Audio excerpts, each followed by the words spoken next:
This was Luo Ye's first time at a police station and had been arrested. He was still in a daze. One minute he was playing video games at home, the next, two officers walked in, politely cuffed him, and invited him on what they called a police car tour to the local station. Now sitting in an interrogation room, Luo Ye blinked innocently at the young officer across the table. Name: Luo Ye. Gender: male. Occupation: student. Where do you study? Jiangxing University. I was supposed to check in tomorrow. The officer gave him a second look. You're pretty handsome. Don't really look like someone who would get into trouble. The officer asked, do you know why you're here? Luo Ye shook his head quickly. No idea. The officer eyed him suspiciously. Then explain why you broke into someone's home. The officer suspected Luo Ye had broken in with ill intentions after all. There was only one possible reason he could think of when he met the female tenant. She was just that beautiful. What break-in? What house? Luo Ye looked genuinely confused. The officer, seeing no deception in his wide eyes, grew puzzled himself. Then tell me why you were found at Building 5, Unit 4, Room 604, the teacher's apartment complex. Room 604? That's my place. The officer pulled out his notes, glanced at them, then frowned. Kid, this is the police station. Tom Baizhou Khan, Kangjir, Tongyan honesty gets leniency. Resistance brings severity. Just tell us why you were in room 604. That is my place. Luo Ye got anxious. Why didn't anyone believe him? Was his college life about to start behind bars? The owner of room 604 is a professor from Jiangxing University. He rented it out to a student girl. Not you. A rental? A professor? Luo Ye's face lit up. Is that professor named Gu Mingxian? Oh wow, did you research? Luo Ye paused. He's my brother. The officer froze, double-checked the file. Listen, we're at a police station. You're Xing Luo, he's Xing Gu. You're making up lies right here? Luo Ye thought for a moment. At this hour, Gu Mingxian must be mid-flight. Phone off. Unreachable by the police. Luo Ye had come to Jiangxing University for two reasons. One, his high school crush for 3 years had promised she'd date him if he got into Jiangxing University. Two, his older brother Gu Mingxian was a professor here, so coming to Jiangxing made things easier for him. But what he hadn't expected was that after dropping him off at the university, his brother immediately boarded a flight overseas to pursue his 4th doctoral degree. There was still one day before the semester officially began, so Luo Ye had gone to the apartment assigned to his brother Building 5, Unit 4, Room 604. So, had his brother already rented the place out? And to a girl? When she came back and heard noise inside, she quietly snuck out and called the cops. Putting it all together, the situation became clear. Luo Ye sighed. His brother was 6 hours into a flight and wouldn't land for at least another 3. He was stuck at the station for 3 more hours. Soon, an older officer entered, looking experienced and authoritative. The younger officer stood up respectfully. Chief. Luo Ye was stunned. The chief himself came down to question him. Even though he knew he was innocent, Luo Ye felt a little nervous now. The elder officer handed some documents to the younger one. Upon reading them, the young officer's expression changed. It was Luo Ye's background report.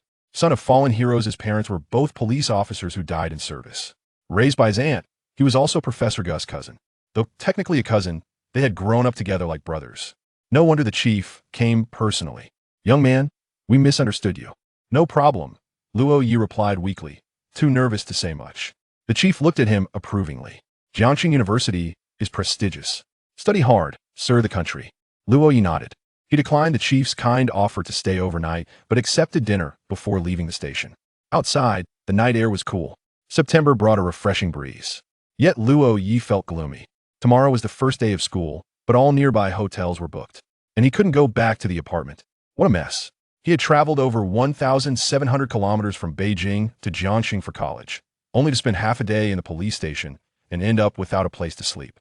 Nice. Perfect start. A cold wind blew through, and light rain began to fall. Luo Ye ducked under a tree, took out his phone, and opened a chat window with his goddess. He shared today's events with her. No reply. He scrolled through their chat history and sighed. Ever since he told her he got into Jiangxing University, she hadn't responded once. Maybe it had always been one-sided. He could guess now she had simply given him a polite excuse to reject him. If he kept clinging to this, he'd be the fool. During the summer after graduation, 3 whole months passed. Maybe she had long stopped liking him, just hadn't wanted to admit it. Well, he was a college student now. It was time for a fresh start. Speaking of which, Jiangxing sure rains a lot. Might as well find an internet CAF for tonight. Luo Ye grabbed his ID and checked into a computer lounge across from Camp Huzit was convenient. He could register for classes first thing tomorrow. He booted up the PC, opened Tomato Novel, and started typing. Truth be told, He was somewhat famous online as a writer pen name Fallen Leaves Return Home. During the summer, his first romance novel went viral. At his age, being a Sunto college student, his royalties were already quite substantial, no financial stress at all. The next day, it was still drizzling. Luo Ye arrived at the teacher's apartment complex for registration. He knocked gently on room 60 for no response. Knocked again, still nothing. After a pause, he used his key to enter. His suitcase was still in the living room, with a note on top. Sorry, I just moved in recently. Since the landlord is abroad, I heard noises and assumed it was a thief. The handwriting was neat and elegant. Had been too absorbed in gaming to notice someone entering deserved to get caught, he guessed. He tucked the note into his bag and left for the university entrance. It was raining on the first day of school, typical. Suddenly, an upperclassman approached with an umbrella. You're a freshman? Let me see your admission letter. Luo Ye pulled it out. Computer science major, Luo Ye. She studied his handsome face, growing even friendlier. Come on, follow me, junior. Under her warm guidance, he completed registration and found his dorm. Room 515, Building 8. He politely declined her dinner invitation, said goodbye, and entered. The other 3 roommates hadn't arrived yet. Out of province students registered on September 1st, while local ones came on September 2nd. He tidied his bunk, thinking he'd rearrange the space once everyone showed up. Suddenly, his phone rang. Caller ID, Gu Mingxian. He answered. Xiao Luo, listen, don't go back to the apartment. I've rented it out during my 2 years abroad. I went yesterday. A pause on a line. She didn't cause you any trouble, did she? Nope. Just got me thrown into the station. Ha! Classic her. She's my student. You'll meet her eventually. She's a good kid, just not the easiest person to get along with. Ending the call, Luo Ye stepped onto the balcony. A ray of sunlight pierced through. The rain had stopped. Time for a walk. He wandered around Jiangxing University. The most impressive building was the library, directly facing the main gate, the pride of the campus. Standing at the entrance, he stared at the facial recognition system. Suddenly, a tall girl with straight black hair and wearing loose jeans passed by him. Don't ask how he could tell. She had long legs under those jeans, some things clothes can't hide. Luo Ye didn't see her face, but her silhouette alone sparked endless imagination. Her clothes were damp from the rain, and the white laptop case in her hand bore watermarks. Senior, Luo Ye called out.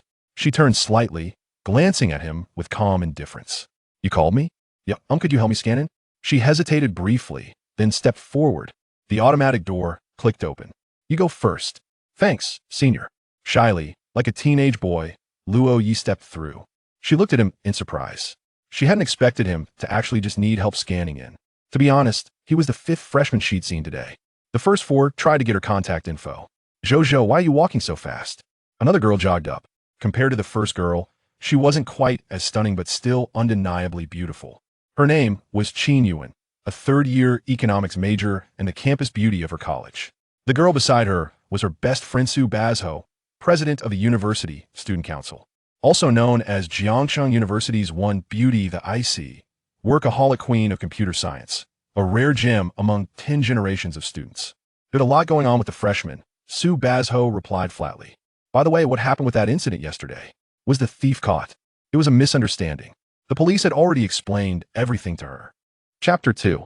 A fondness for hot pot. Luo Ye stretched languidly, glancing at the time and realizing he had been in the library for 2 hours.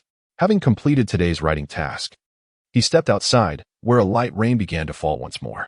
Is this characteristic of southern weather? If only it had rained like this during military training. Preparing to return to his dormitory, Luo Ye reached the library entrance, holding an umbrella. Behind him, the striking senior who had assisted him with facial recognition emerged as well. Qin Yuan cast a glance at Su Baizhou before looking out at the rain. For some reason, the drizzle seemed to intensify. Zhou, shall we stay in the library for a while until the rain stops? No, I need to attend to something for the freshmen. Su Baizhou regarded the fine mist outside with indifference. Wenwen, please keep an eye on the computer for me. Hey, Zhou, are you really going? Qin Yuan followed her to the library entrance, watching her retreating figure. At that moment, Luo Ye, having already exited the library, felt movement behind him and turned to see the senior hurrying away. The previously gentle rain had escalated into a torrential downpour. The weather in Jiangxing was indeed capricious. With the rain arriving without warning, Su Baizhou shielded her head with her hands, but such a deluge was impossible to fend off. The rain soaked her clothes, clinging to her form and revealing her silhouette. Such a figure was rather striking. No, that was not the focus. Luo Ye hurried after her. Senior. He held the umbrella over Su Baizhou's head. Thank you. Su Baizhou's demeanor was somewhat aloof. She didn't even meet Luo Ye's gaze. Suddenly, a clap of thunder resonated. The hurried Su Baizhou froze in place. As senior? Luo Ye observed her stillness, puzzled. It turned out this beautiful senior was afraid of thunder. My apologies. Su Baizhou's expression remained impassive. Boom. Another thunderclap echoed, causing Su Baizhou to become motionless once more. The rain poured down even harder, with flashes of lightning illuminating the sky. Luo Ye's umbrella was small, and with the distance Su Baizhou maintained, half of him was drenched. He glanced at the nearest teaching building and asked, Senior, shall we take shelter over there? Su Baizhou nodded silently, following Luo Ye beneath the umbrella.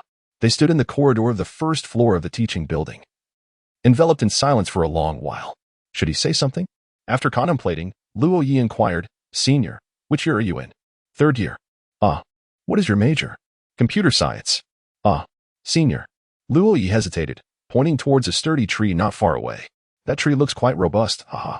An air of awkwardness hung between them. Luo Ye truly struggles with interactions with girls. Having lived for 18 years, he has never experienced a romantic relationship. He stole a glance at the senior beside him, who wore an expression of indifference. Su Baizhou also felt a sense of awkwardness, prompting her to remain silent. As for the student council duties, given the circumstances, she had no time to ponder such matters. In hindsight, she should have chosen to wait in the library with Qin Yuan for the rain to cease. Though she harbored a fear of thunder, she had not anticipated that this rain would be accompanied by it. After all, the weather forecast had not indicated a thunderstorm. Habitually, Luo Ye picked up his phone, glancing at the chat interface with his goddess. After a moment's hesitation, he exited and opened another person's chat. This individual, known as Fond of Hot Pot, was one of the two friends his brother Gu Mingxian had introduced while gaming, praised for his exceptional skills. Eventually, Luo Ye discovered that he indeed possessed great talent, leading him to initiate contact for casual gaming and conversations about daily life, thus becoming gaming companions. However, since he was introduced by Gu Mingxian, he was likely just a friend of his brother. Regardless, their relationship remained that of mere online acquaintances. Luo Ye was indifferent to identity or names, content to chat for leisure without any intention of meeting in person. Luo Ye opened his messaging app. Let me tell you, I am currently seeking refuge from the rain with a senior who resembles a fairy. The next moment, Su Baizhou's phone chimed. She picked it up and saw the message. Luo Ye, let me tell you, I am currently seeking refuge from the rain with a senior who resembles a fairy. Su Baizhou turned to look at Luo Ye, then silently activated silent mode, replying, How beautiful is she? Send me a picture. Ding. Luo Ye's phone buzzed with a new message. Luo Ye, isn't it a bit inappropriate to take candid shots? Fond of Hot Pot, you'll find an opportunity, right? Just make sure she doesn't notice. Luo Ye chose not to respond. Su Baizhou cooperatively turned her head, pretending to admire the scenery outside. Soon, Luo Ye sent, Image, Luo Ye, she is quite beautiful. Isn't she? Su Baizhou gazed at the photograph, lost in contemplation. In this world, anything seemed possible. The boy she often played games with was the younger brother of Professor Gu, who had asked her to look after him before going abroad. Yet, she never imagined that her first encounter with the professor's brother would unfold in such a manner. She felt unprepared. Su Baizhou sensed that the situation was becoming somewhat complicated. The rain continued to fall, thunder rumbled incessantly, and the atmosphere grew increasingly gloomy. A gust of cold wind swept through, causing Luo Ye to shiver involuntarily. Suddenly, he seemed to realize something and turned to look at the senior. She maintained her previous posture, though her body trembled slightly. Such a beauty, so fragile in the face of nature's fury. Luo Ye chastised himself, vowing to give himself a slap upon returning home. In such cold weather, the senior had been drenched by the rain, and he had allowed her to suffer in the chill. Without a moment's thought, he removed his jacket and draped it over her shoulders. Thank you. Time passed. Though it felt like an eternity, the thunder grew distant, the rain softened, and outside, a gentle drizzle persisted. The heavy rain lasted merely 20 minutes, sweeping through Jiangcheng with a swift arrival and departure. A fine drizzle danced in the wind, and venturing outside posed no significant issues. Su Bai quietly departed, her demeanor tranquil and unperturbed. Watching the silhouette of his senior, Luo Ye found himself captivated. The senior stood around 1.67 meters tall, while Luo Ye measured approximately 1.78 meters. The coat he donned was only slightly oversized for her, fitting her rather well. She possessed a commendable figure and striking beauty, yet her temperament was somewhat aloof. Surely, such an attractive senior must have a boyfriend by now, Luo Ye sighed. He had never experienced a romantic relationship. For 3 years, he had harbored a secret affection for someone, seldom engaging in conversation with any girl aside from his beloved goddess. Reflecting on the visage of his senior, a flicker of emotion stirred within him, yet he swiftly dismissed it. It was merely infatuation. To be swayed by mere beauty from a fleeting encounter would be utterly superficial. With an umbrella in hand, Luo Ye exited the academic building and returned to the dormitory, only to discover a newcomer had arrived. A robust young man, around 1.75 m with a buzz cut and slightly tanned skin, sat up immediately upon noticing Luo Ye. Is this a roommate? Hello, I'm Li Haoyang, a native of Jiacheng. Greetings, I am Luo Ye, hailing from the capital. The capital? Brother, you come from a big city. The two exchanged contact information and began conversing. Aren't the locals starting school tomorrow? Why have you arrived today? Oh, my home is nearby. I thought I'd move my luggage to the dormitory since I had some free time, but I didn't expect the rain, Luo Ye remarked, observing Li Haoyang's slightly damp clothes with a peculiar expression.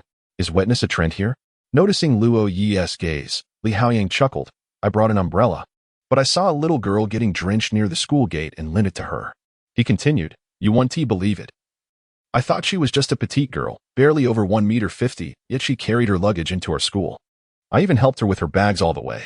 Haha, one cannot judge a book by its cover. I always assumed southern folks were petite, yet you, Haoyang, are quite the robust specimen, Luo Ye commented. Li Haoyang flexed his arm, showcasing his muscles. I work out daily. Their laughter filled the dormitory. And with a companion by his side, Luo Ye felt a surge of joy. The following morning, a knocking sound echoed. Luo Ye rose to answer the door. Hello. A remarkably handsome young man, nearly Luo Ye's height, stood at the entrance. This individual was extraordinarily attractive, strikingly so. Luo Ye even felt a fleeting sense of resemblance in their looks. Surely a mere illusion. Are you a celebrity? Luo Ye instinctively inquired. The young man laughed, accustomed to such assumptions. I am not a celebrity. I am your roommate, Shen Xiao. Behind Shen Xiao, a rather unsightly young man, standing at a height of 1.7 meters, entered. Greetings, I am Wang Dachui. The name itself exudes a sense of familiarity. Luo Ye immediately draped an arm around Wang Dachui's shoulders, pulling him into the fold. Meanwhile, Li Haoyang lay fast asleep, a size 44 foot protruding from the edge of the bed, emanating a rather captivating aroma. Once Li Haoyang awoke, the quartet ventured to the shop to procure a trash bin and broom, before making their way to the third canteen. Jiangxing University boasts 3 canteens, with the first being the closest to the male dormitory. However, they chose the third canteen instead, as it is nearest to the female dormitory, attracting a plethora of charming ladies. Military training begins tomorrow, Wang Dachui lamented. What is there to fear? Isn't military training beneficial for physical conditioning? Li Haoyang flexed his muscles, prompting a round of silent exasperation from the other three. The group settled into a corner of the third canteen. Chapter 3. Men's Coats Nevertheless. Shen Xiao's extraordinary beauty captured the attention of many young ladies. One girl, her cheeks flushed, approached him shyly, asking, Classmate, may I have one of your green bubbles? I'm sorry, but I already have a girlfriend, Shen Xiao replied with a smile, clearly accustomed to such encounters. The girl left, disappointed.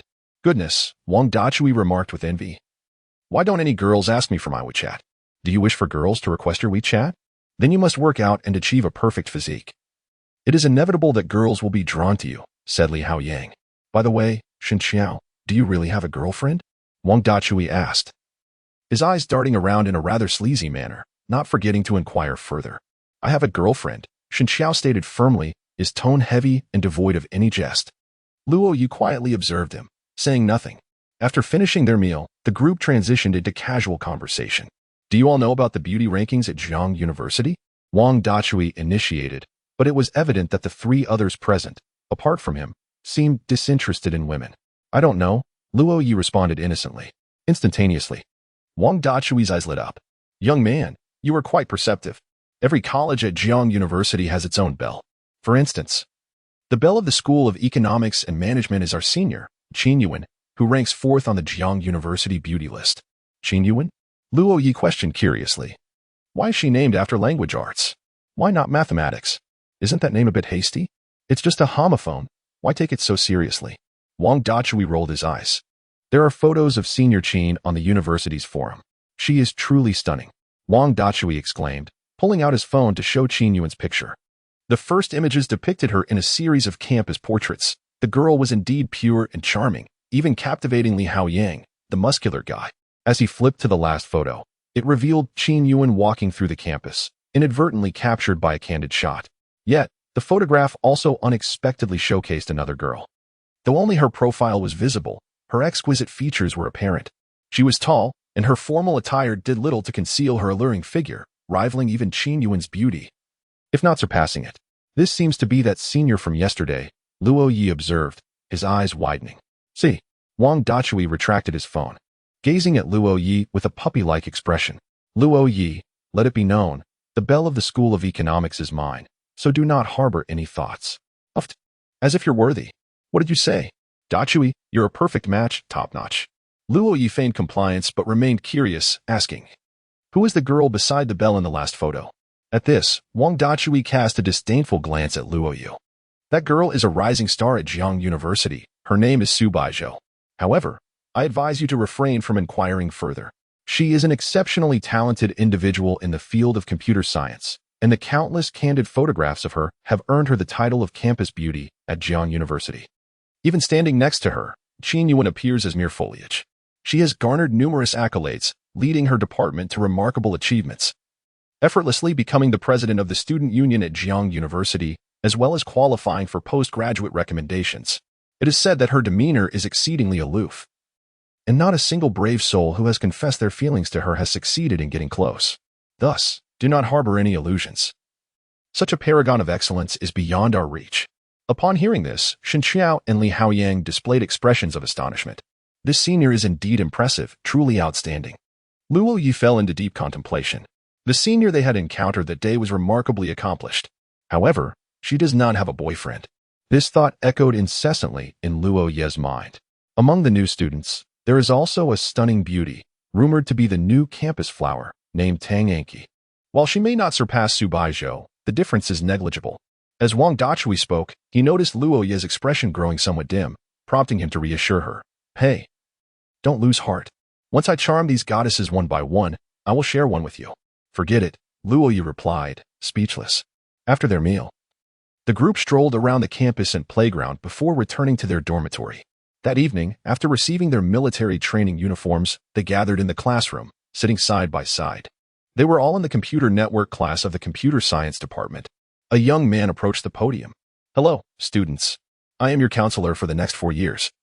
Shen Xiongjian. I understand this is your first time in university, and coincidentally, it is my first time as a counselor. You are the inaugural cohort I will guide. Having recently graduated from my master's program, I humbly accept the role of your counselor, and together we shall embark on this 4-year journey of learning. Today, we will primarily introduce ourselves. Starting tomorrow, you will begin a 2-week military training. If anyone is unable to participate due to health issues, please inform me shortly so I can make note of it. Additionally, after the military training concludes, we will hold elections for class officers. For now, we need to appoint a temporary class representative. Is there anyone willing to volunteer? The students began to murmur among themselves. You should go, Luo Ye exclaimed, her eyes wide with disbelief as she looked at Wang Dachui. You want me to be the temporary class representative? Brother Dachui, I had no idea a person of your stature could harbor such intentions. Half a minute passed, yet no one in the class was willing to raise their hand. It is important to note that being a temporary representative does not guarantee one will become the class leader. It also involves handling numerous tedious tasks during military training, making it an ungrateful job. Hence, no one was eager to take on this responsibility. Chen Xiangjian scanned the room and, for reasons unknown, his gaze landed on Li Haoyang, who was muscular, slightly tanned, and sporting a buzz cut. The student in the first seat of the 4th row, you must be a veteran. Li Haoyang, who was called out, looked utterly bewildered as he stood up, the gaze of the entire class swiftly following him. Ah, the muscle man. That's not me, he protested. Oh. Given your robust physique, the teacher might have mistaken you for a retired soldier. Well, if there are no objections, you'll be the class representative. Without granting Li Haoyang a moment to respond, Chen Xiangjian continued. Everyone has just seen this classmate's appearance. Any matters concerning military training can first be directed to him. For issues he cannot resolve, feel free to approach me. By the way, what is your name? Teacher, his name is Li Haoyang. Wang Dachui shouted enthusiastically, as if ready to defend his brother. Everyone scan the class group QR code, and if there are no further matters, you may return. Li Haoyang will compile a list of classmates unable to participate in military training. All right, Li Haoyang replied, feeling quite helpless, as he had no time to refuse. Naturally, he dared not decline the instructor in front of the entire class. One could only say that the instructor had a clever strategy. Heading back to the dormitory?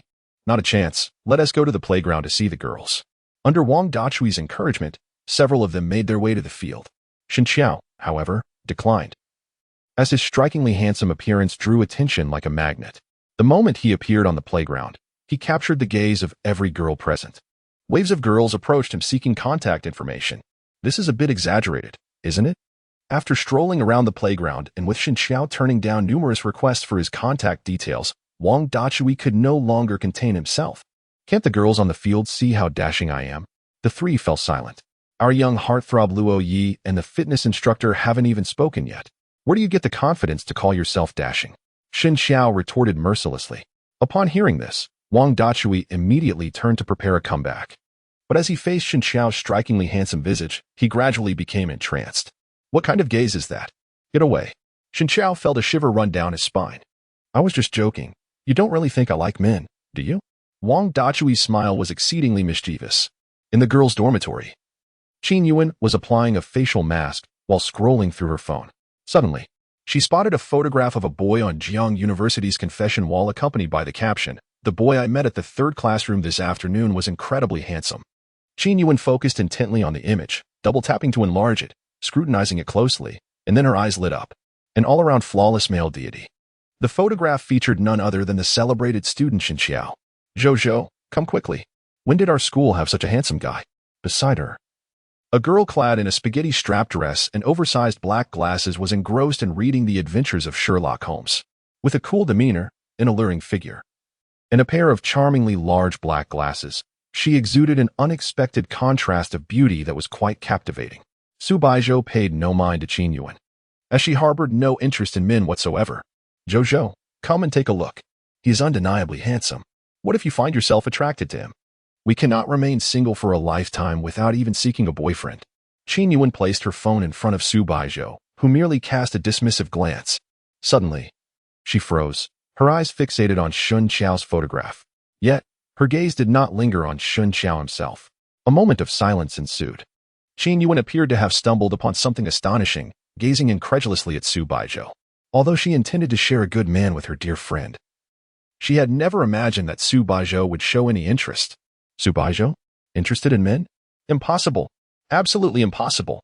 Her gaze flitted away in an instant, soon returning to The Adventures of Sherlock Holmes, as if nothing had transpired. "Zhou, stop pretending."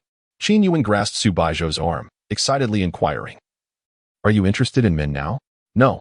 Still pretending?" Wasn't he that brief moment of gazing at Menu? Qin Yuan seemed to have uncovered a monumental secret. The Ice Queen might finally be welcoming spring. "What?" Su Baizhou asked nonchalantly. "What man?" Qin Yuan replied, "Keep pretending. But that boy is indeed quite handsome." She glanced once more at the photo of Shen Qiao. In the picture, Shen Qiao is eating, completely oblivious to being photographed. Perhaps it was his overwhelming charm that caused many to overlook him. Besides Shen Qiao, Luo Ye was equally striking, having applied her facial mask. Qin Yuan went to wash her face. Suddenly, she noticed a man's jacket in the laundry basket beside her. Is there anything wrong with a man's jacket appearing in the girls' dormitory? No. However, Qin Yuan was utterly astonished. This laundry basket belonged to Su Baizhou. Although Su Baizhou had rented a place outside, she had not moved all her belongings yet. "Zhou." A voice from the bathroom rose several octaves higher than before. Su Baizhou's hand paused momentarily as she remembered that jacket had yet to be washed. Nevertheless, it was not a significant issue. Qin Yuan was adorably naive and easy to pacify. Qin Yuan emerged, demanding, "Zhou, whose jacket is that?" "Guess." Qin Yuan's curiosity surged, yet Su Baizhou's demeanor infuriated her. "Just tell me. I bought it myself. I don't believe it. Believe it or not." Qin Yuan expressed her frustration but felt powerless. Meanwhile, Luo Ye and the others returned to their dormitory. "Let me showcase the prowess of my three sons." Wang Dachui decisively called for the first gaming session in their dormitory. The group opened their phones. With a crowing sound, "Luo Ye, we're just waiting for you. I'm inviting you to the team." Luo Ye accepted. In the next moment, A dazzling burst of light erupted from their phones, nearly blinding them. Wow, wow, wow. Wang Dachui, Xin Xiao, and Li Haoyang gazed in astonishment at Luo Ye. Is it truly you, the one atop the elimination leaderboard? The invincible war god, returning like a fallen leaf? Oh, esteemed one, I beseech your guidance. I too yearn to ascend to war god status. Let us embark on a 4-person squad. Let us conquer the military base. Goodness. A golden legend. Wang Dachui salivated with envy as he beheld Luo Ye's golden Maserati in the game. Come on, Xin Xiao, you old coward, he exclaimed. What do you understand? It is through perseverance that one nurtures talent and conquers the world. Brother Haoyang, what are you doing? Help me. Assist me. Yet, Li Haoyang remained preoccupied with looting, oblivious to Wang Dachui climbing upon his feet. In the next moment, a grenade soared in, ending both their lives. Luo Ye looked on in exasperation at the trio. You lot possess no awareness whatsoever. Observe me. With a flurry of skillful maneuvers, dodging, firing, triggering explosives. Crouching in an instant, he executed a dazzling display of tactics. Ultimately, he succeeded in obliterating the enemy squad. Behold, this is true skill. Wang Dachui exclaimed with immense pride. As if the victory were his own. Damn it. Luo Ye suddenly cursed, for on the screen, a player, hundreds of meters away, had headshot him with a barrage from an AK. Unbelievable. Even the mightiest player ultimately bows to technology. The delightful evening concluded with the group's exhilarating gaming session. In the deep of night, Luo Ye powered on his computer and began to compose. Chapter 4. Military Training Attention. Stand at ease. If I see anyone move during the military posture for 30 minutes, an additional 5 minutes will be added. The crowd groaned in despair. Meanwhile, the 4 of them, including Luo Ye, were on the verge of dozing off. After a night of gaming that extended until 4 in the morning, they had to gather at 6:30. They were in a daze, barely holding on. The instructor strode through the ranks, his sharp eyes scrutinizing every detail. Suddenly, he furrowed his brow. One boy had his eyes closed, appearing to be sleeping while standing. Is it even possible to fall asleep in this position? The instructor approached the boy, while a few others stifled their laughter. This student, the boy was jolted awake, locking eyes with the instructor. Stand at attention. Wang Dachui instinctively shouted, his eyes wide open, only to find the instructor's stern face before him. What happened? Am I not in bed? How did I end up standing at attention? Laughter erupted from those around him. However, the instructor remained serious, indicating that the consequences would be dire. Silence enveloped the crowd as the laughter gradually faded. Yet, the instructor smirked. Why has the laughter ceased? It was quite amusing, wasn't it? Laugh, will you? No more laughter, is that it? Add half an hour to the military posture. After stating this, the instructor turned to Wang Dachui. It appears this student is not quite awake. Go run 10 laps around the playground. That should rouse you. Instructor, 15 laps. Yes. Wang Dachui grimaced as he lifted his arms and sprinted toward the playground. Poor Dachui. Luo Ye and the others silently prayed for him. Everyone, take a 10-minute break. Luo Ye collapsed onto the ground. A sleepless night combined with an hour of military posture was overwhelmingly exhausting. Wang Dachui sat on the ground, questioning his existence. After 15 laps, he felt as if he were floating. Dachui, are you all right? Luo Ye inquired. Wang Dachui raised his head in confusion, his expression blank, resembling someone utterly defeated. Alarmed, Luo Ye shook him. Dachui, hold on. Wang Dachui showed no response, his head drooping, lips moving faintly. What are you saying, Dachui? Are you thirsty or hungry? Luo Ye leaned in closer to catch his words. I want paper, Luo Ye. Suddenly, Wang Dachui's eyes widened in shock at something he had seen. Following his gaze, Luo Ye turned to find a girl handing Li Haoyang a bottle of sports drink. What the heck? Wang Dachui's jaw dropped, instantly revitalized. That rascal is flirting with girls behind my back.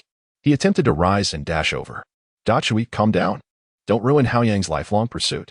Luo Ye pulled him back, only to notice something even more astonishing in another direction. A throng of girls surrounded Xin Xiao, leaving no room to spare. Handsome, drink mine. I brought the peach-flavored one. I love you.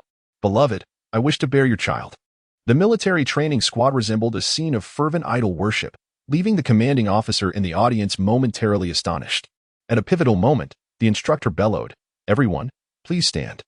The squad lined up, and all returned to their original positions. Luo Ye, positioned at the front row of the squad, noticed the girl who had presented Li Haoyang with a drink earlier, also situated in the front row of the opposite squad, clad in military training attire. She possessed a youthful, doll-like visage, exuding a sweet and vibrant aura, standing approximately 170 centimeters tall with an admirable figure, a long-legged girl, indeed. From time to time, she cast glances toward their squad, presumably to observe Li Haoyang. It seemed that there were indeed girls who favored muscular men.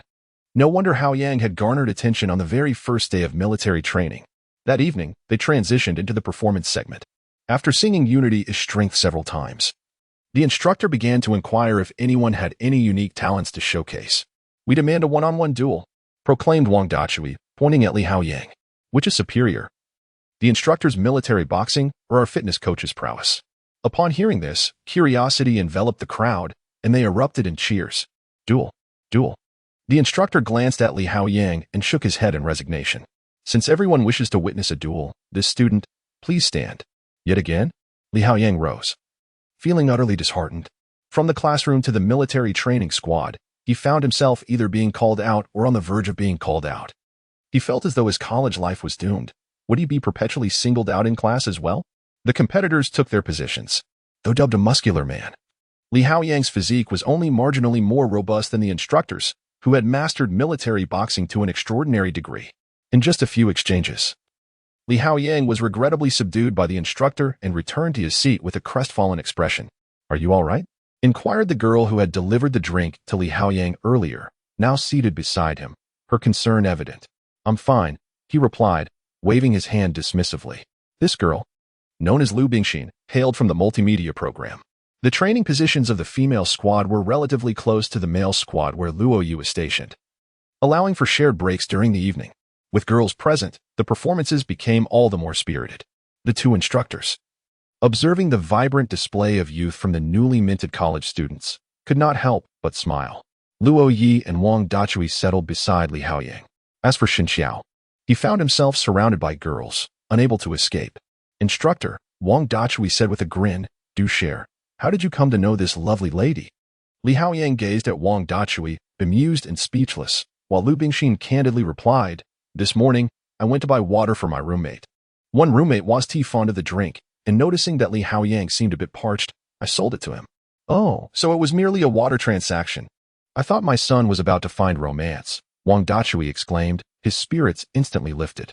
"Which program are you in, dear lady?" "I am Wang Dachui. It is a pleasure to make your acquaintance. My name is Luo Ye, a student from Multimedia Class 2, hailing from Leking." "Ah, Leking. I have heard of the great Buddha there." Wang Dachui and Luo Ye were engaged in light-hearted banter, with the honest and simple Li Haoyang sitting between them. Li Haoyang, perhaps having invested all his emotional intelligence into his muscles, looked around with a naive expression, unable to interject, merely watching the two converse with longing.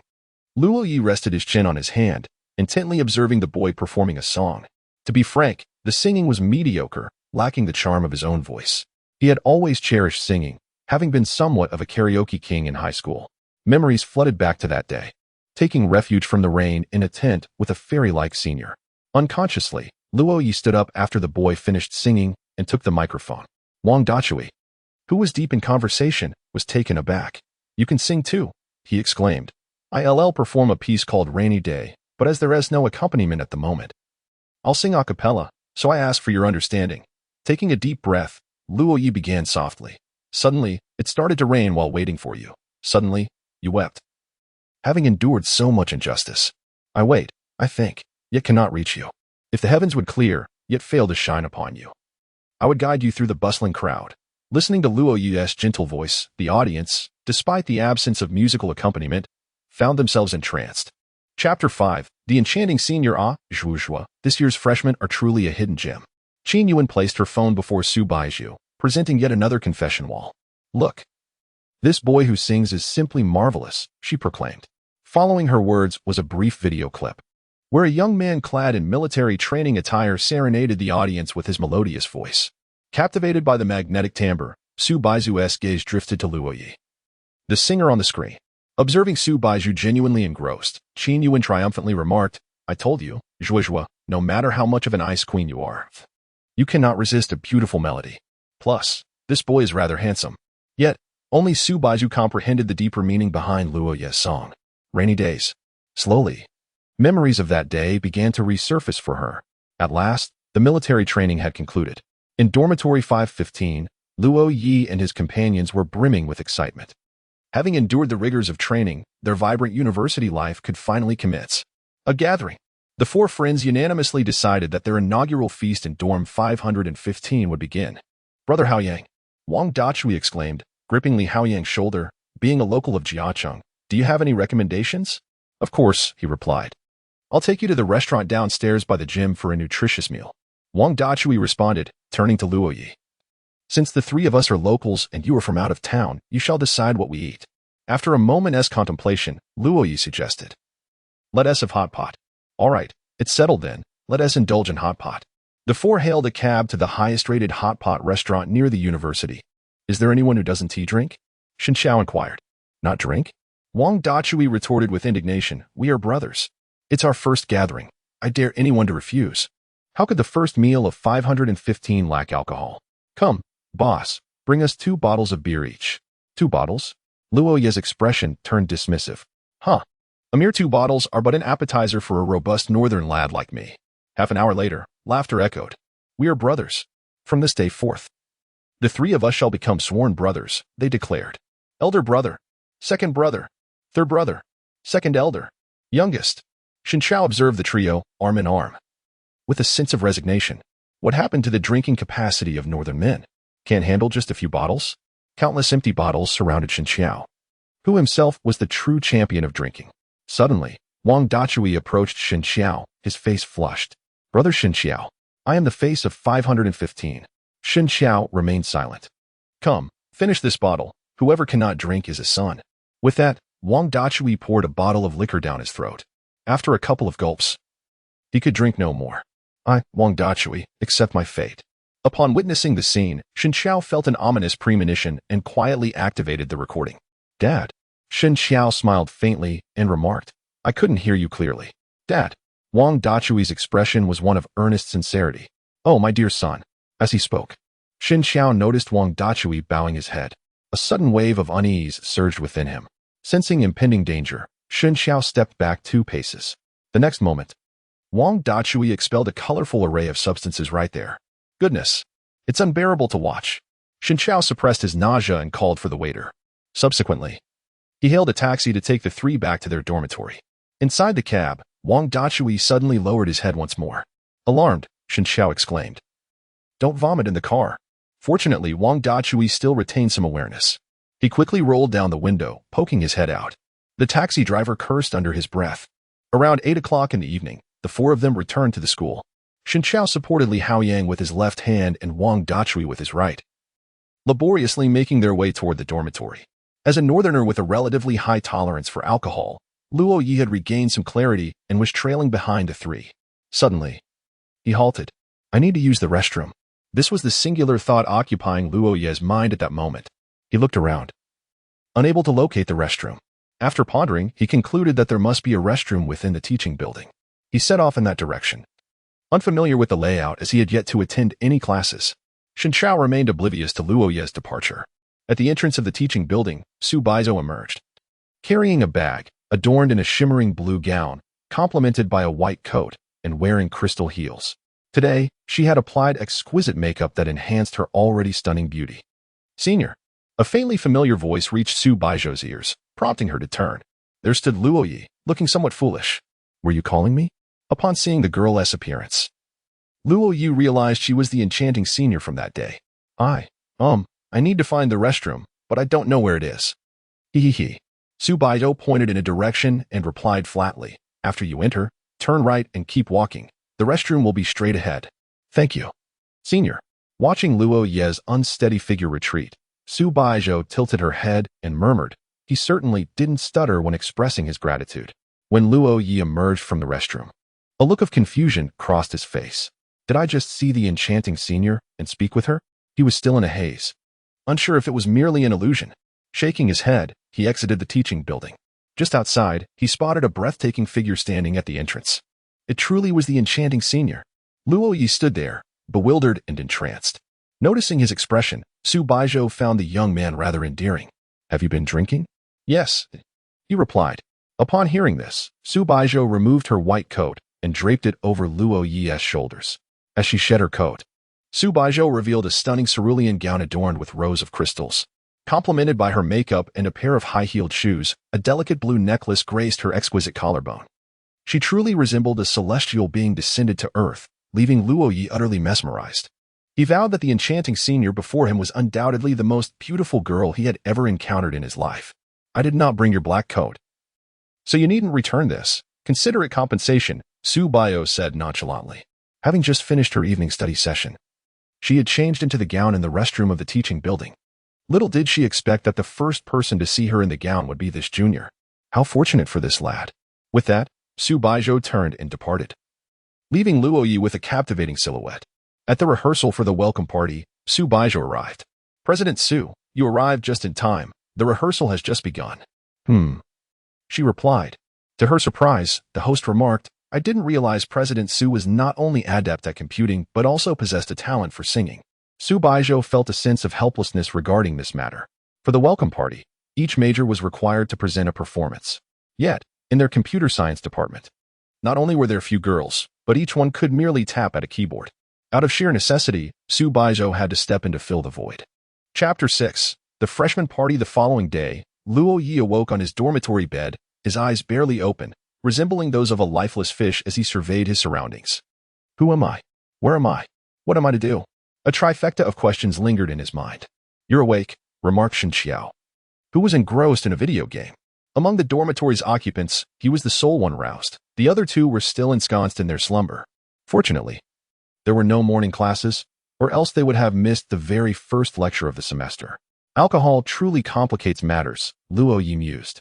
Shen Xiao, I must confess, I underestimated the prowess of Southerners. You are indeed a hidden master, Luo Ye admitted with admiration. Having a high tolerance for alcohol is not always a blessing. Shen Xiao replied quietly. No, in our capital, being able to drink makes one a big shot, Luo Ye exclaimed, preparing to rise from his bed, only to discover a white coat amidst a pile of clothes that did not belong to him. Whose garment is this? Luo Ye pondered aloud, picking up the article and examining it closely. A delicate fragrance wafted from the fabric, pleasantly reminiscent of fresh strawberries and cream. A girl's clothing? A fleeting thought crossed Luo Ye's mind, though he struggled to grasp its significance. He recalled that something had transpired the previous night, yet the details eluded him. You vanished when we returned to the dormitory last night, and when you finally reappeared, you were wearing this coat and giggling like a fool, Shen Xiao explained. Oh. And you were talking in your sleep, mumbling something about a fairy senior, which nearly left me in shock. As Shen Xiao's words sank in, realization dawned upon Luo Ye. What he had thought was merely a dream was, in fact, reality. Could it be that this coat was a gift from the fairy senior? Elation surged within him. He felt a whirlwind of emotions: excitement, joy, astonishment, and honor. Luo Ye cradled the white coat as if it were a treasured artifact. Observing his reaction, Shen Xiao could not suppress a derisive smirk. Ah, to be young again. Luo Ye, it's evident you have never experienced love. How could you tell? It's quite apparent. Well then, would you care to impart some wisdom? Luo Ye inquired eagerly, now fully dressed and perched on his chair, gazing at Shen Xiao with anticipation. Please, Master Shen, enlighten me. Ah, a teachable spirit. Shen Xiao nodded in satisfaction before adding. But you'll have to wait until I finish this game. How long will that be? I've just started. Half an hour later. Shen Xiao assumed an air of profound seriousness. Luo Ye, allow me to impart the art of wooing women. First, endeavor to understand the other person. Understanding is the essential foundation for what follows. Only by getting to know someone can you discern whether you are truly compatible. If you enter a romantic relationship without comprehending her, you may find yourself regretting it later. By grasping her temperament, interests, and preferences, you will gain the confidence to initiate conversations, and it will also serve as a means of aligning yourself with her, ultimately revealing whether the two of you are truly suited for one another. After finishing his words, Shen Xiao glanced at his phone and continued. Secondly, monetary and material contributions are essential. In today's society, it is utterly impossible to gain without giving. Modern girls are often raised in affluence and many possess financial independence. They are not lacking in wealth. However, as men, when pursuing women, it is important to present oneself with dignity. Offering gifts that they cherish or their favorite snacks is indeed necessary. Luo Ye nodded vigorously, clearly convinced. Shen Xiao stifled a laugh, lowered his gaze to his phone again, and resumed speaking. Wait, Luo Ye interrupted. Why are you checking your phone? Because Because you're searching on Baidu? Clever as Luo Ye was, he immediately discerned Shen Xiao's ulterior motives. Indeed, after searching for how to pursue girls on his own phone, the results mirrored Shen Xiao's previous statements. Ahem, you caught me, Shen Xiao admitted. Luo Ye scrutinized him with a penetrating gaze, making Shen Xiao feel uneasy. Brother Luo, let me show you something amusing. Shen Xiao swiftly decided to change the subject and shared a video he had captured on his phone the previous day. Upon witnessing Wang Dachui, intoxicated, loudly exclaiming Dad, Luo Ye couldn't help but laugh. Yet, it must be said that while Shen Xiao appeared refined on the surface, he possessed a cunning nature. It is often true that those with striking appearances may harbor peculiar traits. The image of the fairy-like senior sister began to emerge in Luo Ye's mind, though he quickly dismissed it. By midday, Li Haoyang and Wang Dachui finally stirred from their slumber. As soon as Wang Dachui opened his eyes, he shouted, "What time is it?" The sudden outburst startled Li Haoyang, who exclaimed, "Why are you so loud? You scared me. Don't you understand? Tonight at 6:30 is the welcome party. There will certainly be many second and third-year sisters performing. I've heard that senior sister Qin Yuan dances exceptionally well. I must see the goddess dance." After glancing at the time and realizing it was still noon, Wang Dachui scoffed. "It's still early. Back to sleep." Luo Ye, exasperated, replied, "Brother Chue, you might not know, but we have class for the first period this afternoon. And so what? It's the ideological and political education class, taught by the department head." He said that missing 3 classes would lead to automatic failure.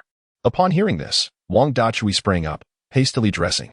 "Actually, I quite enjoy classes, especially ideological and political education. Let us go eat, then we'll attend class." Luo Ye. 6. Shen Xiao. Indeed, 6. Li Haoyang, snoring. This guy has fallen asleep again. The ideological and political education class, exceedingly dull and tedious, found Shen Xiao attentively focused on the podium. "Male star, are you really able to absorb this material?" Wang Dachui inquired, intrigued. Shen Xiao remained unresponsive. "Male star? Are you addressing me? What did you say?" "I just spaced out for a moment." Wang Dachui. As dusk approached, Wang Dachui pulled Luo Ye to attend the welcome party. As for the other 2 individuals, Shen Xiao hesitated to approach, fearing being surrounded by girls. Meanwhile, Li Haoyang mentioned he had matters to attend to and wandered off without a clear destination. Only Luo Ye remained unoccupied, having been dragged over by Wang Dachui. "Brother Chue, is the welcome party truly that enjoyable? I have read little, so do not deceive me." "Oh, wild lad, how could your brother Chue possibly mislead you? Rest assured, the performances at the welcome party will undoubtedly pique your interest." Luo Ye sat expressionless in the audience. "Is this what you deem to be of interest?" He gazed at the stage where several seniors were performing an exceedingly tedious skit, enduring great discomfort. Why not spend this time lounging in the dormitory? Wang Dachui, too, had not anticipated the welcome party to be so dull. It seemed that his goddess, Qin Yuan, had not even signed up for a performance. "Well, since we are here, there is but one final act before the welcome party concludes. We might as well see it through." Chapter 7. The astonishing remarks of Wang Dachui. The final performance of the evening proved to be quite captivating, featuring an exuberant dance routine by several sophomore female students, which left Wang Dachui exhilarated. As the welcome party drew to a close, many began to rise to depart.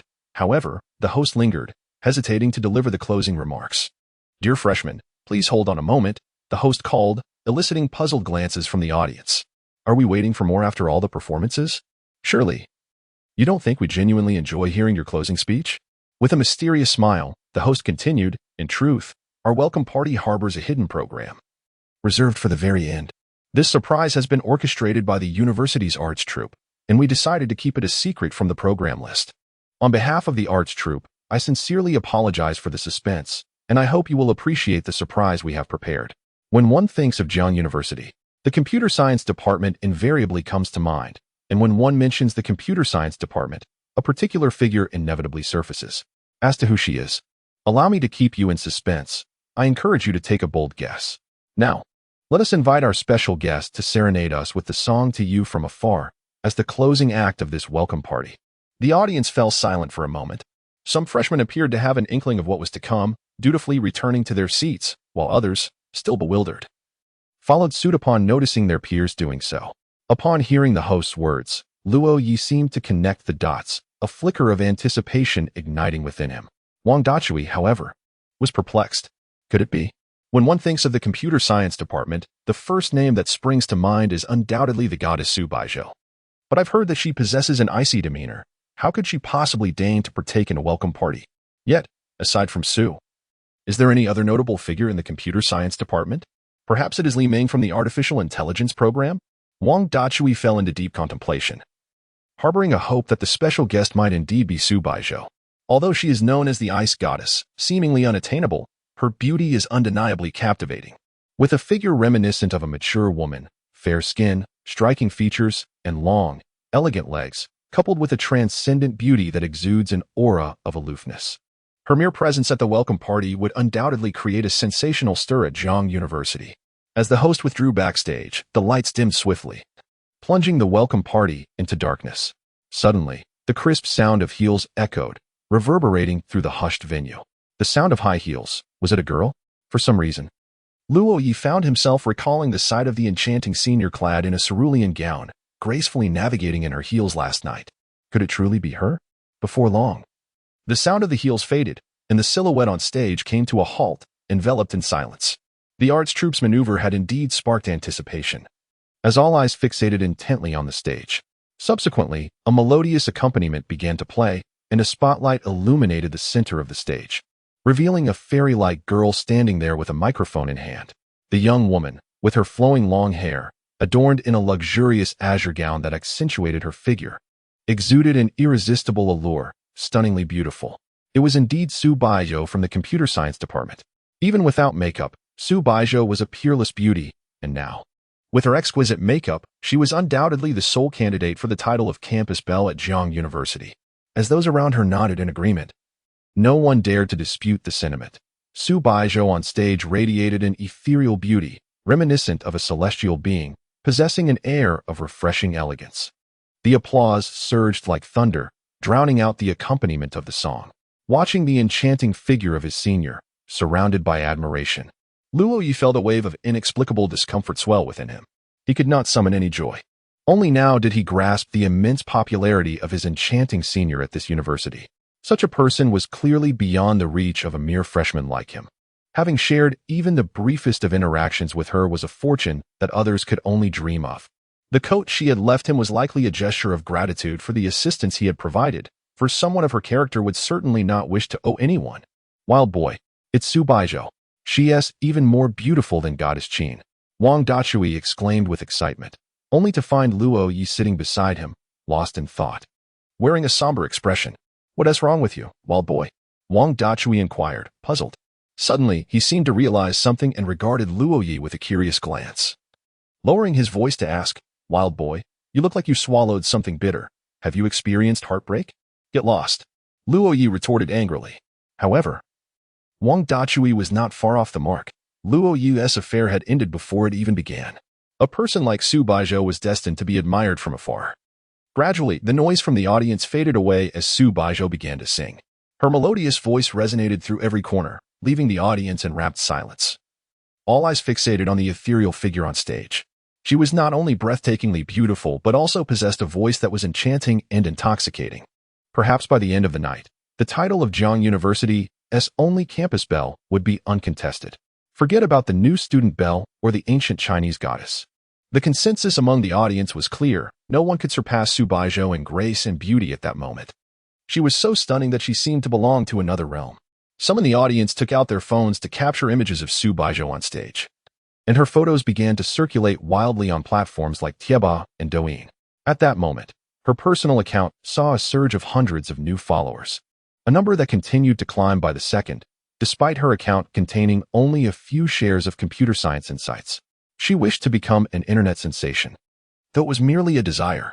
The more she shone, the more pronounced the distance between her and Luo Ye became. Yet, Luo Ye himself was uncertain of the nature of his feelings for his enchanting senior.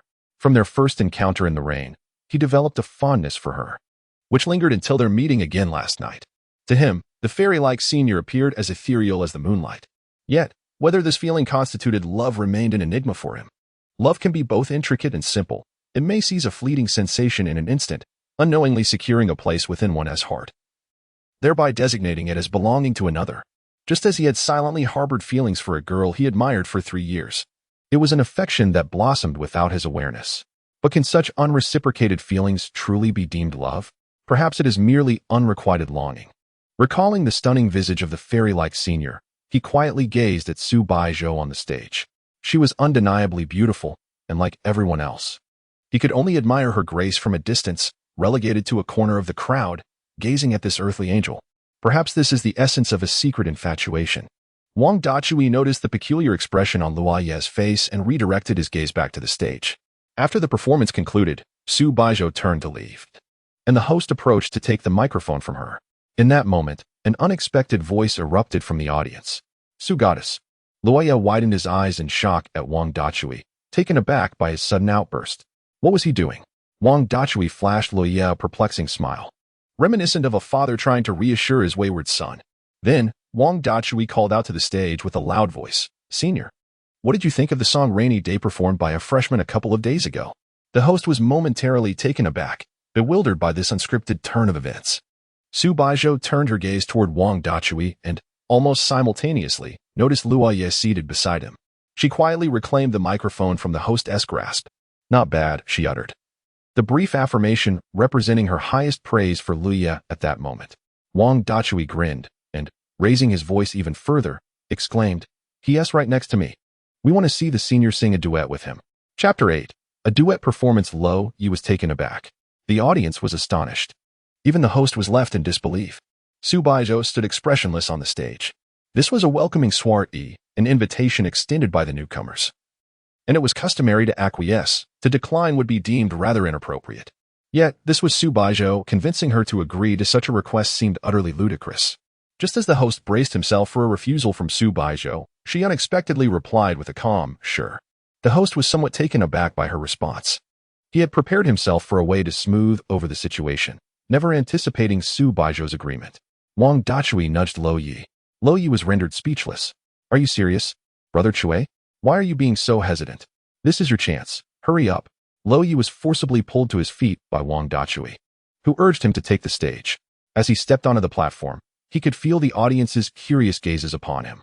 Luo Ye could not help but feel a surge of nervousness. He appeared rather bashful, his demeanor youthful and somewhat inexperienced. The host handed a microphone to Luo Ye. "What song will you sing?" Su Baizhou inquired with a frosty tone, her commanding presence palpable. On stage, Su Baizhou exuded an air of authority that made Luo Ye feel inadequate, leaving him too timid to respond. I can sing anything," he stammered. Su Baizhou stifled a laugh internally and continued, "Since this is a duet, let us perform something simple. How about a bit sweet?" "A bit sweet?" Luo Ye was momentarily taken aback. He remained silent, while in the audience, Wang Dachui was nearly frantic, signaling with fervor for him to consent. Witnessing this scene, Luo Ye found it somewhat amusing, and his anxiety began to dissipate. "All right." Wang Dachui was the first to cheer, clapping his hands, and soon, a wave of applause rippled through the audience.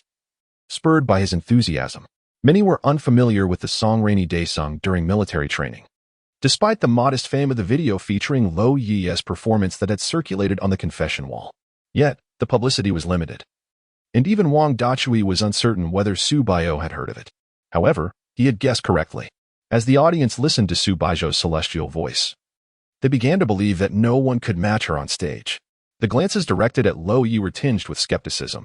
Under the host's direction, the accompaniment for A Bit Sweet began to play. In the opening scene, a male voice resonates as Luo Ye takes a deep breath. In the next moment, he closes his eyes, recalling his encounter with the enchanting senior, and his heart gradually relaxes. Upon reopening his eyes, they shimmer with tenderness. Since this is a love song, it demands an immersive performance. He turns to Su Baizhou and slowly parts his lips. "Pluck an apple as you pass by the door to quench your thirst. I shall deliver it to your hand." As Luo Ye's affectionate gaze falls upon Su Baizhou, she feels a subtle stir within her heart. This young man possesses a remarkable talent for singing. Like the refreshing cola of summer, like the comforting cocoa of winter, you embody the perfect moment and role. During their duet, although Su Baizhou's expression remains largely unchanged, her eyes reveal a warmth previously absent. Luo Ye is determined not to squander the chance to share the stage with the enchanting senior. This time, he vows to exert his utmost effort and showcase his full potential. The audience, once skeptical, has transformed into a sea of enjoyment. Upon closer inspection, Luo Ye appears quite charming, with a bashful demeanor, epitomizing the essence of a pure-hearted young man. Each individual listens intently to the song performed by the duo on stage. I know not why, but the wound has yet to heal. You have intruded upon my heart. With the most romantic chorus, you gently harmonize, our choice is steadfast in determination. As the performance concludes, the audience erupts into an even more thunderous applause than before. The host steps onto the stage, seizing the microphone from Luo Ye's hand, exclaiming with excitement, I never anticipated hearing such a performance at the welcome party. Thank you to Su Baizhou and this junior for making this event even more meaningful. I hope your university lives are vibrant and fulfilling. And I wish you all success in your studies. This welcome party will now come to a close. Please exit in an orderly fashion. As they leave the welcome party, Wang Dachui drapes his arm around Luo Ye's shoulder. So what was it like sharing the stage with the goddess Su? Without hesitation, Luo Ye replies, it was a tremendous honor. Well then, Wang Dachui grins mischievously. This opportunity was granted by your old buddy. So don't you have anything to offer in return? How about breakfast for a month? Not a chance, at most 2 weeks. Deal. Seeing the victorious smirk on Wang Dachui's face, Luo Ye's expression darkens. I've been tricked yet. Recalling the moment Wang Dachui stood up during the welcome party warms Luo Ye's heart. Despite Wang Dachui's often lewd demeanor, he proves reliable when it truly matters. Embodying the essence of a good roommate. Upon returning to the dormitory, Shen Xiao is still engrossed in a game on his bed. Well done, you too, Shen Xiao exclaims. The video of your duet has gone viral in the school group and on the confession wall. They say you're a match made in heaven. Wang Dachui leans closer to Luo Ye with a sly grin. So, Luo Ye, do you truly have feelings for Su Baizhou? Absolutely not, Luo Ye responds, his expression shifting as he vehemently denies it. Upon witnessing his demeanor, Shen Xiao and Wang Dachui exchanged glances, sharing a knowing smile. This child, it seems, is incapable of deceit. A wild lad indeed. If you fancy someone, pursue them boldly, father stands behind you in support. Wang Dachui remarked, however. If you truly end up with Su Baizhou, I fear every boy in the school will harbor murderous thoughts against you. Of course, I doubt Su Baizhou would ever take a liking to you. It's not that I look down upon you, my brother. After all, the title of Ice Goddess is not bestowed without reason. She may not hold any interest in the male gender. What nonsense are you spouting? Li Haoyang entered, radiating warmth. Wow, you look rather flushed. Have you been on a date? Li Haoyang chuckled sheepishly. Classmate Lu Binxin invited me to the cafeteria for a meal. What? Lu Binxin? Wang Dachui shot Li Haoyang a look filled with incredulity. Binxin clearly has feelings for me. Why would she ask you out? At this, Luo Ye and Shen Xiao were rendered speechless. Lu Binxin, a long-legged lowly standing at 170 centimeters, appeared even taller alongside a boy of the same height. If Wang Dachui were to walk with Lu Binxin, she would likely tower over him. As for our muscular brother Haoyang, pairing him with a long-legged lowly seems entirely fitting. Who would have guessed that the coach, often perceived as a bit simple-minded, could outshine us in social matters? Luo Ye mused. Stop spouting nonsense. I merely went to the office to attend to some business for the counselor. Classmate Lu happened to be there, and we decided to grab a bite together. Oh, just grabbing a bite together, is it? The three responded with a hint of skepticism. Come on, let us get to gaming. Luo Ye, are you joining us? Absolutely. As Luo Ye opened his phone, he suddenly remembered he hadn't checked his messages in a while. He glanced and found several unread notifications. From Su Baizhou, is that muscular guy posing as a senior in your dorm? I saw him in the cafeteria last time you were there. He asked the acting class monitor now. That muscular guy is quite handsome. By the way, I heard you sang during military training. What are you up to? Aren't you going to check your messages? I don't believe you're intentionally ignoring me. If you really aren't going to reply, I'm impressed. Luo Ye furrowed his brow in confusion. Who might this be? He had yet to memorize everyone in his class. But soon, a realization struck him. And he grimaced slightly. How could he have forgotten this loquacious young lady? Chapter 9. Silence. There's a girl Luo Ye, a native of the capital, quickly connected with another local classmate amidst his peers. After all, being far from home, it was comforting to have a fellow townsman to rely on. However, after exchanging contact information, Luo Ye soon regretted it. This Su Xiaojie turned out to be quite the chatterbox. I forgot to check the green bubble, he thought. But before he could send the 7-character message, Wang Dachui urged him. What are you dawdling for, Luo Ye? Hurry up and log in. All right. Closing the green bubble. Luo Ye logged into Honor of Kings. He was quite adept at this game, while not at the pinnacle of skill. He was certainly capable of leading the way among casual players. I'm on fire. Wang Dachui exclaimed as his Marco Polo unleashed a powerful ultimate ability during a team fight, dealing substantial damage before being honorably defeated, a true embodiment of a diligent player. Subsequently, Luo Ye's Kaisa charged into the fray, effortlessly claiming one kill after another. Dude, how many times have I told you? I initiate the fight. And you collect the kills. That way, neither of us dies. Yet you insist on starting the fight yourself, Luo Ye remarked. Huh, don't talk. My Marco Polo has its own finesse in initiating fights, and those details are something you can't replicate, Wang Dachui retorted. With a large question mark hovering over his head, Luo Ye readied himself and the team for another match. During the half-month military training, he had already led his teammates to a rank of over 30 stars in the unparalleled tier. After finishing the game, he would spend another 3 hours typing updates, leaving him with little time to rest, resulting in dark circles under his eyes. Today, the 515 dormitory was gearing up for another gaming session. Hold on. There are no girls. It's not fun. Let me see if there are any nearby, Wang Dachui suggested. With your skills, you think you can attract girls? Don't let a few wins in the unparalleled tier inflate your ego. We're all here thanks to Luo Ye, came the response. Suddenly, a request for an invitation appeared on Luo Ye's screen. I love Hot Pot. Could she also be playing Honor of Kings? He accepted the request. Upon seeing the girl's avatar suddenly appear, Wang Dachui exclaimed with excitement. Don't talk. There's a girl. He assumed she had been invited by him, as he had just sent requests to several girls. I love Hot Pot has joined the team. Hello. Hello. Do you have a mic? Wang Dachui asked directly. Opening the voice chat. Yep, came the single-word response from I love Hot Pot. Yet Wang Dachui was elated. The voice was that of a cool and composed young woman, instantly stirring excitement. Wow, your luck is incredible, Chue. You pulled in a real goddess. Luo Ye thought, exasperated. Can't you see she is my gaming friend? Let us go. Wang Dachui said impatiently. For players with over 30 stars in the unparalleled tier, along with a rank 48 player, I love Hot Pot, entered the game. However, Wang Dachui soon realized that throughout the match, the girl had only spoken one word in the team interface while in-game. She communicated exclusively through text. In the hero selection interface, the girl, fond of Hot Pot and quite considerate, opted for the support role, understanding that in the presence of 4 formidable men, her contributions would be limited. She chose Yao, initially intending to assist the marksman, but soon realized that this Marco Polo was utterly incompetent. How could such a novice achieve a double kill? Consequently, Yao decided to stick with the jungler throughout the match. Meanwhile, Polo remained in the bottom lane, contending with the enemy marksman and support, while occasionally fending off ambushes from the mid lane and jungler, not to mention the frequent flanking from the opposing Guan Yu. Help!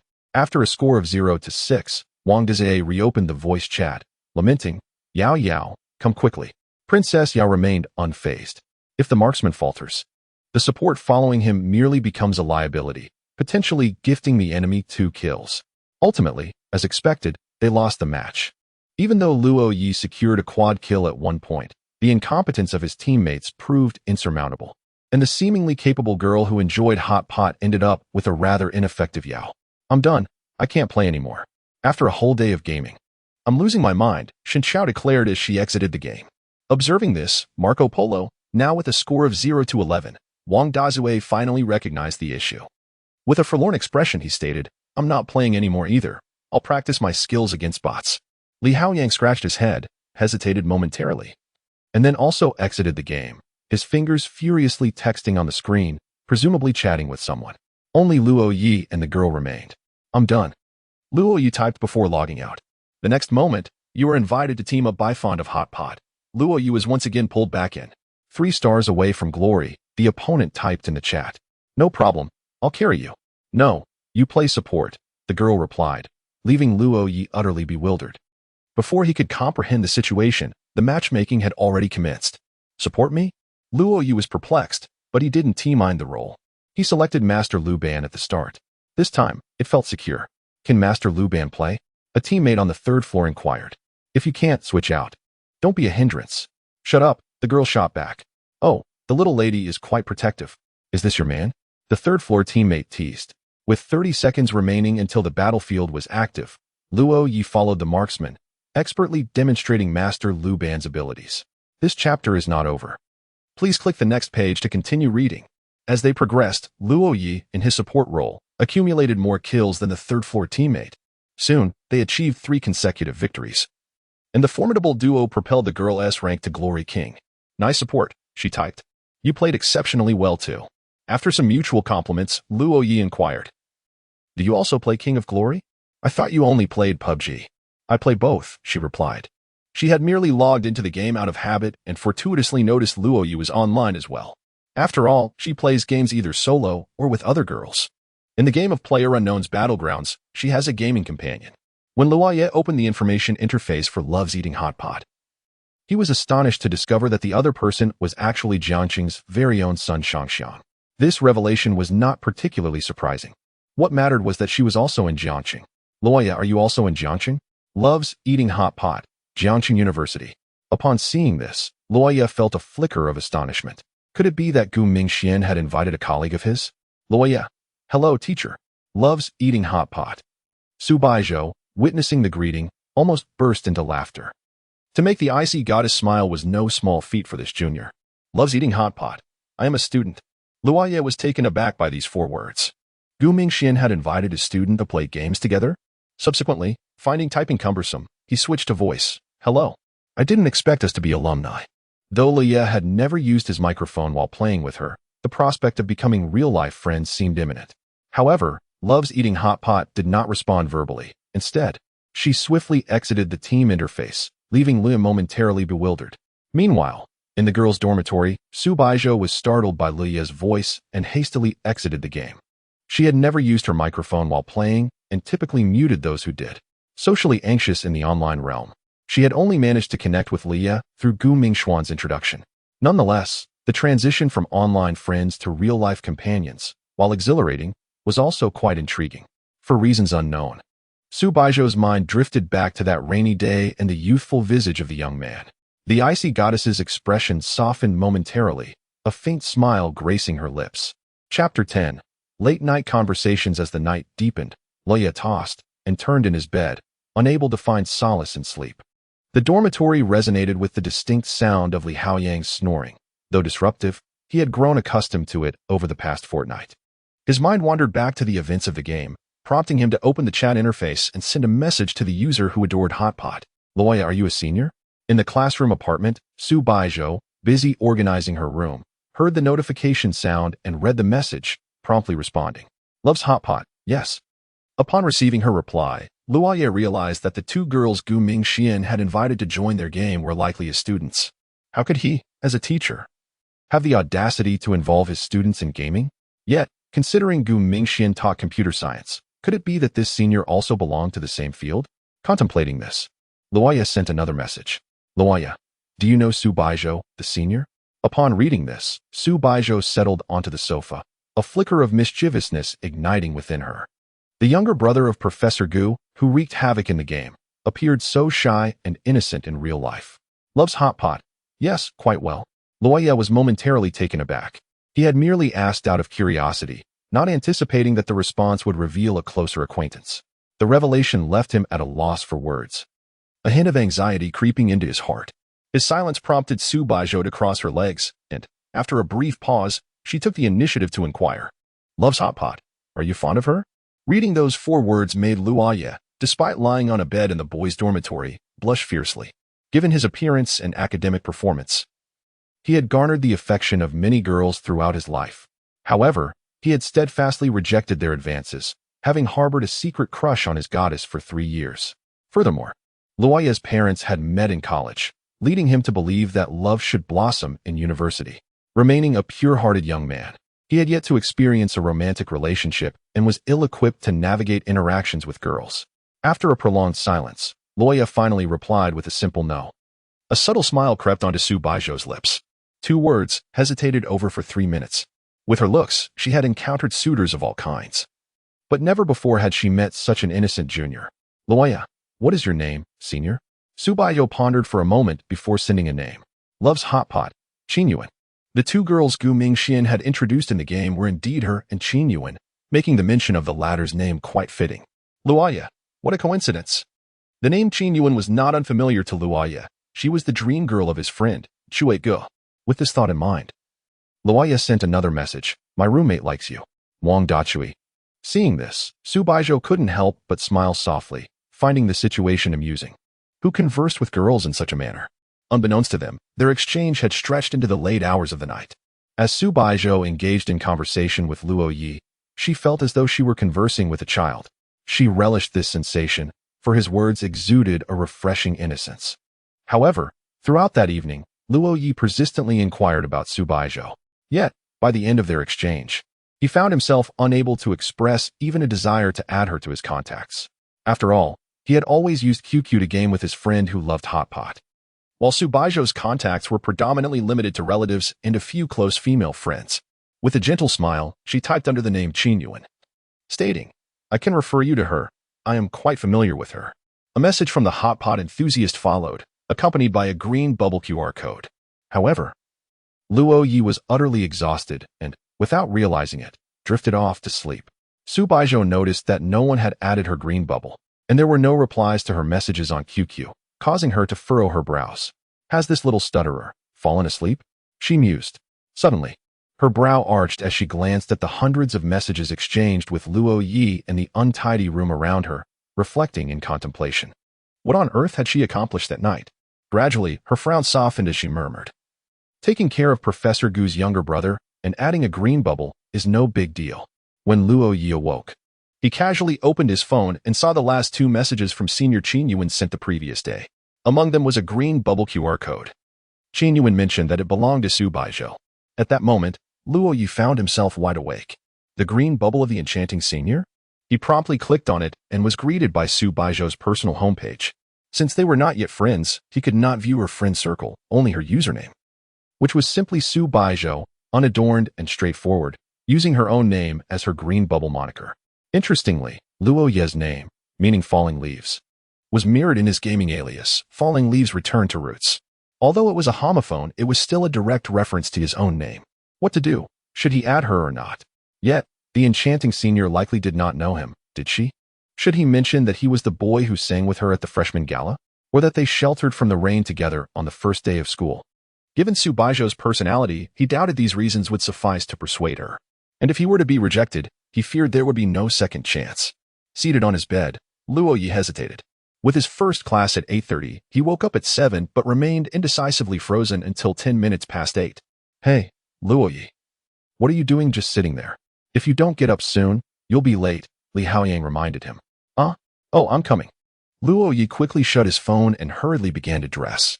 In the first class, Luo Ye found himself entranced by a green bubble QR code. His three roommates stared at him with curious expressions. "You've been staring for ages. Are you going to add it or not?" Shen Xiao chuckled from beside him.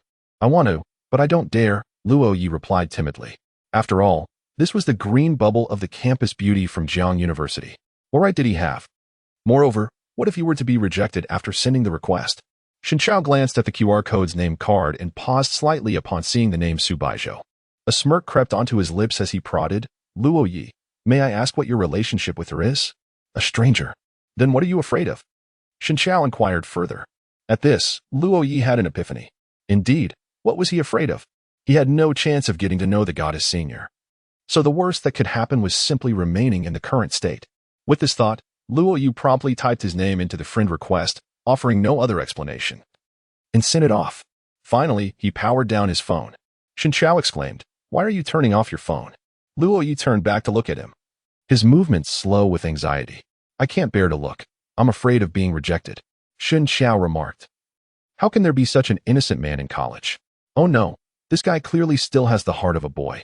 Chapter 11, Senior Qin. I'm finished. The courses in the third year are indeed quite scarce, and with Su Baizhou now engaged in preparations for her postgraduate studies, she has been occupied with part-time jobs.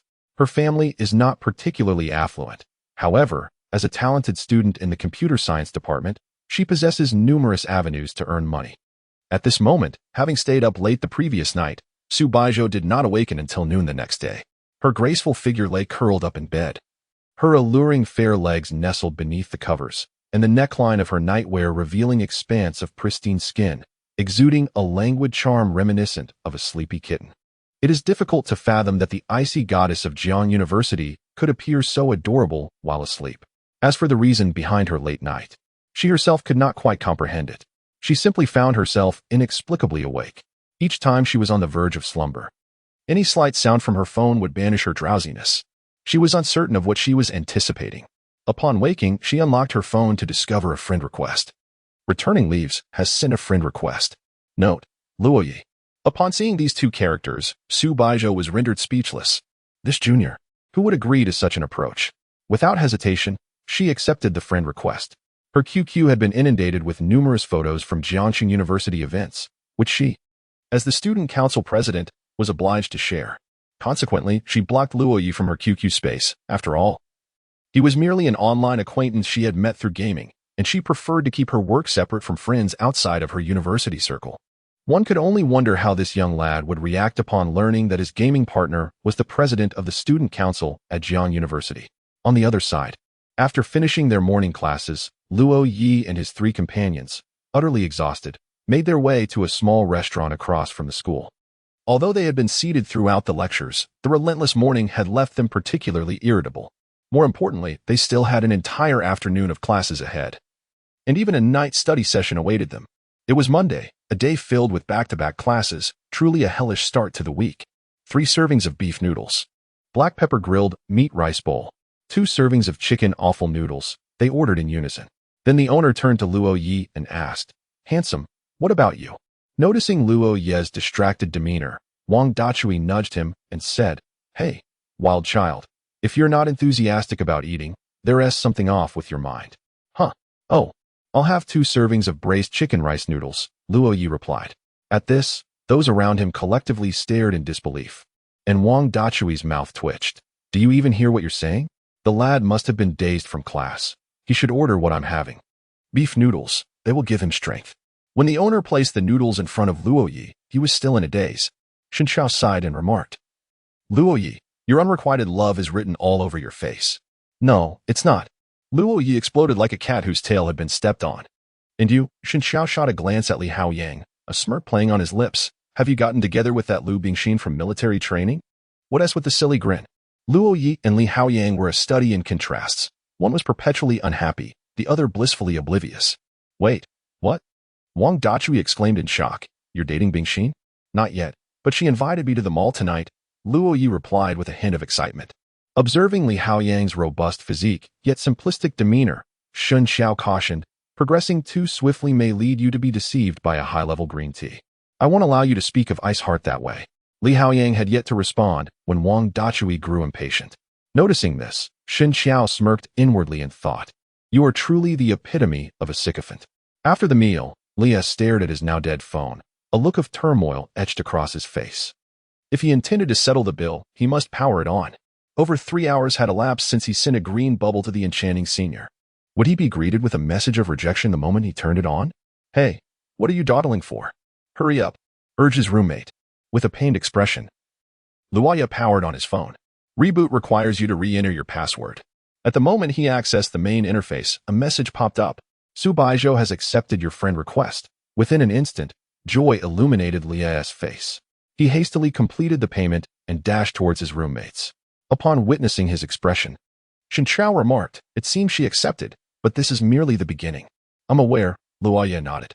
For him, being able to connect with the senior was already a cause for immense delight. After a full day of classes, the fatigue among the group was palpable. They hadn't even had time for dinner, except for Li Haoyang, who was energized, buoyed by a date with a beautiful girl. It was nearly 8 o'clock. Yet the mall wouldn't close until 10, so there was still time to browse. Observing Wang Dachui and the others preparing to return to their dorm, Li Haoyang inquired, "Aren't you coming with me?" "What?" Instantly revitalized, Wang Dachui exclaimed, "Can we join you?" "Of course. Ice Heart mentioned one of her roommates would come too, so I was told to bring mine along." "Good brother." Wang Dachui clasped Li Haoyang's shoulder, exuding a sense of camaraderie. "I shall not accompany you," Shen Xiao declared, disinterested in such affairs, and prepared to return to her dorm alone. "I also," Leah began to speak when Wang Dachui pulled him aside with a mischievous grin. "Wild boy, you must come. Follow your brother and observe how to charm the ladies." This piqued Luo Ye's interest. Meanwhile, Su Baizhou returned to the girls' dormitory to retrieve personal items she had forgotten at the faculty building. Presently, the dorm housed only her and Qin Yuan. as the other two were either starting a business or interning, opting not to reside on campus. Qin Yuan belonged to a wealthy family, thus she remained carefree. After tidying up, Su Baizhou sat in a chair, resting her chin on her hands, lost in thought. Speaking of which, that stuttering boy had yet to send a message since she added him. How could he expect her to initiate contact when he was the one who requested her?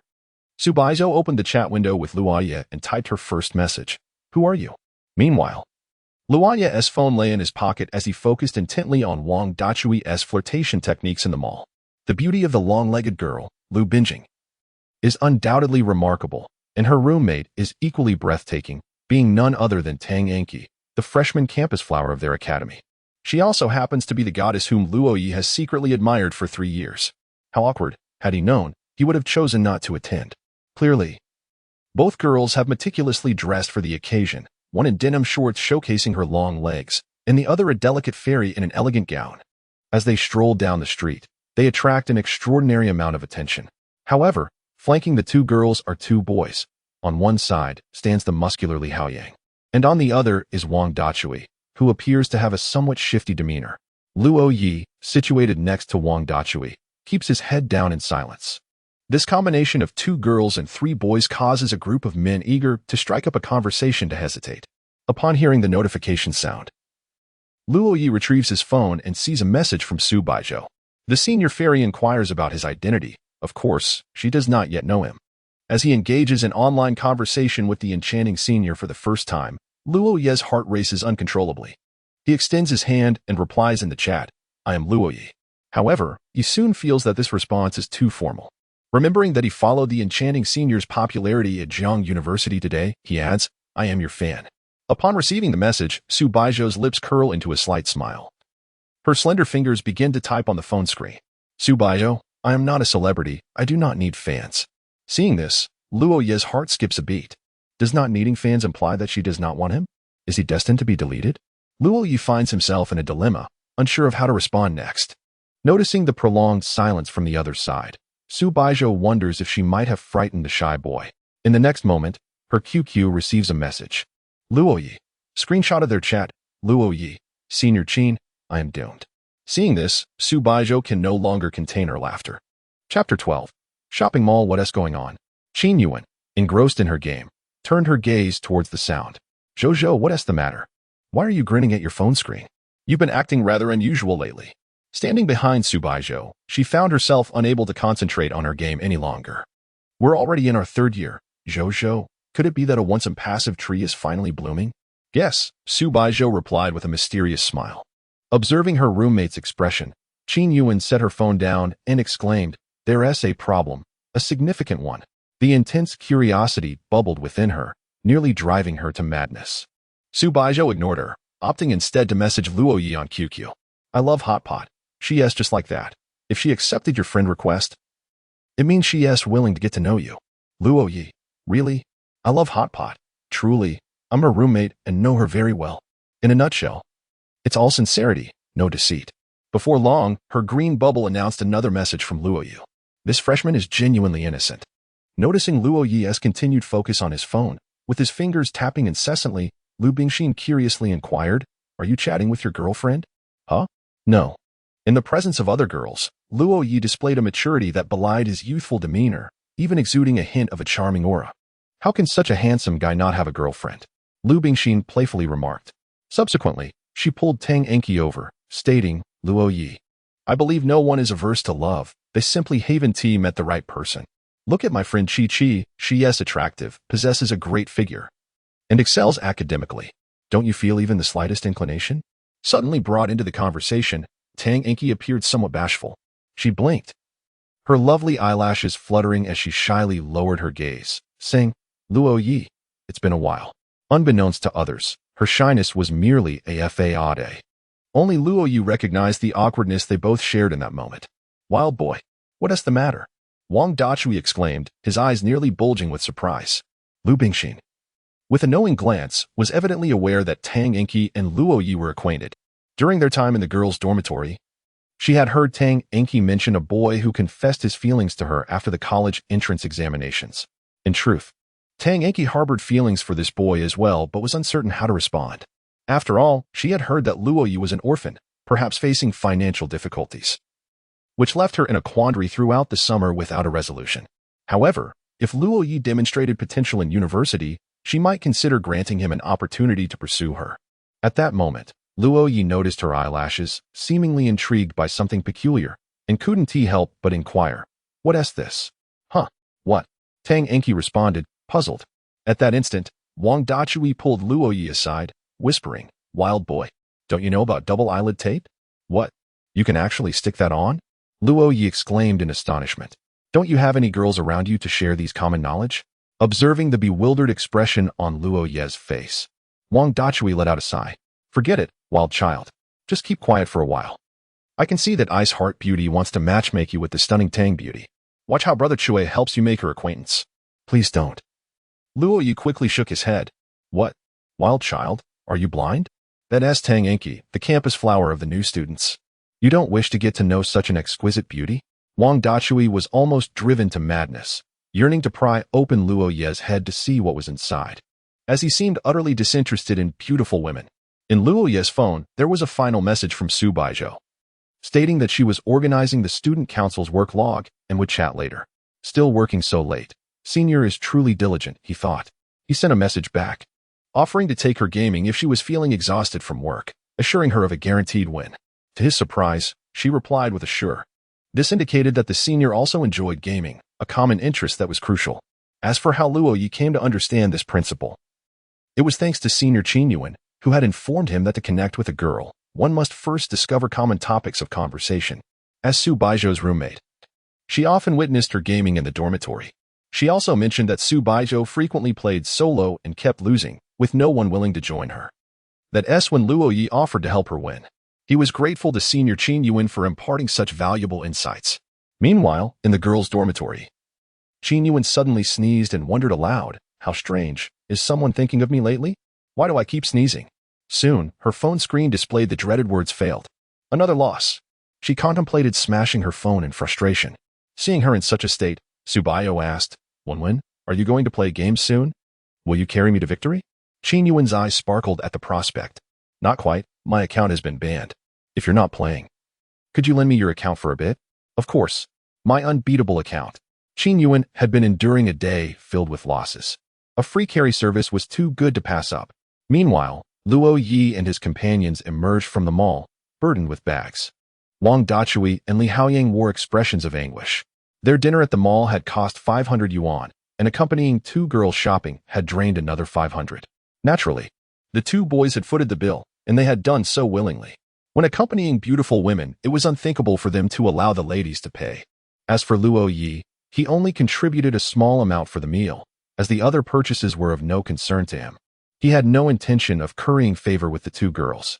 Yet, he found it perplexing why Wang Dachui and Li Haoyang looked as if they had consumed something distasteful. "It's just a few hundred yuan, isn't it?" Although he had grown up in his aunt's home, his aunt and uncle ran a business in the capital, providing the foundation for nurturing someone like Gu Mingxian, a young multi-degree PhD. Luo Ye's parents tragically passed away at a young age, sacrificing their lives in the line of duty as police officers, a source of enduring pride for their family. The remaining Luo Ye was cherished by his grandfather, who treated him like a precious gem, while his aunt's family embraced him as if he were their own son.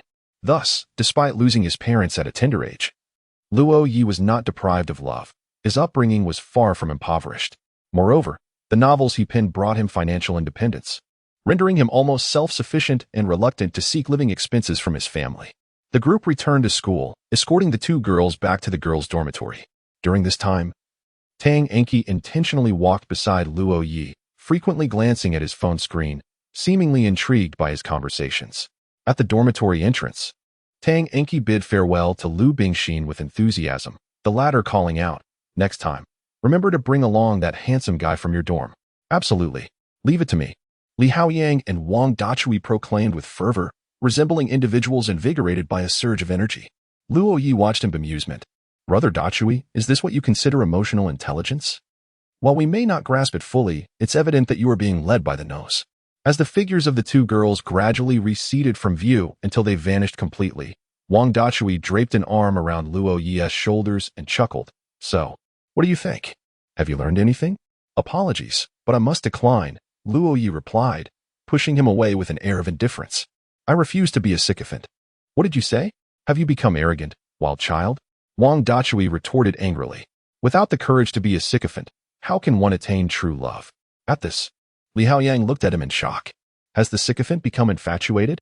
Chapter 13. The First Date Regardless of the Circumstances. Today's excursion with two girls left Wang Dachui and Li Haoyang with merely a quarter of their living expenses. By the end of the month, they were destined to be scraping by. Contemplating this, they returned to their dormitory, their spirits notably dampened. Meanwhile, Li Haoyang reclined on his bed and began chatting with Lu Bingxin. After all, money should not be spent frivolously. He must charm the ladies. Seizing the moment, he aimed to deepen their connection. Wang Dachui, too, had added Tang Anqi's contact information and sent a greeting through his phone. Yet there was no response from her. Wang Dachui found this rather perplexing. Was Anqi perhaps occupied? In the dormitory, Shen Chao observed their demeanor and silently shook his head. A devoted admirer seldom meets with a favorable outcome. His gaze then turned to Luo Ye, whom he intuitively believed had potential with Su Baizhou. This was a gut feeling. Su Baizhou, the aloof campus beauty, had inadvertently shared the stage with Luo Ye for a performance. Typically, such occurrences are orchestrated by fate itself. Wang Dachui, Today, he had witnessed Luo Ye add Su Baizhou, whose green dot indicated that she had accepted. Clearly, there was promise in this connection. With this thought, Shen Chao chuckled to himself on his bed, confident in his unparalleled emotional intelligence, a veritable detective possessing the script of fate. The other three in the dormitory regarded Shen Chao, who had suddenly burst into laughter, as if he were a fool. Wang Dachui, what an idiot. Li Haoyang, has he lost his mind? Luo Ye, what on earth happened? At that moment, Luo Ye's phone chimed. It was a message from the enchanting senior sister. Luo Ye opened the chat interface to find her informing him that she had just finished her tasks and inquiring when he would be free to play games with her. That would certainly be right away. Shortly thereafter, Su Baizhou sent her gaming ID, which was whimsically titled, I'm Berda, feel free. Luo Ye pondered the name. Intrigued. The enchanting senior sister certainly had a contrasting persona in the gaming world, adopting such a playful name. Perhaps she was aloof in reality yet exuberant online. In the girls' dormitory, Su Baizhou blushed as she read the name, unable to resist commenting to Qin Yuan, how shameless. Upon hearing this, Qin Yuan was baffled and, with a proud lift of her ample chest, asked, Why are you scolding me? I've always used this name. Why didn't you have an issue before? She then noticed that Su Baizhou's team interface displayed only 2 players, but thought little of it.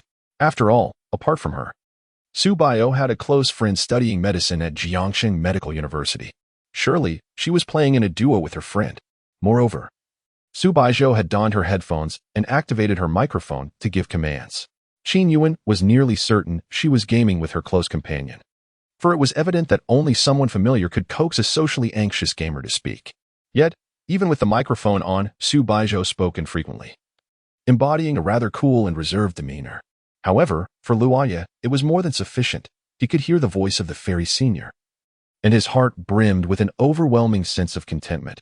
Even a wave of happiness washed over him. The feelings that boys harbor for girls are likely akin to those of Luo Ye, easily satisfied. Although he excelled in jungle roles, Luo Ye was playing support as the fairy senior had requested. Interestingly, her style of gameplay bore a striking resemblance to that of senior Qin Yuan, a testament to their camaraderie as roommates. After an evening of 5 matches, they had only succumbed to defeat once. Luo Ye mused, the senior is quite skilled at gaming, contrary to what senior Qin had suggested. In his ear, Su Baizhou softly remarked, indeed, she is far superior to Qin Yuan. Suddenly, Qin Yuan, who had been engrossed in watching videos, perked up at the mention of her name, exclaiming, Zhou, I feel as though you are insulting me. Her voice rang out, loud enough to reach Luo Ye even through Su Baizhou's headphones. Amused by the vivacity of Qin Yuan, Luo Ye chuckled. Senior Qin's personality seems quite different from her online persona. Do all girls possess dual facades? You may perceive it that way, Su Baizhou replied nonchalantly. Although the fairy senior's tone was often frosty, each of her responses conveyed earnest engagement. This indicated that Luo Ye had indeed become a friend of hers. Otherwise, given her reputed demeanor, she would hardly acknowledge him. As he pondered this, Luo Ye considered whether to invite the fairy senior for a meal. What would be the most suitable reason? With that thought, he opened the chat interface with Qin Yuan on QQ and inquired, Senior Qin, do you think if I invite Su Senior to dinner, she would agree? Upon reading the message, Su Baizhou fell into contemplation and responded, "After knowing me for so long, you are proposing to invite her first?" Taken aback, Luo Ye realized she was right. He had known Qin Yuan online for quite a while, shared numerous gaming sessions, and now serendipitously found themselves at the same university. Yet, he had never met her in person. It was only fitting that he should first arrange to meet with Qin Yuan. Luo Ye replied, "But would it be inappropriate for a boy to meet a girl alone?" Su Baizhou responded, "It wouldn't be a solitary meeting. Don't you want to see Zhou? I will invite her along, but you mustn't bring friends, as Zhou experiences social anxiety." "All right." He added 3 exclamation marks to convey his excitement and subsequently asked, "Are you free tomorrow evening? I know a wonderful restaurant." It was the same place where Wang Dachui and Li Haoyang had taken 2 girls that day. "I won't be free tomorrow." "Ah? Zhou is quite busy, but she is available on the weekend." "That's perfectly fine." "Noted. You just arrived in Jiangxing and are unfamiliar with the area. Let me treat you to dinner. Consider it a contribution towards my outing with Zhou. How can I accept that?" "It's settled then." After concluding the conversation, Luo Ye felt an immense joy. Playing games and chatting with someone he admired was indeed a delightful experience. However, there is a prevailing notion on the internet that love renders individuals foolish. He does not share this sentiment. Rather, he believes himself to be exceptionally astute at present. With a heart full of anticipation, Luo Ye gradually drifted into slumber. The dormitory resonated with the rhythmic sound of Li Haoyang snoring and Wang Dachui's sleep-talking. Soon, the weekend arrived. Under the radar of his roommates, Luo Ye ventured alone to the barber shop across from the school to style his hair, for he lacked the skill to do so himself. The reason for concealing this from his roommates was simple. He wished to keep matters under wraps until there was a definitive outcome. After all, he had arranged to meet the aloof campus beauty from Jiang University, and he could not afford any slip-ups. More importantly, through his observations, he discerned that apart from Shen Xiao, the remaining 2 roommates were merely pretenders, utterly inept at charming the opposite sex. Seeking their counsel would only lead to chaos. It was far more prudent to rely on his own judgment. Luo Ye instructed the barber to style his hair with a side parting, enhancing his already handsome visage with a sunlit charm. He emerged looking like a quintessential sunny boy. The barber, in a moment of persuasion, convinced him to acquire a membership card, and with a warm send-off, he departed from the quaint barber shop. This day marked the first weekend following the conclusion of military training. When classes officially commenced, those in the know understood. The hormones that blossomed between the sexes during the military training, coupled with the upperclassmen who had long been poised to approach the freshmen, converged at the school gates today. Pairs of young men and women were visibly present, alongside small groups of 7 or 8, mingling and laughing. Luo Ye felt a sudden pang of nervousness. Although he had previously gone out with girls, it had only been in the company of his aunt while shopping, making this situation quite different. Chapter 14. I sent a message to Qin Yuan on QQ, but received no reply. I then messaged Su Baizhou on Green Bubble, yet still no response. What could this possibly mean? Is this the fabled act of being stood up? Squatting on the ground, I stared at the unyielding chat interface, my face betraying a look of disappointment. However, I could hardly blame Qin Yuan or Su Baizhou. They were both in their 3rd year, and the latter was the president of the student council, so being preoccupied with other matters was entirely understandable. I merely felt a sense of sadness. Suddenly, a sound caught my attention. I looked up to see a pink 4-wheeled vehicle, emblazoned with the name Spicy Fish Head, come to a stop before me, its hazard lights flashing. Just as I pondered this oddity, a message appeared. Get in. Shocked, I gazed at the pink vehicle. Was this Qin's car? No wonder she hadn't replied. She must have been driving. My heart raced with a mix of excitement and trepidation as I opened the passenger door of the Spicy Fish Head. Inside sat only one person, Su Baizhou. At the wheel, my nerves began to fray, and I stammered, "Sister. Su, where's Qin? Qin Yuan?" She had something to attend to but didn't want to leave you hanging, so she asked me to come. Upon hearing this, I couldn't help but mentally commend Qin Yuan with a thumbs up. Thank you, Sister Qin. My life has become exceptionally vibrant because of you. Some young woman named Qin sneezed in the dormitory. In my heightened state of anxiety, I overlooked a critical detail, although Qin Yuan was absent from the car. It was indeed Su Baizhou who had just messaged me. Being so close to an angelic figure left my mind in a fog. I rescinded my earlier thoughts. Love truly has a way of rendering one foolish. What's more, I was merely infatuated. If I were truly in love, would I not be left stammering in the presence of this celestial being? Today, Su Baizhou donned a khaki vintage dress, with a light application of makeup, primarily lipstick. It was well known that she rarely wore makeup. Inside the car, silence enveloped us, reminiscent of that day we sheltered from the rain beneath a tent. Eventually, I broke the silence, sister. Su, is this your car? Yes, I just bought it. It wasn't too expensive, she replied. After working part-time for 2 years during college, she had saved enough to purchase this vehicle, valued around 40,000 yuan. As a computer prodigy from a prestigious university, amassing such funds during her studies was not an insurmountable feat. Su Baizhou's driving was steady. The aloof beauty known as the ice goddess at Jiang University drove just like any ordinary girl. She was focused, her gaze shifting between the road ahead and the side mirrors. Witnessing this, I felt a surge of nervousness. Sister, you are? Yes. I received my driver's license last week. This is my first time on the road. At her words, my lips twitched involuntarily. Had it not been for the fact that the driver was the enchanting senior, he would have eagerly shouted to be let out of the car. He had previously ridden in his aunt's vehicle, which ended in a collision. Though he emerged unscathed, his aunt spent 2 weeks in the hospital, instilling in him a deep-seated fear of riding in her car again. Su Senior, perhaps I should take over?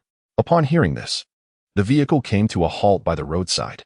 Su Baizhou opened the door and gracefully circled to the front, standing before the passenger seat. With hesitation, Luo Ye opened the door and exited the vehicle. He observed as Su Baizhou swiftly occupied the passenger seat, fastening her seatbelt with fluidity.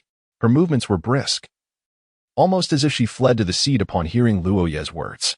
Once he settled into the driver's seat, Su Baizhou casually inquired, "Do you have a driver's license?" "Why, yes. I obtained it during the summer," he stammered. Seated beside him, Su Baizhou emanated an alluring fragrance that captivated Luo Ye. On the steering wheel, traces of slightly damp fingerprints suggested nervous perspiration. It was evident that she had driven from the classroom dormitory to the school gate in a state of anxiety. Hence her prompt transition to the passenger seat. Luo Ye's driving skills were commendable, and with Su Baizhou beside him, his abilities seemed to elevate further. Following the navigation, he drove to a park, Jiangqing Park. After parking, he asked in confusion, "Senior, why have we come here?" With a glance, Su Baizhou replied, "It's 3 in the afternoon. If we don't find a way to pass the time, shall we head straight to dinner?" Luo Ye was taken aback, realizing the validity of her statement.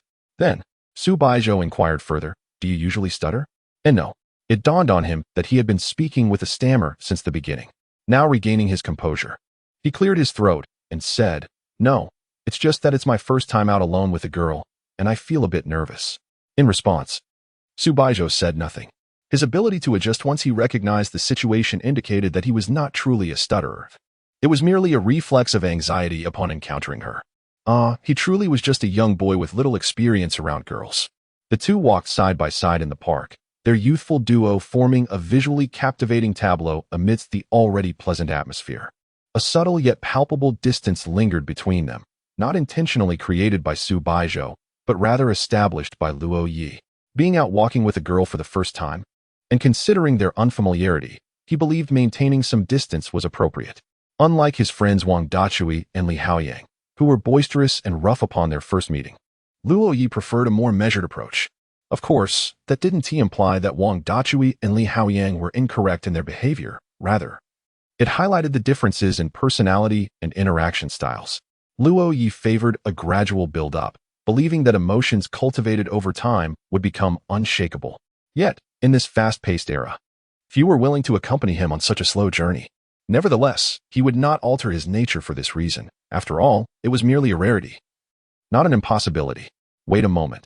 There will always be someone willing to accompany him, step by step. The weather today is splendid, unlike their first meeting, which was drenched in rain. Strolling through the park with the enchanting senior sister was something Luo Ye could scarcely have imagined just a few days ago. He is primarily indebted to senior sister Qin Yuan. It is all her doing. As they meandered through the park, they passed a small cart selling ice cream. Luo Ye inquired, "Senior sister Su, would you like some ice cream?" Immediately after posing the question, he regretted it. The previous night, in preparation for their first formal meeting, he had diligently researched various tips. Among them, one stood out as paramount. When purchasing something for a girl, one should not ask if she wants it, but rather buy it outright. However, Su Baizhou seemed to tread a different path. Upon hearing his question, she raised an eyebrow and replied, "Do you want some? If so, I will treat you." Her words left Luo Ye momentarily speechless. Without a glance back, Su Baizhou strode towards the ice cream cart. It appeared that she too lacked experience in interacting with boys, her demeanor somewhat awkward. Chapter 15. The little one is quite interesting. Without granting Luo Ye a chance to decline, Su Baizhou had already procured the ice cream. Unsure of his preferred flavor, she purchased both vanilla and chocolate. Which one would you like? Luo Ye hesitated, wavering between the two options, seemingly quite conflicted. He had a fondness for chocolate. Yet vanilla also seemed appealing. Noticing his indecision, Su Baizhou inquired, "What is your zodiac sign?" "Libra." "That makes sense." "And you?" "Scorpio." "Oh, that explains it." Despite her aloof demeanor, their conversation flowed effortlessly during their initial formal meeting. Observing Luo Ye's continued hesitation, Su Baizhou promptly placed the chocolate-flavored ice cream into his hands, as she herself preferred vanilla. As they walked, Luo Ye unconsciously slowed his pace, trailing behind the enchanting senior. He pulled out his phone and quickly captured a snapshot of Su Baizhou's figure from behind. Feeling a surge of delight, he hastened to rejoin her side. Su Baizhou cast a sidelong glance at him but said nothing. She had just utilized the reflection from her phone's dark screen to realize that Luo Ye had stealthily taken a photograph of her back. She felt indifferent about it. After all, it was merely a shot of her silhouette. Luo Ye's cautiousness in capturing even a mere back view suggested he had never taken a frontal photo of himself, aspiring instead for a picture of her from behind. His demeanor hinted at a desire to secretly treasure it, akin to a small creature discovering a precious treasure to hide away. She found it puzzling. What purpose did a photo of an unseen face serve? Today, she wore a long dress, concealing even her legs. What was there to capture in a back view? Yet, observing the gleeful expression on Luo Ye's face, Su Baizhou couldn't help but feel a spark of curiosity. Why was he so elated over a mere silhouette? Would he be overjoyed to the point of soaring if he obtained a frontal shot or even a selfie with her?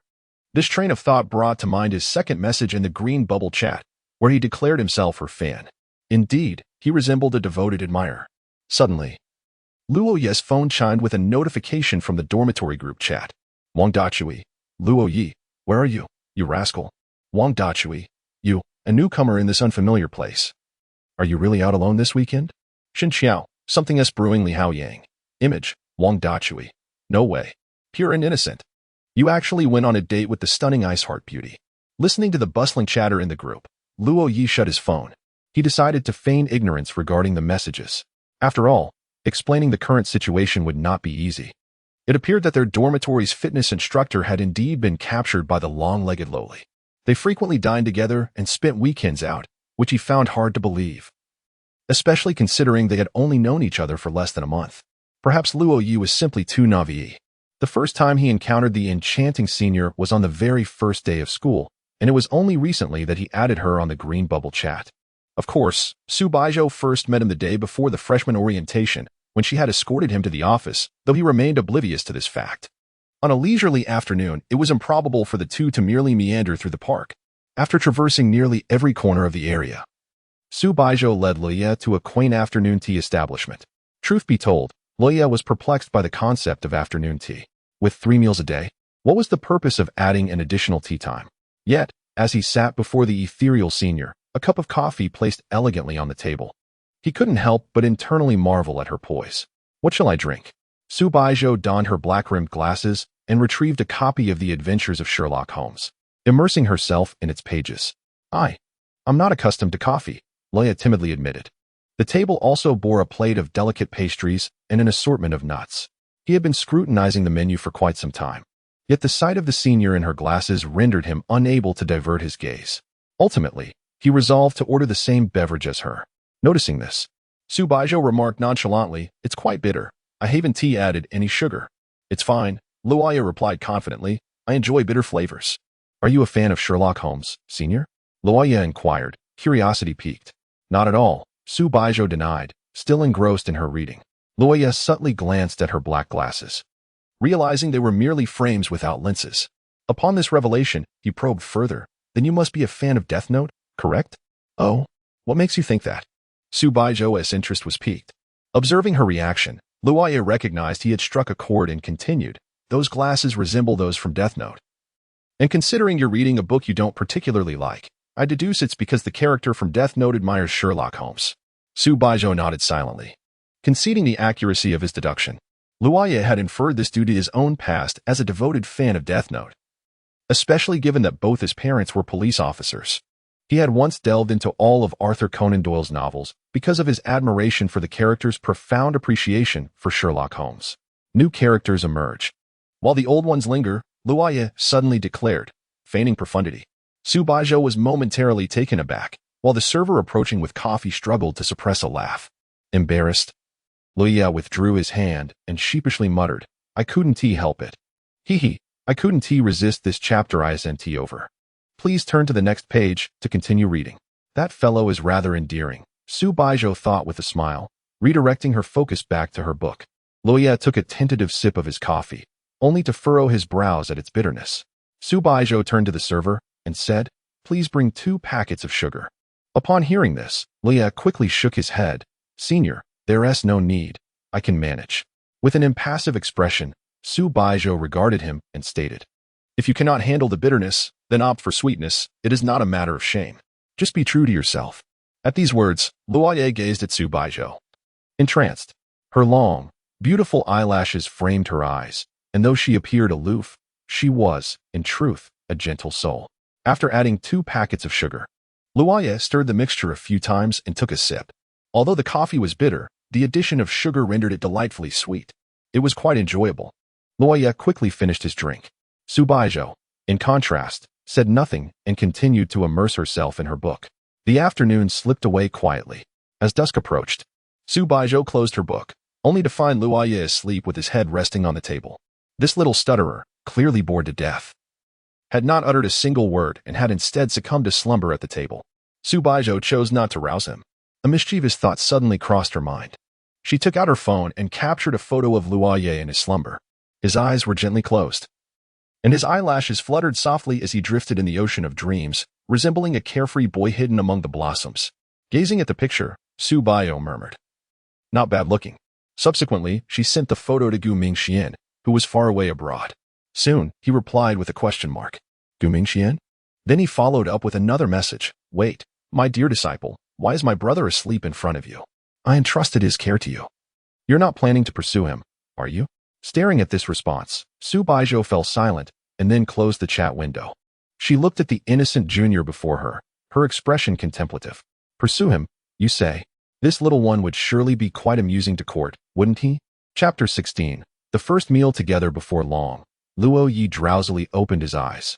Upon noticing, Su Baizhou remarked lightly, Awake? Hearing this, Luo Ye rubbed his eyes, momentarily bewildered. As his gaze sharpened, he discovered a fairy-like senior sitting before him. He felt a surge of nervousness and stammered, I'm sorry, senior, I fell asleep. That's all right, Su Baizhou replied, rising gracefully. Come, let me treat you to a meal. Sure, Luo Ye replied shyly, following closely behind Su Baizhou like a younger brother. Upon returning to the pink chili fish head, Luo Ye revved the engine. This was his second time driving this vehicle, and he clearly felt more at ease than the first. After navigating a few streets, they arrived at the entrance of a barbecue restaurant. It is widely known that college students often dine on either hot pot or barbecue. Having already indulged in hot pot with his roommates, Luo Ye now found himself at a barbecue restaurant with the senior. Though small in appearance, the interior of the establishment was beautifully decorated, exuding a tranquil ambience with few patrons. It was a hidden gem of a barbecue restaurant, perfectly suited for someone like Su Baizhou, who preferred not to be disturbed. The owner, a plump lady, warmly greeted Su Baizhou upon her arrival, exclaiming, Zhou, it's been ages since you last visited. With the new semester starting, I've been busy with freshman activities, Su Baizhou replied, displaying a friendly demeanor that suggested she was a regular here. The restaurant, known as Sister Zhou's Barbecue, drew Sister Zhou's attention to Luo Ye, her eyes lighting up in surprise. Is this young man with you? Yes, Luo Ye nodded shyly. Sister Zhou chuckled. Zhou usually comes alone, occasionally bringing another girl. This is her first time bringing a boy. Luo Ye felt his face flush, a bashful smile spreading across his lips. Observing his innocent and endearing demeanor, Sister Zhou couldn't help but feel a surge of affection for him. Seated opposite Su Baizhou, Luo Ye felt somewhat constrained. He was genuinely afraid that any of his actions might displease her. However, it was evident that Su Baizhou had also never dined with a boy before and was uncertain about how to interact. After Sister Zhou served Su Baizhou's favorite dishes, she began cooking quietly. Luo Ye watched her movements, attempting to imitate her. Noticing her somewhat clumsy attempts, She hadn't even brushed the oil. Su Baizhou inquired. Haven't you ever had barbecue? I have, Luo Ye replied softly. However, he had always relied on servers to cook for him and rarely took matters into his own hands. Yet, it was not a difficult task, and he felt he could learn quickly by observing her. Would you like something to drink? Su Baizhou asked, recalling Luo Ye's inebriated state during their last encounter. No. Luo Ye declined. This being his first meal with her, he felt too timid to drink, especially knowing she would be the one driving. He truly dared not. Then I shall have a little. Su Baizhou requested a bottle of green plum wine from Sister Zhou. Sister Zhou elaborated, every time Zhuizhu visits, she insists on having some.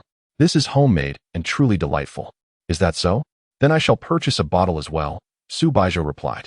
Upon hearing this, she furrowed her brow and inquired, who will drive? Luo Ye quickly shook his head. I won't drink. I'll take it back to my dormitory. His curiosity was merely to discern the flavor of the wine that Senior enjoyed. Indeed, he had seldom tasted green plum wine. Su Baizhou savored her food at a leisurely pace, relishing every bite. Yet, observing Luo Ye burn a slice of pork belly, she could not resist assisting him with the grilling. From the beginning until now, he had failed to cook a single slice properly. As he watched her help him, a bashful expression crept across his face. Although he was generally quite capable, he transformed into a novice when it came to culinary endeavors. Whether it was the simplest fried rice or the current task of grilling meat, he seemed to struggle to learn. However, grilling meat was simpler than preparing instant noodles. Perhaps with a few more attempts, he would improve. Before long, Su Baizhou placed several slices of pork belly into Luo Ye's bowl. Upon tasting one, his eyes lit up. The meat she grilled was comparable to that served in upscale Japanese barbecue restaurants. It was rich yet not greasy, perfectly cooked throughout. Moreover, the dipping sauce at this establishment was exquisite, explaining why she frequented it. Luo Ye eagerly began to eat, momentarily forgetting about his senior in the face of such delectable food.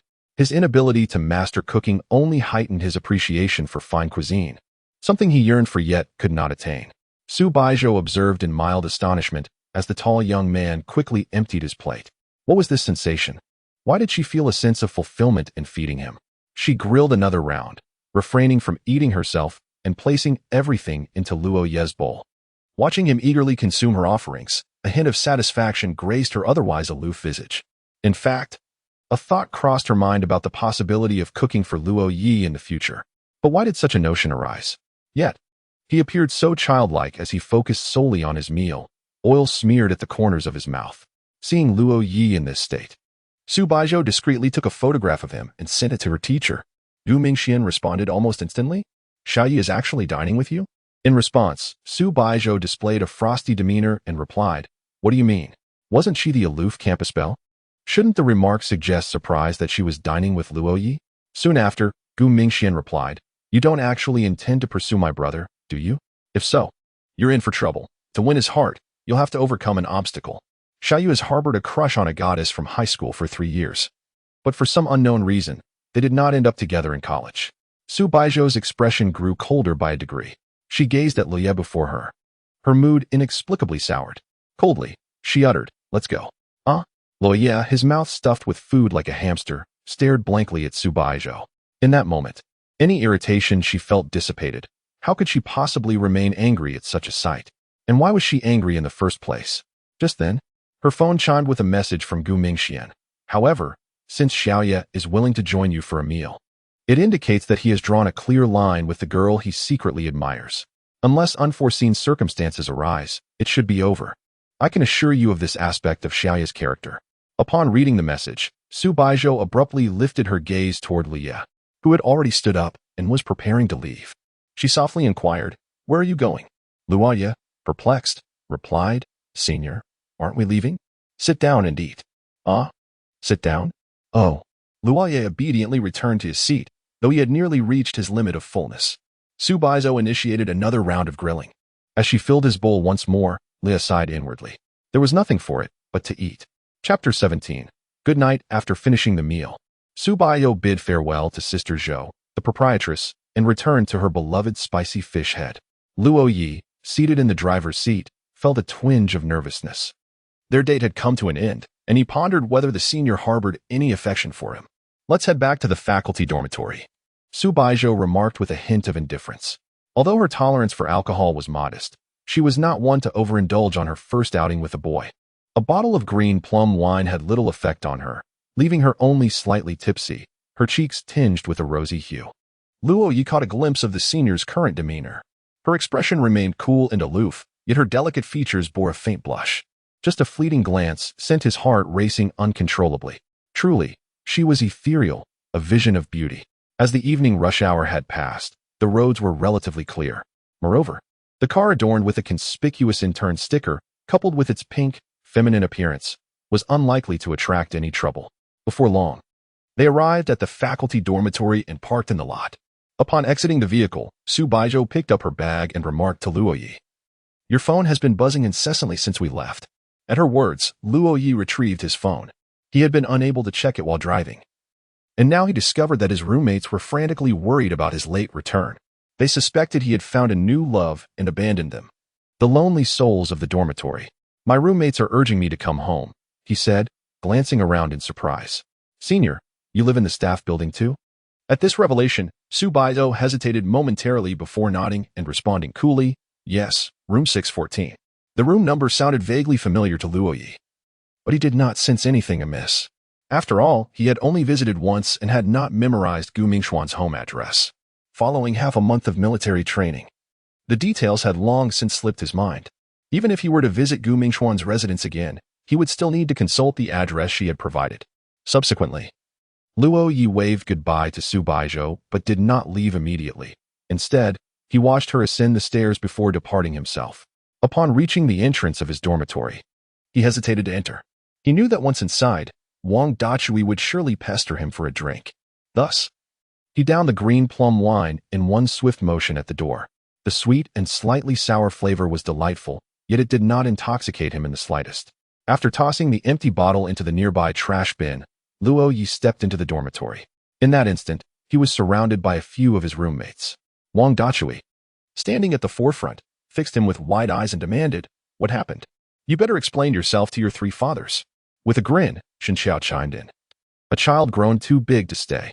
Luo Ye pushed past Wang Dachui and quickly returned to his desk, declaring, "Do you still want to level up?" "Absolutely," Wang Dachui exclaimed, his face alight with excitement. However, today's novel has yet to be updated. Luo Ye decided to refresh today's article first.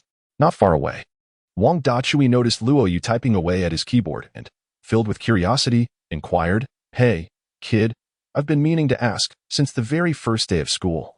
You've been hammering away at that keyboard. Do you harbor some clandestine secret?" "I am a web novelist," Luo Ye replied, wiping his nose with a handsome demeanor. Yet, to others, this statement bore a different connotation. "What? You write erotic literature?" Wang Dachui rushed over, peering intently at the draft Luo Ye was composing. "Don't speak carelessly. Writing that kind of stuff is illegal." "It's fine, just write it for me to see." Wang Dachui's expression was exceedingly lewd. "Get lost." Luo Ye began typing fervently.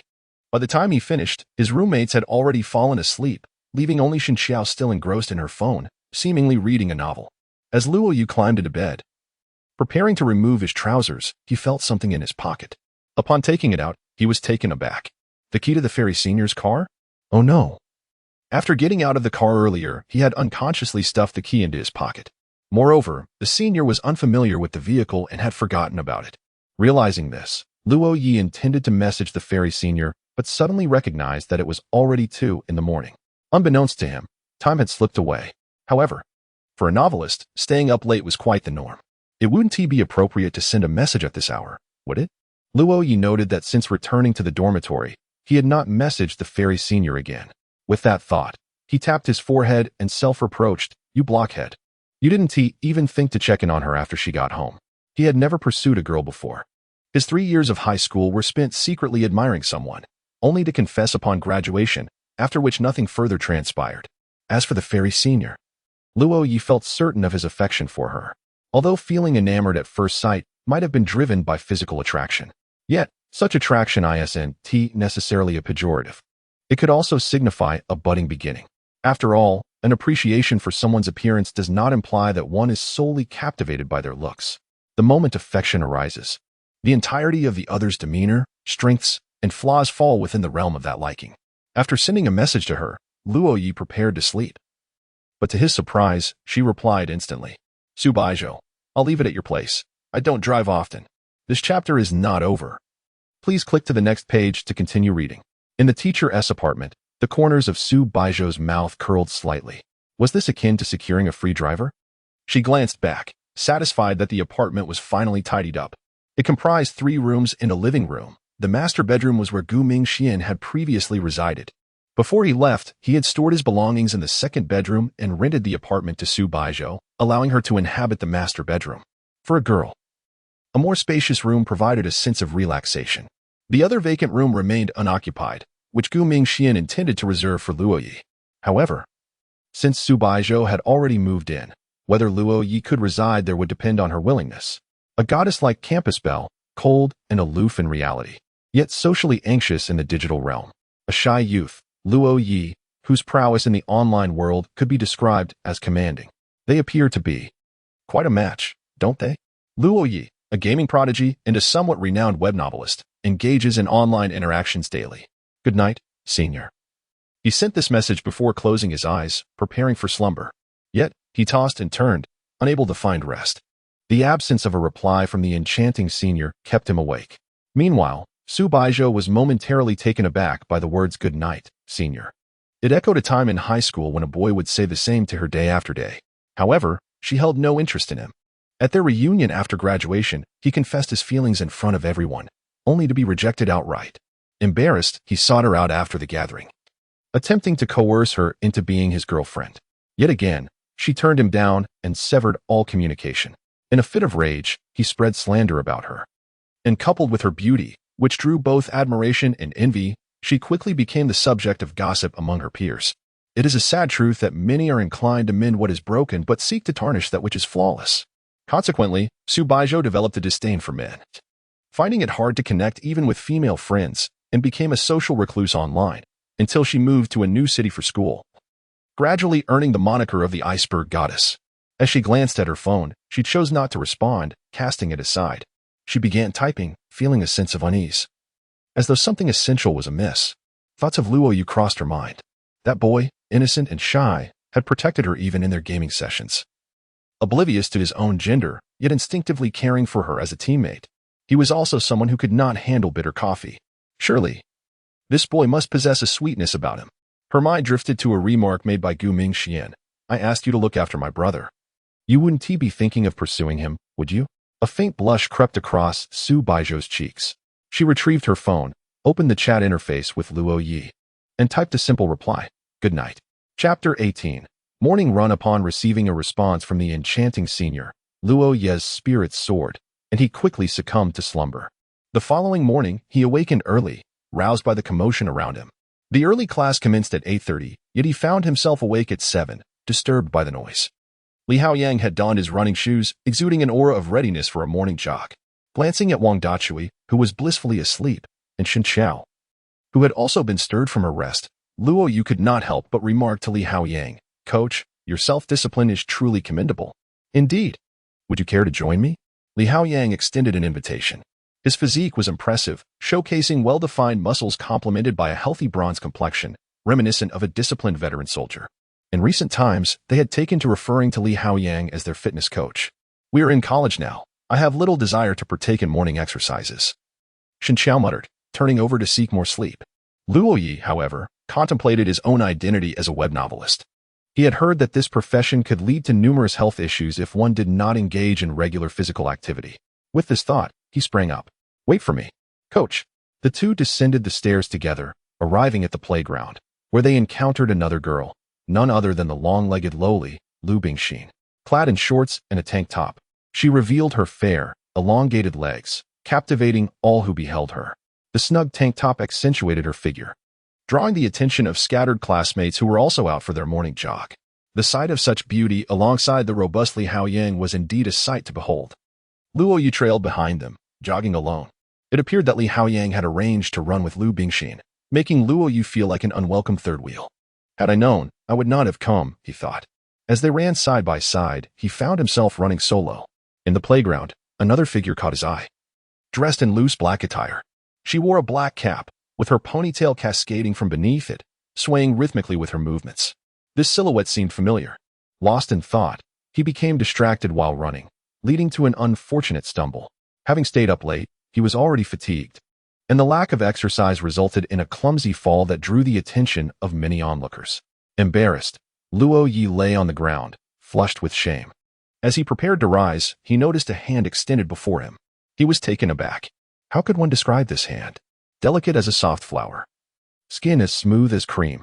The fingertips, resembling tender shoots, were as crisp as white lotus roots. Such a beautiful hand.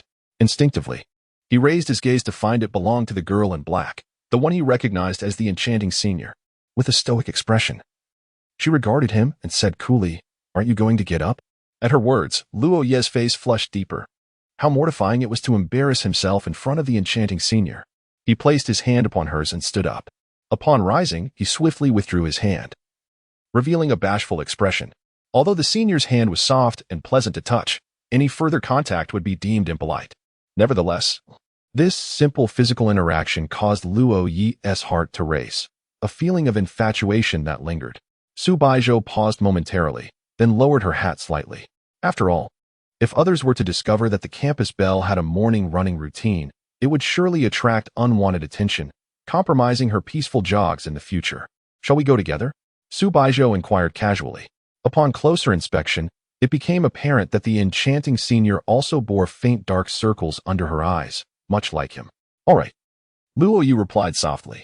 Others on the playground noticed a figure resembling the campus beauty, Su Baizhou, but upon seeing her accompanied by a male, they shook their heads in disbelief. It was impossible for Su Baizhou to have a man by her side. Luo Ye jogged expressionlessly alongside the enchanting senior. Why the stoic demeanor? It was all an act. In reality, he was in discomfort. During his first morning run, he was exhausted after just one lap. However, as the senior showed no signs of fatigue, he felt embarrassed by his own tiredness. Yet, no matter how hard he tried to feign endurance, his body could not be deceived. Su Baizhou noticed the boy beside her increasingly out of breath. Originally intending to run 6 laps, she halted after just 3. From her small bag, she retrieved a towel to wipe the sweat from her brow.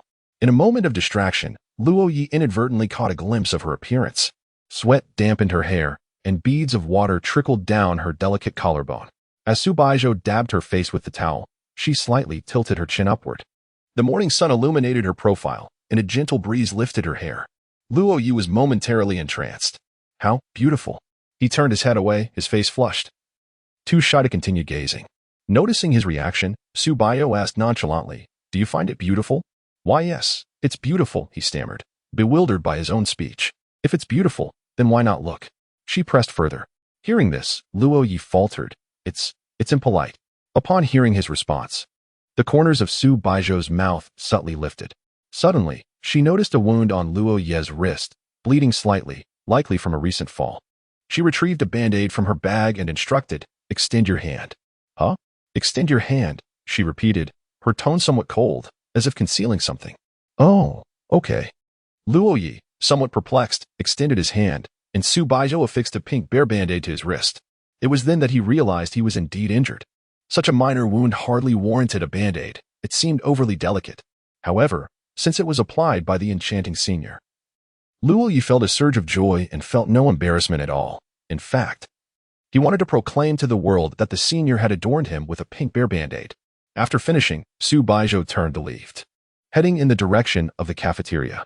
A conflicted expression emerged on Luo Ye's face, as he found himself confronted with 3 choices: to wait for Li Haoying and share breakfast together, to dine alone, or to boldly pursue the enchanting senior and join her for a meal. Glancing towards the playground, he observed Li Haoying still jogging alongside Lu Bingxin, prompting him to shake his head. Clearly, the first option was untenable. As for the third choice, would that not be too audacious? Reluctantly, he settled on the second option, to eat alone. The school boasted several cafeterias, with the first cafeteria situated adjacent to the male dormitory and the third near the female dormitory. Su Baizhou made her way towards the third cafeteria, while Luo Ye headed in the direction of the first. Upon glancing back, Su Baizhou realized Luo Ye was not following her, but instead walking away in the opposite direction. Momentarily taken aback, she felt an inexplicable urge to head towards the first cafeteria. It had indeed been a while since she last dined there. A sporadic visit would not be amiss. Yes, the food at the first cafeteria was superior to that of the third. The staff there were more amiable. Moreover, it was more affordable. A multitude of reasons flooded Su Baizhou's mind, making the decision to go to the first cafeteria suddenly appear entirely reasonable. With this thought in mind, she altered her course and began walking towards the first cafeteria. Meanwhile, on the playground, Lu Bingxin and Li Haoyang had completed their run. Unable to contain her curiosity any longer, Lu Bingxin inquired, "Class monitor, was there a girl beside Luo Ye just now?" To this, Li Haoyang replied, puzzled, "Was there? I didn't notice." His attention had been solely focused on running and Lu Bingxin. No matter how oblivious he might be, he was still a man. Lu Bingxin's allure was undeniably potent for any male. Chapter 19. Turning back, the first cafeteria was modest in size, merely a third of the third cafeteria. And aside from its affordability, it boasted no other virtues, the food being particularly unpalatable. Predominantly, the patrons were male, with only a smattering of girls seated in the corners, engaged in conversation while they dined. The breakfast crowd was substantial, with nearly every table occupied. Luo Ye purchased 2 meat buns, a cup of soybean milk, an egg, and a corn cake, and casually selected a seat. Though another boy occupied the same table, it hardly mattered. The table could accommodate 6, and their diagonal positioning ensured a comfortable distance. Suddenly, more than half of the boys in the cafeteria turned their gaze toward the entrance. A tall, alluring figure clad entirely in black entered, instantly transforming the otherwise unappetizing fare into a culinary delight. One boy promptly devoured 2 buns in quick succession. Wasn't he that Su Baizhou, the campus beauty of Zhang University? What brought her to the first cafeteria? Luo Ye remained oblivious to the surrounding commotion as he took a sip of his soybean milk, finding it somewhat salty. Why on earth was the soybean milk from the south salty? He longed for sweetness. Su Baizhou casually gathered her breakfast and, upon looking around, noticed that every table was occupied. While a few seats remained, they necessitated sitting among the boys.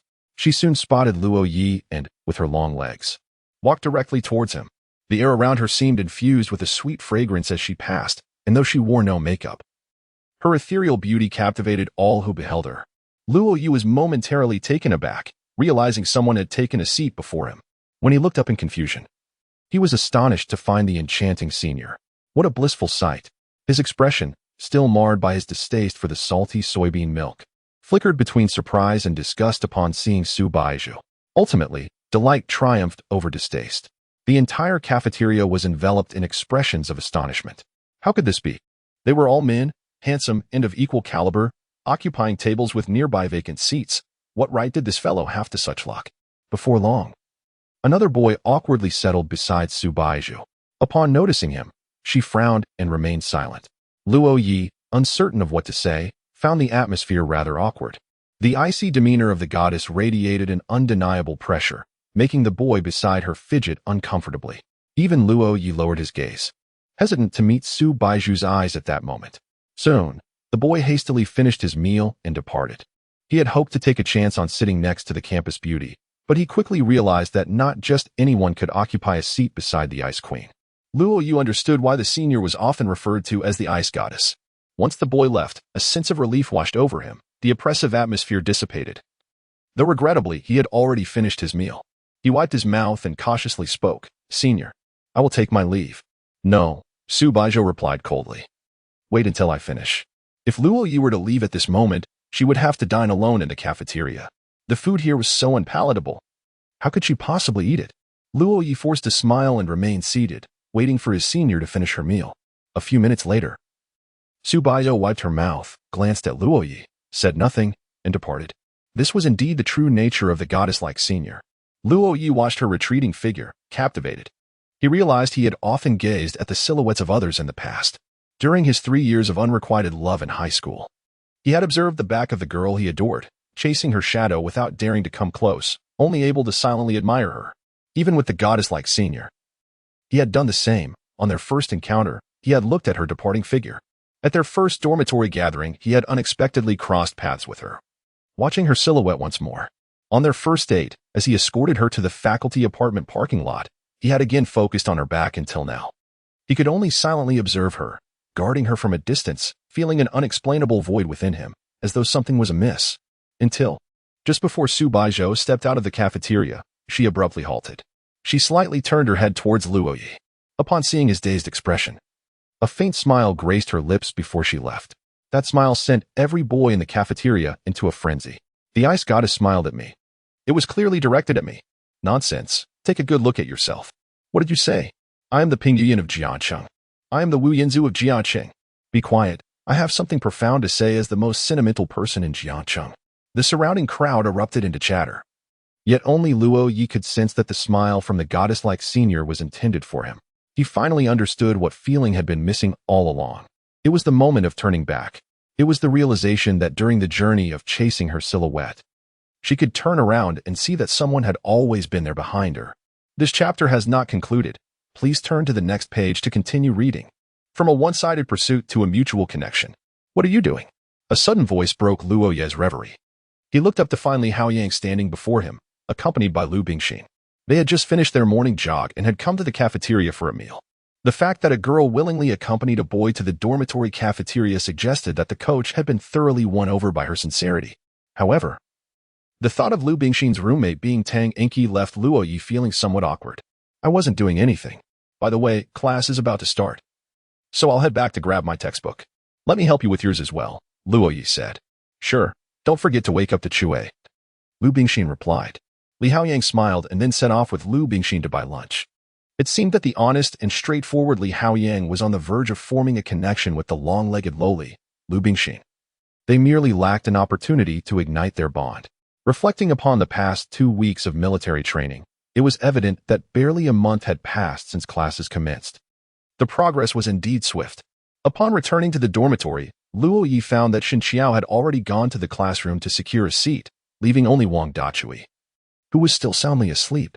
Today was Monday, the day laden with the most classes, a veritable hellish Monday. Luo Ye took out his phone, turned the volume to its maximum, and played the song Gni Tai Mei, placing it beside Wang Dachui's pillow.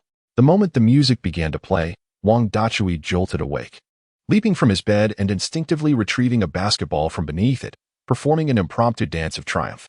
Gradually coming to his senses, he spotted Luo Ye and grinned widely, exclaiming, Ye, I dreamt that I was performing on stage with my beloved dove. Realizing the time, Luo Ye replied, let's go have fun later. But we have 15 minutes before class starts. If you don't freshen up now, you might as well prepare for failure. Hearing this, Wang Dachui's expression shifted dramatically as he hurriedly responded, damn it, don't panic. Your brother will slide right into the classroom. Chapter 20, Club Recruitment During Lunchtime. Luo Ye and his companions arrived at the third cafeteria, their faces etched with fatigue. After 2 lengthy lectures from 8:30 until 11:50, they were set to resume classes at 2 in the afternoon, leaving no time for respite. Indeed, Monday was the most arduous day of the week. The culinary offerings at the third cafeteria were vastly superior to those of the first, and its trendy decor made it a popular spot. Most significantly, the third cafeteria boasted 2 floors, spanning 3 times the area of the first. Wang Dachui and Li Haoyang devoured their meals with the voracity of 2 famished gluttons. If one is not enthusiastic about eating, there must be something amiss, Wang Dachui quipped. By the way, coach, male star, wild child, the club sign-up is about to commence. Which club do you wish to join? Wang Dachui suddenly inquired. I shall not join any club, Shen Qiao replied with a shake of his head. I, of course, wish to join a sports club. Ideally, a fitness club would be splendid, Li Haoyang said earnestly. As for Luo Ye, he had yet to decide. He replied nonchalantly, I don't know. I shall leave it to fate. Noticing the casual demeanor of the 3 before him, Wang Dachui displayed a look of exasperation, stating gravely, my children, allow me to remind you that we must earn credits. Joining a club and participating in activities is a most effective way to accumulate those credits. Upon hearing this, Shen Qiao regarded him with a bemused smile and said, have you lost track of your own generation? Would you like to watch the video again? Fake. That must be fake. We are all studying computer science. Creating a video is a trivial task, is it not? You wretched child, how dare you frame your father? Dad. Suddenly, Shen Qiao pulled out his phone, and the video played, resonating with Wang Dachui's boisterous cry of dad. He had even set it as his alarm, ringing precisely at 8 each morning in the dormitory. Shen Qiao, for the next 4 years of college, I shall be your adversary. Luo Ye and Li Haoyang erupted in laughter. We have 3 days to sign up for clubs. Since we are busy today, let us go together tomorrow, Li Haoyang suggested. Each club had established a registration point along the school's pathways, promoting their advantages and inviting newcomers to join. You may go. I shall not, Xin Xiao said, clearly disinterested. Speaking of which, during this time, Xin Xiao had gained considerable fame at Jiang University. Among the freshmen, there was a pure and innocent school beauty named Tang Enki, and with Su Baizhou around, Tang Enki could only aspire to be the freshman beauty, not the campus belle. Among the boys, there was also a strikingly handsome male star, who was none other than Xin Xiao, the male celebrity of dormitory 515. With the physique and looks of a youthful idol, captivated countless girls. However, while Xin Xiao's demeanor was not particularly aloof, he could be described as reclusive. Apart from the three others in his dormitory, he hardly knew even his classmates. All right, tomorrow, let us see which club has more girls. Wang Dachui said with an excited expression. It seemed every dormitory had its fair share of lecherous individuals. Though he had not yet spoken, his expression alone revealed his thoughts. Yet, outside the confines of the dormitory, he transformed into a paragon of virtue. Time swiftly progressed to the afternoon of the second day. It was the second day of the club recruitment event, and remarkably, the computer science major had no classes. The trio meandered through the bustling recruitment area, captivated by the dazzling array of club performances. Wang Dachui's eyes widened in astonishment, particularly at the dance and anime clubs. Without hesitation, he rushed to the side of a cosplayer portraying Asuna, earnestly inquiring, "Beautiful lady, may I join the anime club?" Of course, the anime club warmly welcomes freshmen. Asuna replied with unparalleled gentleness, instantly enveloping Wang Dachui in a realm of tenderness. Subsequently, within the anime club's venue, a group of senior cosplayers began to perform intricate dance routines. Wang Dachui immersed himself in the festivities, although he wasn't clad in a costume. His exceptional dance skills outshone all the members of the anime club. A prodigy, Wang Dachui was undeniably the most gifted individual since the club's inception. Luo Ye and Li Haoyang exchanged incredulous glances at the spectacle. Only they, as his roommates, understood that Wang Dachui was no genius. He was merely an otaku, and, indeed, a social butterfly. Li Haoyang ventured to the Fitness Enthusiast Association, while Luo Ye headed towards the Literature Society. The recruitment points for the Literature Society and the Magazine Club were adjacent, and as Luo Ye stood between them, the recruiting seniors on either side immediately lit up with excitement. What a strikingly handsome young man. The seniors from the Magazine Club and the Literature Society approached Luo Ye from both sides, eyeing each other like two mountain peaks poised for a formidable duel. Luo Ye felt an invisible pressure enveloping him. Should he have come here? Suddenly, both seniors took a step forward, each seizing one of Luo Ye's arms. Freshmen, join the Magazine Club. Join the Literature Society. Upon hearing each other's voices, they glared at one another, their expressions fierce, and began to vociferously argue. The last freshman was snatched by your Magazine Club. This one belongs to us in the Literature Society. What sort of logic is this? Must recruitment be a one-for-one affair? Our Magazine Club possesses greater strength than your Literature Society. Isn't it natural for him to join us? Our Literature Society is the premier club at Jiang University. You pretender. The waves of the Yangtze River push the previous waves forward. The Magazine Club may have been established more recently, but it is undoubtedly mightier than the Literature Society. What did you say? The Magazine Club is mightier than the Literature Society? If you dare to challenge this, let us settle it. The next issue of the school newspaper will definitely have a higher like count from our Magazine Club. These two similar organizations fiercely competed for the funding allocated to them by the school each month, leading to an intense rivalry. Luo Ye found himself caught in the middle, utterly at a loss. At that moment, a figure approached slowly. What are you all doing? Upon hearing this voice, the two seniors from the Magazine Club and Literature Society instantly changed their expressions, transforming into obedient little girls. They released Luo Ye's arms and lowered their heads, resembling children caught in wrongdoing, softly murmuring, "Sister Su." Though they were in their second year, Su Baizhou was already a third-year student and the president of the student council. She was, indeed, their direct superior. During the recruitment of new members for the club, competing for freshmen is strictly prohibited. I apologize, Senior Su, we understand. The two members retreated back to their respective clubs, yet they were reluctant to relinquish such a handsome junior. Where do you wish to go? Su Baizhou inquired softly, gazing at Luo Ye. I haven't decided yet. I merely came to take a look. As an online literature author, he intended to explore the literary-themed clubs first. However, upon his arrival, he was taken aback by the enthusiasm of both clubs. Senior, are you here to maintain order? Luo Ye asked. No, I am here for club recruitment, Su Baizhou replied nonchalantly. I am the president of the Hanfu Club. Having said that, she gracefully circumvented Luo Ye and proceeded towards the recruitment point of the Hanfu Club, cradling a set of crimson Hanfu in her arms. Likely a result of her hurried arrival, as she had not yet had the opportunity to don it. Chapter 21.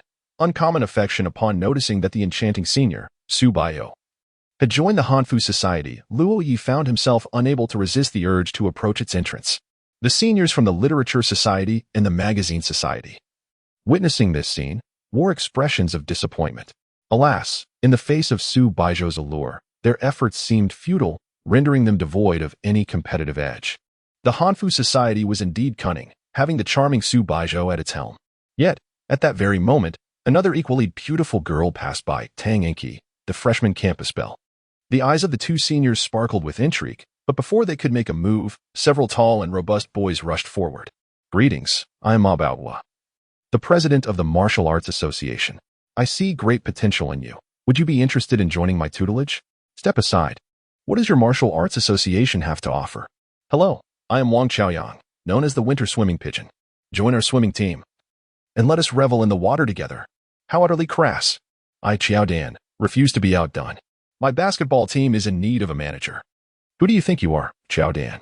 I am Mei Shi, and my football team requires a football darling. With your presence, our entire team would cherish you beyond measure. The competition posed by the campus belle was fierce, and the enthusiasm of the boys appeared to rival that of the girls. In their eyes, Tang Enki was nothing short of a prized delicacy. Nearby, the long-legged lowly, Lu Bingxin, although not as striking as Tang Enki, was equally sought after. At that moment, a petite girl, barely over 5 feet tall, passed by and was taken aback by the unfolding spectacle. She glanced left and right.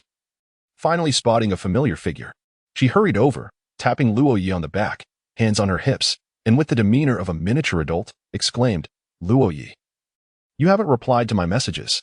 Upon hearing this, Luo Ye turned around and, upon seeing her, exhibited a pained expression.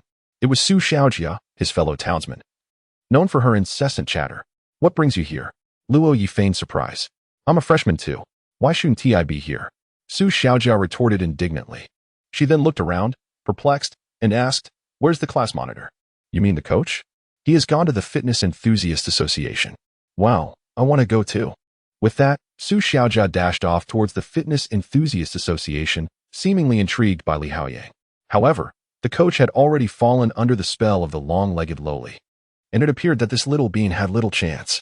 Though Su Xiaojia was quite adorable, she was not particularly appealing to boys, as she resembled a child in both stature and charm. Luo Ye's attention remained fixated on the Hanfu Society, where Su Baizhou had changed into her Hanfu attire in a nearby restroom.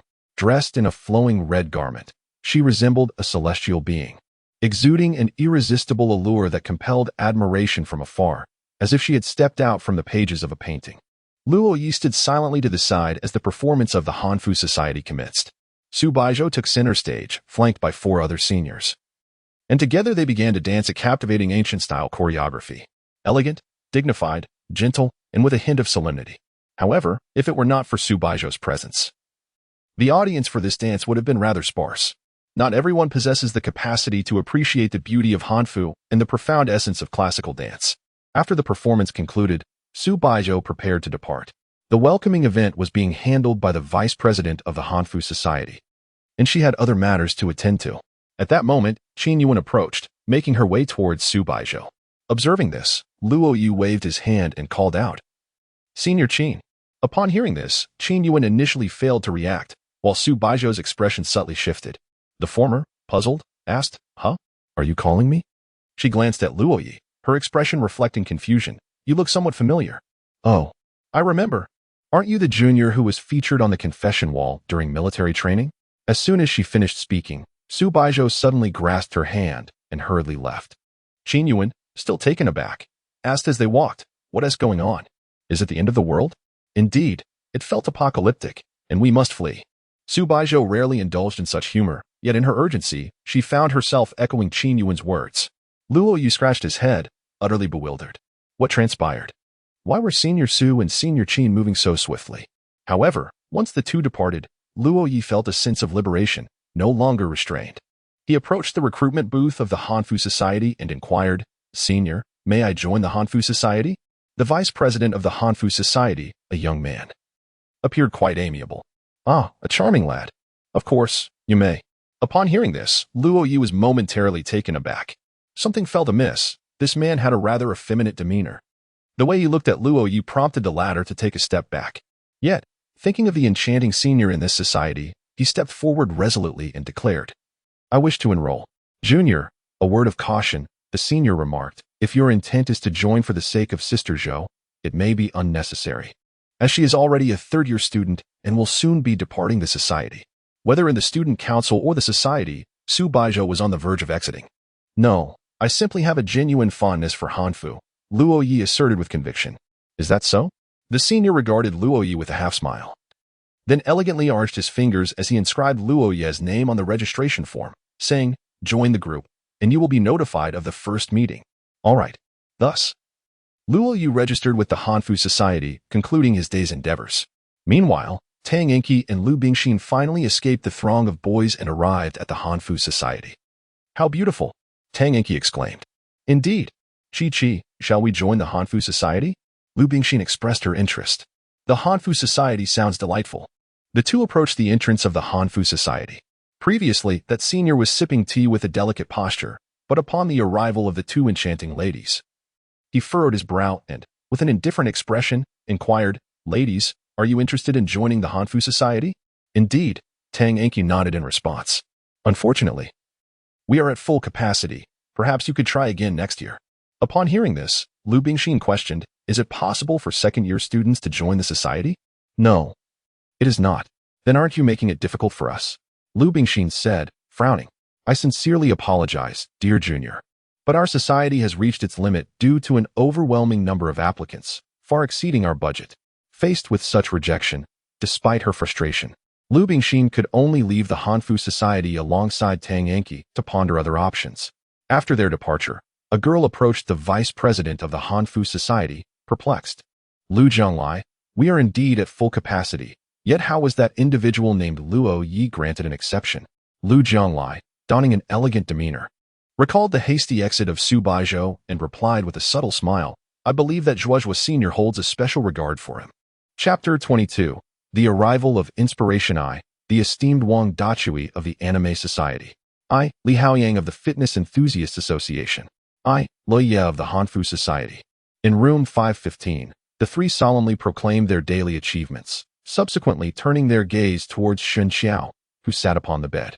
Shen Xiao replied with a hint of exasperation, "I, the unemployed vagabond, Shen Xiao." With that conversation concluded, Wang Dachui exclaimed with excitement, "Let us game. Come on, log in." On the third day of the club recruitment, the Hanfu Society had ceased welcoming new members. Newcomers to the society would partake in a gathering. And due to the influx of new members, the event was bound to be lively. It was only a matter of time before Lu Jiang would ascend to the position of the new president of the Hanfu Society. On Friday evening, Luo Ye stood at the school gate, awaiting a taxi. The gathering for the new members of the Hanfu Society was scheduled for Saturday, where members would have the opportunity to familiarize themselves with one another. As it was a Hanfu Society event, donning traditional attire would certainly be more appropriate, prompting him to purchase a set of Hanfu today. Moreover, the group chat for the Hanfu Society had astonishingly welcomed over 300 new members, an overwhelming number indeed. However, the majority of these individuals were not drawn by a genuine appreciation for Hanfu, but rather by the mere presence of Su Baizhou in the society, Luo Ye included. Yet, unlike others, Luo Ye found himself enamored with Hanfu because of Su Baizhou's affection for it. Nevertheless, the first gathering held an unspoken rule. Those who did not attend would likely be removed from the society, leaving only about 40 individuals who eventually registered for the event. Luo Ye, suddenly, a voice from behind interrupted his thoughts. Turning around, he discovered it was Lu Bingxin and Tang Enki. Lu Bingxin, the one who called out to him, greeted Luo Ye, who inquired, "Lu, aren't you joining the coach today?" At this hour, she was indeed engaged in her workout. Lu Bingxin smiled and then glanced at Tang Enki, teasingly remarking to Luo Ye, "You too, aren't you fond of my Enki? Have you changed your heart now that you're in university?" At her words, Luo Ye looked towards Tang Enki. She remained unchanged, just as he remembered. Yet he no longer felt the same way. Luo Ye chuckled softly and replied, "In my youth, I was naive, but now I simply aspire to be a good person." Ah? Lu Bingxin and Tang Enki exchanged puzzled glances, their expressions reflecting their confusion. However, Tang Enki soon chuckled lightly and said, "It doesn't really matter. Luo Ye and I were never together. Whether he still harbors feelings for me is entirely his prerogative." After that, Luo Ye remained unperturbed, causing Tang Enki to momentarily pause, a flicker of surprise crossing her face. For reasons unknown, she felt an odd sensation stirring within her. She had promised Luo Ye that once she enrolled at Jiangxing University, they would be together. Yet, she had failed to fulfill that promise. The university was a captivating place, filled with numerous exceptional young men, and upon her arrival, Tang Enki felt as though she was stepping into a broader world. Amidst the chaotic bloom of colors, one often overlooks the treasures that lie within reach, especially in the face of the unknown. In retrospect, the boy who once gazed at her with such affection has quietly vanished from her life. Before long, the taxi for Luo Ye arrived, and as he opened the door, he cheerfully bade farewell. "Goodbye, ladies." Lia Bingson waved her hand, and as the taxi pulled away, she turned to Tang Enki with a sigh, saying, "Chi, I think Lia is quite charming. Why didn't you agree to him before?" To this, Tang Enki offered a resigned smile, replying, "I always believed that I could encounter someone even better. However, being here has made me realize that if I wait for someone superior to appear, I may never find them. In this lifetime, it is already a rarity to meet someone who genuinely cherishes you." Lia Bingson, taken aback, exclaimed, "Chi, when did you become so enlightened?" "I recently read a romantic novel by Luo Ye, and I found myself relating to the protagonist, which led to many revelations," Tang Enki explained. As she gazed at the receding taxi, the corners of her mouth curled into a faint smile as she mused. "I wonder what the outcome would be if I pursued him?" "Huh? Chi, you are the campus belle. You intend to chase after him?" Lia Bingson inquired. "I'm not sure." Tang Enki hesitated. "The journey of love is one of growth for everyone. Missing out is a sorrow, not a fault." Lia Bingson chuckled and encouraged, "If you like him, then go for it, just like I did with Hao Yang. If it doesn't work out, we can always part ways." "Ah. Bing, I can't quite agree with that," Tang Enki replied playfully. The two young women burst into laughter. Meanwhile, Lia entered a Hanfu shop and began to select traditional garments. The options for men were limited, as most attire was designed for women. After trying on several outfits and capturing pictures to send to his senior, he inquired, "Senior, which one do you think looks best?" In the teacher's dormitory, Su Baizhou received his messages and scrutinized each photo carefully before responding, "Not bad. The light blue one is particularly appealing." "You have great taste," Luo Ye replied with an animated emoji. "That's the one," he declared, delighted, with a price tag of $12.99. This hanfu was a significant expense for a student, but for Luo Ye, it was inconsequential. He could simply deduct it from his earnings. As Su Baizhou viewed the photos Luo Ye sent, she contemplated the club gathering the following day. Initially, she had no intention of attending, but now, she retrieved her phone and messaged Lu Jiang, "I will be attending the gathering tomorrow. Please remember to count me in." After sending the message, Su Baizhou stepped into the bathroom, shedding her clothes as she approached the mirror, gazing at her reflection. Her skin resembled the finest jade, her figure was flawless, and the delicate contour of her collarbone resembled a work of art, captivating all who beheld it. Below her collarbone lay even more exquisite beauty. She gently caressed her face, reflecting on her recent behavior, and could not help but murmur, "Have I been bewitched?" After her shower, Su Baizhou donned her sleepwear and reclined on her bed, her expression blank as she gazed at the ceiling. Having resided here for nearly a month, the room was infused with her unique fragrance, though she herself could not perceive it. Before long, a notification chimed on her phone, signaling a message from Luo Ye. "Senior, you've been busy all day, haven't you? Make sure to rest early. Good night." During this time, Luo Ye had taken to exchanging good night and good morning messages with Su Baizhou daily, and their relationship had grown somewhat closer than before. They had reached a point where they could greet each other in passing at school. Gradually strengthening their bond felt akin to progressing through levels in a game, nurturing their feelings and crafting more memories for the future. Upon reading the message, Su Baizhou replied, "Good night." Of course, she had work to attend to online that night, her side job allowing her to take on orders from the internet. It had been quite some time since she had fallen asleep before midnight. The earliest she managed was 1 o'clock, and the latest, all night long. Tonight, she persevered until 4 in the morning to complete her tasks, earning a commission of 150 yuan. Suddenly, a series of knocks echoed from the door, leaving Su Baizhou puzzled and on edge. At 4 in the morning, who could possibly be knocking? Moreover, no one knew she resided here. Yet, her uncertainty was swiftly dispelled by the voice that followed. "Hello, It's your delivery from Little Minion." Upon hearing this, Su Baizhou walked to the living room and peered through the peephole, confirming it was indeed a delivery. She replied calmly, "I didn't order any takeout. The recipient is Mr. Luo." "Mr. Luo? Luo Ye?" Su Baizhou remained cautious and refrained from opening the door, intending to inquire with Luo Ye. However, he had already sent her a message in advance. "Senior, I see you have dark circles under your eyes. You must often stay up late. I specially brought you some warm chicken soup. Your health is most important." Luo Ye added, "If you're already asleep, you can reheat it in the morning for breakfast." Reading this, Su Baizhou paused momentarily. She opened the door and gazed at the delivery person as they handed her the chicken soup, her expression momentarily lost in thought. Chapter 23. It turns out to be the senior. It was yet another weekend, coinciding with the end of the month when the new semester commenced. As September drew to a close, the weekend promised a brief respite. After just 3 more days of classes, a delightful 7-day holiday awaited. Many young couples, caught in the throes of budding affection, would solidify their relationships during this weekend, planning excursions to distant locales where returning home would be impractical, thus necessitating hotel accommodations, an arrangement understood by those in the know. Alternatively, they might part ways only to embark on a brief long-distance romance, emerging from the holiday as if from a renewed honeymoon. Take Li Haoyang, for instance. Clad in a fresh ensemble, he had arranged a date with Lu Bingxin, with intentions of confessing his feelings. Meanwhile, Wang Dachui lamented, tears streaming down his face, bemoaning the loss of yet another beauty, pondering how he could possibly provide a home for every girl. He clapped a hand on Li Haoyang's shoulder and earnestly declared, "Coach, take good care of Bingxin. Should you dare mistreat her, I shall disown you as my son." Li Haoyang scratched his head, grinning foolishly, and then, with a playful dig at his nose, inquired, "Brother Chui, do you think I look handsome today?" "Handsome, my foot," Wang Dachui retorted, incensed. At that moment, Shen Xiao poked her head from the bed, asking, "So, Brother Chui, do you think there's a chance with the stunning Tang?" "Of course there's a chance. Do you not recognize my charm?" Wang Dachui proclaimed confidently.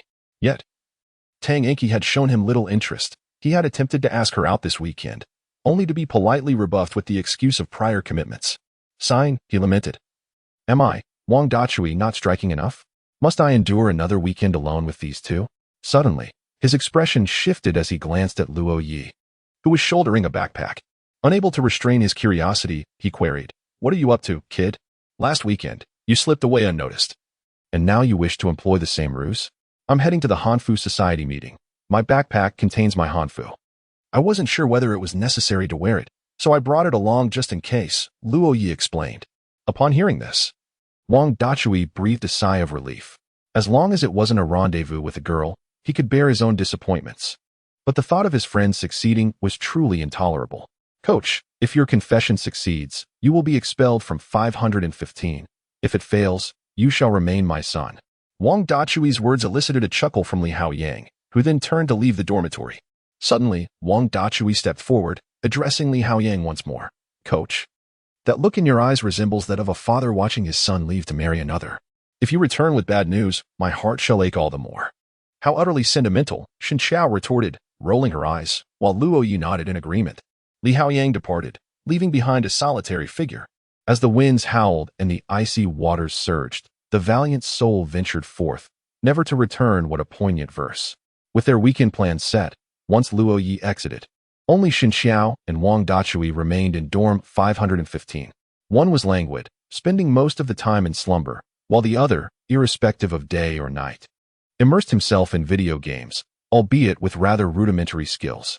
After leaving, Luo Ye received a message from Su Baizhou. He changed her contact name to Fairy Senior Sister. "Fairy Senior Sister, my car keys are still with you." Upon mentioning this, Luo Ye suddenly recalled the matter.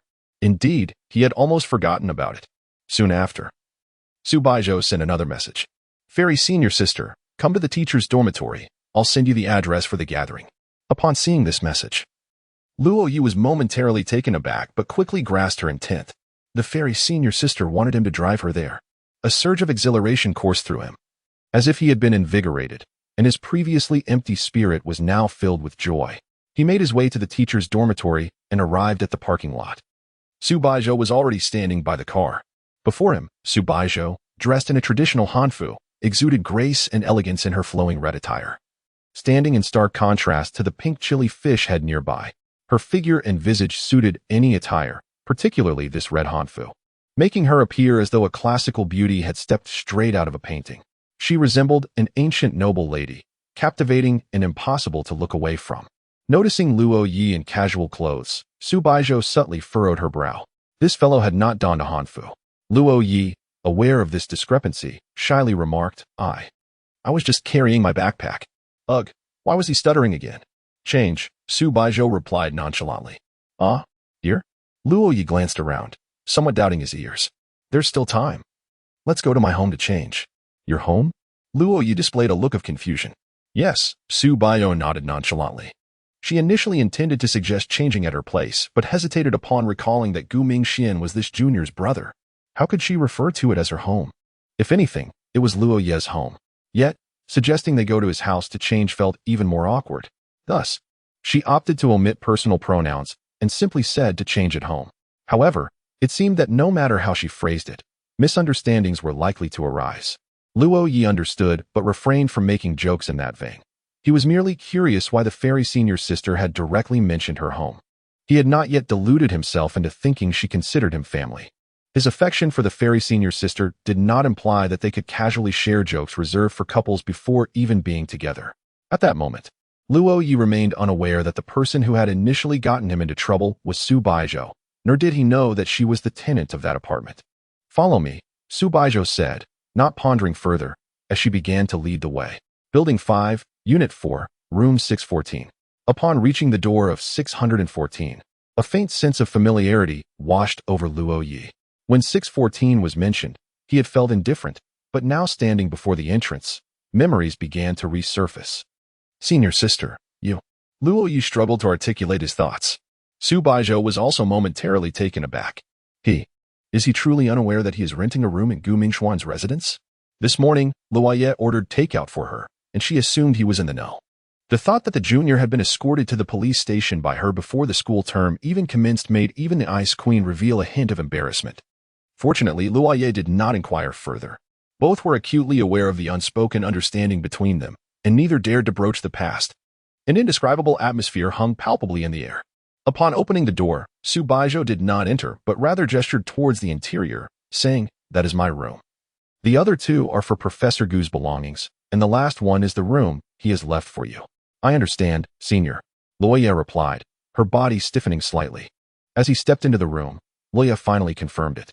This was indeed Gu Mingxuan's abode, where he had been unexpectedly apprehended by the police, bewildered and proclaiming his innocence. Yet no one paid him any heed. Little did he anticipate that on the eve of the new term, it was the enchanting senior who had facilitated his entrance into such a predicament. Gu Mingxian had actually rented his property to the ethereal senior.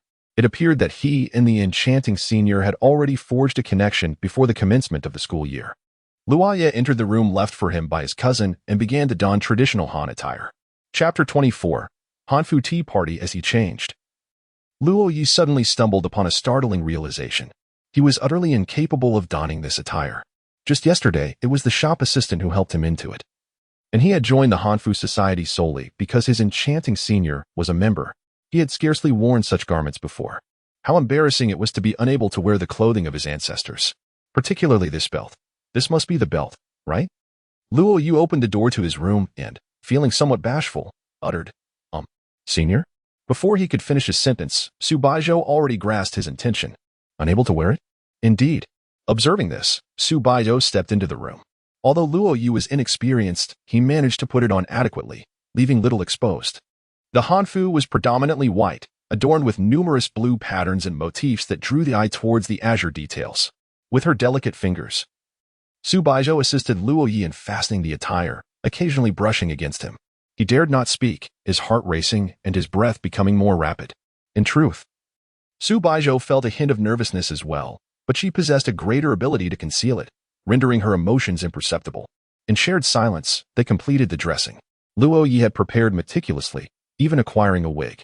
Once adorned, his entire demeanor transformed, as if he had become an entirely different person. He resembled a refined scholar, with a youthful complexion and eyes that seemed to harbor countless stars. With a folding fan in hand, he twirled gracefully, flicking the fan open and striking a pose. The corners of his mouth curving upward as he softly intoned, "Miss Su, after you." Su Baizhou paused momentarily, then replied with a blank expression, "After you." At the moment he donned the hanfu, Luo Ye felt that speaking casually would tarnish his image, prompting him to adopt a more dignified demeanor. Su Baizhou, however, needed no such transformation. She was inherently poised. Yet, once they settled into the small vehicle known as the pink-chopped chili fish head, their refined appearances were almost entirely obliterated. Two strikingly attractive individuals clad in hanfu occupied the compact space. As the engine roared to life, Luo Ye cleared his throat and commanded, "Drive." Su Baizhou responded with a perplexed expression. "Ah, my apologies, I couldn't help myself," he chuckled, unable to restrain his exuberance. The pink-chopped chili fish had sped along, rapidly arriving at the gathering location. The Hanfu Society's meeting was bound to be extraordinary. This was a tea party, where the offerings were not laden with grease and smoke, focusing instead on light, delicate fare.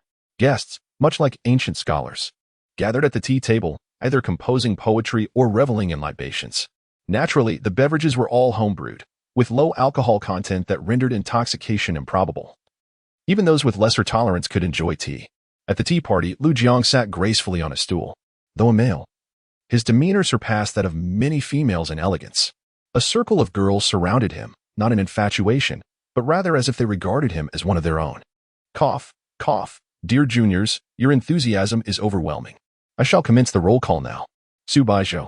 The first name mentioned belongs to their president. To everyone's surprise, that name was absent. Lu Jianglai seemed accustomed to this, as Su Baizhou was often preoccupied and frequently missed club activities.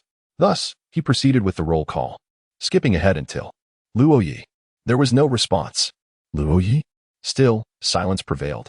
After completing the roll call, Lu Jiaolai realized that only Su Baizhou and Luo Ye were absent from this gathering. His expression swiftly transformed: confusion, astonishment, delight, and excitement. Could it be that our esteemed Baizhou has finally blossomed? At this thought, Lu Jiaolai wore a look of satisfaction. As a fellow admirer of the fairer sex, he lamented not being a woman himself. Were he a woman, blessed with Su Baizhou's beauty, he would surely have throngs of admirers. Upon arriving at the Hanfu Society and beholding Su Baizhou's unparalleled beauty, Lu Jianglai's first reaction was not one of desire, but envy. Such a stunning visage deserved the role of a leading lady in a youthful campus romance. Yet, Su Baizhou showed no interest in romance. In fact, she hardly knew any boys. Now, it seemed there was finally a glimmer of hope. As the tea party was about to commence, Lu Jianglai observed a throng of young men and women clad in hanfu, mingling and getting acquainted, and he felt a sense of contentment. Suddenly, the chatter ceased. At the entrance of the hall, two figures emerged, a gentleman holding a folding fan, with a gentle countenance, and a woman dressed in vibrant red.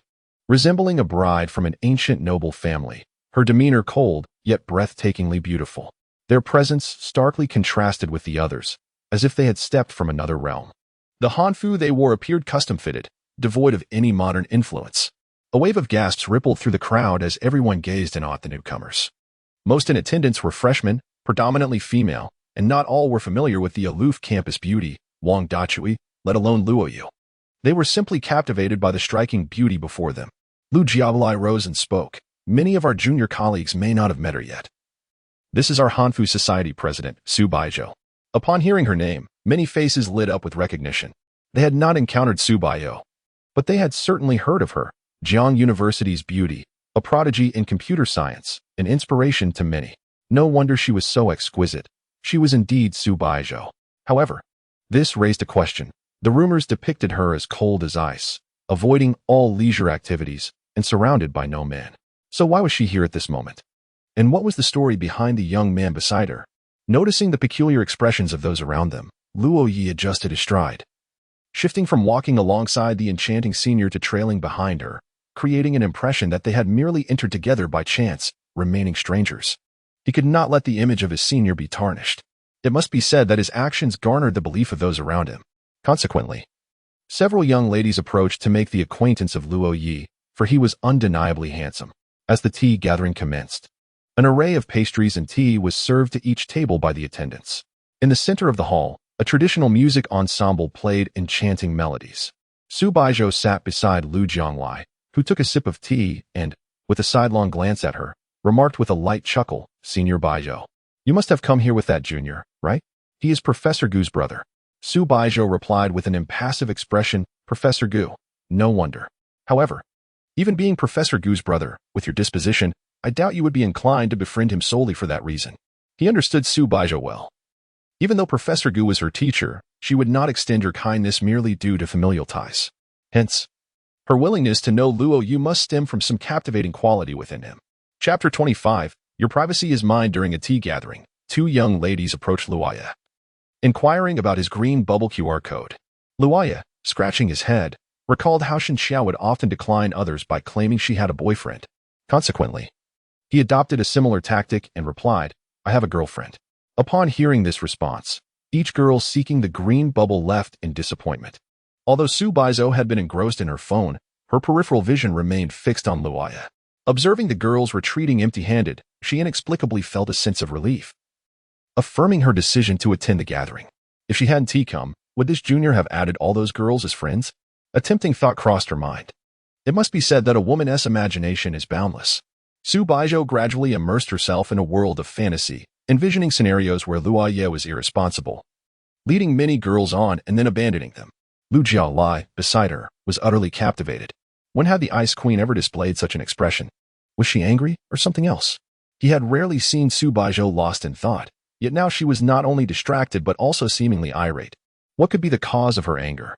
After the performance by the traditional music band concluded, they departed, leaving the remaining performances to be conducted by their Hanfu society. Subsequently, each member would introduce themselves, with some even preparing performances, whether singing or dancing, to leave a lasting impression and facilitate quicker acquaintance. In truth, many individuals might spend a year in a club without forming any new friendships. However, the atmosphere of the Hanfu society was undeniably unique.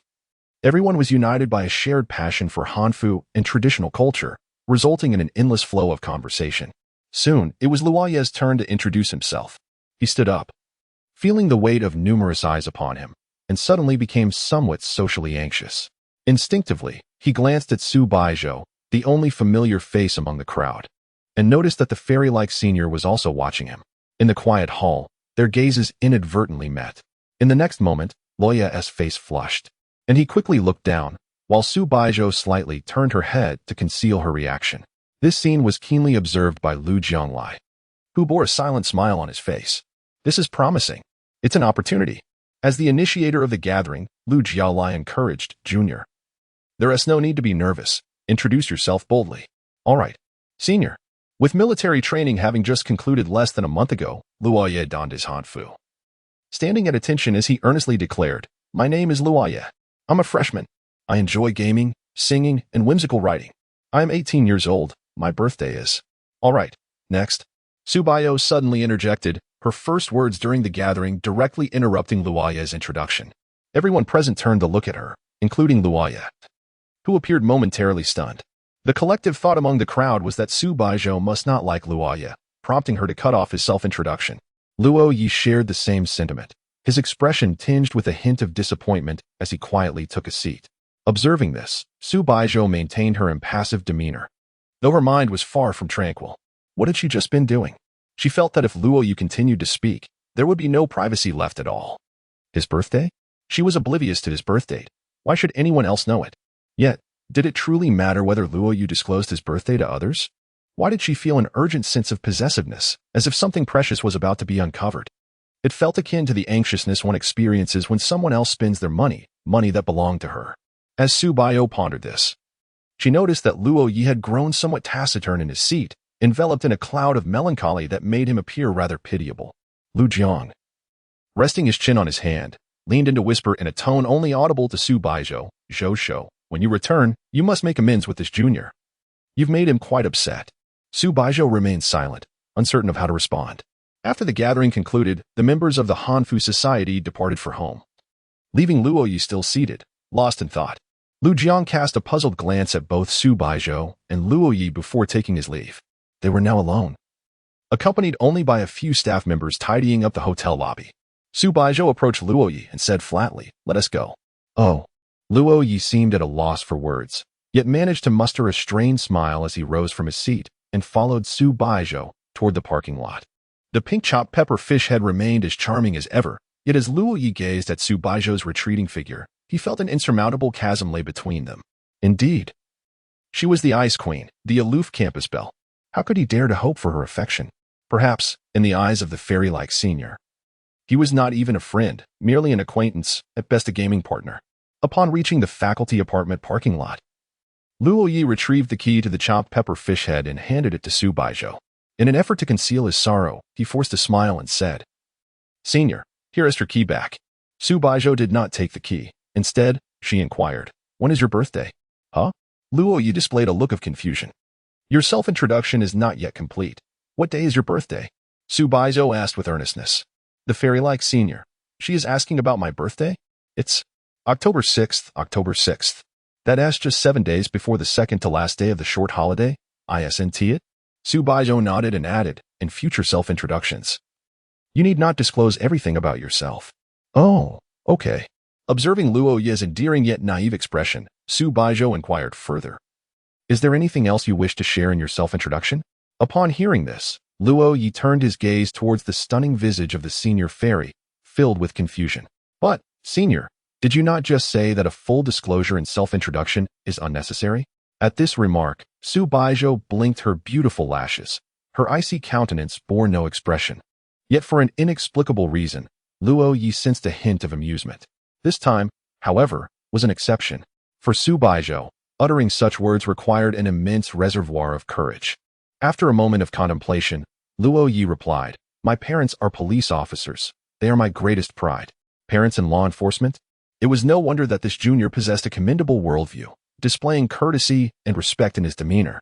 Luo Ye glanced at Su Baizhou, choosing to bury his final personal revelation deep within his heart. "The one I cherish is none other than you, my fairy senior." Chapter 26. The senior sister in the kitchen here. "You can keep the car keys until I learn how to drive," Su Baizhou said softly. She then turned and prepared to leave the parking lot. After taking a couple of steps, she suddenly turned back, her gaze fixed on Luo Ye, and added, "Why are you just standing there?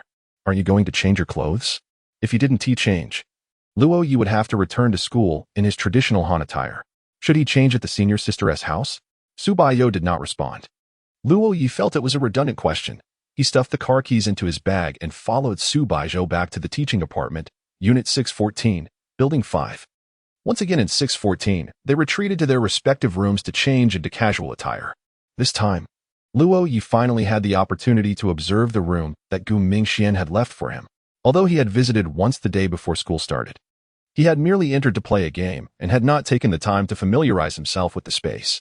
After changing into his casual clothes, Luo Ye glanced around his room.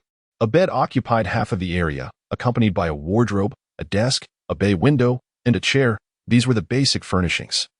Yet they sufficed. Luo Ye looked up and, upon seeing the air conditioner, displayed a satisfied expression. An air conditioner? How delightful. Dormitories lacked such luxuries, only offering a buzzing ceiling fan. He opened the door to find the enchanting senior sister already dressed in a long dress, tied with an apron, busily engaged in the kitchen. Was she cooking? It made sense. The refreshments and tea from the tea party were hardly sufficient, and it was likely that she was feeling hungry too. Peering in, Luo Ye exclaimed in surprise, "Senior sister, it smells amazing." He had not anticipated that the enchanting senior sister was not only beautiful and talented, but also remarkably proficient in household matters. She could grace the halls and command the kitchen with equal finesse. In the kitchen, Su Baizhou was stirring the vegetables, and upon hearing his words, she did not respond but continued her work diligently. Luo Ye left his room and approached the kitchen, standing beside Su Baizhou. He observed the contents of the pot and realized that there was clearly enough food for two. It was evident that the senior sister had prepared a meal for both of them. With this thought in mind, Luo Ye eagerly offered, "Senior sister, let me help you." Su Baizhou paused momentarily at his words, recalling how he had struggled even to grill pork belly during their previous barbecue. Swiftly, she wielded the spatula to block his approach. "No need," she replied, returning to her task. After a brief moment, she added, "This is a return favor for the takeout you ordered for me earlier today." At her words, Luo Ye could only watch enviously from the sidelines. Soon, Su Baizhou had completed 2 dishes and a soup, along with steaming rice. While the meal was not extravagant, the fact that it was prepared by the enchanting senior sister made Luo Ye feel it was the most delectable feast he had ever encountered in his life. Indeed, Su Baizhou's culinary skills were exceptional when compared to Luo Ye, who knew nothing of the culinary arts, It seemed as though all the culinary talent points he might have possessed had been bestowed upon her, with an expressionless demeanor, yet subtly revealing a glimmer of anticipation in her eyes. Su Baizhou watched as Luo Ye took a bite of the dish she had prepared. Instantly, Luo Ye's face lit up, and he exclaimed with satisfaction, "Delicious." Receiving this affirming response, Su Baizhou felt a wave of relief wash over her heart swelling with contentment. And she too began to eat. The meal was swiftly devoured under Luo Ye's voracious appetite. Rising to his feet, he cheerfully announced, "I'll wash the dishes." Before Su Baizhou could respond, he began clearing the table and headed straight for the kitchen. This time, it was Su Baizhou's turn to observe Luo Ye bustling about in the kitchen. However, the dishwashing did not take long. Moments later, Luo Ye returned to his room, grabbed his bag, and prepared to head back to the dormitory. "Goodbye, senior," he waved, while Su Baizhou merely nodded silently. After his departure, Su Baizhou sat at the table, gazing at the vacant living room, a hint of perplexity flickering in her eyes. What was this feeling? Why did his absence evoke a sense of emptiness? As if something vital was missing from the house, despite the fact that he had only been there for just over an hour? Moreover, it seemed that their encounters had become increasingly frequent of late. With this thought, Su Baizhou shook her head. Although she might indeed be developing feelings for this junior, she must maintain her composure. Yes, composure is essential. Upon leaving Building 5, Unit 4, Luo Ye dialed Gu Mingxuan's number. "Hello, brother. I wanted to ask if you rented your place to Senior Su?" Laughter resonated through the phone before Gu Mingxian replied. "What's the matter? Su Baizhou is my student. What's wrong with renting the place to her while I'm away?" "No problem, but the dormitory lacks air conditioning. If I'm not in the dorm, where will I stay? Most importantly, the holiday is coming up soon, 7 days. Where am I supposed to go?" "Oh, you don't know? Little brother, go pursue Su Baizhou. Whether you can stay there depends on whether you can win her heart." Upon hearing this, Luo Ye panicked. "What pursuit? Senior is not a game character. It's just a figure of speech. Don't tell me you don't like her. I know your personality all too well." Luo Ye fell silent. "Little brother, good luck. I won't be back for at least 6 months, and I hope by then to have a nephew." Luo Ye was left in shock at this statement. The chapter isn't over. Please click the next page to continue reading. A nephew in 6 months? But the call had already ended, leaving Luo Ye to sigh helplessly. His parents, both police officers, had been busy with work, giving birth to him at the age of 32. At that time, Gu Mingxian was already 10 years old. Thus, he had effectively been raised by Gu Mingxian, who could read his thoughts almost instantly. Returning to the dormitory, it was already 4 in the afternoon. Wang Dachui, exhausted from gaming, lay fast asleep on his bed, while Shen Xiao sat on her bed, lost in thought. "What's wrong, male star?" Luo Ye inquired curiously. Shen Xiao cast a glance at Luo Ye, his lips curling into a bittersweet smile as he remarked, "There are always troubles at home. Every family has its own burdens to bear." Luo Ye felt a surge of empathy. The fact that Shen Xiao was troubled even at school indicated that matters at home were significant, likely deeply entwined with Shen Xiao's own life. It was often said that male celebrities claimed to have girlfriends, initially perceived as a strategy to fend off advances from girls seeking contact information. Yet, in their dormitory, when his roommates inquired, he too affirmed his relationship status. With this in mind, Luo Ye curiously posed the question, "Male celebrity, I must admit, I am quite intrigued to know if you truly have a girlfriend." "I do have a girlfriend," Shen Xiao replied. The mention of his girlfriend seemed to lighten his expression slightly, although his smile remained. The sadness in his eyes appeared to deepen. He retrieved his phone and showed Luo Ye his wallpaper, chuckling, "This is my girlfriend, Xiaolei. Isn't she beautiful?" "Indeed," Luo Ye exclaimed in admiration. "It is no wonder she is the girlfriend of a male celebrity. We met in our first year of high school and have been together for 3 years now." Luo Ye was taken aback by this revelation. No wonder Shen Xiao exuded such maturity. He possessed a wealth of romantic experience. In this fast-paced era, the ability to maintain a lifelong relationship with someone was a true blessing, one Luo Ye found hard to fathom. "Where is she now? Is she studying at a school in Jiangxing as well?" "Indeed," Shen Xiao replied, his eyes reflecting an inexplicable emotion as he forced a smile. "She is at Jiangxing Medical University." Chapter 27. The cousins' call that evening, Li Haoyang returned. Upon seeing his beaming smile, Wang Dachui exclaimed in a mock rage, "Coach, with such a radiant grin, have you perhaps made off with my precious cabbage?"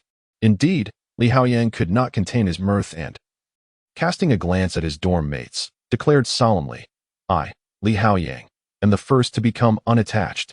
Expel 515. Wang Dachui began to chant. Simultaneously, he altered the name of their dormitory group chat, changing it from 515 to dog, dog, everyone, everyone. The new name, composed of 2 dog emojis and 2 figures, one male and one female holding hands, epitomized the essence of their dormitory. Wang Dachui wrapped an arm around Luo Ye's shoulders and lamented, "Oh, wild lad. What joy is there in shedding one single status? Let these odious show-offs witness the delight of our single lives." As he spoke, Wang Dachui's brow suddenly furrowed. He had noticed something amiss about Luo Ye, a long strand of hair. Quite long, it reached at least to his waist. Recognizing this detail, Wang Dachui's mind raced, conjuring countless female faces until it finally settled on one. "Holy smokes, wild lad. I wondered why you were absent all day. It turns out you were on a date with Tang Enki." Luo Ye replied, "What nonsense." After considerable thought, Wang Dachui deduced that only one person, who had long hair and had become acquainted with Luo Ye after less than a month of university, could fit the bill: Tang Enki. Luo Ye's high school classmate. This theory was further solidified by the fact that Tang Enki had recently declined his invitation, claiming prior engagements. "Ah, wild lad. You dare to pursue my brother's woman. Speak, how far has this progressed?" The first half of Wang Dachui's statement feigned anger, while the latter half revealed his true nature, brimming with curiosity. "I didn't go out with Tang Enki. I was with a senior instead." "A senior?" Wang Dachui regarded Luo Ye with a skeptical glance. "Indeed, a senior. Which year?" "Third year." "Good grief," Wang Dachui exclaimed incredulously. "A third-year senior? Wild lad. Let me offer you a word of caution. Those still pursuing first-year boys are often those who cannot find partners within their own year. Tread carefully, lest you fall prey to a hungry tiger." Upon hearing this, Luo Ye envisioned the exquisite beauty of Su Baizhou. A senior unable to find a partner? What a joke. Luo Ye was incensed. The admirers of the senior could line up to the moon. "Do not believe it," Wang Dachui smirked, then winked playfully. "Unless you show me a photo." "Absolutely not. I'm not even dating the senior yet. Sharing a photo would tarnish her reputation." "Not at all. It's merely a photo." "Wild lad, do you two possess your own little secrets? It pains me to see this." However, Wang Dachui did not insist on obtaining a photograph. Noticing Luo Ye's reluctance, he gracefully shifted the topic. "By the way, the holiday is approaching. What are your plans?" This inquiry was primarily directed at Luo Ye, as the other 3 were locals and intended to return home. Luo Ye, whose hometown lay over 1,000 kilometers away in the capital, found the idea of going back rather impractical. "I am uncertain. If I remain here, I suppose I will be writing in my dormitory." Luo Ye hesitated, unsure of his intentions, as he could not possibly spend the entire day writing. Perhaps he would take the opportunity to explore Jiangcheng, for the picturesque scenery of the Jiangnan watertown was abundant, and he could not remain confined to the vicinity of Jiang University. In any case, if you find yourself alone, remember to inform us of any concerns, Wang Dachui advised. Li Haoyang nodded in agreement, saying, "Brother Luo Ye, if anything arises, just give me a call. My home is quite nearby in Jiangcheng." Shen Qiao, who was seated on the bed, added, "Although my family is not in Jiangcheng, I will be visiting my girlfriend at the medical university, so feel free to reach out." Touched by the concern of his roommates, Luo Ye felt a swell of gratitude. At that moment, Wang Dachui flashed a charming smile and remarked, "No need to be moved. As your father, it is only natural for me to care for you." Both Li Haoyang and Shen Qiao nodded in agreement, acknowledging his sentiment. Luo Ye was left speechless. However, it was only Saturday, and the holiday would not begin until the following Wednesday, so there was no need to rush. For days later, after bidding farewell to his last roommate, Luo Ye surveyed the vacant dormitory and felt a pang of loneliness. How dull. With his roommates absent, the dormitory was eerily quiet, rendering even gaming a tedious endeavor. Today, they had only one class in the morning, and once that concluded, it was as if they were already on holiday. Shen Qiao had accompanied Luo Ye for lunch before departing from the university.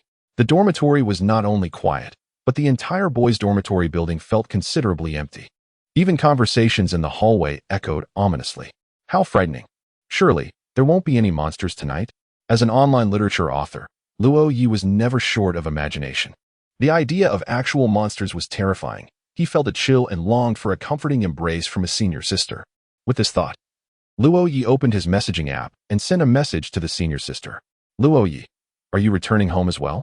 The reply did not come immediately, likely because she was preoccupied. At that moment, a call from Gu Mingxian interrupted him. Upon answering, He heard his cousin's voice. Little brother, your aunt is asking if you will be home for the holiday. She wants to prepare a few dishes. Upon hearing the mention of cooking, Luo Ye's expression shifted, as if recalling some unpleasant memories. He quickly responded, no, there's no need for that. Aunt is usually so busy, it would be an imposition. I'm quite content here in Jiacheng. I see. Your aunt might be quite disappointed then. Are you truly not going back? Gu Mingxuan's voice carried a hint of teasing, clearly enjoying Luo Ye's predicament. Those who possess striking beauty often harbor a hint of cunning. Much like Gu Mingxian and Xin Xiao, both of whom are filled with mischief, only the fairy-like senior sister stands apart. I won't respond, Luo Ye declared resolutely. What a pity. However, my call is not regarding this matter. My dear brother, your beloved will surely return home. Do not blame me for not reminding you. You ought to pay her more attention lately. Upon hearing something concerning the fairy-like senior sister, Luo Ye became serious and inquired, what is happening with her? There have been quite a few rumors surrounding her family. However, knowing you as I do, even if I do not mention it, you would act accordingly. Wouldn't you? Abroad, Gu Mingxian ended the call. Nearby, a handsome man approached and asked, is that your brother? Yes, but I must admit it is somewhat unnecessary. With Xiao Ye's disposition, no one could care for others better than he. Due to the loss of his parents, Luo Ye had been raised in their home since childhood. Living under someone else's roof made him more mature than his peers. At that moment, a woman appeared beside them, her demeanor colder than even kanji. She was breathtakingly beautiful and statuesque. She was Ai Wenjun, an international superstar and the pinnacle of the entertainment industry in Xia country. Is she your sister-in-law? Have you finally decided to bring Qingyu back to the country? Indeed, Qingyu is not suited to grow up in this nation. Wenjun and I have decided to bring her back to Xia country, the man replied. Ai Wenjun had become pregnant during her university years. Yet she was already a first-tier star. To avoid public scrutiny, she and her husband, Yu Mingjie, chose to give birth in another country. Gu Mingxian glanced at the little girl hiding behind Ai Wenjun. The girl was peeking at him with a semblance of fear in her expression. Noticing this, Gu Mingxian offered a gentle smile and softly asked, Little Qingyu, do you have any dreams? I want to become a top diva like my mother. The little girl mustered her courage to reply. Hearing this, Gu Mingxian smiled. That day will surely come. Chapter 28, Decision. Although today is a holiday, tomorrow marks the commencement of a 7-day mini-vacation. By the time Luo Ye completed the content he needed to update in his dormitory, it was already 4 o'clock in the afternoon. He glanced at his phone and discovered a message from Tang Yanqi, not from Su Baizhou. She inquired whether he intended to return home. If he did, she would also go back, hoping to have company on the journey. In the past, such an invitation would have thrilled Luo Ye, prompting an immediate affirmative response. However, his mind was now preoccupied with thoughts of the enchanting senior and some peculiar remarks made by Gu Mingxian, leading him to decline her offer outright. In addition to Tang Yanqi, Su Xiaojia also messaged Luo Ye. Although she and Luo Ye were not high school classmates, they both hailed from the capital, making a journey home somewhat convenient. She too asked if he would be returning home. Despite her loquacious nature, Luo Ye felt a twinge of sympathy for her. Su Xiaojia seemed to harbor feelings for Li Haoyang, unaware that he had already been captured by Lu Bingxin. Luo Ye found himself at a loss as to how to convey this information to her. This young girl had ventured from the capital to a distant place for her studies, and her chatter often left her isolated. On the first day of school, burdened with heavy luggage and caught in the rain, she fortuitously encountered Li Haoyang, mistaking him for a senior welcoming new students. It was not until a class meeting before military training that she realized he was actually her classmate. With Li Haoyang serving as the class monitor, and her penchant for causing trouble, she frequently sought his assistance, leading her to develop a fondness for the dependable class leader. Alas, he had already been taken by the leggy girl. What a pity. Luo Ye similarly informed Su Xiaojia that he would not be returning home. He then stepped out of the dormitory, intending to wander about. As he exited the school, his phone chimed once more. Upon checking, he found that the enchanting senior had finally replied. Su Baizhou, I don't particularly wish to return home. Contemplating this, Luo Ye typed a response. If you don't want to go back, then don't. Su Baizhou fell silent for a moment before replying. My mother is not in good health. Upon reading this message, Luo Ye finally comprehended the reason behind the senior's frequent returns home during holidays. It was no wonder she often stayed up late working online to earn extra money. Shortly thereafter, Su Baizhou sent several more messages. Su Baizhou, I've purchased a ticket. I'll be leaving tomorrow. Su Baizhou, after I depart, You may stay in the teacher's dormitory. Luo Ye pondered these messages thoughtfully. Gu Mingxian had mentioned that there were many rumors about Su Baizhou's family, which made her reluctant to return home. Each visit subjected her to the unwarranted scrutiny of relatives and friends. Surely, returning home would be a source of great distress for her? With this thought in mind, Luo Ye sent her an affirmative response. He then quietly began searching online for tickets to the enchanting senior's hometown. The senior's home is situated near Jiaqing in a city known as Hangzhou, which is part of the picturesque Jiang'an water towns, located less than 200 kilometers away, approximately an hour's journey by high-speed train. Upon arriving in Hangzhou, Luo Ye was uncertain of the whereabouts of his senior's residence and could not directly inquire about it. They had only known each other for a month, and their relationship had yet to reach the level of sharing such personal details. However, the mere thought of his senior possibly feeling disheartened stirred an unsettling anxiety within him. Regardless of the circumstances, he could not remain in Jiangcheng, as it would render him powerless. Even if something were to happen to his senior, he would be left indifferent. As for everything else, he would address it upon reaching Hangzhou. If his senior were feeling down, he would be there in Hangzhou, able to swiftly provide her companionship. Conversely, if nothing were amiss, that would indeed be splendid.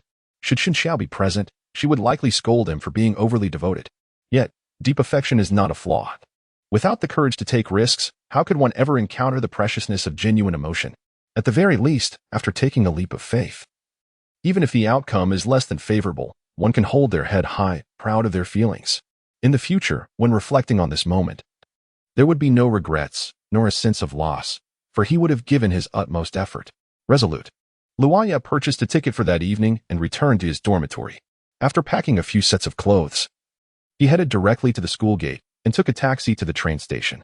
While waiting for the car, he encountered Lu Bingxin and Tang Enqi. The two girls, with Lu Bingxin carrying luggage, seemed to be preparing to head home, while Tang Enqi simply held a bag, evidently assisting Lu Bingxin. Upon seeing Luo Ye, Tang Enqi expressed her surprise. Didn't you say you weren't going home?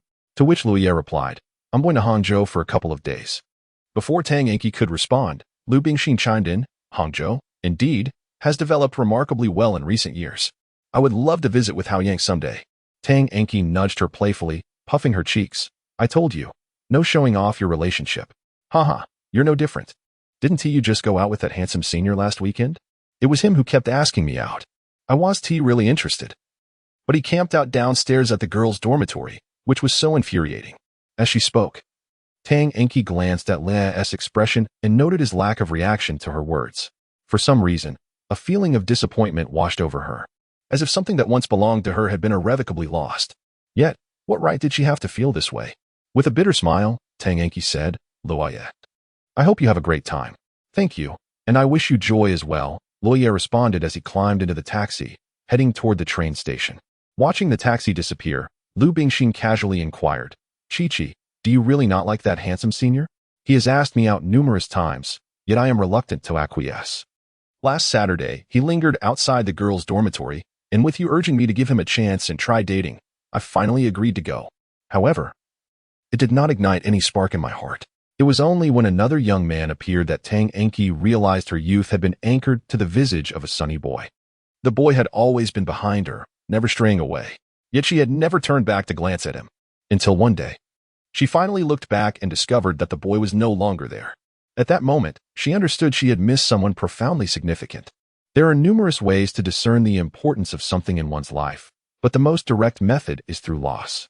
Upon arriving in Jiangcheng, she comprehended the immense courage it took for a boy to accompany her to an unfamiliar city.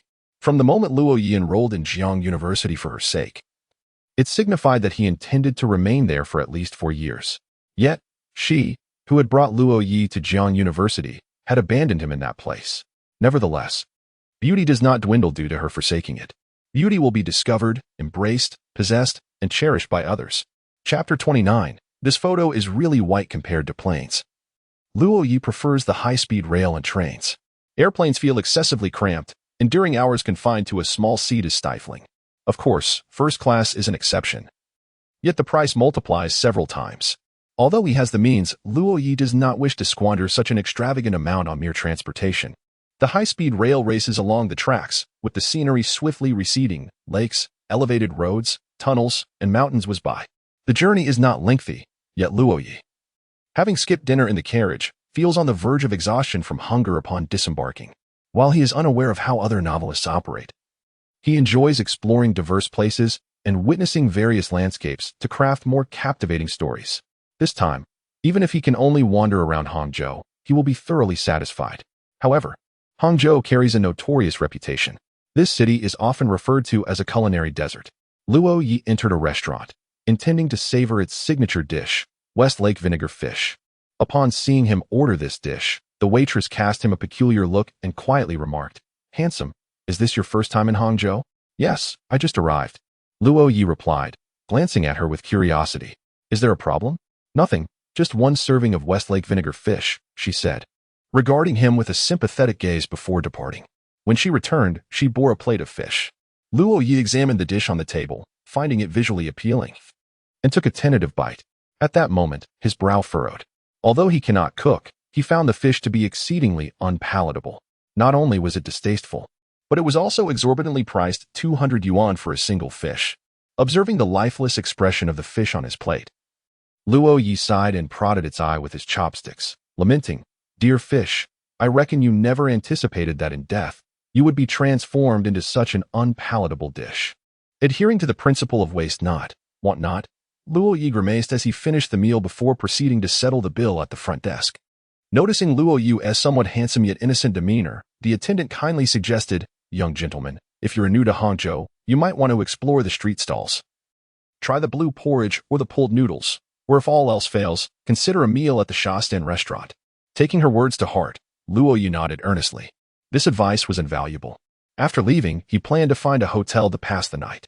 Upon securing a room, Luo Ye reclined on the bed and glanced at his phone, opening the chat interface with his senior, intending to inquire about her current activities. Meanwhile, Su Baizhou had just finished bathing in her faculty apartment.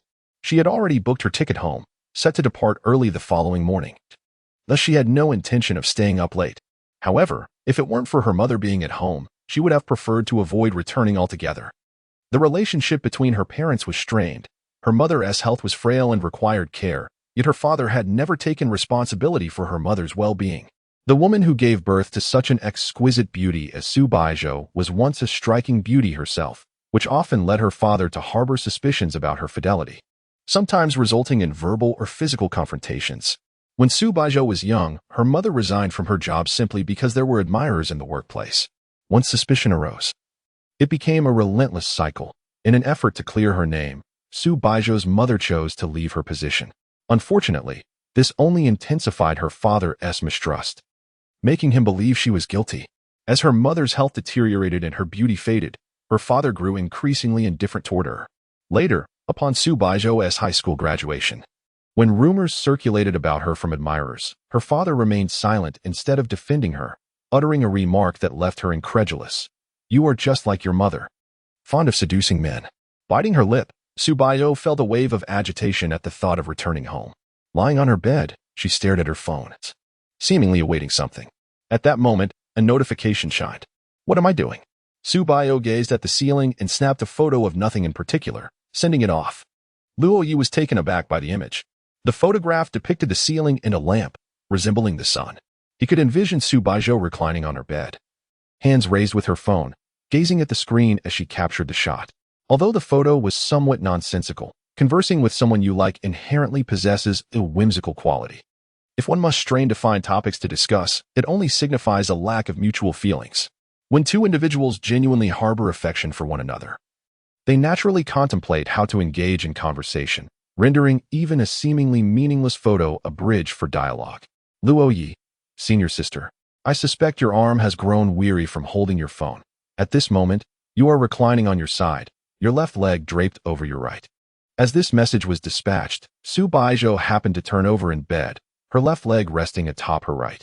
Following these actions, the notification sound chimed, and Su Baizhou beheld the message from Luo Ye.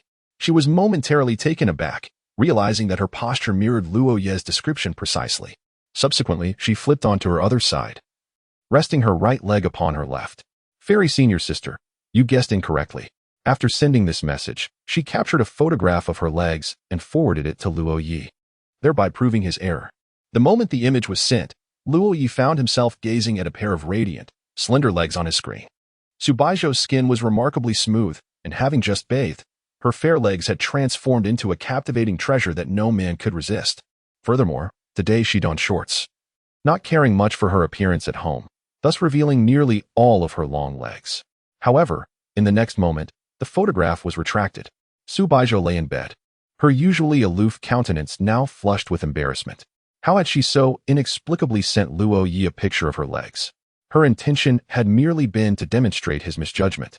She had not contemplated anything beyond that. Just a fleeting second had passed. Surely he had not seen it? Su Baizhou mused, silently hoping he had missed the photograph. Yet, the thought that he might have indeed overlooked it stirred a twinge of regret within her. She had safeguarded her flawless figure for 21 years, with only herself privy to its beauty. Even when venturing out, she favored long pants or skirts, the shortest hem resting just above her knees, revealing only a glimpse of her calves.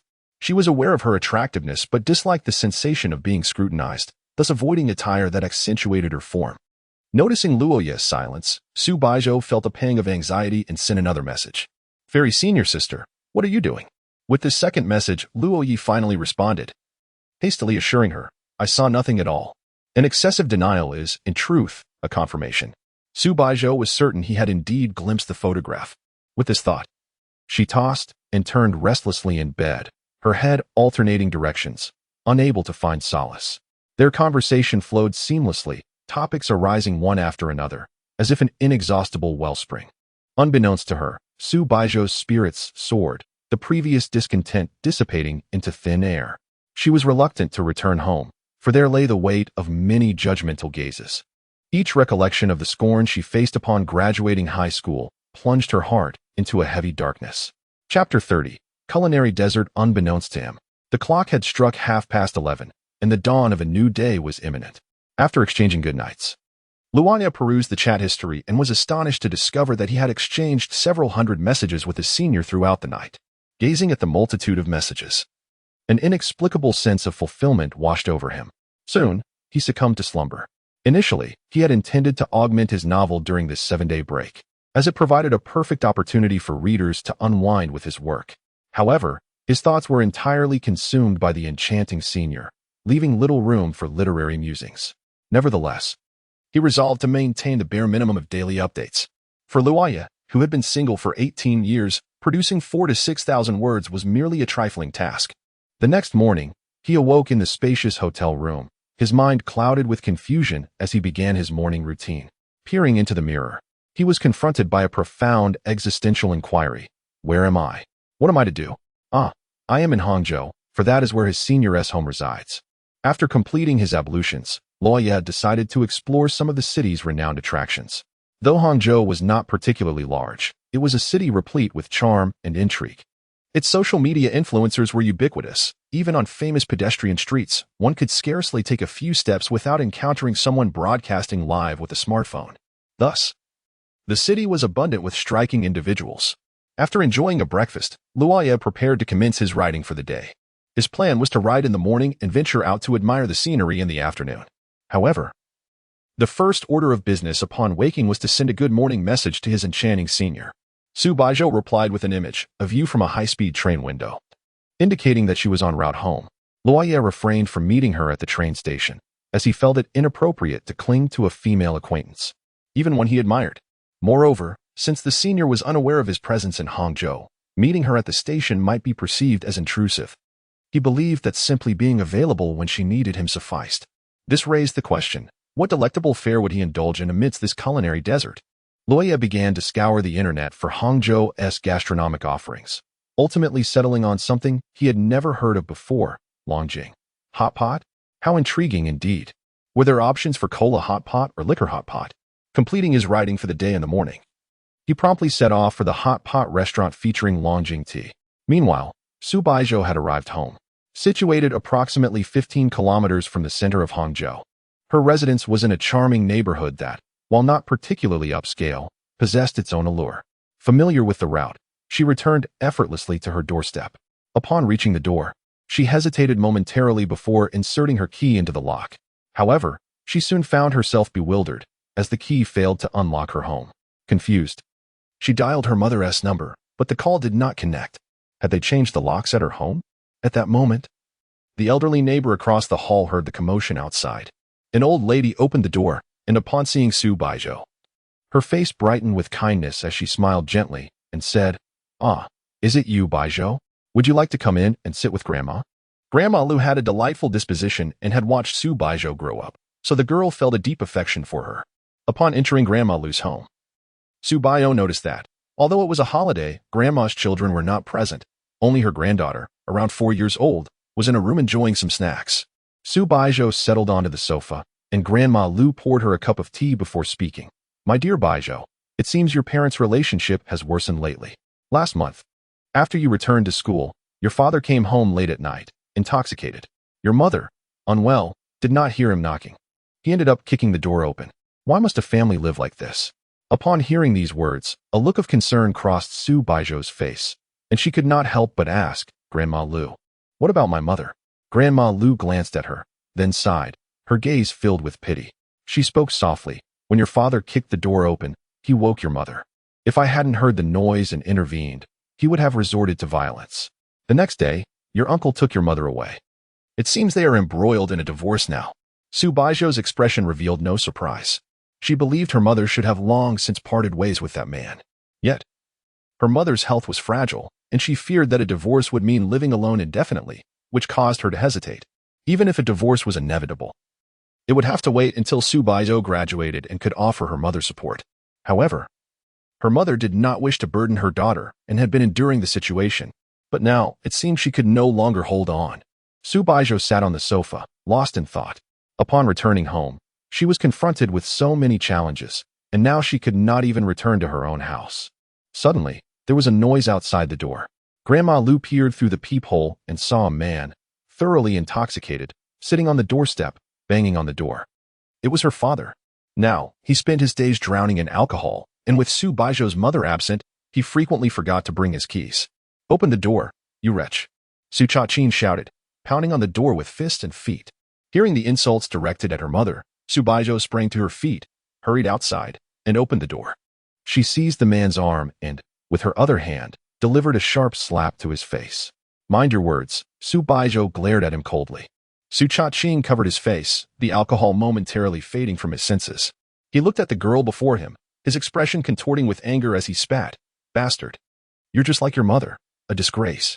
Behind him, Grandma Lu retorted angrily, "How dare you speak of your daughter in such a way? How I raise her is none of your business." With that, Su Chaqing swung his arm and struck Su Baizhou across the face with a resounding slap. Upon that unparalleled visage, a distinct imprint of a hand emerged. Su Baizhou's gaze dimmed, extinguishing the last vestige of hope she harbored for her father. When did this man transform into such a figure? Was it because her mother possessed striking beauty? Was it due to the fact that all of her mother's suitors surpassed him in merit? Was it because he had achieved nothing throughout his life while her mother could have embraced a life of opulence with merely a slight relinquishment of her dignity? Yet, her mother had never compromised her self-respect. As Su Chaqing, having struck his own daughter, fully regained his sobriety, he gazed at his palm. A flicker of remorse crossing his features. "Zhou, he began, but she interjected coldly enough. With a glance of gratitude towards Grandma Lu behind her, she turned and departed, uttering not a single word. She had no desire to exchange even a syllable with this failed father. After leaving the community, Su Baizhou found herself seated on the steps at the entrance. Observing the place where she had grown up, she felt an overwhelming sense of estrangement. For reasons unknown, an intense longing surged within her. No, it was not merely a fleeting desire. She fervently yearned to return to school, to see a certain individual within those familiar halls. Chapter 31. You are my fortunate charm. How atrocious. Help. I am utterly flabbergasted. What in the world is this bizarre taste? The longing hot pot has truly compelled Luo Ye to utter expletives. With a face full of disdain, he exited the hot pot restaurant, deciding to heed the suggestion of the waitress from yesterday and indulge in blue porridge ramen instead. Speaking of which, at this hour, the senior should have already arrived home. Right? Luo Ye took out his phone and sent a message to his enchanting senior. "Luo Ye, have you reached home, senior?" Soon, the notification chimed, and he received an almost instantaneous reply. "Enchanting senior, not yet." Upon seeing this, Luo Ye thought to himself, "It's already noon. Surely. The senior isn't still on the high-speed train?" "Luo Ye, have you eaten, senior?" "Enchanting senior, not yet." "Luo Ye, what would you like to eat? Your devoted junior can order takeout for you." Enchanting Senior, I don't feel like eating. Luo Ye. Senior, is your appetite not great? Enchanting Senior, I don't know. Luo Ye was momentarily taken aback. Although every message from the senior was delivered with a frosty demeanor, they were all promptly responded to. This contradiction perplexed him. If she truly wished to ignore him, she could easily refrain from replying. Yet, she did respond, albeit with an icy tone. Could it be that she was subtly indicating her displeasure? In his mind, he recalled the advice given by Gu Mingxian before the holiday. With this thought in mind, Luo Ye began composing another message. Luo Ye, your home is in Hangzhou, right? Are there any interesting places there? Enchanting Senior, none. Luo Ye, Senior, is there anything that left a deep impression on you? When I visit Hangzhou, I want to know where to go. Su Baizhou, upon reading this message, began to ponder seriously. Sitting at the entrance of her neighborhood, her face appeared haggard. Yet her mind was occupied with thoughts of what Hangzhou might offer in terms of entertainment. Though it was her hometown, she found herself momentarily at a loss for answers. At that moment, another message from Luo Ye arrived. Luo Ye, Hangzhou actually has an observatory. Luo Ye, do you like stargazing, Senior? Seeing this, Su Baizhou instinctively lifted her head, only to lower it again with a bewildered expression. She must be out of her mind. There are no stars visible during the day. Her thoughts were being led astray by Luo Ye's messages, and the mere mention of stars made her glance upwards involuntarily. Suddenly, another message pinged in. Luo Ye, Senior, you've been deceived by a scoundrel. There is no observatory in Hangzhou. Upon reading this, Su Baizhou couldn't help but chuckle. Luo Ye, however, Hangzhou does have Lingyin Temple. Is it the same Lingyin Temple associated with Jigong? Su Baizhou confirmed with a simple affirmation. Indeed. Those two words brightened Luo Ye's spirits, for it indicated that the senior was no longer as cold as she had initially been. Could it mean that her mood was improving? Luo Ye, would you like to go and seek a fortune? Perhaps all misfortunes will simply drift away. The mention of seeking a fortune resonated with Luo Ye, who had originally intended to do just that. He was eager to seek out matters of romance. However, it is indeed a brief 7-day holiday, and the number of visitors to Lingyin Temple may be exceedingly high. Upon seeing Luo Ye's message, Su Baizhou's expression darkened. The content of this junior's message seemed rather childish, almost as if he were speaking to a child. Humph. Su Baizhou tapped on Luo Ye's avatar on her phone screen. Muttering softly, I'll knock your head. Nonetheless, she had never attempted to draw lots for divination. Was it truly effective? She wished for her mother's health and happiness. Just moments ago, her mother had replied, mentioning she was at their rural hometown with her uncle, asking Su Baizhou to visit if she had the time. There was no rush, but before heading home, Su Baizhou resolved to visit Lingyin Temple to seek a talisman for her mother's safety. Although she understood this was merely a form of superstition, the intention behind it held greater significance. With this thought, Su Baizhou rose to her feet. Unbeknownst to her, her mood had shifted. The sorrow she felt had dissipated, as if she had forgotten the recent incident, though the imprint of a slap remained on her face. Yet she no longer felt the pain. Just as she was about to leave, she spotted a familiar figure. A girl of unremarkable appearance was approaching, dragging a suitcase. She was Su Baizhou's childhood friend, and they had been classmates until high school, where they could have been great friends. However, when rumors about Su Baizhou circulated after graduation, she had thought her friend would believe her. Alas, she had underestimated human nature and never truly understood her childhood companion. Upon seeing Su Baizhou, the girl appeared momentarily stunned. Subsequently, they passed each other like strangers. Su Baizhou glanced back, but chose not to dwell on the incident. Whether or not she believed in herself was no longer of consequence, for they had grown up together, and she knew her truth amidst the lies. Nevertheless, she chose to endure the slander. This city, where Su Baizhou had grown up, felt utterly foreign, as if every corner was shrouded in gray. She gathered her belongings, preparing to seek her fortune at Lingyin Temple. Meanwhile, Luo Ye had already arrived at the temple. He snapped a photograph and shared it in their dormitory group chat, inquiring what his friends needed in terms of fortunes. Wang Dachui, wow, you little rascal made it to Hangzhou? Impressive. Li Haoyang, may the Buddha be merciful. Shin Qiao, you crack me up, coach, I'm a ba. The trio of roommates were as lively as ever, with the dormitory chat either silent or bursting into a cacophony akin to firecrackers being tossed into a bonfire. This chapter is not yet finished. Please click to continue reading. Lingyin Temple is nestled within a scenic area, surrounded by expansive tea plantations that stretch as far as the eye can see. Luo Ye took several photos as proof of his visit. The area was teeming with people. Even before reaching Lingyin Temple, the crowd had become overwhelming. Though it was afternoon, It seemed they would have to queue until evening to draw lots. At that moment, Luo Ye received a private message from Shinqiao, requesting a peace talisman. Luo Ye readily agreed, though he was puzzled as to why a male celebrity would desire such a thing. Nevertheless, as a father, he felt it was his duty to fulfill his son's request. After standing in line for 3 hours, Luo Ye finally had the opportunity to pay his respects and light incense. In addition to making wishes on behalf of Shinqiao, he also took the moment to silently wish for 3 things of his own. First, he hoped for his parents to be reborn as humans, living a life filled with joy. Second, he wished for global peace. Third, he desired for the fairy-like senior girl to become the happiest girl in the world. Initially, he contemplated seeking a romantic fate as well, but after careful consideration, he decided against it. Such matters should not be left to divine intervention, but rather pursued through one's own efforts. As he stepped out of Lingyin Temple, the clock struck 6 in the evening. The temple's gates were now closed, allowing only exit but no entry. Truly, it was a sacred Buddhist site with a strict schedule. Just as Luo Ye prepared to depart, his peripheral vision caught sight of a familiar figure. Not far away, a remarkably beautiful girl sat quietly on the steps, her suitcase beside her, wearing a somewhat bewildered expression. Su Baizhou had arrived late. She too had waited in line for a considerable time, but by the time she reached the front, the temple had ceased to accept visitors. What, then, had been the purpose of her lengthy wait? Was it fate that dictated she could not receive a fortune? Upon reflection, not receiving one was, after all, a result in itself. Su Baizhou stared silently at the ground, appearing lost in thought. At that moment, she lacked the aura of an aloof goddess. Instead, she resembled a fragile girl. Suddenly, a figure appeared before her. Ba, a somewhat familiar voice reached her ears. Su Baizhou looked up to see a handsome, sunny boy standing before her, hands clasped together, smiling as he inquired, "What troubles you, my dear? May I lend an ear to your concerns?"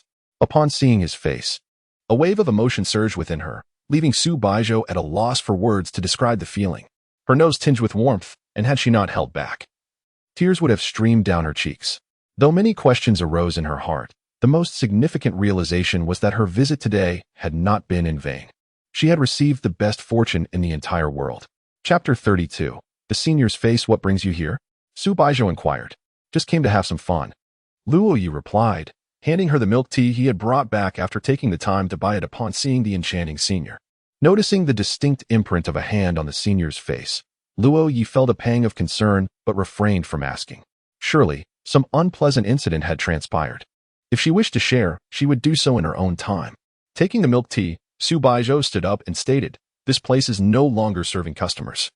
"Indeed," Luo Ye responded, glancing around, only for his stomach to audibly protest. Having eaten very little since last night, he was now quite hungry. Hearing the rumble from his stomach, Su Baizhou picked up her suitcase and softly suggested, "Let us go get something to eat." However, due to the holiday and the location of Lingyin Temple on the mountain, taxis and buses were exceedingly crowded.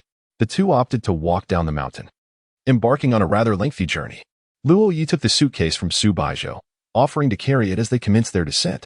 After approximately half an hour, they had moved past the bustling crowd, yet neither suggested hailing a taxi. During this time, they walked in silence, side by side.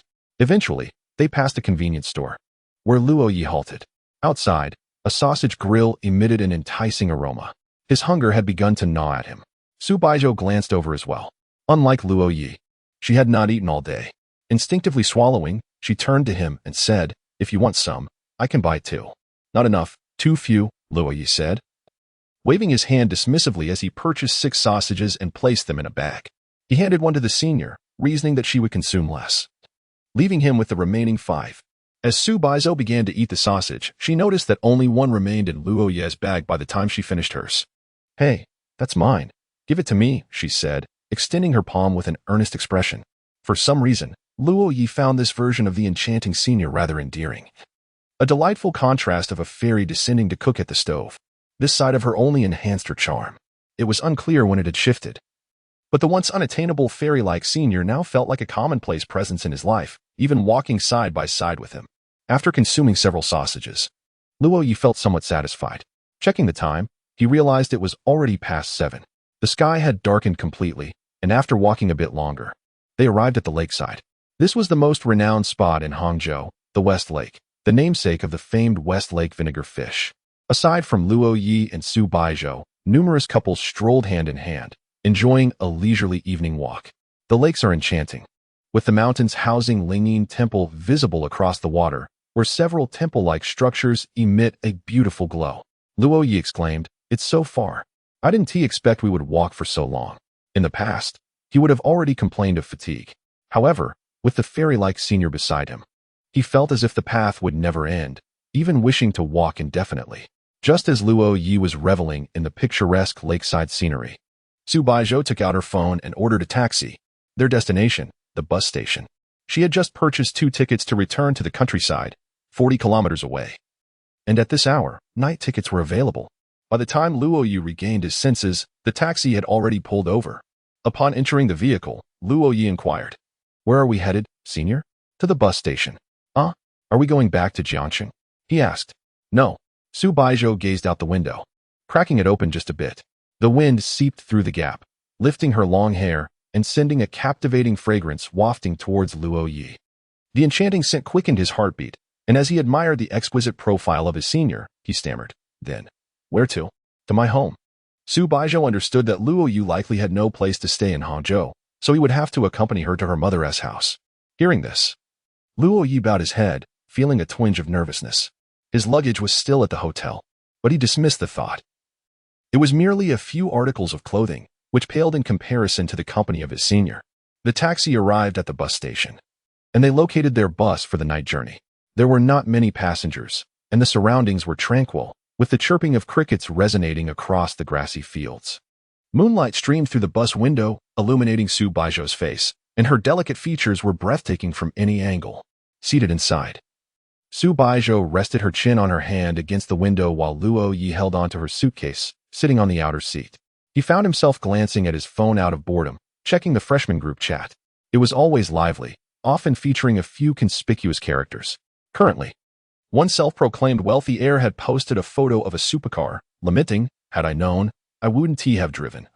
I didn't expect parking at school to be such a hassle." This chapter does not conclude here.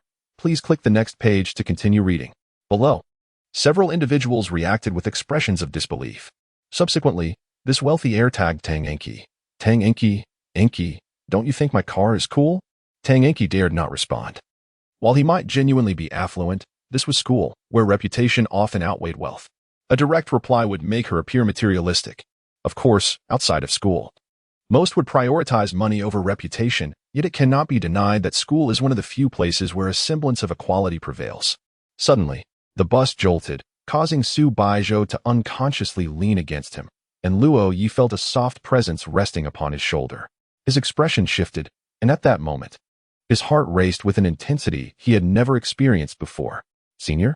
he murmured in a hushed tone. However, the person beside him offered no response. Turning slightly, he glanced at the ice-cold goddess beside him, only to discover that she had fallen asleep. No wonder she had been so serene. Luo Ye had assumed she was merely admiring the scenery. Gazing at the enchanting visage of his senior, he was utterly captivated, his eyes glued to her delicate features. Unable to divert his gaze, "Senior, truly, you are exquisite." Moreover, while she appeared formidable on the surface, she was, in truth, a delicate girl with nuanced feelings, in need of care. At this moment, the imprint of a handprint had vanished from Su Baizhou's face, and Luo Ye instinctively reached out to touch her lovely cheek. He had never before caressed a girl's face. At that moment, he merely poked it gently with his finger. So soft. Do all girls' faces feel like cotton? Unbeknownst to him, Su Baizhou's brows twitched slightly, though her eyes remained closed. Chapter 33. The gaze from Uncle Arrival. The bus announcement echoed twice, followed by the driver's voice. Luo Ye turned to the side where Su Baizhou rested her head on his shoulder. For the past 2.5 hours, she had leaned against him, and though it was unclear whether she had initially been genuinely asleep or merely pretending, it was now evident that she was indeed in a deep slumber. A glistening droplet had formed on his shoulder, revealing her unguarded state.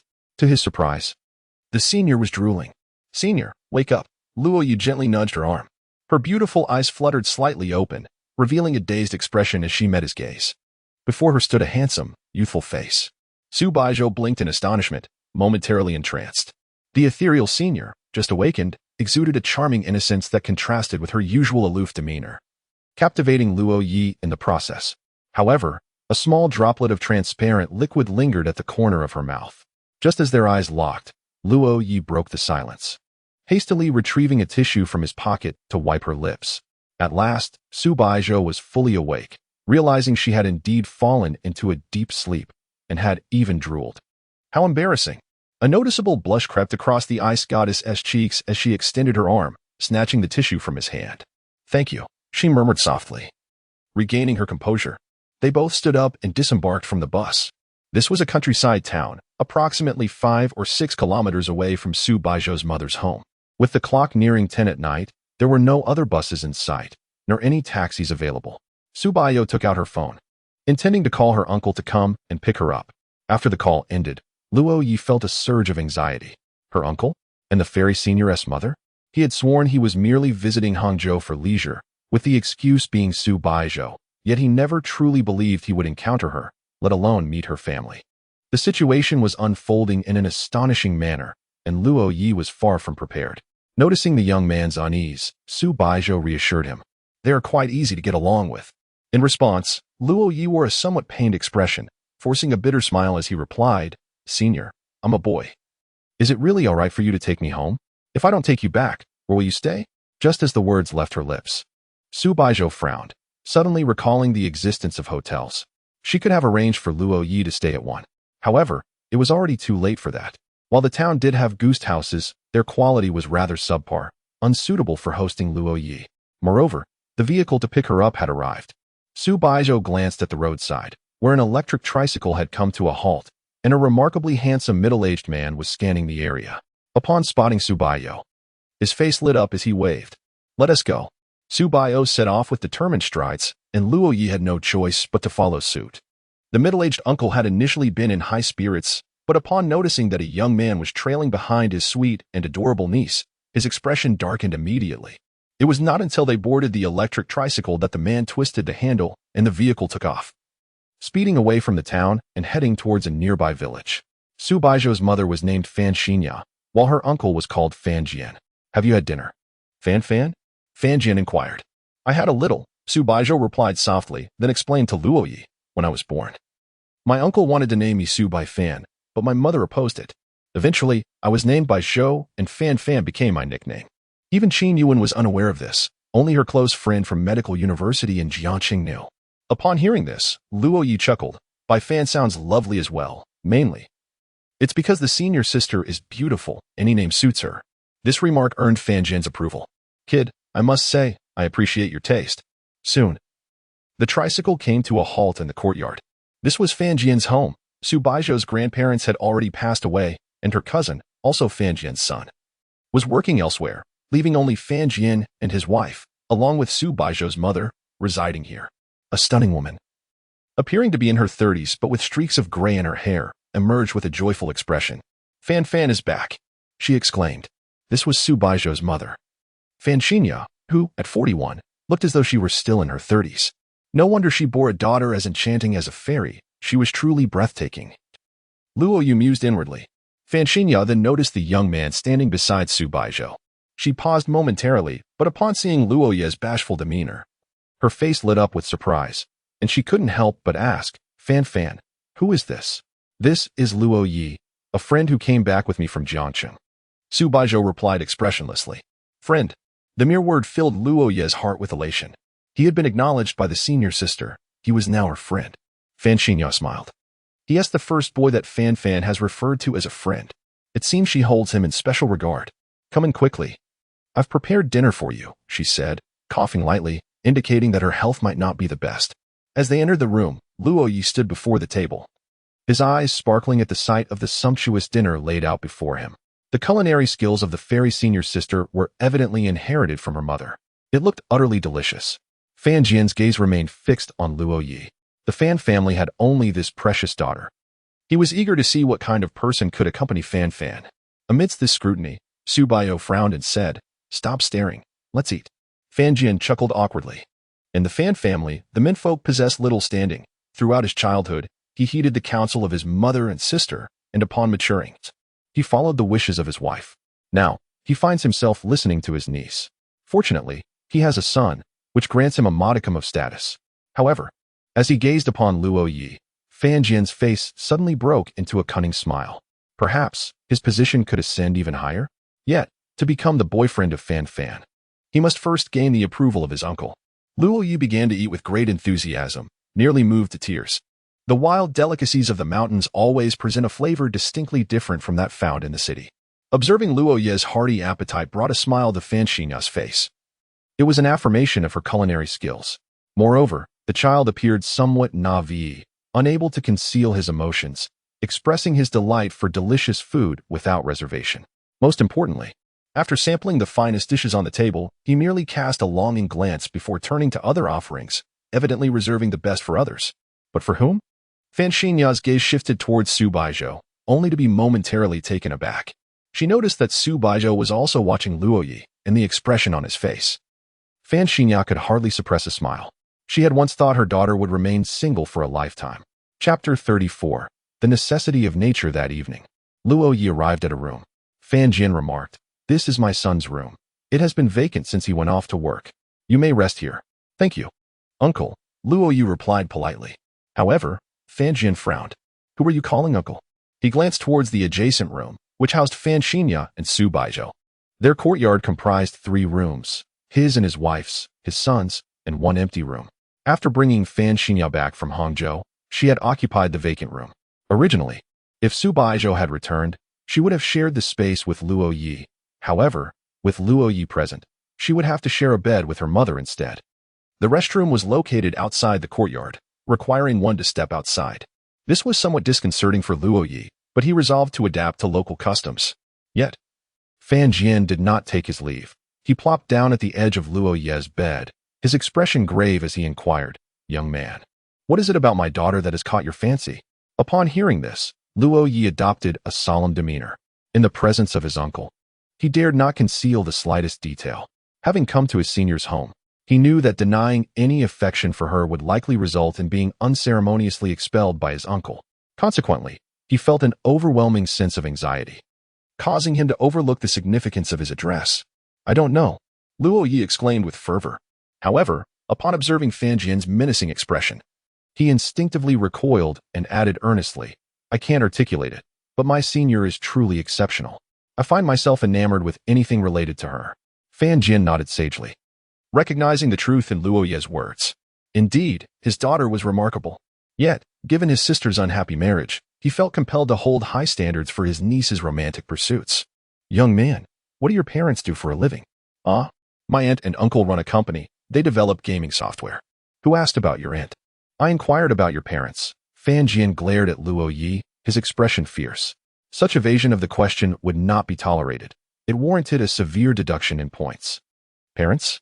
I have none," Luo Ye replied with an air of indifference, revealing an acceptance of a life devoid of parental figures. "What?" Fan Jian furrowed his brow. His gaze fixed quizzically on Luo Ye. "I have no parents. They sacrificed themselves when I was too young to remember," Luo Ye stated matter-of-factly. The calmness in his demeanor left Fan Jian momentarily speechless. In a single sentence, Luo Ye had managed to instill a profound sense of guilt within Fan Jian. As the words left Luo Ye's lips, Fan Jian felt as though he had been pierced by 1,000 needles, overwhelmed by discomfort. As a father himself, he readily envisioned his own child growing up without the presence of parents, solitary and forlorn. Yet, he steeled himself. Fan Jian's resolve returned, determined not to yield to sentimentality. The cautionary tale of Fan Xinya's past loomed large. No matter how pitiable Luo Ye appeared, he remained an outsider, and Fan Jian had to prioritize Su Baizhou's well-being. "His niece is truly exceptional. I have heard that she has secured a place for further studies at Jiang University. Soon, the Fan family will welcome their first graduate student. And she is also quite beautiful." Thus, Fan Jian holds high expectations for her future partner. Gaining the approval of parents like them cannot merely be achieved through pity. Moreover, it is not that he discriminates against children without parents. Rather, those raised in unfavorable familial environments often develop markedly distinct personalities, leading to potential conflicts with others. While he can empathize with others, he cannot risk his own kin. Wait a moment, did this lad say sacrifice instead of death? What does that imply? The question lingered as Fan Jian silently inquired. Upon hearing this, Luo Ye recalled his aunt's words. His parents did not abandon him intentionally. They were the ones who loved him most in the world. Yet, Contrary to their wishes, due to their identities, they made many enemies. A criminal, seeking revenge, attacked the infant Luo Ye and his mother. In their effort to protect him, both parents ultimately sacrificed their lives. Listening to this tale, Fan Jian wept bitterly. "What a despicable criminal!" he exclaimed, striking his fist against the bed and then embracing Luo Ye, earnestly stating, "Child, from this moment onward, I shall be your uncle, your kin." Luo Ye responded with a hint of disbelief. "You are rather sentimental." He felt acknowledged by Fan Jian, though it was of little consequence. In the hierarchy of this household, Fan Jian held a position only slightly above that of his son, yet he was inferior to the old dog, De Huang, that had been kept for nearly a decade, serving as a fierce guardian of the home, far more useful than Fan Jian himself. After Fan Jian departed, Luo Ye lay on the bed, gazing at the somewhat rough ceiling. Though devoid of the city's clamor, the atmosphere here evoked a sense of warmth. He began to reflect on the events of the day, and his thoughts quickly settled on the moment when the enchanting senior leaned against his shoulder on the bus. At this recollection, Luo Ye rolled about on the bed, overwhelmed with excitement, unable to calm his racing heart. Fortunately, he had completed the updates for his novel earlier that morning. Otherwise, the readers would have to endure disappointment today. In the deep of night, Luo Ye was roused by the urgency of nature's call. Groggily, he sat up in bed, wearing a dazed expression. "Where's the restroom?" Slipping on his slippers, he opened the door and stepped into the courtyard. The rural night, devoid of moonlight, could be aptly described as pitch black. At that moment, Luo Ye could see nothing at all. He wandered through the yard, searching for the location of the restroom. Soon, he stumbled upon a small dark room. Unable to locate a light switch, he resorted to turning on the flashlight on his phone. Observing the small room and catching a whiff of the acrid air, Luo Ye confirmed that he had indeed found the restroom. After finishing his business, he switched off the flashlight and stepped out. Just then, a figure entered, and they collided with one another. Su Baizhou let out a cry of pain, and upon hearing the voice of her senior, Luo Ye reacted swiftly. He stepped forward, wrapping his arms around her waist. Just as he intended to display his prowess, his foot unexpectedly slipped, and he fell. However, before hitting the ground, he managed to pull Su Baizhou in front of him, becoming her cushion. "Are you all right, senior?" Luo Ye inquired. "I'm fine," Su Baizhou replied, gazing at the young man pressed against her. Her tone was devoid of emotion, yet in the darkness of the night, Luo Ye could not discern the flush that colored her cheeks. It was too dark to see anything, save for the faint glimmer in their eyes. The two instinctively locked eyes, neither daring to break the silence. Su Baizhou's body felt soft. She typically donned loose clothing. But it was only in this close proximity that Luo Ye realized her figure was remarkably exquisite. He could distinctly feel the two soft forms pressed against his chest, rendering him motionless. As he embraced her, one thought consumed Luo Ye's mind: bliss. Have you had enough of the embrace? Su Baizhou, though not resisting, felt that if it continued, she might faint. For reasons unknown, her face burned, and her consciousness began to blur. Chapter 35. The fairy senior sister bargains. At the break of dawn the following day, Fan Jian treated everyone to breakfast. Each person could fill their stomach for less than 5 yuan, a price that city dwellers could only envy. Fan Jian owned a home in the city. He had returned to the village solely to attend to matters concerning his sister, while Su Baizhou's aunt, his wife, remained in the city for work. As they gathered around the table, an awkward atmosphere enveloped the space. Luo Ye and Su Baizhou found themselves involuntarily reflecting on the events of the previous night, both hesitant to meet each other's gaze. Their relationship seemed to have plummeted to an icy standoff, devoid of any overt hostility. Fan Jian found it hard to articulate. Yet Fan Xinya understood instantly. This was not a matter of a deteriorating relationship, but rather a situation at a critical juncture. If these two young individuals could navigate through this phase, their bond would inevitably deepen. With a gentle smile, Fan Xinya handed Luo Ye an egg, saying, "Xiao Yi, you appear to be in poor health. Do ensure you consume more protein." "Thank you, Andy," Luo Ye replied politely. The fatigue from his nightly vigils was evident on his face. Continuing, Fan Xinya added, "Xiao Yi, you attend the same school as our Fan. Please look out for her. This girl has an irregular schedule, and though you both are young, you must consider your futures as well." "Indeed, Auntie. I shall remind the senior sister frequently," Luo Ye assured her. Fan Xinya's health was not robust. In her youth, she was a workaholic, a formidable woman who garnered much admiration in her company, which, in turn, sowed discontent in her husband. Not everyone appreciates a strong woman, nor do they favor a partner who surpasses them in capabilities. After breakfast, Fan Jian called out to Luo Ye and Su Baizhou, mounting his electric tricycle. As they settled into the back, Luo Ye inquired, "Uncle, where are we headed?" Upon hearing the term uncle, Su Baizhou glanced at Luo Ye but chose to remain silent.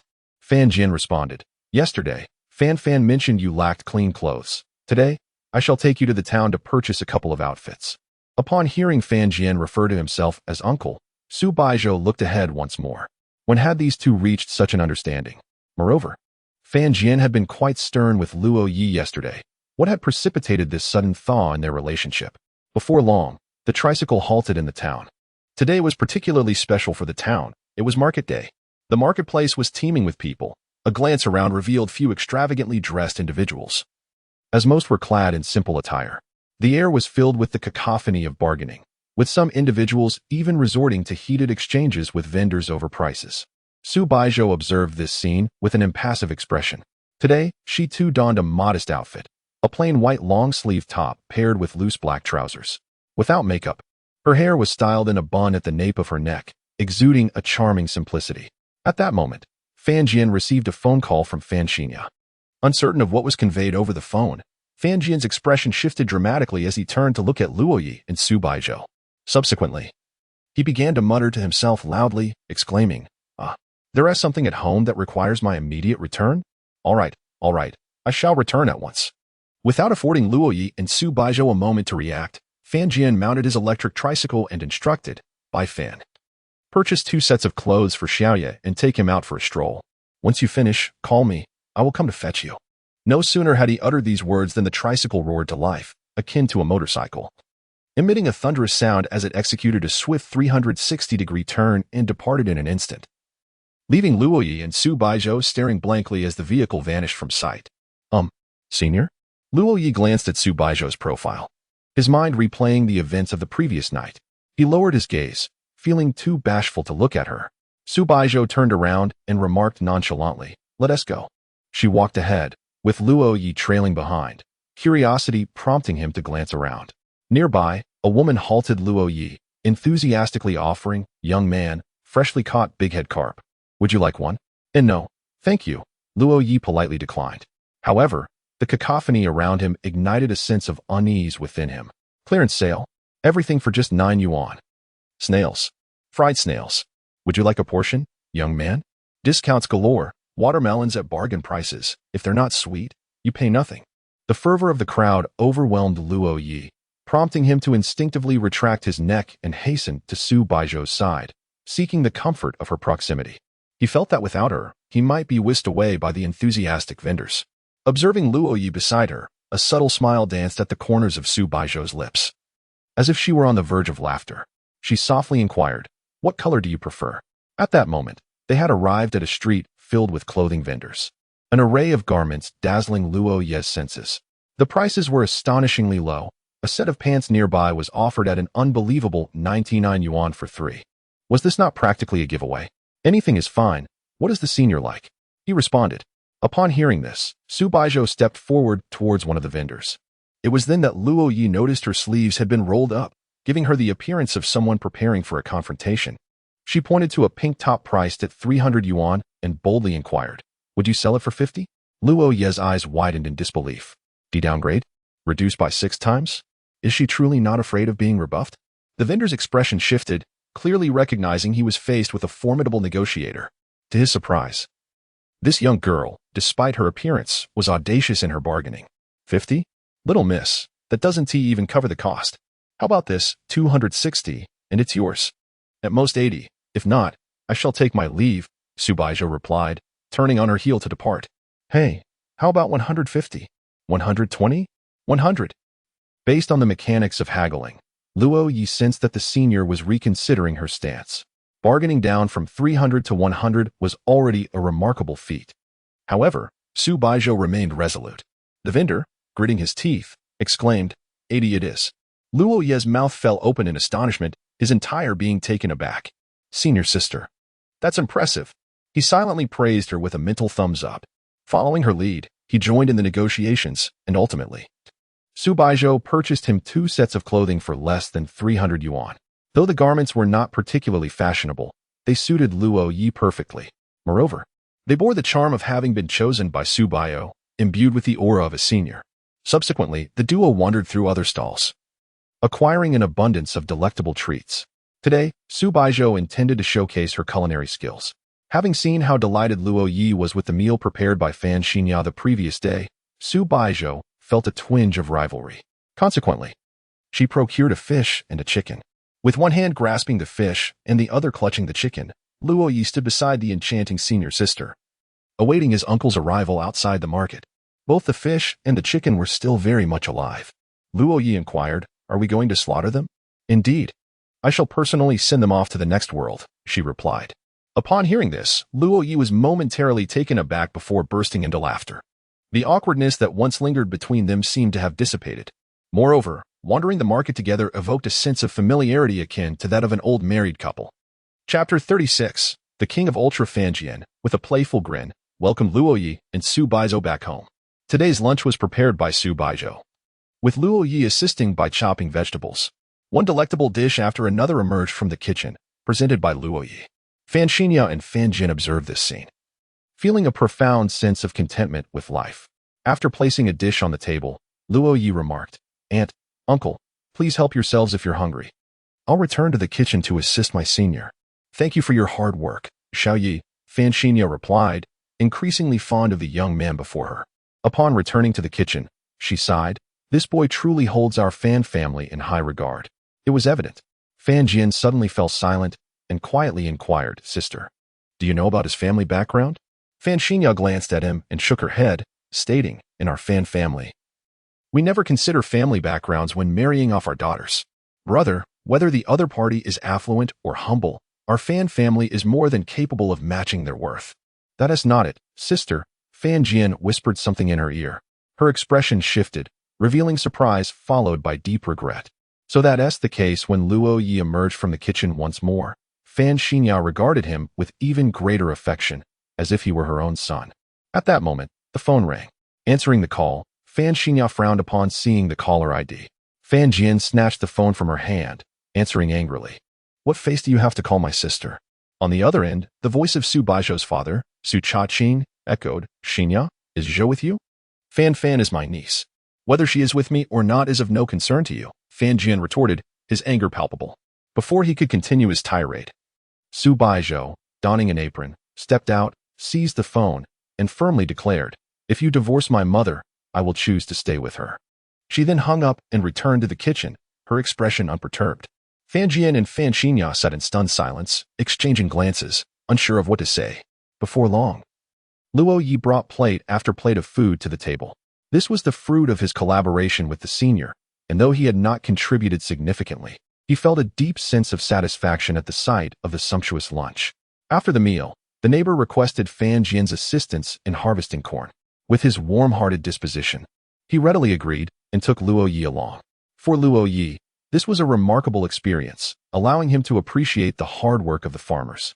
Though October signified the transition from the tail end of summer to the onset of autumn, the heat had yet to dissipate. The sun blazed high in the sky, causing sweat to pour down Luo Ye's brow. Over the past couple of days, he had been in the fields harvesting corn, and his genuine nature endeared him to the local community.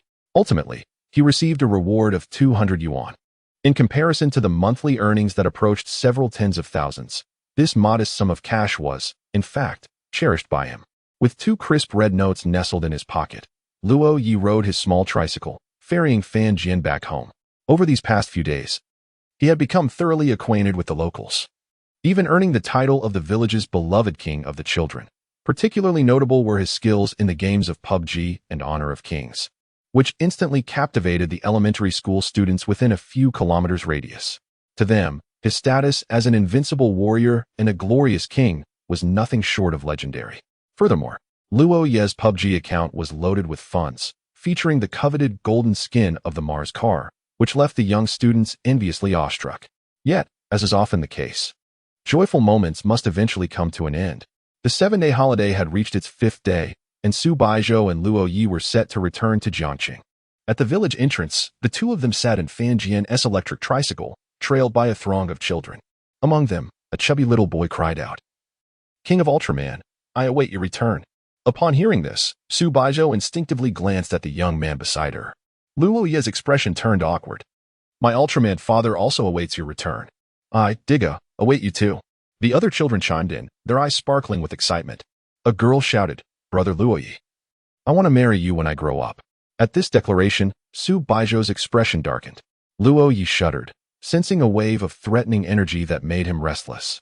When he turned to identify the source of this tension, he found Su Baizhou staring expressionlessly into the distance, as if unaffected. Fan Xinya chuckled. Fan. It will soon be chilly. Make sure to buy a few more clothes, so you don't catch a cold. Yes, Mom, you should take care of your health too. Perhaps the concern from parents is often quite simple. When it comes to their children's studies and careers, they are often unable to assist. So they only remind them to avoid catching colds and to eat well. Mom, just divorce him. I will stand by your side, Su Baizhou said earnestly. I know. After I rest at home for a while, I will go back and discuss this matter with him. After a brief conversation between mother and daughter, Fan Jian, sitting at the front of the tricycle, turned back and said, Sister, don't worry. These two kids are quite sensible. Our Fan has little Yi to look after her. At this remark, a chorus of elementary students gasped, covering their mouths, their expressions transforming into mischievous grins as they glanced at Luo Ye and Su Baizhou. Su Baizhou shot a fierce glare at Fan Jian, who sheepishly scratched his head and smiled awkwardly before powering up the tricycle. Let's go. The tricycle was as exaggerated as ever, resembling an electric vehicle, yet exuding an impression of belching exhaust fumes, leaving a cloud of dust in its wake. Upon arriving at the station, the two boarded the train back to Jiangcheng, and Su Baizhou and Luo Ye seemed to revert to their previous selves from school. They sat in their respective seats, enveloped in silence. Luo Ye glanced at Su Baizhou and attempted to offer comfort, saying, Senior, don't be sad. If the bad doesn't leave, the good cannot come. I am not sad, she replied. In truth, Su Baizhou was not saddened at all. Deep within her heart, she believed her mother should have divorced that man long ago. Hence, she now felt nothing but happiness for her mother. Why does the senior have such a stern expression? Luo Ye inquired with curiosity. Upon hearing this, Su Baizhou cast a glance at Luo Ye and replied nonchalantly, Haven't I always been like this? It was merely that for the past few days, she had been acting like a dutiful daughter in front of her mother, and now, reverting to her former demeanor left Luo Ye somewhat disoriented. The senior's expression was icy, and Luo Ye found himself captivated by her profile. Initially, Su Baizhou managed to feign ignorance, but as Luo Ye continued to gaze, she felt her heartbeat quicken unnaturally. As she turned her head, intending to question Luo Ye about his persistent stare, she was suddenly taken aback. In that fleeting moment of turning, her eyes locked with Luo Ye's. His eyes were strikingly beautiful, exuding a clarity and purity. They seemed untouched by the world's impurities, revealing the innermost thoughts of their owner. Such was Luo Ye, unreserved in the presence of the enchanting senior. He softly spoke, Senior, you need not tire yourself in front of me. Chapter 37. Your performance in Jiangcheng, at Jiangcheng University. In Building 5, Unit 4, Room 614, Su Baizhou opened the door and entered with Luo Ye. She gestured towards an empty room and said, You may stay there, but only for today, tomorrow, and the day after. Hearing this, Luo Ye curiously inquired, What about after the holiday ends? That will depend on your performance over these 3 days, Su Baizhou replied, turning back with a gentle smile. This smile momentarily startled Luo Ye, evoking a sense of warmth within him. He realized that after speaking to the fairy-like senior in the car, she no longer appeared as aloof. However, when she mentioned performance, Luo Ye's expression turned serious. He understood that he needed to present himself as the ideal man over the next 3 days, lest he be asked to leave. Observing his earnest demeanor, Su Baizhou found it somewhat amusing, akin to a mischievous child striving to earn a teacher's praise with a perfect act. Tonight, you should go by the ingredients, Su Baizhou suddenly stated. Me? Buy? Luo Ye asked, somewhat perplexed. Yes, you buy whatever you wish to eat, and I will prepare it. With this clarification, Luo Ye understood, giving an affirmative gesture before leaving the living room. As he gently closed the door behind him, Su Baizhou settled onto the sofa, resting her chin on her hand. She then turned on the television, casually browsing a program, yet her expression betrayed a deep contemplation. Were they cohabiting? No. This could only be termed as shared accommodation. Should they establish some ground rules like in a novel? No, he could only stay for 3 days. It would be impolite to extend his stay beyond that. Yet, this was her cousin's house, and she was merely renting a room. Was it truly necessary to send him back? Su Baizhou's expression was one of profound conflict. At that moment, her phone rang. She answered, and a girl's voice emerged from the other end. Jojo, why haven't you contacted me during the holiday? Want to come over to my place in the next couple of days? No, Su Baizhou replied. I have matters to attend to. Matters? What could possibly be more important than me while you're at Jiangda? Came the incredulous response from the girl. The girl was Su Baizhou's close friend, Li Xia, currently an intern doctor at Jiangsheng Medical University. They had been classmates since elementary school, sharing a strong bond throughout their lives. Right now, of course. You are the most important. However, I have something tomorrow. I'll come find you the day after. Su Baizhou's heart raced as she nearly let slip the truth. Tomorrow, October 6th, was Luo Ye's birthday, a detail she remembered distinctly. On the other end of the line, Li Xia skeptically replied, What do you mean I am the most important now? Am I not going to be important later? Jojo, I feel like you've changed suddenly. I haven't changed, Su Baizhou asserted. Su Baizhou's tone remained as cool as ever, a demeanor familiar to Li Xia. Yet, the latter sensed something amiss. The uncertainty of change led to a singular conclusion. Li Xia's gaze sharpened, and she intently spoke into the phone. Zhou. If someone you know well suddenly seems like a completely different person, do you know the reason behind it? I don't know, nor do I wish to. Su Baizhou replied indifferently. There is but one truth. That which can cause rapid transformation is love. Beep, beep, beep. Upon hearing the mention of love, Su Baizhou abruptly hung up. Bored. How could she possibly be in love? She was merely looking after Professor Gu's younger brother. Just looking after her brother. Luo Ye? Why did the thought of love lead her to think of Luo Ye at this moment? Lost in contemplation, Su Baizhou found her mind filled with the visage of a young man. Perhaps she harbored some affection for Luo Ye, but mere fondness did not equate to love. And even if she did love him, it did not necessarily mean they had to be together. Indeed, that was the case. On the television, an animated series was playing.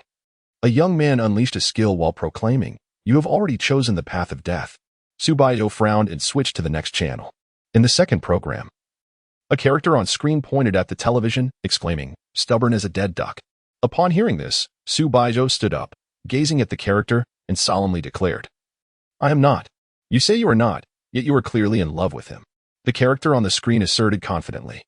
Su Baizhou shook her head and switched to the third channel. However, as she continued watching, she found the dramas to be quite dull and thus turned off the television. Sitting on the sofa, she lingered in thought for a moment before frowning and saying, Why has he returned yet?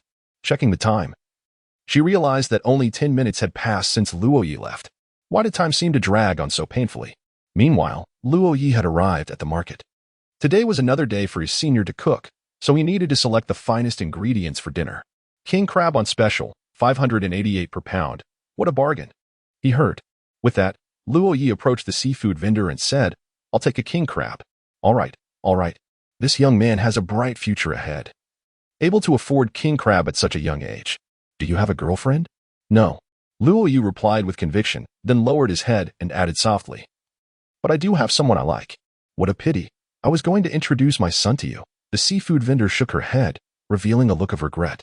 Ha, you're quite the joker, madam. Luo Ye chuckled, scratching his head, though a bead of cold sweat trickled down his forehead. What son? He must have misheard. Before long, a king crab, expertly prepared, was placed in a box which Luo Ye took in hand. Then, should he buy some chicken? Perhaps a leg of lamb as well. Beef is delicious. He should get some beef too. 2 more large lobsters, one for him and one for the senior. What else should I purchase? The family residence. Su Baizhou observed the numerous bags overflowing on the table. Although her expression remained impassive, it was evident that a wave of unease washed over Luo Ye. She remarked coolly, It seems you are not only inept in the culinary arts but also lack an understanding of ingredients. The senior, Luo Ye lowered his head, resembling a child who had erred. Nonetheless, with this abundance, it should suffice to prepare a variety of dishes. The corners of Su Baizhou's mouth lifted slightly as she entered the kitchen and donned an apron. Luo Ye had anticipated a reprimand from the senior, yet was taken aback by how smoothly things had transpired. Suddenly, Su Baizhou emerged from the kitchen, wielding a chef's knife. Her gaze fixed on Luo Ye with an intimidating intensity. She stated flatly, Next time, do not purchase such extravagant items. I can create delicious dishes even with modest ingredients. Chapter 38 Breakfast I understand, Senior, Luo Ye said earnestly. He then busied himself chopping vegetables and fruits, placing unnecessary items into the refrigerator, only to discover it was already overflowing. One might mistakenly believe he was preparing for a grand celebration at home. Eager to impress, he had overpurchased. It became apparent that pursuing a romantic interest requires patience and a grounded approach, rather than haste. When, after all, would he confess his feelings to the senior? Luo Ye began to contemplate this matter seriously. Junior, Su Baizhou called from the kitchen, leaning out with a spoon in hand. Come help me. Coming, senior. Luo Ye's train of thought was abruptly interrupted as he hurried into the kitchen. Before long, dinner was prepared, since there were only two of them. Su Baizhou did not make an elaborate meal. However, she had devised a plan for the copious ingredients Luo Ye had purchased. She intended to transform them into meal boxes, ensuring the meat and seafood would not spoil too quickly, and preserve the boxes for Luo Ye to take back to his dormitory when classes resumed in a couple of days. Otherwise, the two of them would never finish the fresh ingredients, which would spoil within a day or two. After dinner, Su Baizhou settled onto the sofa to watch television while Luo Ye washed the dishes. Once he finished, he joined her on the sofa. They sat at opposite ends, both engrossed in the screen, but their thoughts were far from the show. After a while, Su Baizhou inquired, "Is your family quite wealthy?" Luo Ye was taken aback by the question. Surely, the senior had noticed the ingredients from dinner. He scratched his head and replied, "I have a part-time job, so I earn some money." Su Baizhou chose not to press further or inquire about the nature of his job, simply stating, "Next time, you needn't buy such expensive items." "I understand, senior." Soon, night fell, and Su Baizhou stood up. Time for bed. They retreated to their respective rooms. In Luo Ye's room, although there was no comforter, the early October weather was mild enough that he did not feel cold without one. He took out his phone and began typing. Meanwhile, Su Baizhou was engaged in her own computer-related part-time work in her room. 2 hours later, having penned 4,000 words, Luo Ye stretched and glanced at the time, 12:30 a.m. Stealthily, he opened his door and peered into the darkened living room. The bathroom light was on, revealing a graceful silhouette within, taking a shower. Luo Ye quietly closed the door, his heart racing. Why was the senior bathing at this hour? He was aware that the enchanting senior had an irregular sleep schedule, but he never expected she would still be showering in the middle of the night. Reflecting on the situation, it is evident that when Luo Ye was in the living room, Su Baizhou could not possibly take a shower. It was only because she believed he had succumbed to slumber that she ventured out to cleanse herself. However, Luo Ye was not asleep. With his computer absent, he resorted to typing on his phone, producing not a whisper. The room was enveloped in silence, save for the sound of water flowing from the bathroom, echoing throughout the living area. Seated on a chair in his room, Luo Ye distractedly scrolled through short videos. In the freshman group chat, the wealthy heir continued to assert his presence by sharing pictures of his luxury car and inquiring about parking. Among his 5 messages, one notably tagged Tang Anki, suggesting a keen interest in the illustrious freshman beauty. This affluent individual, known as Gao Yuming, ranks among the 3 prominent figures of the new cohort. The second is Shun Xiao, renowned for his striking looks, and the third, naturally, is Tang Anki, the celebrated campus belle. While the school boasts several wealthy heirs, none flaunt their affluence quite like him. Observing the ostentatious exchanges within the freshman group had become a means for Luo Ye to pass the time. Before long, the sound of water ceased. Clad in her nightwear, Su Baizhou emerged from the bathroom and returned to her room. The light in the master bedroom remained illuminated, indicating that the enchanting senior was still engrossed in her work. Stealthily, Luo Ye exited his room to visit the restroom. The air in the bathroom was thick with a familiar fragrance, her subtle scent. After a brief moment, he returned to his room. Despite sharing the same roof, he opted to send a message to the senior. "Get some rest, senior." Upon receiving the message, Su Baizhou gazed at her phone, momentarily lost in thought. She glanced at her computer, realizing that she had only completed 70% of her part-time job. To finish it entirely would require at least another hour. Ordinarily, during the holiday, she would not be this occupied, but with commitments awaiting her the following day, she had to burn the midnight oil. At 2 in the morning, stretching languidly, Su Baizhou prepared for sleep. Seeing the light in the senior's room finally extinguished, Luo Ye climbed into bed, closed his eyes, and drifted off. The next day, at 8 o'clock, Luo Ye opened his eyes. He dressed and readied himself to freshen up. Upon leaving his room, he was taken aback by the neatly arranged breakfast on the table: a steamer basket of dumplings, 2 crispy fried dough sticks, 2 cups of soybean milk, and 2 tea eggs. Su Baizhou sat at the table, patiently awaiting his awakening. Entering the bathroom, Luo Ye suddenly realized he had no toothpaste, nor a towel. He could only return to sit before the enchanting senior. Noticing his lackluster demeanor, Su Baizhou remarked, "Is this how you are every day?" "Not too bad," he replied, yawning. "Staying up late makes waking up early quite the struggle." He then popped a dumpling into his mouth. After consuming one, he inquired, "Senior, when did you buy breakfast?"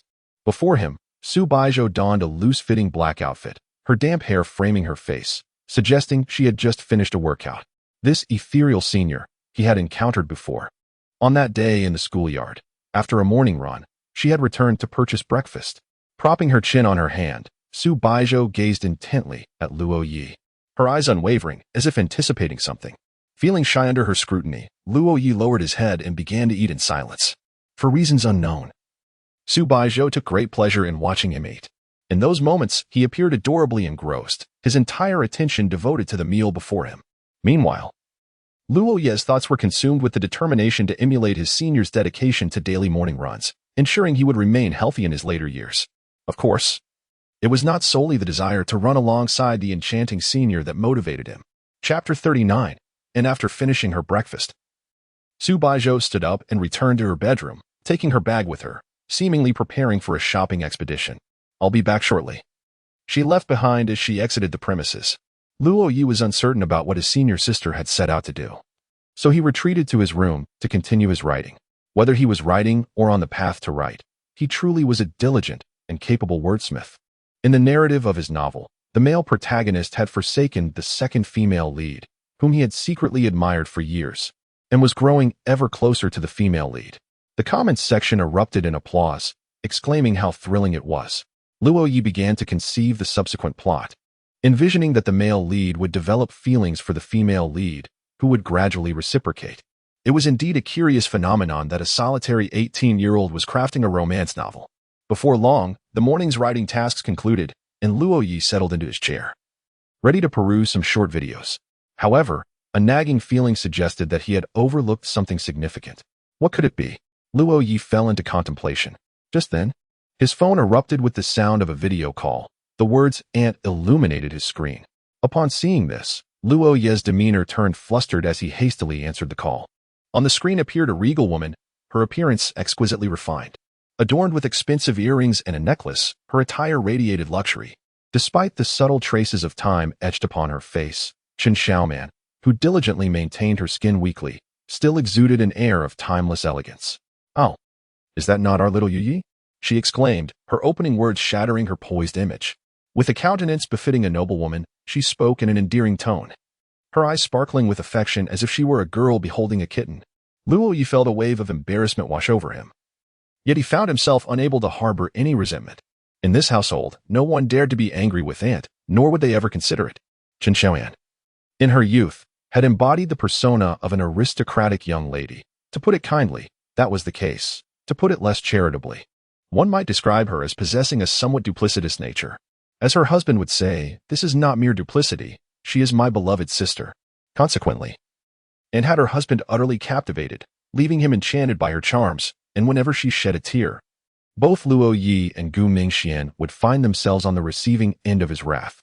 Thus, aunt held a cherished position within the family, treated as a treasure despite her advancing years. Observing Luo Ye's expression, Chen Xiaoman's demeanor shifted to one of sorrow as she softly murmured, "Little Yi hasn't he seen his aunt in a month, and hasn't he even thought to return a call. Aunt is truly heartbroken." "Ah, I've been rather busy, haha. How have you been, aunt?" "Not very well," Chen Xiaoman replied, shaking her head, her brow furrowed with worry. "I have but one nephew, and for the past month, I have been consumed with thoughts about whether my little nephew is faring well at school, if he is eating properly. That scoundrel Gu Mingxian had the audacity to go abroad just when you started school. It's infuriating. Gu Mingxian, am I not your only son?" As I observed my aunt talking to herself incessantly, Luo Yu managed a wry smile and inquired, "Auntie, what is the matter that requires a phone call?" "What? My dear Luo Yi, do you mean that I can only call you when there is something urgent?" Such words truly pierce my heart, sob. A bead of cold sweat trickled down Luo Ye's forehead. With a forced smile, he gently reassured, "Auntie, that is not the case. I think of you every day, and you can call me whenever you wish." The reason Gu Mingxian remarked that Luo Yi was adept at caring for girls lay precisely in this sentiment. Having lost both parents, Luo Ye received more affection from the Gu family than Gu Mingxian, which consequently placed a heavier burden upon him, a burden stemming from Chen Xiaoman's expectations. Such words would indeed bring joy to your aunt. Chen Xiaoman instantly brightened, her mood transforming from overcast to sunny as if she had never been sorrowful moments before. My dear Luo Ye, today marks your birthday, and since you are not home, your uncle and I have been pondering what gift to bestow upon you. Hearing this, Luo Ye felt warmth in his heart and replied with a gentle smile, Auntie, your nurturing and the love from uncle have already been the finest gift. That simply won't do. How can my dear nephew celebrate his birthday without a present? Old Gu, transfer 50% of your company shares to Luo Ye. At this, Luo Ye's mouth twitched. On the video call, his uncle, Gu Ranqing, emerged with a pained smile and helplessly stated, My dear, while I am a director, I do not even possess 50% of the shares myself. I don't care. You must find a way. Why are you still idle? Have you ceased to love me? Sob sob. Old Gu, you no longer love me. Woo woo. Chen Xiaoman's tears flowed like little pearls, prompting Gu Ranqing to hurriedly crouch down and comfort his wife. Even at nearly 50, this old couple still exhibited affection like young lovers, a sight that left Luo Ye unable to bear. Seizing the moment of their affectionate display, Luo Ye exchanged a knowing glance with his uncle before hanging up the call. Although Gu Ranqing's company cannot be classified as a top-tier conglomerate in the capital, it ranks among the foremost in game development nationwide. Aside from the companies behind popular games like PUBG and Honor of Kings, none can contest the second position held by the Gu family.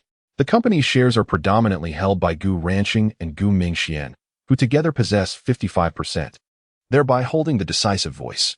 This chapter is not yet concluded. Please turn to the next page to continue reading. Luo Ye held no shares himself. It was evident to any observer that Luo Ye's temperament was ill-suited for corporate management or leadership.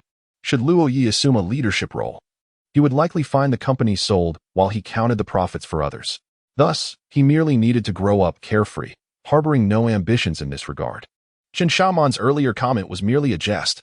Additionally, given Luo Ye's character, he was also ill-suited for nominal shares, holding shares without partaking in company affairs, making him susceptible to exploitation. A young man, not yet 20, finds himself ill-equipped to contend with the seasoned shareholders in their 40s and 50s. However, Gu Mingxian stands apart since childhood. He has been groomed by Gu Ranqing as the heir to the company, endowing him with an impressive, or some as if he were cloaked in the aura of a protagonist. In contrast, Luo Ye has grown up carefree, having lost his parents. Both Chen Xiaoman and Gu Ranqing are reluctant to place any burdens upon him, wishing only for him to follow his own desires and pursue what he truly wishes to do. After concluding a video call, Luo Ye suddenly realizes he has overlooked something significant. Today is his birthday. Yet, he finds himself in Jiacheng, where the 7-day holiday has left his roommates absent. It appears that this milestone of entering his 19th year will be celebrated in solitude. But then again, he does have his devoted readers. At the conclusion of today's update, Luo Ye inscribed a heartfelt message, "Wish me a happy birthday." Almost immediately, the comments section was flooded with well wishes from his readers. Although this group is often critical of the plot, and at times unrestrained in their criticisms, they reveal a tender side in moments like these. Truly, they are a delightful community of readers. Chapter 40. Little tears after leaving the family residence, Su Baizhou arrived at Jiangcheng Medical University and met her dear friend Li Xia. Clad in a white top and denim jeans, Li Xia possessed an inherently perfect internet celebrity visage, her figure tall and slender, albeit modest in the chest area. With her legs crossed elegantly, she sat in a CAF near the affiliated hospital of Jiangcheng Medical University. Upon noticing Su Baizhou seated across from her, she offered a gentle smile and inquired, "Shou, we doctors only have this one day off, and I chose to spend it with you. So, what brings you here?" In response, Su Baizhou replied nonchalantly, "You're still merely an intern, aren't you? The kind that runs errands." Unfazed, Li Xia shrugged. "Becoming a doctor isn't that simple. Without years of experience, I cannot perform surgery." Not wishing to engage in further trivial conversation, Su Baizhou directly broached the subject. "Xia, what do you usually gift your boyfriend on his birthday?" "Boyfriend? Which one are you referring to?" Li Xia asked, a hint of confusion in her tone. Li what?" Su Baizhou probed tentatively. "That one is over," Li Xia stated flatly. Suddenly, a realization dawned on her, and her expression shifted to one of shock as she stared at Su Baizhou. "What did you say? Gifting a birthday present to a boyfriend?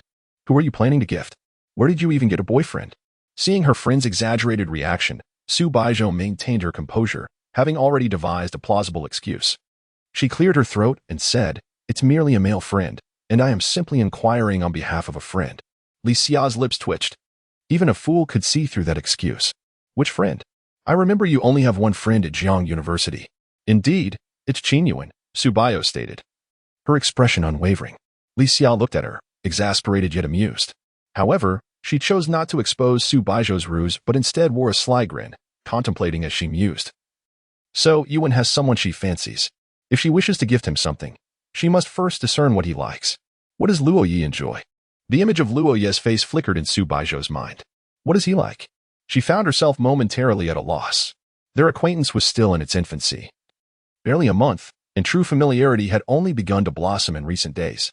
Foolish Zhou, Li Xia stifled a laugh. I wager that the boy must surely like Yuan. If she were to present herself as a gift, would that not be the finest birthday present? As her words lingered in the air, a vivid image materialized briefly in Su Baizhou's mind before vanishing. A blush crept onto her cheeks. Yet she maintained her composure as she remarked, "No wonder you are a love expert with a history of a dozen relationships. But Yuan is still a young maiden." Hey, how can you say that? Although I have had many relationships, they were all online. I too am a young maiden. Li Xia retorted playfully, observing Su Baizhou's flushed cheeks. While she attempted to appear serious, filled Li Xia with unrestrained joy. The iceberg goddess, you are in a predicament. You have fallen in love. Su Baizhou, today is your day as well. Li Xia lightly cleared her throat and continued, Baizhou, since you have sincerely inquired, I shall generously enlighten you. When it comes to captivating a man, the essence lies not in the gift itself, but in the sentiment behind it. Thus arises the question, what kind of sentiment can pique his interest and make his birthday extraordinary? I shall impart the answer. It is the sense of uniqueness. You must present him, or rather, one must offer him a gift that only he can receive, no one else shall partake in it. For that embodies the essence of uniqueness. Upon hearing these words, Su Baizhou fell into contemplation. Subsequently, she raised an eyebrow slightly and, with a cool demeanor, remarked, Isn't that essentially asking one to gift herself to him? Qin Yuan, a Chiu. Oh dear, Baizhou, why can't you grasp this? The feeling of uniqueness is not confined to just one expression. Come, let us go to the mall and select a gift. Before Su Baizhou could respond, Li Xia had already seized her hand, and the two departed from the CAF, heading towards a nearby shopping center. Just as they left, Luo Ye appeared at the entrance of the Jiangxing Medical University affiliated hospital. He had promised to deliver the talisman for peace to Shen Xiao. And since he had nothing else to do, today seemed a fitting opportunity. However, he pondered, why had Shen Xiao provided the address for the hospital? With curiosity, Luo Ye ventured inside, following the address given by Shen Xiao until he arrived at a patient room. Inside, Shen Xiao was administering a massage to a girl. The girl was strikingly beautiful. Shen Xiao had shown him her photograph, and her appearance matched it perfectly. The only difference was that the girl in the photo radiated optimism and joy, while the one before him was clad in a hospital gown, lying motionless on the bed. Upon seeing Luo Ye, Shen Xiao smiled faintly and beckoned him to enter. Luo Ye stepped into the room, glanced at the girl on the bed, and then turned to Shen Xiao, inquiring, Brother Shen, who is this? This is Xiao Lei, my girlfriend. She is in a vegetative state. After handing the talisman to Shen Xiao, Luo Ye settled into the hospital's common area, observing the array of patients surrounding him. So it turns out, male celebrities do have girlfriends. Her name is Xiao Lei. Shen Xiao mentioned that she has a tendency to cry, which is why he affectionately calls her Xiao Lei. Little Pearl, and other endearing nicknames. After graduating from high school, Xiao Lei traveled with her family, only to be involved in a tragic car accident. Initially, her parents would have perished on the spot, but they shielded their daughter, leading to her current state of being a vegetative patient. Now, deprived of her parents, all medical expenses are borne by Shen Xiao's family, and even with this support, the likelihood of her waking up remains exceedingly slim. Consequently, Shen Xiao's relationship with his family has become increasingly strained, leading to recent quarrels. He bears no obligation to stay by Xiao Lei's side, nor to cover her expenses. Yet, during high school, they maintained a distance to focus on gaining admission to prestigious universities. Although they were a couple, to outsiders, they appeared as mere friends. The two originally made a pact to gain admission to a university in Jiangcheng, to dream together of a beautiful future, to become an ordinary couple. To mend the regrets of high school, to share meals, to go on dates, to travel together. Like birds released from their cages. Before they could behold the vast skies, they were already targeted by hunters. When the incident befell Xiao Lei, it was also when Xun Xiao loved her the most. As a novelist, Luo Ye possesses a profound sense of empathy. He has experienced Xun Xiao's emotions deeply. If he were Xun Xiao, how could he bear to witness the girl he cherished most reduced to a mere shell of her former self? Heaven endowed Xun Xiao with an extraordinary charm, allowing him to effortlessly win love. It also bestowed upon him steadfast values and then gifted him a girl he adored. Ultimately, it snatched her away. Oh, cruel fate. Do you not ponder the consequences of your actions? Chapter 41. The coach's identity as a fish. Luo Ye's mood was somewhat gloomy. After leaving the hospital, he wandered aimlessly for a couple of laps before deciding to return to the residential building. Upon entering, he discovered that Su Baizhou had yet to return. He settled onto the sofa, turned on the television, and began watching. As time passed, his posture shifted from sitting to lying down, and before long, he succumbed to slumber. When he awoke, it was already afternoon, yet Su Baizhou was still absent. Today was a holiday, and he couldn't fathom what the senior had been occupied with all day. Luo Ye glanced at his phone and sent a message to Su Baizhou. Luo Ye, when will you be back? Hungry emoji. As expected, the reply was instantaneous. Fairy Senior, in the evening. Haven't you had lunch yet? Luo Ye, I accidentally overslept. Fairy Senior, you can heat up the leftovers in the fridge. You know how to reheat, right? Luo Ye, of course. After concluding the conversation, Luo Ye opened the fridge and retrieved one of the prepared boxed meals that the senior had set aside for his dormitory. These were remnants from yesterday, as they could hardly finish their meal, thus they were made into boxed lunches for his roommates once school resumed. Subsequently, Luo Ye entered the kitchen, took out a steamer, poured in water, placed the steaming tray, and ignited the gas. He could indeed reheat, but he was uncertain of the duration required. After conducting a quick online search, he began timing. Once the time elapsed, Luo Ye lifted the lid of the pot, gazing at the food within, a gluttonous expression emerging on his face. Indeed, it was deliciously fragrant, a testament to the culinary skills of the fairy senior. As he reached out to retrieve the plate, a rush of steam enveloped his hand, prompting an instinctive withdrawal of his arm, though his fingers were slightly scalded. With a sigh, Luo Ye remarked, "Those who do not cook lack kitchen wisdom." However, this minor injury was inconsequential. It would heal in due course. Luo Ye found a cloth and successfully extracted the plate. After finishing his meal, he washed the bowl and tidied the home until it gleamed. He then descended to purchase a towel, preparing to take a shower. The house lacked his toiletries, which was why he had refrained from bathing the previous day. Upon entering the bathroom, Luo Ye turned on the showerhead and commenced his bathing ritual. As he washed, his gaze inadvertently fell upon two peculiar garments hanging on the adjacent wall. They were white, adorned with delicate lace patterns, exuding a sense of simplicity and purity, certainly garments unfit for a male. Another piece was triangular in shape, something that only a female would don. Luo Ye's face flushed, and he averted his gaze, unwilling to look further. These were the old undergarments that the senior had hung after her shower the previous night, intending to wash them when time permitted. In essence, these were her unwashed intimate garments. A vivid memory surged in Luo Ye's mind, recalling the collision with the senior at the countryside toilet door. The fairy senior's soft touch, was she wearing this very piece at that moment? Contemplating this, his spirits lifted, and he felt invigorated, his eyes sparkling with newfound enthusiasm. At this moment, Luo Ye's heart brimmed with desire, as if the objects hanging on the wall were akin to Pandora's box, enticing him toward transgression. Yet, Luo Ye was a paragon of virtue. He merely turned his head and transformed the hot water into cool. Refreshingly brisk, his heart soared like the chill of the water, extinguishing the fervor of his good friend. After his shower, Luo Ye settled on the sofa, yet his thoughts ascended to the heavens. Soon, sensing the resurgence of his friend's enthusiasm, Luo Ye scolded with a mix of disappointment and encouragement. Lamentable. If you possess the ability, why not win over the senior as your girlfriend? Then you would have everything. Rising, Luo Ye retreated to his room. He began doing push-ups. 1, 2, 3, 4. But it proved futile. He dashed outside, running laps around the school playground, strengthening his body. 18 years of solitude. No, today marks the beginning of his 19th year. A young man who had never experienced love found his mind slightly muddled. Today was the 6th day of a 7-day holiday, and students had begun returning to campus. After 5 laps, fatigue set in.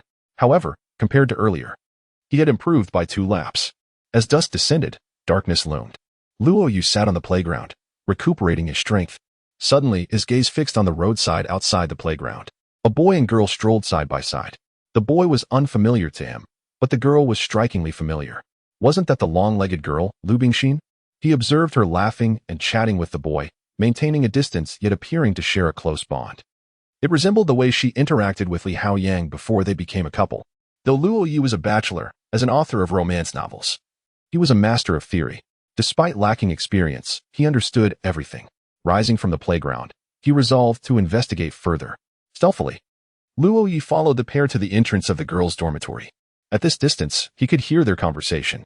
"Thank you, senior, for picking me up from the airport and carrying my luggage. You've truly been a bother. Allow me to treat you to dinner this weekend," Lu Bingxin laughed. The boy smiled gently, his expression charming, replying, "No need to be polite. Junior, how about I treat you to dinner tonight?"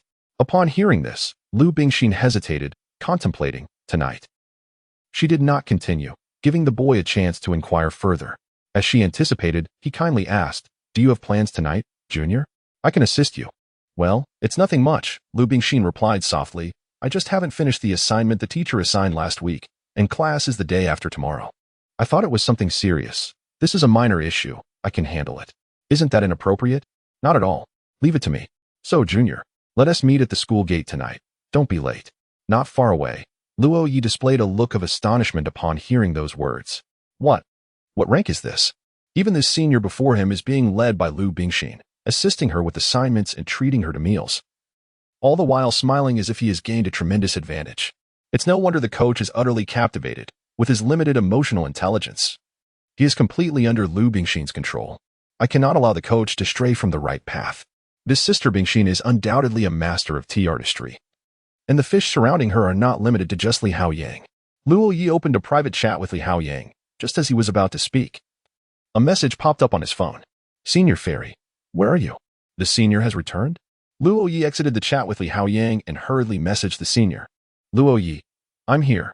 After sending the message, he left the entrance of the girls' dormitory and cheerfully made his way towards the family housing complex. Chapter 42. Birthday. Luo Ye opened the door. The living room was enveloped in silence, yet the light in the senior's room glowed brightly. Just as he was about to turn on the lights, the door to the senior's room swung open. In that fleeting moment, the light in Su Baizhou's room extinguished. The living room plunged into darkness, leaving Luo Ye with only a vague silhouette by the entrance of the fairy-like senior's room. "Senior?" Luo Ye inquired, bewildered. Su Baizhou stepped forward, the sound of her high heels echoing through the living room. High heels? Why was the senior wearing them? Approaching the table, Su Baizhou retrieved a newly purchased lighter from her pocket. Luo Ye heard the flick of the lighter, and in the next instant, the table illuminated as a row of candles sprang to life atop a cake. Luo Ye was momentarily taken aback, approaching the table with a look of confusion. "Senior, this is your birthday cake," Su Baizhou replied, handing him a party hat with a casual air. "Put it on and make a wish." At her words, Luo Ye sat down, glancing at the birthday hat before looking at the fairy-like senior before him. Though her expression remained neutral, her gaze was intently fixed upon him. At that moment, Luo Ye felt that Su Baizhou had grown even more beautiful than before. Previously, he had merely regarded her as exceptionally pretty, but now she embodied beauty itself. Love carries a radiance. Once affection manifests, the question of attractiveness becomes irrelevant.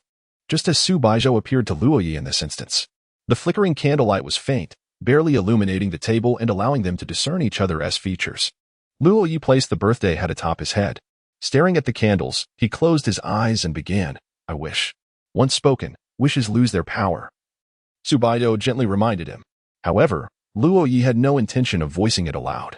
After uttering those 3 words, he conjured his wish in the depths of his heart. "I hope the fairy senior likes me too." He then extinguished the candles and opened his eyes. Once again, the living room was cloaked in darkness, with only Su Baizhou's voice resonating in Luo Ye's ears. "What did you wish for?" In response, Luo Ye said, "Senior, if I say it, it won't come true." Indeed, he had just reminded her of that very fact, and now it was his turn to remind himself. She was curious about his wish. Although unaware of its content, she hoped that this junior, who brought her joy, would find happiness. Suddenly, the lights flickered back on. Su Baizhou turned to Luo Ye, who stood by the switch, her expression momentarily frozen, as if she had yet to register the change. Why had he abruptly turned on the living room lights? "Senior, what's wrong?" Luo Ye asked, a look of confusion crossing his face. Why did the fairy-like senior seem off? Her expression appeared somewhat unnatural. Nothing. Su Baizhou rose to her feet, her body slightly stiff as she made her way toward her room. The sound of her high heels echoed once more, prompting Luo Ye to glance over, his expression transforming into one of astonishment, eyes widening in disbelief. "Senior, what is this?" Before him stood Su Baizhou, clad in a black spaghetti-strap mini dress that showcased her fair, smooth arms. For someone who typically donned short sleeves, even this delicate attire made her feel a tad bashful. Below, she wore little. The dress fell just above her knees, yet it did little to conceal her long, flawless legs, enhanced by the high heels. Her limbs resembled a work of art, pale and straight, captivating the gaze of anyone who dared to look. Simply exquisite, utterly perfect. The sight of the ethereal senior in a spaghetti-strap dress was a rarity, perhaps unseen by anyone at Jiang University. Turning away, her cheeks flushed, Su Baizhou softly inquired, "Do I look good?" "Why, yes, you look stunning," came the stammered reply from Luo Ye. Hearing this, Su Baizhou exhaled in relief. Li Xia had not deceived her. The ensemble indeed worked wonders. Initially, she had vehemently resisted wearing such an outfit. However, Li Xia had insisted, dragging her to the mall, where she purchased the entire ensemble and insisted that Su Baizhou try it on in the fitting room. Gazing at her own reflection, even Li Xia, a girl herself, found her alluring, let alone Luo Ye, a boy. When the ice goddess played the role of pure temptation, the contrast was simply unmatched. Under Li Xia's fervent urging, Su Baizhou had ultimately bought the outfit. Yet, she now felt a wave of panic after a fleeting glance at Luo Ye. She hurried back to her room to change into her pajamas. Her sleepwear was modest, a light blue ice silk set featuring short sleeves and long pants adorned with a pattern of little rabbits. In her hand, she held another gift intended for Luo Ye. To her surprise, it was a keyboard. A pink one at that. "I heard from Professor Gu that you're always typing at home, so I thought I'd get this for you," she stated nonchalantly. Luo Ye's lips twitched at her words. He typed for his writing, after all. Yet, given that it was a gift from the enchanting senior, he graciously accepted it. Little did he realize that from the moment he accepted that pink keyboard, a profound bond would soon form between it and his niece. The night passed in silence. The following day, Luo Ye awoke. It was the day for returning to Jiang University, and that evening, their class would conduct a roll call. This also meant he would reunite with his 3 roommates. Determined to join the ethereal senior for morning exercises, he had risen early. In the living room, Su Baizhou had changed into her usual black running attire and was just about to step out when she heard a noise behind her. Noticing Luo Ye's lackluster demeanor, she asked, "Are you all right?" Those 3 words struck a chord within Luo Ye. "I'm definitely fine," he declared confidently. Su Baizhou refrained from further comment and exited the living room. Following her lead, Luo Ye trailed behind as they made their way to the adjacent Jiang University, beginning their morning run on the tranquil playground. At this moment, the sun had yet to rise, yet the sky had already brightened. Not far away, an elderly couple was practicing Tai Chi. The 2 seniors, a man and a woman, appeared to be a married couple. The old man acknowledged Su Baizhou with a greeting upon noticing her, to which she responded with a polite nod. Luo Ye inquired curiously, "Who is that person?" "The Vice Dean of Jiang University, my mentor," Su Baizhou replied. "The Vice Dean of Jiang University? That's quite impressive. Wait, what does mentor mean?" It was known that Senior Fairy's teacher was Gu Mingxian, thus Gu Mingxuan's instructor would be the mentor of Senior Fairy. Upon grasping this connection, Luo Ye looked again at the elderly man. Therefore, the Vice Dean of Jiang University was not only his teacher, but also a figure of seniority in Luo Ye's life. Chapter 43. The eccentric Wang Dachui. After finishing their morning run, Luo Ye and Su Baizhou went to have breakfast together. This time, Luo Ye joined them. So they dined at the breakfast shop. The proprietress was quite familiar with Su Baizhou, as she frequented the establishment daily after her morning jog, only occasionally opting for the cafeteria. Upon noticing a young man accompanying Su Baizhou, the proprietress shared a knowing smile but refrained from commenting.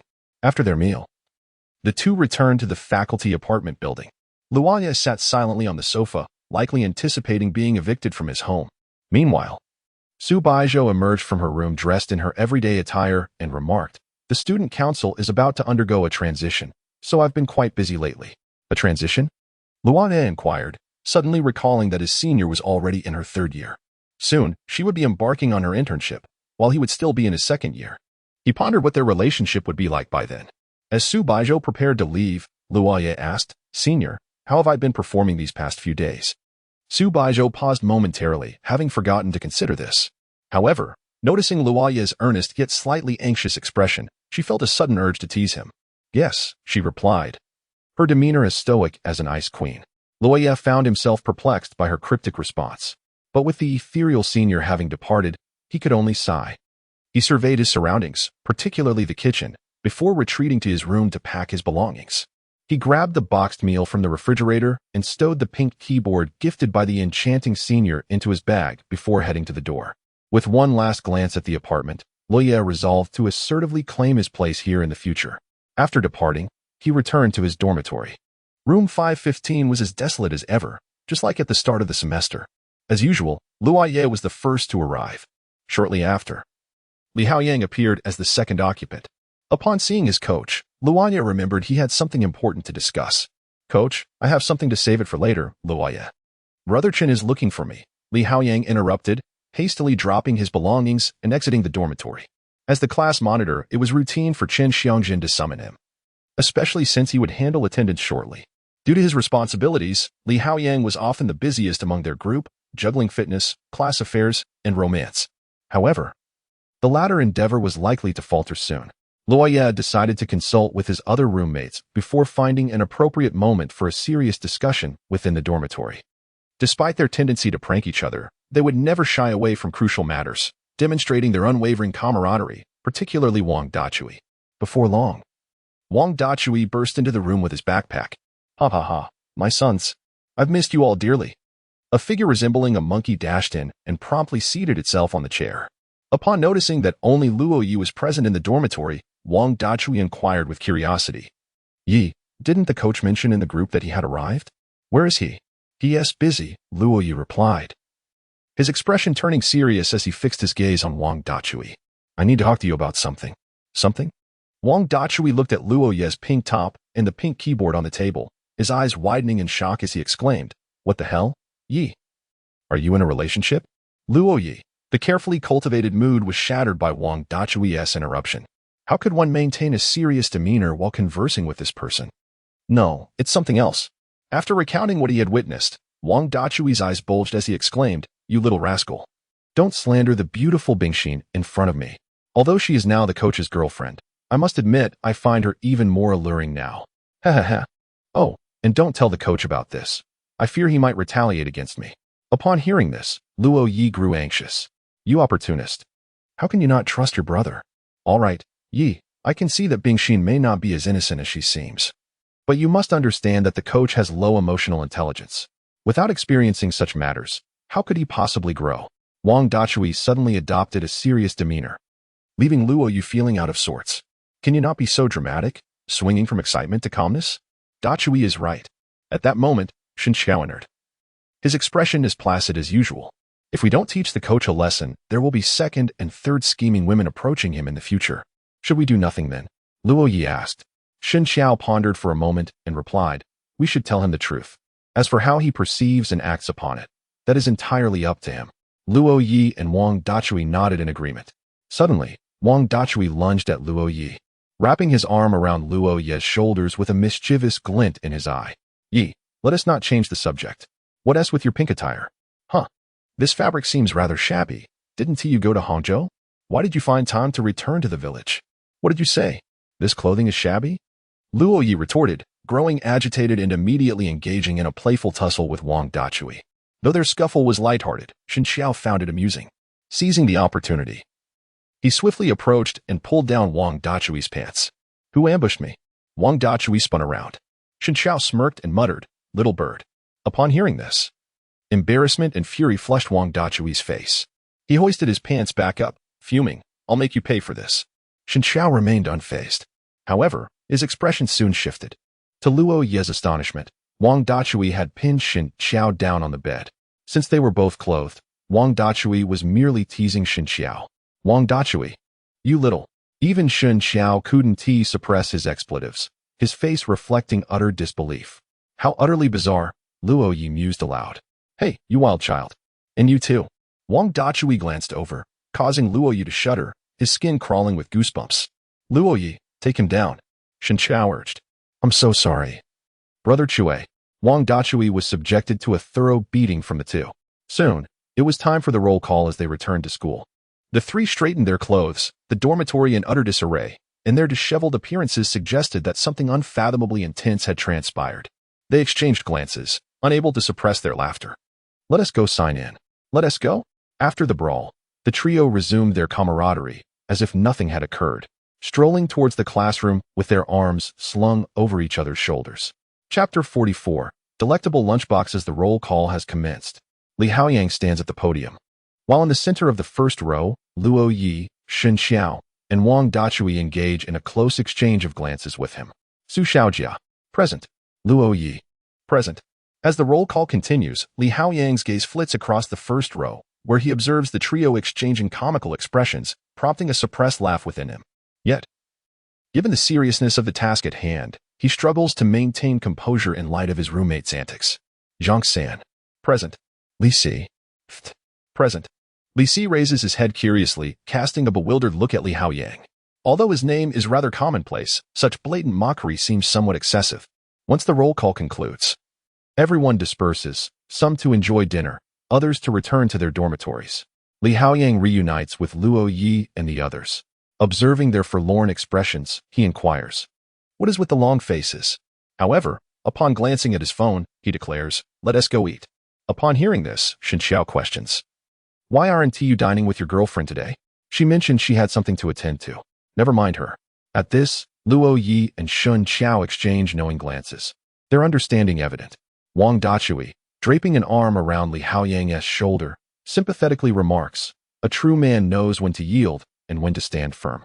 Come, I shall treat you to beef noodles, extra green onions, and cilantro." Suddenly, Luo Ye recalls he has a plethora of lunchboxes yet to be savored, and he promptly delivers a playful jab to Wang Dachui, exclaiming, "Back to the dormitory. I have something delicious."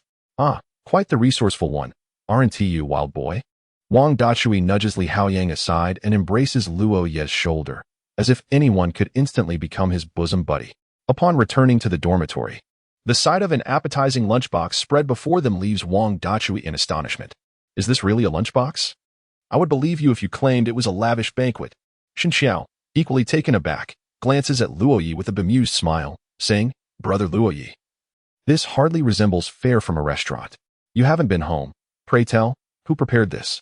Under the scrutiny of his three roommates, Luo Ye takes a step back. It was made by a senior. The moment the words senior leave his lips, Shen Xiao instantly comprehends the identity of the cook. To his surprise, the relationship appears to be progressing rather swiftly. Wang Dachui, oblivious, turns to Li Haoyang and scratches his head. "Another senior? Coach, are you aware? I vaguely recall seeing a girl beside Brother Luo Ye during a morning run, but I couldn't quite catch who it was." Li Haoyang recalls that day when Lu Bingxin mentioned a girl following Luo Ye, though he did not see her himself. Wang Dachui's gaze, filled with mischief, settles on Luo Ye. "Wild boy, who is she? You're being all mysterious. I thought it might be Tang Enki, the new school belle, who happens to be your high school classmate." "Tang Enki?" Upon hearing the familiar name once more, Luo Ye shook his head and remarked, "I indeed had an affection for her in high school, but that sentiment has since faded." "Oh, come now, young man. We are well aware that you ventured to Jiangda precisely because of her. Without her, you would hardly have met us," came the teasing reply. At these words, Luo Ye's expression momentarily faltered. Had it not been for Tang Enki, would he have ever encountered the enchanting senior? The answer was uncertain. For Su Baizhou was a student of Gu Mingxian, and their paths might cross in the future, albeit far down the line and dependent on chance, with slim prospects. Thus, he felt a sense of gratitude towards Tang Enki, as she had solidified his unwavering choice to attend Jiangda. After all, he would not have enrolled here solely because his cousin was present. His original intention was to attend a school where he was unknown and could concentrate on his writing. Noticing Luo Ye's silence, Wang Dachui exclaimed, "You can't possibly still harbor feelings for Tang Enki, can you? Let me remind you, Enki is mine." "Oh, please. You claim this, and that is yours. Why don't you go pursue them instead?" Luo Ye retorted disdainfully. However, it was evident to all that the ostentatious rich second-generation student among the freshmen was fervently courting Tang Enki. Was his name Gao Yiming? He was a member of the school's basketball team, robust and handsome, and indeed a rich heir. Aside from his somewhat arrogant demeanor, he was nearly the epitome of a perfect gentleman. In comparison, Wang Dachui felt diminished. Luo Ye silently mourned for him for 3 seconds. Currently, no one at Jiangdao was aware of the relationship between Luo Ye and Su Baizhou. not even Xin Xiao, who merely thought they were acquainted, oblivious to the true nature of their connection. Luo Ye aimed to accumulate wealth discreetly and astound everyone in the near future. The group was seated in their dormitory, savoring takeout meals. It was worth noting that these meals were crafted by Su Baizhou's own hands, a culinary delight far beyond the reach of ordinary mortals. Upon taking a bite, even Li Haoyang, who had discerning tastes, was taken aback and gave a thumbs up. Within 10 minutes, the table was cleared of all the boxes, and the group slumped back in their chairs, sporting expressions of satiation. Luo Ye unobtrusively snapped a photo of them and sent it to the enchanting senior. Luo Ye. Picture Luo Ye. Got it. Upon receiving the photos, Su Baizhou smirked and replied, a trivial matter. At that moment, Su Baizhou was seated in a classroom, conducting interviews for freshmen wishing to join the student council.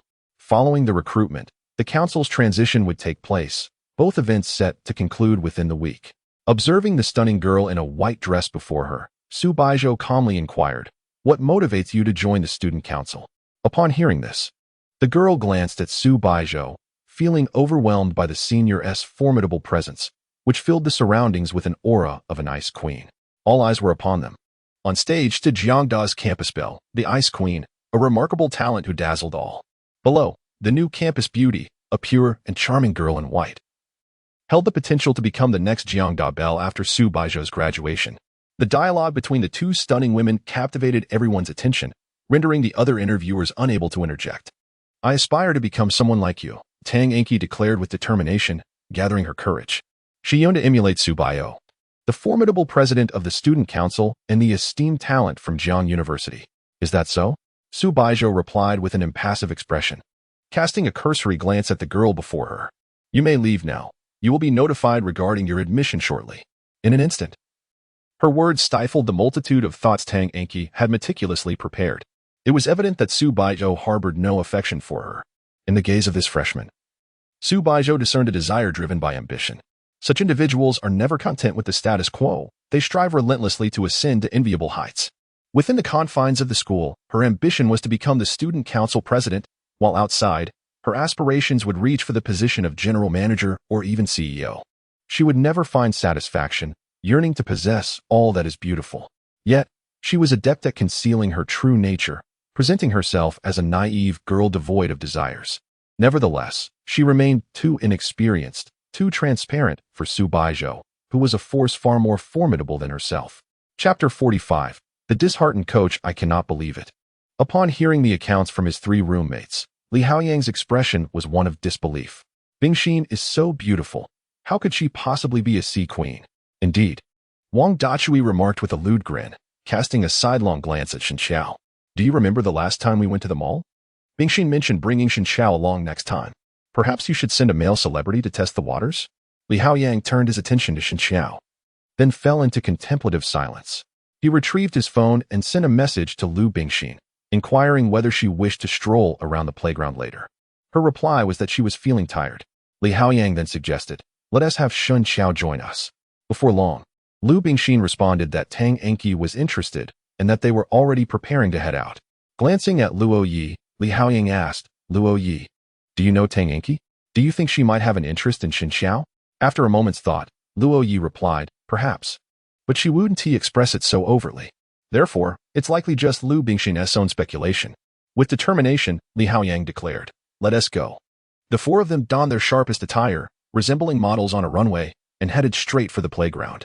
As evening descended upon the playground, various club activities unfolded, singing, dancing, and games, while many young men and women jogged in circles to shed weight. Some students showcased handcrafted art, setting up stalls to earn a living. Dressed in striking black outfits and sporting sunglasses, the 4 friends walked side by side, creating a striking visual on the playground. How handsome. Utterly dashing. Goodness. Is this the new campus heartthrob? A throng of girls rushed over, encircling Shen Xiao and quickly whisking him away. Left behind were Luo Ye and the other 2. Standing solitary as they observed Shen Xiao, who was now the center of attention, akin to a star surrounded by admirers. The 3 of them wore expressions of exasperation. A male celebrity, indeed. Wherever he went, he was the focal point. Removing their sunglasses, the 3 felt rather inconspicuous without the presence of a male star. While Luo Ye was undeniably handsome, he did not possess the same breathtaking allure as Shen Xiao. Li Haoyang, a muscular figure, donned sunglasses that added a unique allure, exuding an aura of safety. Wang Dachui, on the other hand, appeared rather lewd.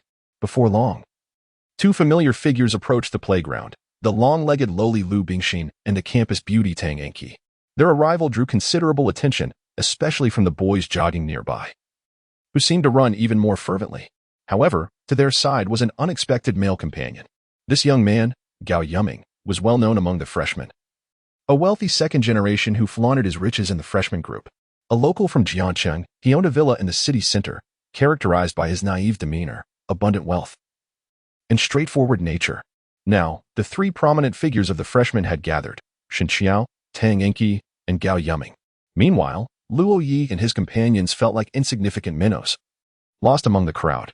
Li Haoyang waved at Lu Bingxin, who, upon approaching, inquired with a hint of confusion, "Haoyang, where is Shen Xiao?" "Over there." Li Haoyang gestured to a nearby spot. Shen Xiao was surrounded by a group of 7 or 8 girls, all clamoring for green bubbles. Meanwhile, beside Tang Enki, Gao Yuming observed the trio before him without uttering a word. His gaze was wholly consumed by the image of Tang Enki. No wonder he is the campus heartthrob. He is so immensely popular, Lu Bingxin remarked with admiration. Yet, a sense of discomfort gnawed at Li Haoyang. The words spoken by Luo Ye in the dormitory echoed in his mind, rendering his girlfriend almost unrecognizable. In truth, he hardly knew her. They had been together for less than a month, and their total acquaintance barely exceeded that duration. A moment's reflection led Li Haoyang to question whether he truly harbored feelings for Lu Bingxin. She was undeniably beautiful, with a splendid figure, and given his lack of romantic experience and somewhat simplistic emotional intelligence, how could he possibly refuse the affections of a stunning girl who took an interest in him? Nevertheless, he felt a twinge of discomfort within. After all, Lu Bingxin was, in a sense, his first love. "Haoyang, what is the matter?" Lu Bingxin asked, her curiosity piqued. "Nothing much," Li Haoyang replied, his mood subdued. He sighed and addressed Wang Dachui and Luo Ye. "I'm going back to sleep." The two watched the desolate figure of their coach in silence, a cloud of uncertainty hanging over them. What does he mean by that? Lu Bingxin furrowed her brow slightly. Perhaps he is just feeling down, Tang Enki suggested from the side. Luo Ye and Wang Dachui exchanged knowing glances, but chose not to enlighten Lu Bingxin. Not far away, Shen Xiao finally extricated himself from the circle and approached the group, his expression visibly irritated. "We all came together, and you didn't even lend me a hand," he complained. "Isn't being popular a good thing?" Wang Dachui retorted with a smirk. Upon noticing the two girls nearby, Shen Xiao's demeanor shifted to one of polite indifference. "Classmate Shen Xiao, allow me to introduce myself. We are your classmates. I am Lu Bingxin. And this is Tang Enki." Lu Bingxin extended her hand. "I'm Shen Xiao," he replied, shaking Lu Bingxin's hand with a semblance of courtesy, though there was no lingering contact. While others might have been tempted to caress her delicate, smooth hand, Shen Xiao merely touched it briefly before withdrawing his own instantly. Observing this, Lu Bingxin seemed to develop a heightened interest in Shen Xiao. With Li Haoyang absent, she felt emboldened. However, before she could articulate her thoughts, Shen Xiao had already turned away, departing with Luo Ye. Wang Dachui was left alone. Although he would have relished the company of two beautiful girls, he unhesitatingly opted for the camaraderie of his roommate. Once the occupants of dormitory 515 had dispersed, Tang Enki voiced her confusion. "Bingxin, isn't Li Haoyang your boyfriend? Why are you still interested in Shen Xiao? Is it not normal to appreciate handsome men? Although my current boyfriend is Haoyang, that may not always be the case." Upon hearing these words, Tang Enki found herself momentarily at a loss for words, unsure of how to respond. Behind her, Gao Yuming stared wide-eyed, ultimately managing to utter only a phrase of admiration. After a brief pause, Tang Enki sighed and said helplessly, "Bingxin, you truly live life with such carefree elegance." Chi. In this era, to love someone earnestly can lead to devastating losses. A look of nostalgia crossed Lu Bingxin's face. Li Haoyang was not her first boyfriend. She had once deeply loved another young man, only to have her affections cruelly toyed with. Since then, love had become the most trivial of things in her eyes. "Chi, shall I treat you to dinner?" Gao Yuming suddenly interjected. "But it's so late." Tang Enki hesitated. Yet, the thought of dining out was enticing, especially since Gao Yuming's treats were often beyond the means of ordinary folk. It was already 8 in the evening, marking the 7th day of a short holiday. Although they had returned to school to sign in, the academic year had not truly commenced, thus there were no curfews. Why not indulge in a complimentary feast? Lu Bingxin grasped Tang Enki's hand as they walked ahead, with Gao Yiming playfully trailing behind.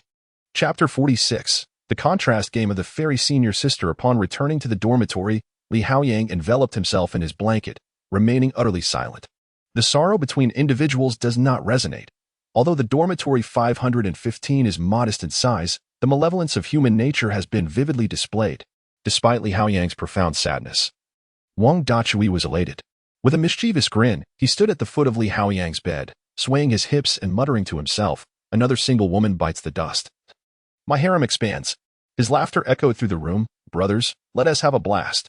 Wang Dachui's exuberance starkly contrasted with Li Haoyang's despondency, leaving Luo Ye and Xin Xiao speechless as they observed the scene.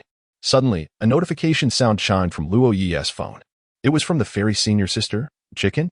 Without hesitation, Luo Ye responded, "Eating."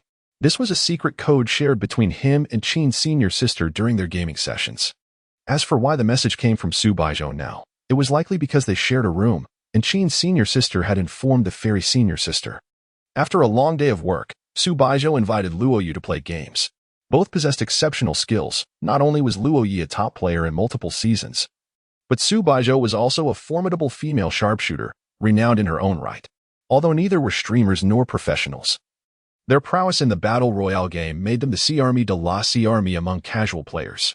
Even when pitted against professional gamers or skilled streamers, they could hold their own, with the outcome remaining uncertain. Preferring not to match with random teammates, they typically played as a duo in a squad of 4. As they entered the matchmaking interface, Luo Ye donned his headphones. Ever since his relationship with the fairy senior sister blossomed, she had been willing to communicate during their games. Yet, for reasons unknown, Qin's senior sister seemed to have vanished, not reaching out to Luo Ye at all. Could she be upset? It was no wonder. Since befriending the fairy senior sister, he had neglected to contact Qin's senior sister, almost treating her as a mere conduit to know the fairy senior sister. He resolved to seek out Qin Yuan one day to express his gratitude in person. "Let us begin," Su Baizhou said calmly. All right. They commenced the game, diving into the most populated area on the map, ready for a chaotic slaughter. "Wild child, you've been sneaking off to play games without us," Wang Dachui exclaimed, leaning against Luo Ye's bed. His eyes widened in astonishment as he caught sight of Luo Ye's phone screen. "You're still carrying women?" Su Baizhou was using Qin Yuan's account, as she had referred to her own account as Qin Yuan's, thus opting for the latter's gaming credentials. The usernames for Qin Yuan's Battle Royale and mobile accounts were identical. "Umberta, you're welcome to play," Wang Dachui exclaimed excitedly. "Take me with you. I want to carry women too." Since Su Baizhou was using Qin Yuan's account, Luo Ye perceived her gaming skills as rather lacking. Her account statistics resembled those of a novice AI, possibly even inferior to that of a primary school student. Luo Ye could easily outplay her by scattering a handful of rice on his phone screen, as even the chickens outperformed her gameplay.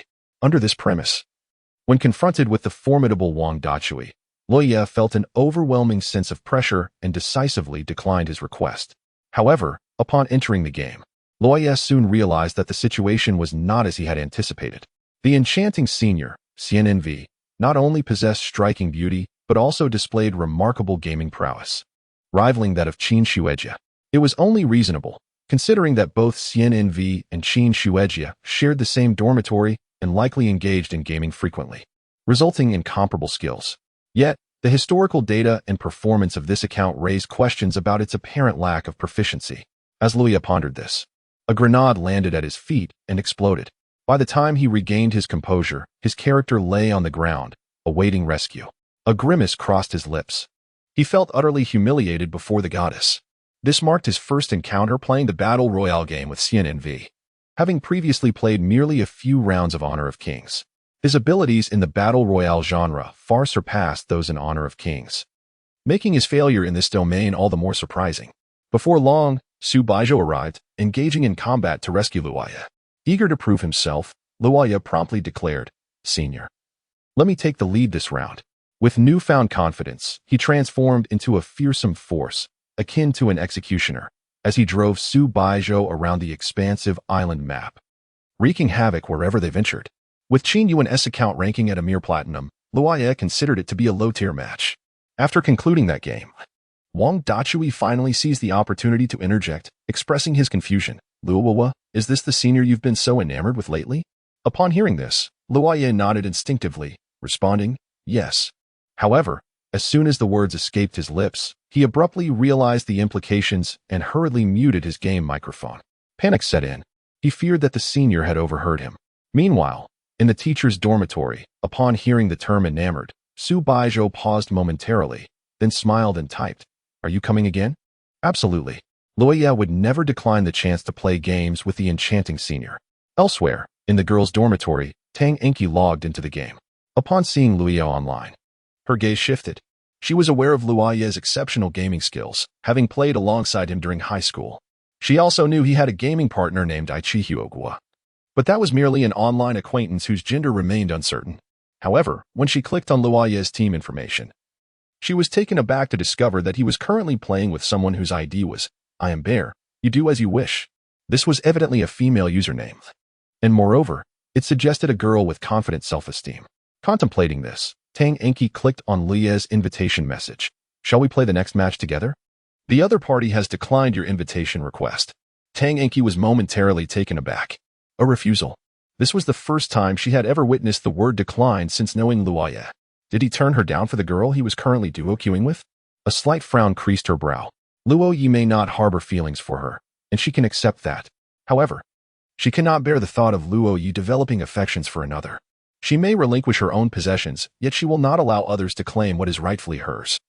Especially since she still harbors feelings for Luo Ye and has not entirely given up on him. She is merely in a state of contemplation. She is curious to discover who it is that could possibly capture Luo Ye's heart. Her phone incessantly buzzes with messages from Gao Yuming. This Gao Yuming, buoyed by his family's wealth, carries himself with an air of superiority that Tang Enki finds distasteful. Moreover, he persistently harasses her, making it evident that, in comparison, Luo Ye is far superior to him in every aspect, save for his financial background. In the dormitory, Lu Bingxin is absent. After dining with Gao Yuming, she has gone for a stroll with another senior, a third-year student named Shui Kuan, who once pursued Tang Enki but, upon realizing his efforts were in vain, redirected his affections towards Lu Bingxin. Though university life is splendid, it inevitably attracts its share of unscrupulous individuals. Chapter 47. The Daily Essentials of Su Baizhou in Dormitory 515. Wang Dachui and Shun Qiao joined the ranks, leaving only Li Haoyang in a gloomy mood, sulking under his blankets. Luo Ye and Su Baizhou soared together, wreaking havoc on the competition. The following morning, with no classes scheduled, Luo Ye sprang from bed and hurried through his morning routine. Glancing at Li Haoyang's window, he noticed that the fellow was still cocooned within his blankets. The coach, who had previously been the first to rise for morning runs, had seemingly fallen from grace. Without uttering a word, Luo Ye set off towards the playground. Upon arrival, he surveyed the area, but the enchanting senior was nowhere in sight. How peculiar. Had she not come today? Just then, Su Baizhou's voice floated toward him from behind. "What are you doing?"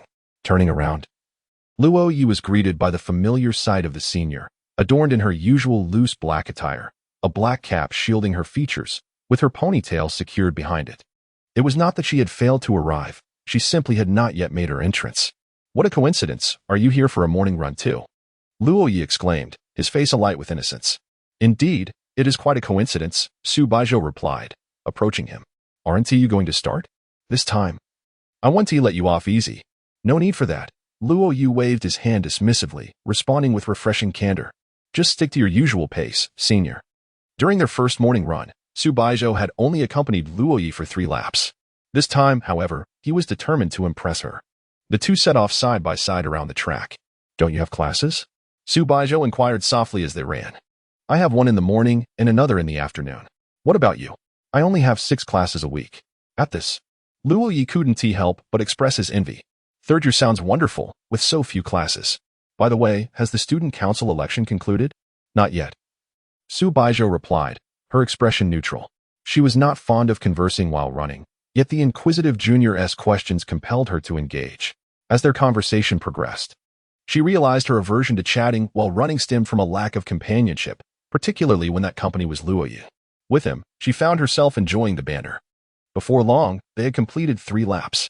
During their initial morning run, Luo Ye had been gasping for breath by this point, utterly exhausted. However, after a fortnight of training, he found himself merely slightly winded. It was not that he had been incapable of running before, rather, Ye had simply been out of practice for too long, making the sudden exertion a challenge. After finishing 6 laps, Luo Ye collapsed onto the grass, drenched in sweat. With autumn's approach, the air had grown cooler, particularly in the early morning. A chill breeze swept past him, causing him to shiver. Observing this, Su Baizhou rummaged through her bag and handed him a towel. "Thank you, Senior," Luo Ye said as he accepted the towel, beginning to wipe away the perspiration. The fabric bore a unique fragrance, reminiscent of Su Baizhou, a scent he had also encountered in the family dormitory's bathroom. "Is this the towel that the senior often uses? I've gifted it to you. Remember to bring it along for your morning jog next time, lest you catch a chill."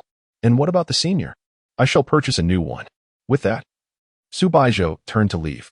Noticing that Luo Ye remained seated on the playground, she glanced back and inquired softly, "Aren't you going to eat, Junior?" "Eat, eat, eat." With a series of enthusiastic affirmations, Luo Ye sprang to his feet. However, he rose too abruptly, causing the world to momentarily blur before him, nearly sending him tumbling. Those who understand know that after exercising, suddenly standing can be quite dizzying. Nonetheless, Luo Ye quickly regained his composure, cleared his throat, and nonchalantly stated, "Senior, let us go." Observing the comical expression he had just exhibited, Su Baizhou couldn't help but smile slightly before continuing her stride. The two walked side by side along the path of the school.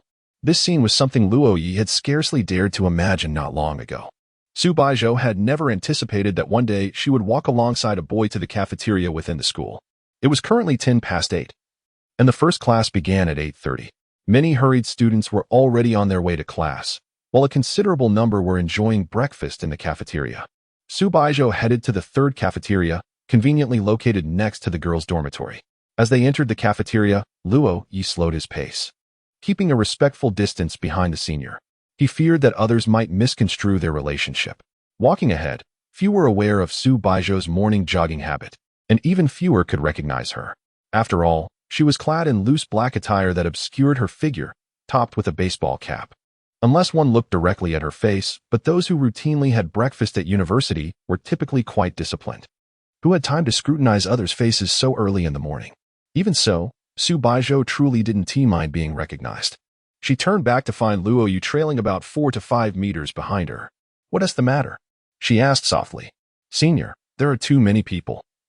"I have social anxiety." Luo Ye sheepishly scratched his head. "You have social anxiety?" Su Baizhou expressed disbelief, finding a vacant seat and resting her chin on her hand as she stared at him. Luo Ye stood at the table, initially puzzled, but quickly grasped her implication. Oh, she wants him to fetch breakfast. He recalled the breakfast the enchanting senior used to buy back at the dormitory. That must have been her daily morning routine. Such details. Indeed, Luo Ye felt quite clever, thinking of himself as a little genius. He hurried to the counter and purchased 2 eggs, 2 fried dough sticks, and 2 hand-grabbed pancakes before returning to the table. Upon seeing the items he had brought, Su Baizhou frowned slightly. "Are you certain that what you bought is the same as what was served at the dormitory?" Yet, witnessing the eager expression on Luo Ye's face, she couldn't bear to burst his bubble and merely said, "All right, let us maintain this standard from now on." Henceforth, Su Baizhou's breakfast choices would transform. Previously, she had only indulged in a select few items. It is not for any particular reason, but rather due to her struggle with indecision that she finds herself at a loss each morning regarding her breakfast choices. Consequently, she has resorted to a fixed routine, purchasing the same items each day without fail. Yet now, her breakfast has become standardized. She eats whatever Luo Ye chooses. Is this the sensation of not having to think? Su Baizhou began to comprehend why so many individuals engage in romantic relationships. There is someone to care for you, alleviating the burden of decision-making. When faced with challenges, one is not always obliged to resolve them independently. It is perfectly acceptable to seek assistance from a partner. As she gazed at the young man before her, Su Baizhou felt her heart race unexpectedly. Initially, she had maintained her aloof demeanor when interacting with him, exuding an air of distance akin to how she treated others. However, now, Luo Ye radiated warmth like a small sun, rendering her unable to maintain her cold facade. After finishing her meal, Su Baizhou prepared to return to her dormitory to check on the solitary elder, Qin Yuan. Luo Ye, too, was headed back to his dorm. Although he had no classes during the first period, his second class commenced at 10:20, less than 2 hours away, and he hoped to catch a bit of extra rest. Luo Ye accompanied Su Baizhou to the entrance of the female dormitory. standing on the steps as he watched the silhouette of the enchanting senior gradually fade from view. Suddenly, a voice called out from beside him, "Luo Ye." He turned to look, but found no one in sight. "I'm down here." A petite girl stood at the bottom of the steps, bouncing up and down, waving her arms in an attempt to catch Luo Ye's attention. Chapter 48. The Confidence of Tang Enki Su Xiaojia. Observing the petite and charming young lady, Luo Ye exclaimed in astonishment, "What are you up to?" "Humph, as if you don't know. I saw you leaving the cafeteria with a beautiful girl. Come on." "Who is she?" Luo Ye could not recall when he had become so familiar with Su Xiaojia. However, she was quite the chatterbox. And since no one in the girls' dorm engaged her in conversation, she often wandered around the school. Though she appeared lively and adorable throughout the day, she was often alone, eagerly chatting with anyone she recognized. "She is a senior of mine." "Oh, a senior.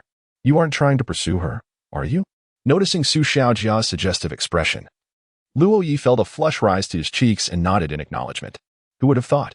You, my friend, are quite the innocent one. By the way, why isn't the class monitor with you? I recall he also has a morning jogging routine." At this remark, Luo Ye glanced at Su Xiaojia, astonished. "You know that? You must have put in quite the effort to find out." "Of course. That's the man my dear Su Xiaojia has her eyes on." Upon hearing this, Luo Ye was rendered speechless. The man she fancied was already entangled with another girl, and they were on the verge of breaking up, yet she remained blissfully unaware. However, if Li Haoyang were to end his relationship, it would present an opportunity for Su Xiaojia. Luo Ye held a favorable view of his compatriot, a kind-hearted, lively, and petite girl. Legend has it, she was small in stature yet fierce in her pursuits, whether it be dining or preparing for exams. Moreover, judging by Su Xiaojia's demeanor, she might very well be a little heiress. Unlike those raised by others, she could genuinely be wealthy. "Haoyang seems to be in a rather melancholic mood lately," Luo Ye stated earnestly. "What?" Su Xiaojia became serious, furrowing her adorable brows, and asked sternly, "What happened?" "Yes, on the brink of breaking up. Such a thing has occurred? That is indeed quite disheartening." "Wait, what? You said what?" Su Xiaojia's expression transformed into a remarkable display of emotions. "What?" Luo Ye echoed her words, attempting to comprehend. "No, that is not what I meant. You're making me laugh." In a whirlwind of shock and amusement, Su Xiaojia oscillated between two expressions, momentarily at a loss for how to convey her feelings. Soon, she regained her composure but still inquired with a hint of surprise. "When did he start dating?" "Just before the 7-day break. They went on holiday and are about to split." Upon hearing this, Su Xiaojia burst into laughter. "He encountered a heartbreaker, huh?" Luo Ye, puzzled, remarked, "Aren't you supposed to be upset? The person you like is with someone else. But you said they're about to break up, right? Still, it's amusing.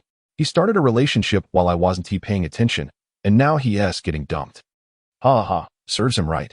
Who told him not to choose me?" the esteemed Su, as he gazed at the petite girl before him.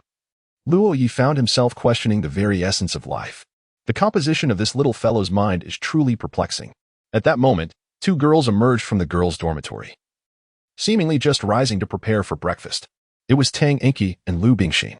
Upon spotting Luo Ye, Lu Bingxin casually greeted him, while Tang Enki's gaze was fixed upon Su Xiaojia. "Luo Ye and Xiaojia, good morning," Tang Enki greeted politely.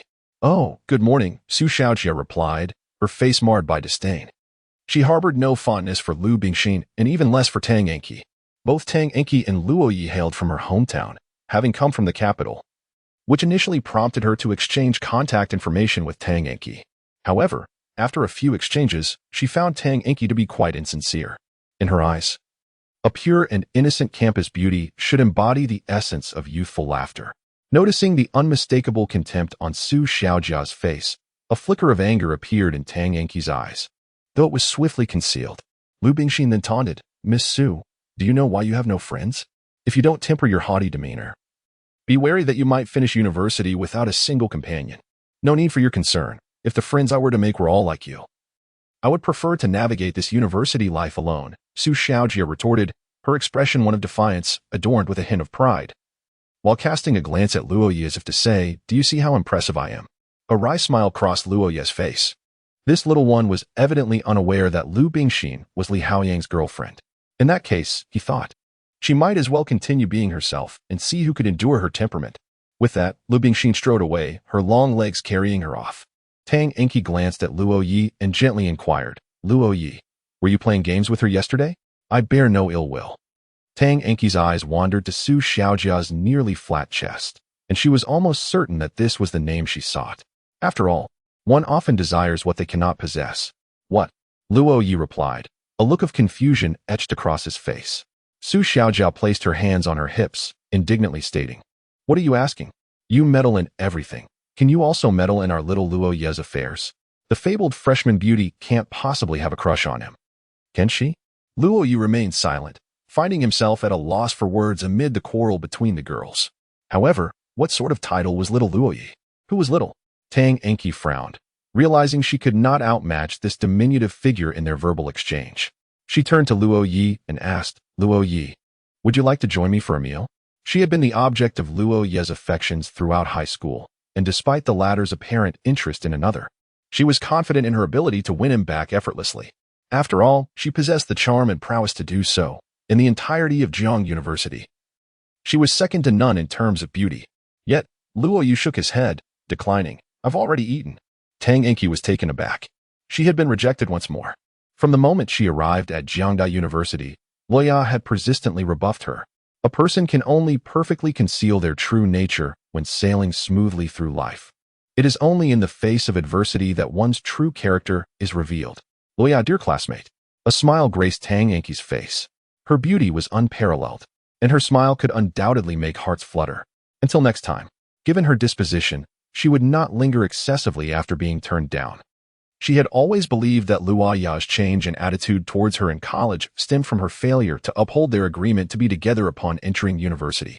She admitted that she initially harbored hopes of encountering a perfect counterpart in college.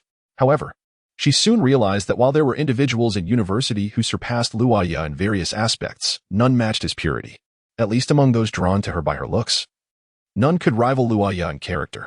Coming to terms with this reality, Tang Enki acknowledged her genuine affection for the boy she had known in high school. And now, even if that boy no longer held feelings for her, what of it? Throughout her life, she had always been the center of attention wherever she went. Her academic achievements consistently placed her at the top, and she was the belle of her high school. Every boy around her was enamored with her. A mere gesture from her would leave them utterly captivated. Luo Ye was no exception. His rejection stemmed from disappointment.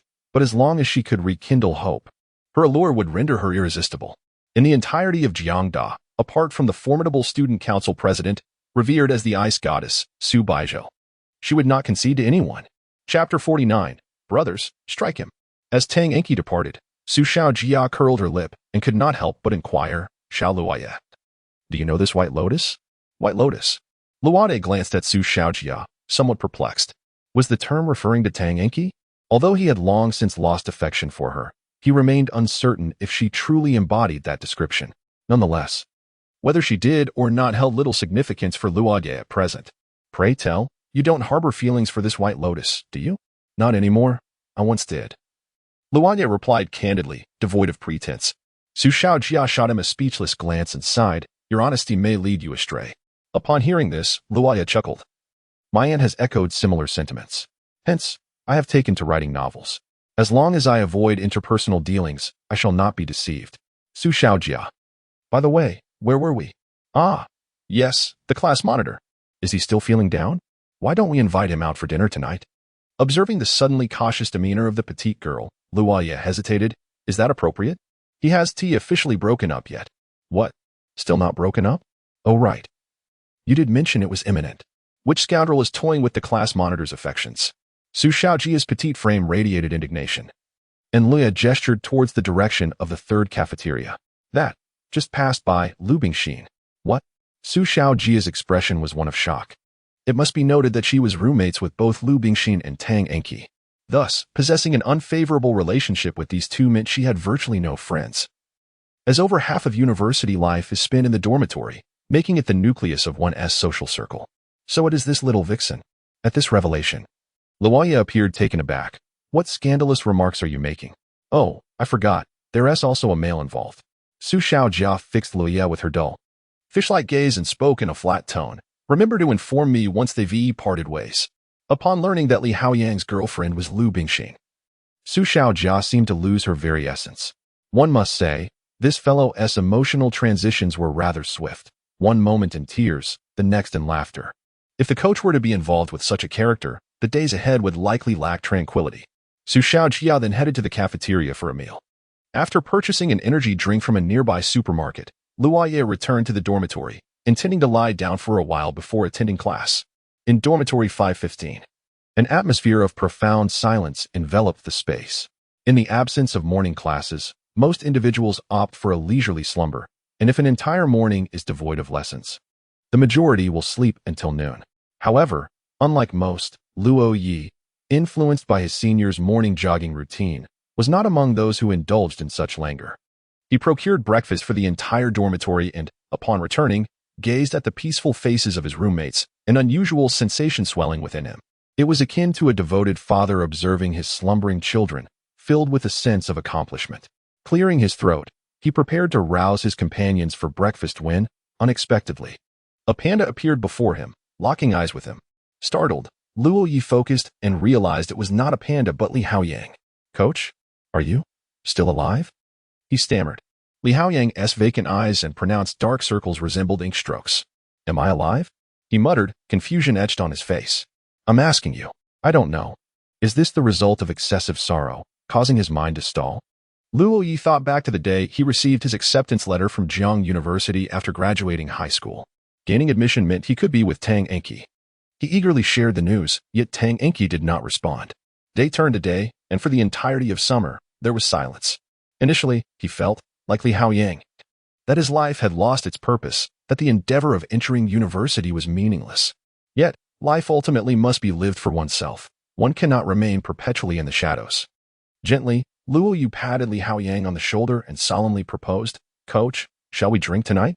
In their dormitory, the drinking capacity was primarily held by Xin Xiao and Luo Ye, while Wang Dachui and Li Haoyang contributed minimally. Nevertheless, Luo Ye extended the invitation to his coach. Upon hearing the mention of drinking, Li Haoyang seemed to regain some vigor. His eyes sparkled with newfound spirit, as if he had discovered a source of motivation. Sorrow is not to be feared. What is truly daunting is the solitude of one's grief. Yet, the coach and his father figure remained present.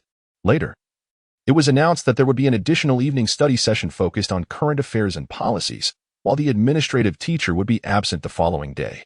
When the class monitor relayed this news after the second period, a chorus of lamentations filled the classroom. Li Haoyang, however, as the class leader, had slept through the day, having pulled an all-nighter. During this time, Lu Bingxin had visited him, but, finding him unresponsive, had to depart. As of now, no one had informed Lu Bingxin of the sudden change in Li Haoyang's demeanor. Yet, this was of little consequence. For the upperclassman who had recently been seen closely accompanying Lu Bingxin made his appearance at the classroom door after the lesson. Senior Shuaiquan, who initially pursued Tang Enki, had once lingered outside the girl's dormitory to court her, and now, having shifted his affections, he employed the same tactic outside Lu Bingxin's classroom. Shuaiquan, true to his name, is exceptionally handsome, possessing a third of Shen Xiao's allure, dressed in suspenders with his hair parted down the middle. Luo Ye had encountered this individual and relayed the tale of the senior to his three roommates. Instantly, the atmosphere in room 515 transformed. Li Haoyang morphed into a lion awakening from slumber, while Shen Xiao's gaze sharpened, resembling an aloof campus heartthrob. Even Wang Dachui appeared as a bear-like teddy with bared teeth. Soon, most of the class had dispersed, leaving only the four from room 515 and two others, Tang Enki and Lu Bingxin. Noticing the dwindling number of classmates, Shuaiquan boldly strode in, heading straight for Lu Bingxin. The latter's expression faltered slightly. She had not anticipated the senior's audacity to linger at the entrance of her classroom.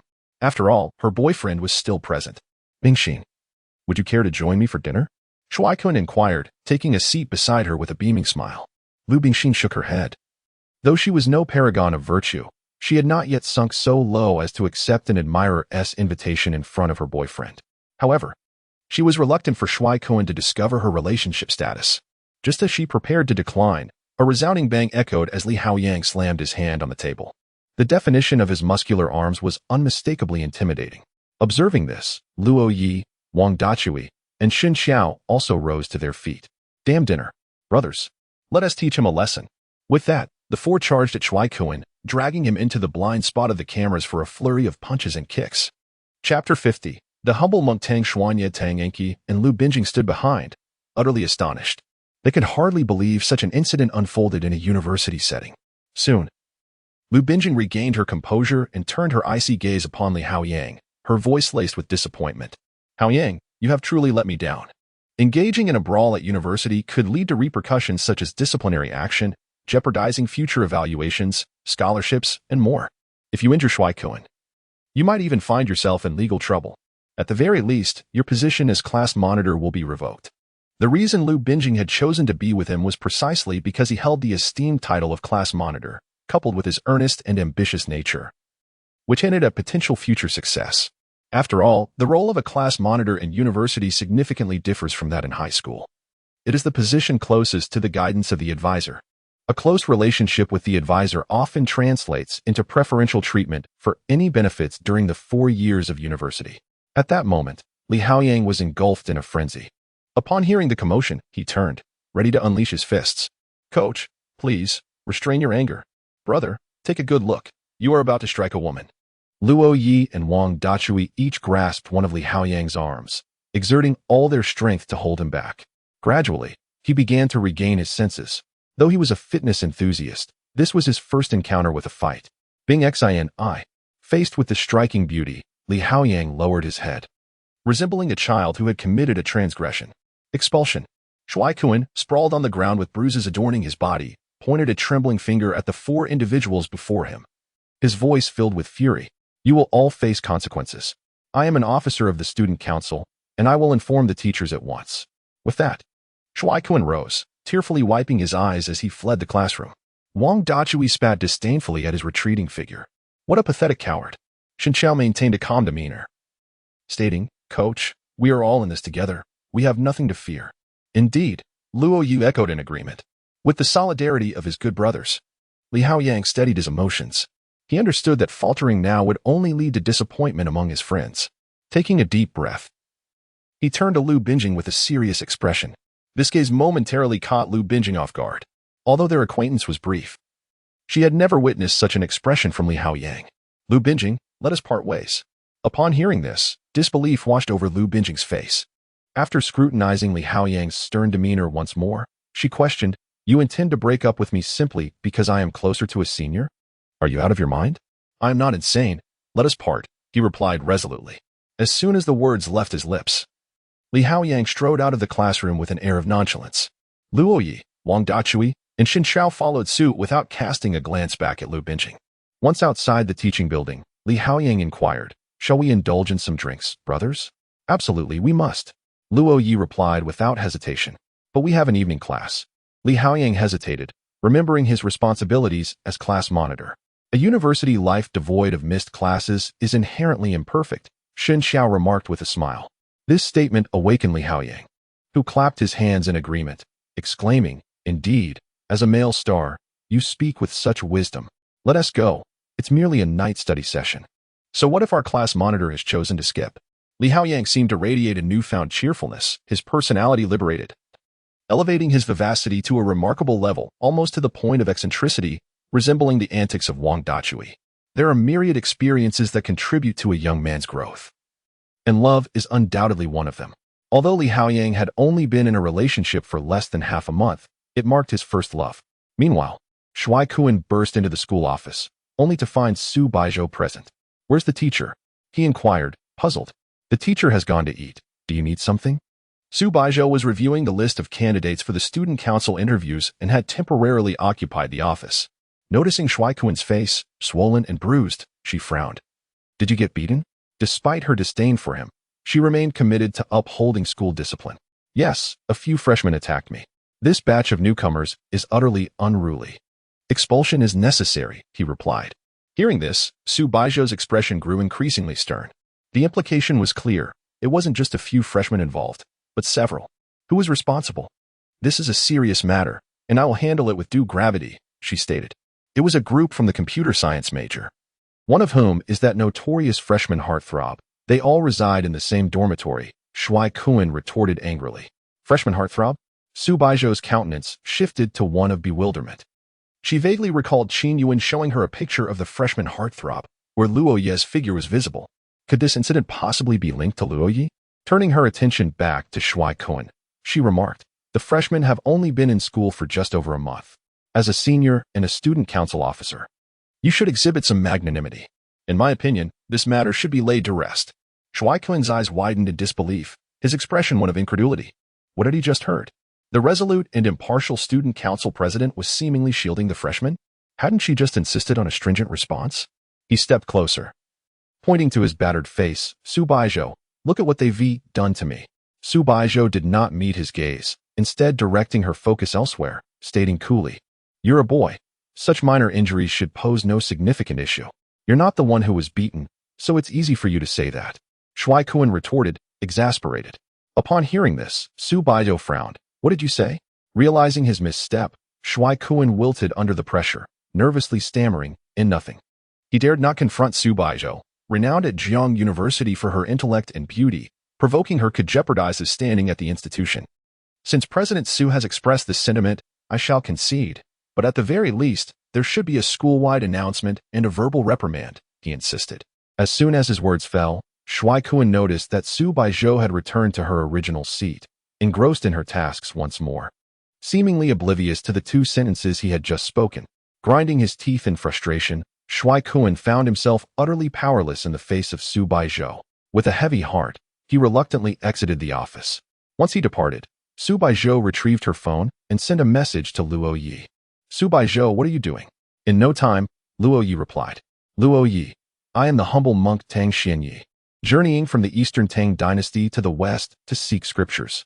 Luo Ye, allow me to introduce my second disciple, Bajia. Luo Ye. Image, Wang Dechui holding a beer bottle as a 9-toothed rake. Upon reading these messages, a hint of exasperation broke through Su Baizhou's typically aloof demeanor. How could this junior once again indulge in drinking? Yet, there was something rather endearing about it. Chapter 51. Marrying the king of the daughter kingdom with a drunken expression. Luo Ye replied to the messages from his fairy senior. No, he was not Luo Ye. He was the little white dragon of the waves, or rather, he was Tang Xuanye. Master brother, Wang Dachui said with utmost seriousness, the monster has been captured by the master. Upon hearing this, Luo Ye coughed lightly and replied gravely. Beiji, call me master. The monster, master brother, has been caught by the master. Wang Dachui pointed toward Li Haoyang, who was nearby. At that moment, Li Haoyang held a bottle of liquor in each hand, taking a swig from one and then the other, as if he were surrounded by beautiful women on both sides. Ha ha ha, forget Lu Bingxin and Sister Jiu. I still like you the most, ha ha ha ha. Li Haoyang kissed each bottle with an unmistakably flirtatious gaze. Seeing this, Luo Ye's expression turned serious. He extended his finger, stamped his foot, and shouted, Vixen, spare my master brother. Master brother, the master is coming to rescue you. The 3 of them were now performing a comical skit, leaving Shen Xiao utterly bewildered. He couldn't comprehend what these 3 were saying at all. Nevertheless, he opted to take out his phone and silently record this amusing scene. They had been drinking for an hour and a half. Luo Ye had consumed an entire case, while he himself had downed 2. Wang Dachui and Li Haoyang each had 2 bottles. Notably, Li Haoyang's 2 bottles were what he had been drinking for over an hour, and he still had not finished them. Soon, reminiscent of their first gathering in the dormitory, Shen Xiao found himself with Li Haoyang on one side and Wang Dachui on the other, while Luo Ye trailed behind. Upon arriving at the school gate, Luo Ye gazed at the 4 characters spelling Jiangcheng University with a perplexed expression. Is this the Western paradise? Yes, I have come to seek enlightenment. Shen Xiao turned to look at Luo Ye, noticing him standing motionless, and was about to call out to him when he spotted a graceful figure approaching from a distance. Upon seeing this figure, Shen Xiao paused, a subtle smile forming on his lips, and without a second thought for Luo Ye, he embraced both of his companions and headed back to the dormitory. Luo Ye remained, staring blankly at the security guard at the school gate. His face flushed as he asked, Ahmed Ba, I am here to seek enlightenment. Could you kindly open the door? The security guard couldn't hide his amusement, bursting into laughter as he replied, You must be drunk. I've seen many who act foolishly under the influence, but never one who thinks he is Tang Sung. Indeed, I am the humble monk Tang Xuanye. All right, the security guard waved his hand, still chuckling. The man in his 40s was thoroughly entertained by Luo Ye's antics. Hurry inside, or the school authorities will surely scold you. School authorities? Are you referring to Relai or Guanyin? Luo Ye trembled as he stood before the facial recognition system at the school gate. The electronic gate had long since opened, yet he hesitated to enter. Behind him, a girl approached and stood beside Luo Ye. Upon seeing her, The security guard quickly exclaimed, "Ah, it's student Su. You, hurry inside. This is your campus beauty. And you're making a fool of yourself in front of her. We know each other," Su Baizhou said softly. Upon hearing those words, the old security guard was momentarily taken aback. When he heard the voice of the enchanting senior, Luo Ye turned around in bewilderment and was met with the captivating visage of the girl before him. His face gradually flushed, and he lowered his gaze. "Ahem. Esteemed one, I am but a humble monk and cannot remain in the kingdom of women." "Oh?" Su Baizhou regarded the charming young man with curiosity and inquired, "Who am I in your eyes?" "The queen of the kingdom of women." Upon hearing this, a glimmer of satisfaction flickered in Su Baizhou's eyes. The queen of the kingdom of women, often regarded as the most beautiful woman in the journey to the West, was undeniably a paragon of beauty. More importantly, she was the one character who profoundly unsettled Tang Seng. Had his will been even slightly weaker, he would have succumbed to the allure of the kingdom of women. This is not the West. This is the kingdom of women. Come, let us return home. With that, Su Baizhou strode into the school. As he gazed at the silhouette of the enchanting senior, Luo Ye stood frozen in place, a visage of inner turmoil. He was meant to seek scriptures, too. Seek scriptures. Lost in contemplation, Luo Ye found himself captivated by the senior's retreating figure and promptly followed her. Su Baizhou glanced back at Luo Ye and softly asked, "No longer seeking scriptures?" "And no longer." Luo Ye waddled behind Su Baizhou like a penguin, swaying from side to side. "Why follow me if you are not seeking scriptures?" A mischievous thought stirred within Su Baizhou. To wed. Luo Ye chuckled cheerfully. "Not going to be a monk anymore?" "Not anymore." Their conversation elicited suppressed laughter from Su Baizhou, who could not help but chuckle in Luo Ye's presence. However, with no one else around and Luo Ye unable to see her face, she soon burst into laughter. One could only wonder if this junior would remember today's events. Su Baizhou led Luo Ye to the dormitory.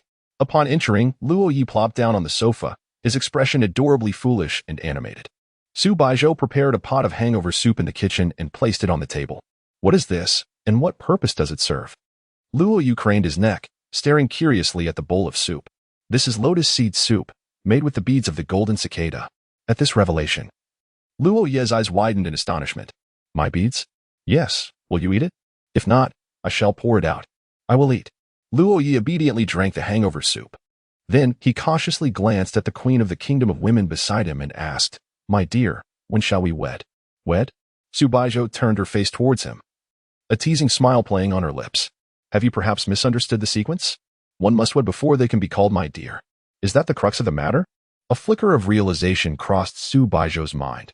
She felt her previous response had been somewhat misplaced. Shouldn't she have countered his assertion? Why was her instinct to instinctively correct the order? "I understand now. First my dear, then my son." "Su Baizhou, do you even hear the words that escape your lips?" Suddenly, Luo Ye appeared dazed, gently resting his head on Su Baizhou's shoulder. Su Baizhou's expression shifted, her heartbeat quickening. What was happening? Why had this junior suddenly moved closer? Before she could react, a pair of hands wrapped around her waist, embracing her. In that instant, her face flushed crimson, and her demeanor reflected palpable panic. Yet, her initial response was not to push Luo Ye away. Instead, she sat stiffly on the sofa, her body rigid and unwilling to move. When had she ever been this close to a boy? The last time had been an unavoidable circumstance at the entrance of a restroom back home. But what about this time? Turning her head, Su Baizhou glanced at Luo Ye beside her. The junior made no further advances. After holding her, he leaned against her and drifted into slumber. For some reason, Su Baizhou felt a sense of relief wash over her. Once she realized Luo Ye was asleep, she began to study his features intently. Upon closer inspection, she found him rather handsome. Moreover, she didn't mind the physical contact at all. Gently, Su Baizhou assisted Luo Ye to his feet and guided him into his own room. After laying him on the bed, she quietly left the room. At the moment she closed the door, she cast one last glance at Luo Ye. He turned over in bed and mumbled softly, "Fairy Senior, I like you." He. The murmured words were faint, but reached Su Baizhou's ears. She shut the door and returned to her own room. That night, beneath the same roof, one lay in peaceful slumber while the other remained awake, lost in thought. Chapter 52. Only you in my heart in the depths of the night. Luo Ye was stirred from slumber by an urgent need to relieve himself. Groggy and disoriented, he stumbled into the bathroom. Upon exiting, a flicker of confusion crossed his face. Where am I? Though he had regained some clarity, he was not entirely awake. A throbbing headache plagued him, and his body felt heavy and sore. a consequence of the previous night's indulgence. The aftermath of excessive drinking was truly a torment. Shaking his head, he was soon engulfed by a wave of drowsiness and lay down on the living room floor, sprawling out in deep slumber. Despite the hardness of the floor, he found solace in sleep. At 7:30 the following morning, Su Baizhou emerged from her room in her pajamas, ready to freshen up, only to discover a figure sprawled at the bathroom door. Approaching cautiously, she gently nudged Luo Ye with her foot.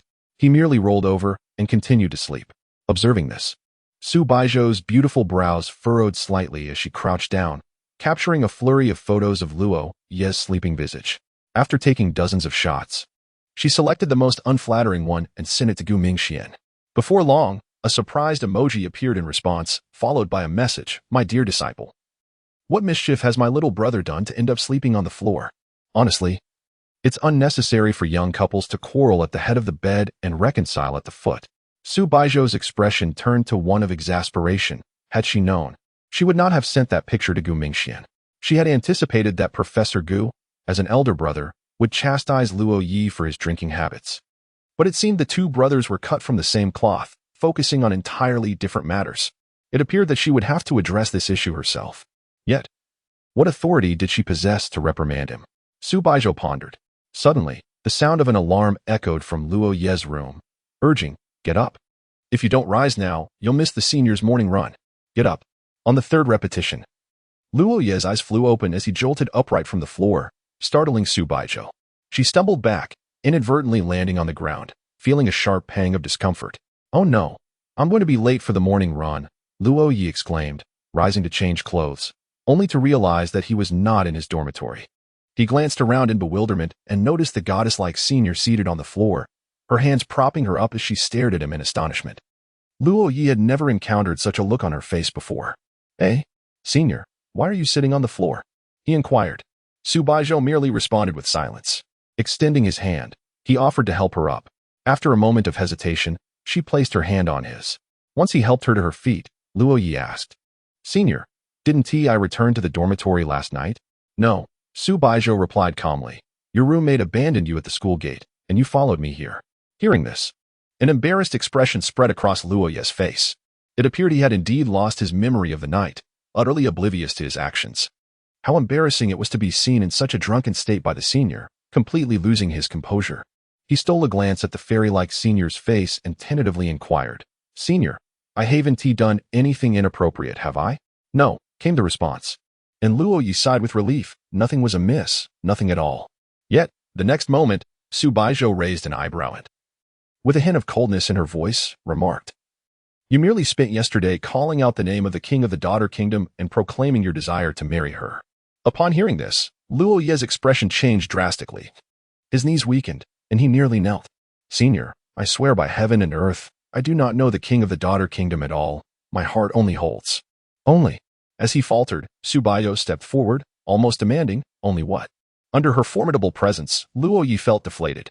However, he was a man, and he could not continue to appear weak before her. Thus, in defiance, he summoned an unprecedented courage. Gazing earnestly into Su Baizhou's face, he declared, "Only you." Su Baizhou was taken aback, her cheeks flushing with an undeniable warmth. Although she had overheard Luo Ye's sleep-talking the previous night, the sensation in this moment of his clarity was entirely different. She turned away, not wanting the junior to see her reddened face. Observing this, Luo Ye found a semblance of calmness as he watched her back. Yet, Su Baizhou remained silent, and the atmosphere turned palpably awkward. After a brief silence, Luo Ye grew anxious again. He scratched the back of his head and said, "Senior, ha, I was just joking. I'll take my leave." He dashed out, forgetting to close the door behind him. When Su Baizhou turned around, the flush on her face had faded somewhat, yet her heart still raced. Fortunately, Luo Ye had left. Had he lingered, she would have been at a loss for how to proceed. Not only Luo Ye felt nervous, Su Baizhou was equally anxious. This time felt different from before. Given her beauty, she had received countless confessions throughout her life, but this instance was exceptionally unique, evoking an entirely different sensation. In previous confessions, her immediate response was rejection. Yet, although this could not be termed a confession, she found herself somewhat at a loss. Placing her hand over her heart, she felt its erratic rhythm and took a deep breath. Though inexperienced, she understood this was the prelude to love. Consequently, she resolved to approach this with utmost seriousness. If she were to experience love in her lifetime, she wished for it to be a singular, profound affair, either a lifelong companionship or solitude in old age. Therefore, dear Junior, pursuing a senior is no simple feat. Luo Ye reached the entrance of the dormitory building, glancing back with a heart full of trepidation. Alcohol had led him astray. It was a perilous companion. From now on, he vowed to abstain from drinking. He had been so impulsive today, uttering such ambiguous words. What was he to do about it in the future? Would the senior have already deleted him? Luo Ye took out his phone, opened the messaging app, and initiated a transfer to Su Baizhou. Halfway through the transaction, upon noticing the 3 characters for Zhou in the recipient's information, Luo Ye exhaled in relief. He had not been deleted. That was a comfort. However, how was he to engage in conversation with the enchanting senior from now on? He had acted impulsively and should not have uttered those words. Yet, in order to advance their relationship, such a step was unavoidable. They had an early class today and had already skipped one session. Should they miss another, it would surely lead to significant repercussions. For him, it mattered little. But primarily for Li Haoyang, the class monitor, as skipping 2 classes without prior notice would heavily impact him. As Luo Ye set forth, he heard a sound behind him. The senior emerged from the entrance, brushing past him without a word. Watching her silently glide by, he dismissed his earlier thoughts and called out, "Senior, allow me to treat you to breakfast." Su Baizhou halted, glanced back at Luo Ye, and though she said nothing, she nodded in acknowledgement. Chapter 53. Class Representative Luo Ye. Today, Luo Ye did not partake in the morning run.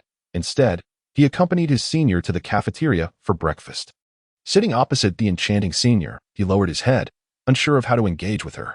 Su Baizhou's expression was calm as she observed the young man fidgeting before her. With a stern tone, she inquired, "Did you get into a fight yesterday?" Upon hearing her words, Luo Ye lifted his head in surprise. "Senior, how did you know? Why would I fight?" Su Baizhou did not directly admonish him, but first sought to understand the circumstances. Luo Ye explained, "He pursued a girl who already has a boyfriend. And that boyfriend is my roommate. I felt he deserved a beating." At this, Su Baizhou nodded in agreement. "Your reasoning is sound. It was justified. However, fighting is inappropriate. You must learn to be wiser in the future to avoid consequences." "I understand," Luo Ye replied earnestly, nodding his head. He made a gesture as if slicing his throat and stated solemnly, "Next time, I will ensure he cannot utter a word." Su Baizhou was momentarily speechless. "I merely wanted you to consider the consequences before resorting to violence, and you concluded with this. You will come to understand." After finishing their breakfast, Luo Ye glanced at the time and realized there were only 2 minutes until class began, causing his expression to turn frantic. He stood abruptly from the table and exclaimed, "Senior, class is about to start. I must leave." With that, he hurriedly dashed away. At the entrance of the cafeteria, a soft and delicate girl entered. Colliding with the rushing Luo Ye, she fell to the ground with a thud. "I'm so sorry, classmate. Are you all right?" "Oh, Senior Qin, I truly apologize. I have class, so let us have a meal another day." Luo Ye helped the dazed Qin Yuan up from the floor, offered a few more apologies, and then rushed towards his classroom. Aside from a sore backside, Qin Yuan was utterly bewildered. By the time she regained her senses, the young man who had knocked her down had already sprinted away. Frowning slightly, she muttered in frustration, "What kind of person just knocks me over and acts as if we are close, talking about treating me to a meal? Such empty promises." Qin Yuan entered the cafeteria, purchased breakfast, and found her roommate Su Baizhou taking a seat across from her. Being roommates, she was well acquainted with Su Baizhou's habits and knew she would most likely be at the cafeteria at this time. Yet, even Su Baizhou was taken aback. "Wenwen, you actually got up to eat breakfast. Who do you look down on?" "I, Qin Yuan, have decided to stop slacking off, to study diligently, and strive for improvement every day." Qin Yuan displayed a spirited expression, but Su Baizhou hesitated before responding, "There is little opportunity left. We are already in our 3rd year. You won't be able to acquire much knowledge now." "What?" Qin Yuan gasped, her mouth agape in disbelief at the harsh reality. However, she quickly composed herself and added, "That's all right. I can pursue graduate studies." "You won't pass," Su Baizhou bluntly critiqued. Qin Yuan had spent her 3 years of university merely coasting along, having witnessed the entire process.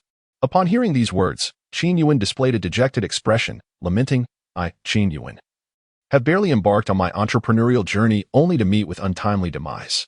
On another note, Zhao Zhao, with your acerbic tongue, you must refrain from instilling doubt in your future boyfriend's mind. I want tea, Su Baizhou replied nonchalantly. Won't? How is that possible? What did you say? Qin Yuan appeared to have stumbled upon an astonishing secret, her demeanor shifting to one of shock. She scrutinized Su Baizhou's face, recalling the latter's series of peculiar actions, and boldly speculated, there must be something amiss. Zhao Zhao, your haste in moving to the teacher's dormitory, could it possibly be due to a man? Are you harboring a man in the teacher's dormitory?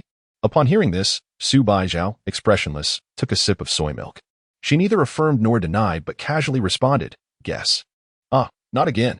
Qin Yuan was on the verge of a breakdown. For the past few days, her gaming account had been utilized by Su Baizhou. Thus she was acutely aware that her good roommate had been playing games with the same individual. However, she remained oblivious to the identity of this person, and after all, it was merely a game. Gender could be fictitious.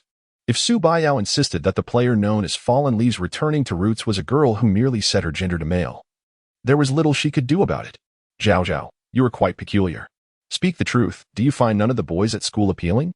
Have you perhaps engaged in an online romance?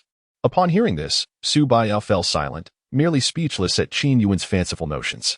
However, Qin Yuan interpreted her silence differently. Indeed, you are in an online romance. This cannot stand. You have never dated, and being as beautiful as you are, once you meet in person, they will surely harbor ulterior motives. With that, Qin Yuan volunteered, I shall supervise you. I must see who is audacious enough to woo my Zhao Zhao with sweet words. I am not in a relationship, Su Baizhou replied coolly. Denying is tantamount to admitting, Zhao Zhao, do not deceive me. Meanwhile, after the class bell had rung 3 minutes earlier, Luo Ye finally arrived at the classroom door. In the last row, Wang Dachui and Shun Xiao exchanged knowing glances. Luo Ye, oblivious to their antics, shyly remarked, Professor, I apologize for my tardiness. At this, Wang Dachui and Shun Xiao bore expressions of exasperated disappointment. At the podium, a somewhat older professor furrowed his brow in confusion. Tardy? Class monitor, did you not just state that no one was late? Li Haoyang stood up awkwardly. Professor, during roll call, Luo Ye was in the restroom. Upon hearing this, Luo Ye quickly responded, Yes, teacher, I had an upset stomach and was in the restroom. Very well, find a seat and attend the lecture. All right. Luo Ye settled beside Shun Xiao and Wang Dachui. It was then that he realized the professor currently lecturing seemed somewhat familiar. Isn't this Master Yi? Deputy Dean of Jiangda, Professor Li Ping, is not only the mentor of Gu Mingxian, but also the esteemed instructor of the fairy-like senior sister. It appears that he is now a student of the mentor, which places him in the same rank as Gu Mingxian, surpassing the senior sister by a degree. A sense of pride swelled within Luo Ye. However, he could at best be considered a student of Li Ping, not a disciple. Only those like Gu Mingxian, who have been accepted into a graduate program, can truly be regarded as legitimate disciples. At that moment, Professor Li Ping directed his gaze towards Luo Ye. Inquiring about a particular question, he recognized the young man, having previously seen him jogging on the playground alongside Su Baizhou. Consequently, during this lesson, Professor Li Ping only acknowledged him. Thus, whenever a question arose, Luo Ye was invariably the first to be called upon. In the end, Professor Li Ping etched Luo Ye's name into his memory and designated him as the representative for his class. Chapter 54. The Succession Conference upon returning to the dormitory. Luo Ye acquired a new title within room 515, the class representative. Hey, wild boy, you are now our role model in academics, the class representative, remarked Wang Dachui. Seated in a chair, with a tone tinged with sarcasm. What's with that expression, Brother Chui? Are you begrudging my role as class representative? Luo Ye inquired, puzzled. Among the 4 of us in this dormitory, one is the class leader, another the class representative, one is the campus heartthrob. And here I am with no title at all, Wang Dachui lamented, somewhat disheartened. Don't be upset, Brother Chui. You are still the dormitory head of 515. Upon hearing this, Wang Dachui perked up immediately, rising to his feet with hands on his hips, a proud expression adorning his face. Indeed, I am the esteemed head of 515. Sons, though the mountains are high and the birds may soar, never forget that I am the patriarch of this dormitory. Get lost. You scoundrel, always up to no good, Luo Ye retorted with a laugh. Hey, wild boy, the new season of Chicken is out today. Carry me to the rank of God of War, Wang Dachui urged. I'm busy, Luo Ye replied. Having already reclined on his bed and logged into the game on his tablet, he had arranged to team up with his senior, aiming to ascend to the highest rank in duo matches, the invincible god of war, leaving no room for his roommates. Umberto, do as you please. With a historical peak rank of Crown 2, which he achieved recently while playing with the senior for the new season, Luo Ye intended to help his senior surpass their previous high rank. However, he wondered if she had time. As the student council had just welcomed new members and was currently undergoing a transition, there were 3 candidates for the new student council president, which should make for an easy selection. Come on, chicken. The familiar banter resumed. Although the initial ranks of the season were not high, they were a mix of players. And for Luo Ye, while challenging, it was manageable. Nevertheless, to climb the ranks, they had to be wary of numerous campers and even a fair share of cheaters at the season's start. Caution was essential. Encountering them would merely mean unfortunate luck. Thus, the duo resolved to tackle the duo ranks, starting from the lowly tiers, Luo Ye at Platinum and Su Baizhou at Bronze. Beginning anew added an element of excitement. After playing for a while, Su Baizhou suddenly mentioned she had something to attend to and hastily logged off. It was now 3 in the afternoon, and Luo Ye had only classes in the morning, leaving him with ample leisure time. His senior was likely attending the student council transition, and after today's events, she would relinquish her presidency. However, her responsibilities were not yet concluded. The new student council members would first face the upcoming autumn sports meeting at Jiang University. This event served as a crucial test for the new officers and the newly inducted members, and even though Su Baizhou would no longer be president, she would still participate in overseeing the sports meeting, guiding the new officers, and assisting them in successfully completing their inaugural task. Rising from his bed, Luo Ye dressed and departed the dormitory. He purchased 2 cups of milk tea at the school gate and made his way to the venue for the student council transition. Since he expressed ambiguous sentiments to the senior this morning, he must now take responsibility. He is determined to pursue the enchanting senior. The venue for the student council's transition is expansive, aptly described as a stage. Today, Su Baizhou donned formal attire, serving as the host, accompanied by a male counterpart. Wen Jishu, who is the vice president of the student council, also in formal wear, with 1 male and 1 female host standing on stage. Su Baizhou radiates brilliance akin to a freshman gala, evoking an elusive sense of distance in most onlookers. However, for Luo Ye, that sensation has dissipated. He has blended into the background, crouching in a dim corner, unnoticed. As Su Baizhou recites her speech, she suddenly spots a familiar figure crouched in the shadows. She momentarily pauses. Upon concluding her speech, she announces the new student council president, Lu Jiaolai, who also serves as the president of the Jiang University Hanfu Society. A wave of applause erupts as Su Baizhou hands the microphone to Lu Jiaolai, stepping off the stage. She approaches a female classmate, engaging in conversation, during which the classmate glances in Luo Ye's direction. Subsequently, Su Baizhou stands beside her, her gaze fixed on Lu Jiaolai delivering his speech. She is occupied with her duties, drawing the attention of many, including a row of teachers seated in the front, leaving her with little freedom to move. The female classmate approaches Luo Ye. There are seats over there, please follow me. Hearing this, Luo Ye responds, No need, I'll wait for my friend to come out. You don't have to trouble yourself. Oh, come on, handsome. President Su specifically asked me to bring you over. It's tiring to crouch. Come sit with us. Under the warm invitation of the senior, Luo Ye makes his way to the back row. This section is designated for new student council members, and those seated around him are first-year students who have also joined the council. Luo Ye? A familiar voice calls out, and Luo Ye turns to find none other than Tang Enki seated beside him. It's you. Have you joined the student council? Yes, Tang Enki replies with a gentle smile. Noticing the 2 cups of milk tea on Luo Ye's table, Luo Ye also joined the student council. A sense of joy fills Tang Enki. Her impression of Luo Ye is still anchored in his efforts to help her gain admission to Jiang University. If Luo Ye could go to such lengths for her, why wouldn't he join the student council for her sake? Luo Ye remains unchanged, still the same person willing to act selflessly for her. Who wouldn't be captivated by such a Luo Ye? Why hadn't she noticed this before? Glancing at Luo Ye, Tang Enki whispers, Luo Ye. Sure. Luo Ye hushes her, signaling for silence, as the enchanting senior has taken the stage to speak, and he intends to listen intently. Instantly, Tang Enki falls silent, her expression one of surprise. Subsequently, her gaze shifted to the stage, resting upon Su Baizhou, her eyes shimmering with a sense of yearning. She whispered, Classmate Luo Ye. Do you know who she is? Indeed, came the reply. Hearing this, Tang Enki smiled and remarked, It's true. I dare say no male student at Jiangda is unaware of her. I aspire to become someone like her in the future. The role of a university student council president, after all, holds little significance once one enters society. Few pay heed to whether you were part of the student council or held the position of president. Yet, Su Baizhou is different. Although she remains a student, she has already garnered considerable renown within the computer industry of Jiang City, under the tutelage of the esteemed computer professor Gu Mingxian.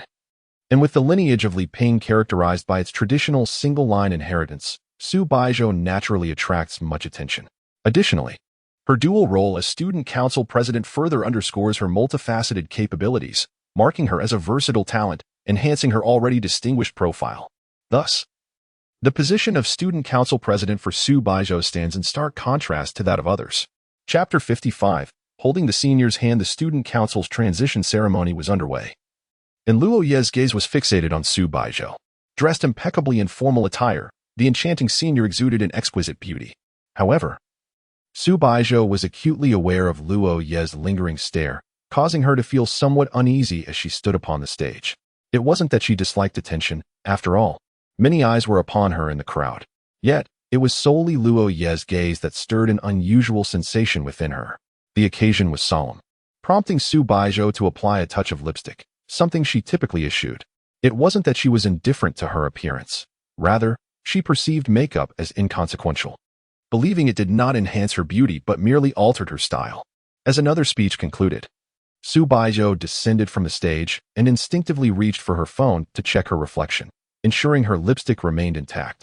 After reapplying, she adopted a serious demeanor, keenly aware of the multitude of eyes observing her. She had never faltered in such situations before, yet this time, an unfamiliar twinge of anxiety crept in. She glanced once more at Luo Ye, noticing 2 cups of milk tea on his table. Ah, how thoughtful of him. The moment Su Baizhou's gaze met his, Luo Ye felt a surge of elation. Beside him, Tang Enki remarked, "Luo Ye, I am acquainted with Senior Su. Look, she was just looking at me." She couldn't help but feel a sense of pride, presuming her previous interview had left a lasting impression on Su Baizhou. After all, she was the new campus belle. And once Su Baizhou graduated, she would undoubtedly become the belle of Jiang University. Naturally, it wasn't surprising that Su Baizhou might remember her. "You know her?" Luo Ye exclaimed, astonished at Tang Enki's revelation. "Indeed, I was the one who interviewed with Senior Su," Tang Enki replied, a hint of pride in her voice. Luo Ye exhaled in relief. He had initially thought Tang Enki was a close friend of the enchanting senior. If that were the case, he would have felt mortified, fearing that all his past high school misadventures would come to light in front of her. As time passed, over half an hour had slipped by. Tang Enki instinctively reached for a cup of milk tea set before Luo Ye. Observing this, Luo Ye's eyes widened in shock. "What on earth? Why did you just reach for that?" he exclaimed, bewildered. At that moment, Su Baizhou, who was reciting her speech, took note of the scene. A frown creased her brow, and her delivery became noticeably stilted. While others may not have detected her displeasure, Luo Ye certainly did. She was upset. "Hurry, Tang Enki, that was meant for someone else," he interjected urgently. In response, Tang Enki halted her movement, her expression shifting to one of confusion. Given that Luo Ye was seated beside her with 2 cups of milk tea, she had assumed one was for her.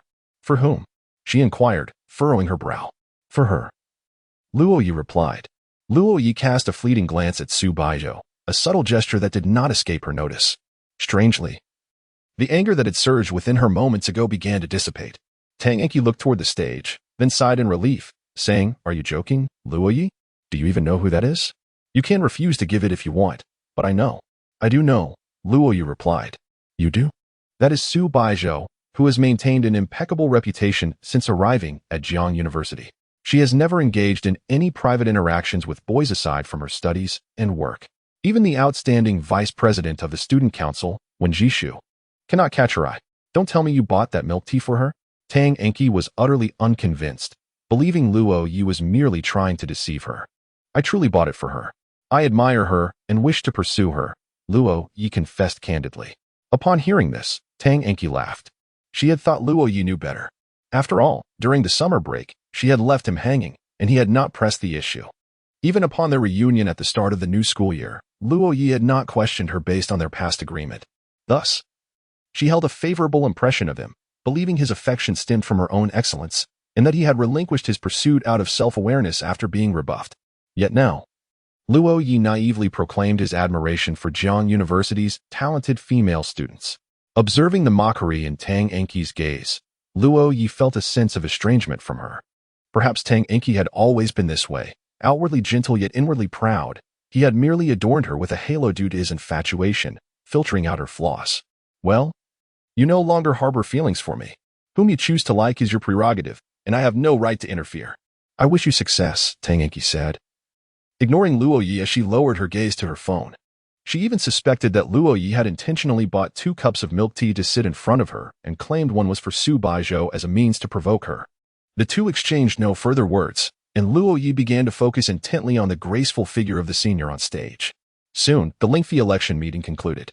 At that moment, Su Baizhou officially stepped down from her position as student council president, and once the graduate entrance exams commenced, she would directly become Professor Gu's graduate student. After the meeting, everyone began to tidy up the venue. Tang Enki glanced at Luo Ye and remarked, "Aren't you supposed to be delivering milk tea to Su Baizhou? Good luck." In her eyes, Luo Ye's assertion was merely a childish lie meant to irritate her. She departed, and at the entrance, Gao Yuming was already waiting for her. Observing this, Luo Ye couldn't help but reflect. Tang Enki remained as captivating as ever, drawing the attention of numerous boys wherever she went. However, he was content with his own senior. Shortly thereafter, Su Baizhou finally concluded her tasks and walked toward Luo Ye.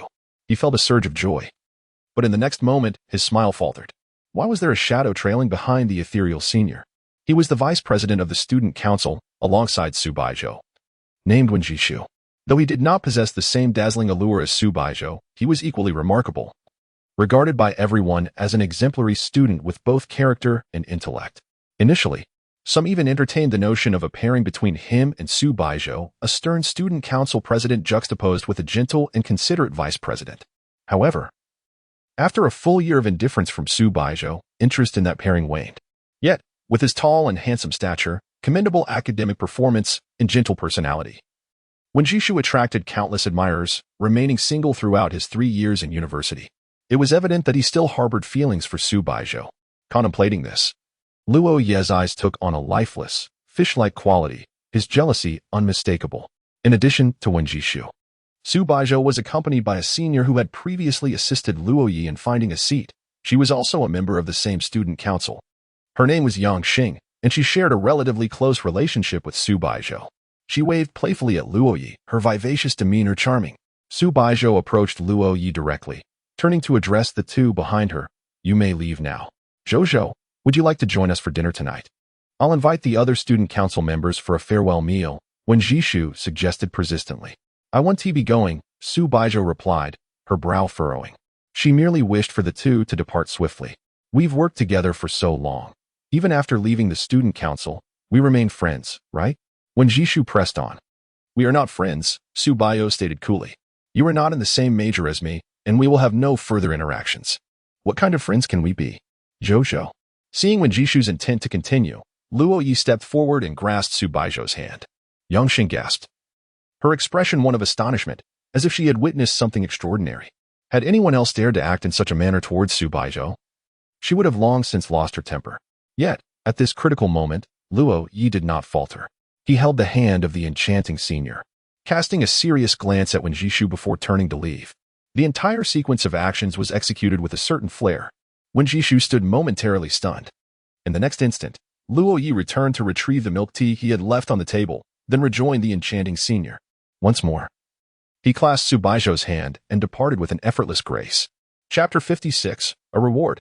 Luo Ye held Su Baizhou's delicate hand in one, while carrying 2 cups of milk tea in the other, as they exited the venue of the election meeting. He guided the ethereal senior to the entrance of the building.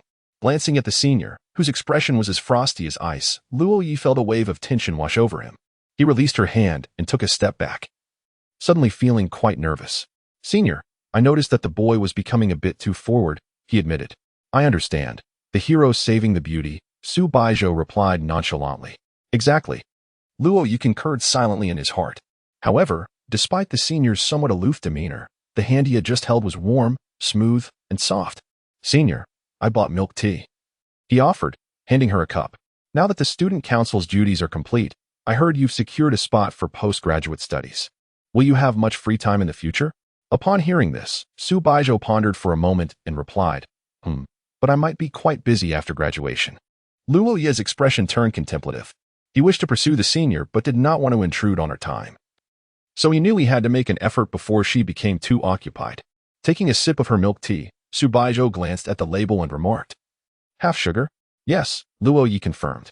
He recalled that during their last encounter, the senior had consumed even unsweetened coffee directly, indicating her aversion to sweetness. Thus, he had chosen half-sweetened milk tea, which had a hint of sweetness but not overwhelming. "Next time, no taro balls. I prefer my drinks separate from food. I dislike having solid items in my beverages," she stated. Luo Ye looked puzzled. "No taro balls in the milk tea, just the tea? Wait, the emphasis is on next time? There would be a next time?" His heart soared with joy. Then, as if struck by a thought, he said, "Senior, the sports meet is approaching, and I plan to sign up for the 3,000-meter run." At this, Su Baizhou cast him a skeptical glance, her eyes filled with doubt. Long-distance running? 3 kilometers? That equated to 7 laps around the track. Given that he struggled to jog 6 laps without gasping for breath, would he truly be able to handle such an intense challenge? At times, Su Baizhou's mere gaze conveyed her thoughts, and Luo Ye had learned to interpret her few expressions. Interestingly, as he grew closer to her, he noticed her range of expressions expanding. Though she appeared aloof, he felt a peculiar thrill in exploring this uncharted territory, akin to a unique developmental journey. "Senior, the sports meet is in half a month. Just you wait, I will definitely achieve. I will not come in last place," he declared, initially intending to assert he would come in first, but lacking the confidence to do so. However, he was confident he would not finish last. "Is that so?"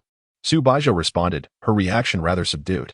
Speaking of the sports meet, she had never participated in any during her 3 years of university. If she skipped it in her junior year, she would have no time to join in her senior year. Su Baizhou contemplated whether to enroll in several events for this year's sports meet.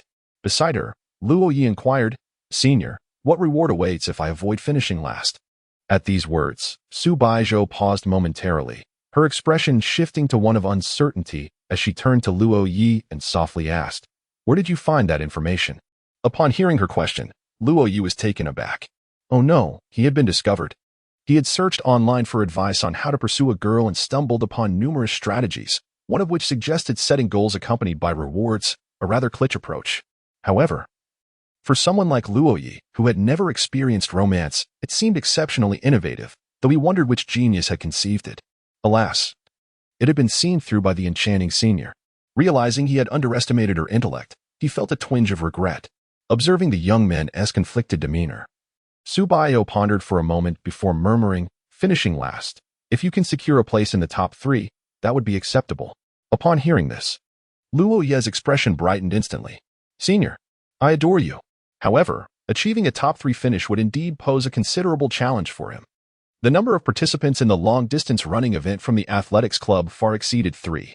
To claim one of the top 3 spots, he would need to elevate his performance to that of Jiang University's athletics team within a fortnight.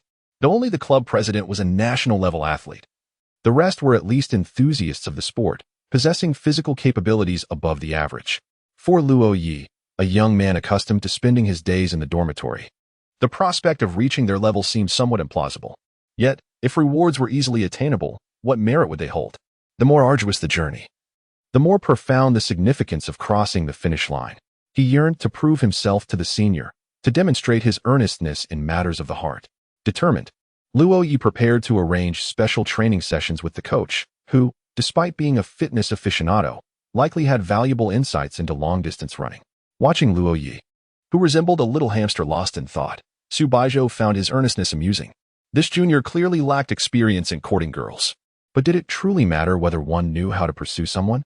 The potential for a relationship has never solely relied on unilateral efforts and devotion. "Shall we go?" Su Baizhou asked. "Huh? What did you say, senior?" Luo Ye's mind returned to the present as he stared at the ethereal senior, posing a profound question. "Did you not hear me? Why do you ask what I said?" Su Baizhou responded after a brief silence, finding human behavior amusing. Often, when someone clearly hears you, their instinctive reaction is to feign ignorance. Luo Ye scratched the back of his head, chuckling as he replied, "I didn't register it at first, but now I get it. By the way, senior, where are we going?" "Someone wishes to meet you," Su Baizhou said, turning to walk towards the campus exit. Luo Ye, somewhat puzzled, followed closely behind. Upon entering a nearby CAF, Luo Ye spotted a familiar figure seated there. Sister Qin? Hearing the voice, Qin Yuan turned to Luo Ye, her expression instantly shifting to one of surprise. It's you, the reckless youth who bumped into me that morning. Indeed, it's me, Sister Qin, Luo Ye candidly acknowledged. Yet he and Qin Yuan seemed to be on entirely different wavelengths. Su Baizhou, sitting beside Qin Yuan, remarked casually, When, this is Professor Gu's younger brother. Ah. So it's you, Qin Yuan said, crossing her arms and regarding Luo Ye with a scrutinizing gaze. Sister Qin, I truly apologize for this morning. I have been wanting to invite you to dinner, but I never found the opportunity. Found no opportunity? Qin Yuan replied with a smirk. I believe you were perhaps entranced by some enchanting beauty? At her words, Luo Ye's face flushed. What is your name? Which major are you in? Qin Yuan inquired. Huh? Luo Ye displayed a bewildered expression. Shouldn't Sister Qin already know this? Ahem. Su Baizhou cleared his throat softly. In an instant, Qin Yuan realized her oversight. Right. I almost forgot. Zhuozhuo mentioned that I should act as if we are quite familiar. What I meant to say is, are you planning to take the postgraduate entrance examination? Which major are you considering? I don't know. I'm just a freshman. Well, postgraduate studies are very important. My advice is... Qin Yuan began to speak authoritatively. The conversation between the two was painfully awkward, with their words not aligning, leaving Su Baizhou feeling quite embarrassed. Chapter 57 The only shortcut is perseverance. After Luo Ye departed, Qin Yuan turned her gaze, fixated on Su Baizhou, as if she were observing a stranger. Zhuozhuo, this junior clearly harbors feelings for you. Su Baizhou, with an expressionless visage, replied nonchalantly, Are there not many who like me? This is different. Qin Yuan exclaimed with fervor. Among all those who admire you, only this junior has not been distanced by you. Because he is Professor Gu's younger brother, and Professor Gu entrusted me with his care. Su Baizhou explained, her demeanor remaining calm. This explanation was sound, devoid of any flaws. Qin Yuan furrowed her brow, and could not help but inquire, moreover. Why do you require me to feign familiarity with him? Because he is quite shy, and I fear your enthusiasm might intimidate him. Qin Yuan retorted with a sigh. Ultimately, it was essential for Luo Ye to meet Qin Yuan in advance, to avoid a situation where their first encounter would leave her floundering and inadvertently revealing everything. Zhuozhuo, speak honestly. How could your special treatment of his brothers solely be due to Professor Gu? You are not that kind of person. Tell me, do you also harbor feelings for this junior? Qin Yuan regarded Su Baizhou earnestly. The latter remained silent, her lips moving slowly as she uttered two words that left Qin Yuan in despair. Guess. Show. I could just bite you. Upon returning to the dormitory, Luo Ye promptly made his way to the playground. Flanking him were Li Haoyang and Wang Dachui. The trio stood at the starting point of the track, striking poses reminiscent of lofty sages, poised for an epic showdown atop a mountain. Their collective aura was palpable, prompting passers-by to mutter in disdain about their ostentation. Li Haoyang spoke with a grave tone, Brother Luo Ye. Achieving a top 3 finish in long-distance running within a fortnight seems rather unrealistic. You must take a shortcut. What shortcut? Luo Ye queried earnestly. To complete a long run without stopping is already a victory. Thus, Brother Luo Ye, begin your run. The shortcut in long-distance running is perseverance. As he spoke, Li Haoyang turned his gaze towards Luo Ye. Wang Dachui, positioned behind him, interjected with curiosity, What brings you here to stir the pot? Wherever there is excitement, there too shall I, Wang Dachui, be found. He shot a provocative glance at Li Haoyang, asserting, Coach, it's merely a long run. I do not believe you can outpace me. Fitness is one realm, while long-distance running is another. The two should not be conflated. Wang Dachui, having been dubbed the Bolt of Huagua by neighbors since childhood, earned the nickname Rabbit from classmates in elementary school for his incredible speed. In high school, to fetch meals for the goddess of his affections, he would be the first to dash to the cafeteria after class, leading the entire school's diners, earning the title of the ultimate admirer. Dachui, I have no intention of competing with you. I am here solely for Brother Luo Ye, Li Haoyang replied, shaking his head. Hee. Coach, could it be that you are afraid? Wang Dachui retorted with a look of disdain. The two locked eyes, and an electric tension crackled in the air, hinting at an impending clash. In the midst of peculiar gazes from those around him, Luo Ye, feeling somewhat speechless, remarked, You two should stop feigning. Others are looking at you as if you're fools.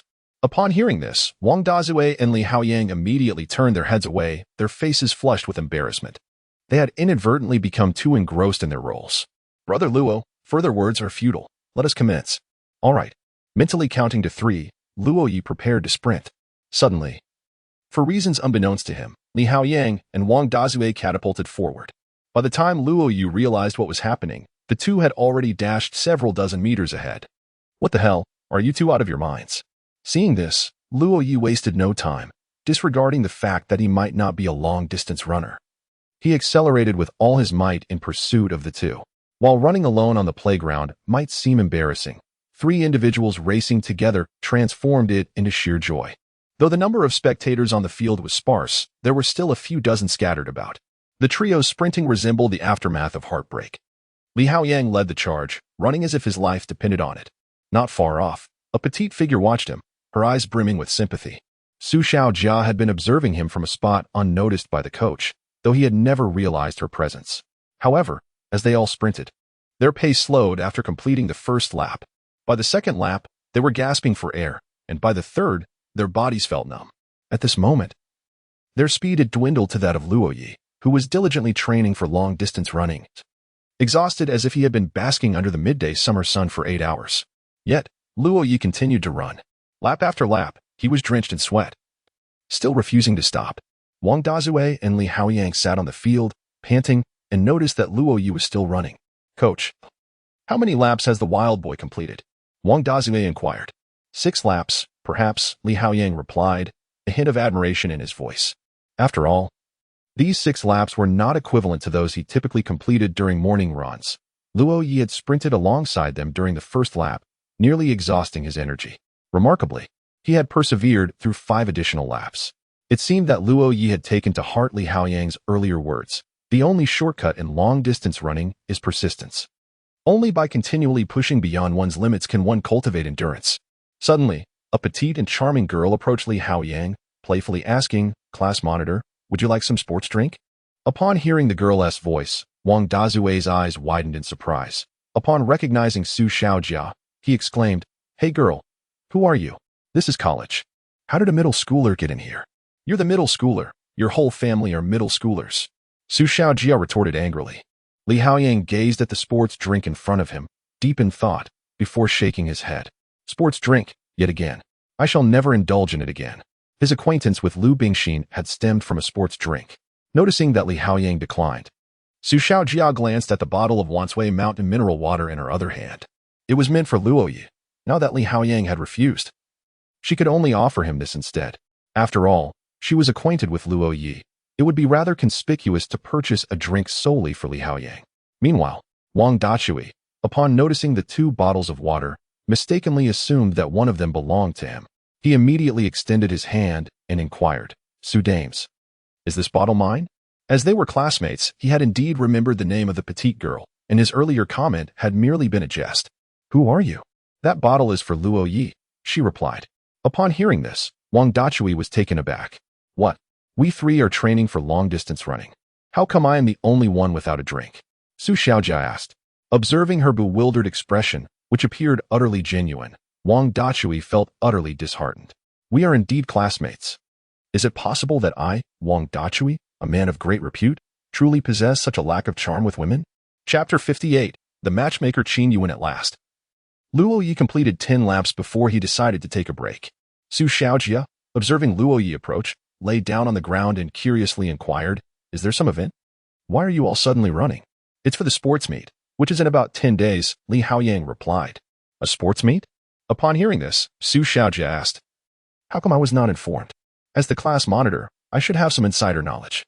I will announce it in the class group shortly." "Ah, I see." Su Baizhou nodded. It made sense that the class monitor would be privy to such information, hence her entire dormitory was aware. "Monitor, which event are you participating in?" Su Baizhou asked further. "I'm not participating. I've worked hard to build these muscles. I certainly don't wish to jeopardize them." As he spoke, Li Haoyang affectionately stroked his biceps. Su Baizhou looked on in exasperation, almost tempted to scold Li Haoyang, yet she endeavored to maintain her ladylike demeanor. Witnessing this, Luo Ye sensed that she was struggling to contain herself. He was well aware of Su Baizhou's straightforward nature. She had a penchant for voicing her thoughts and held a strong disdain for any wrongdoing.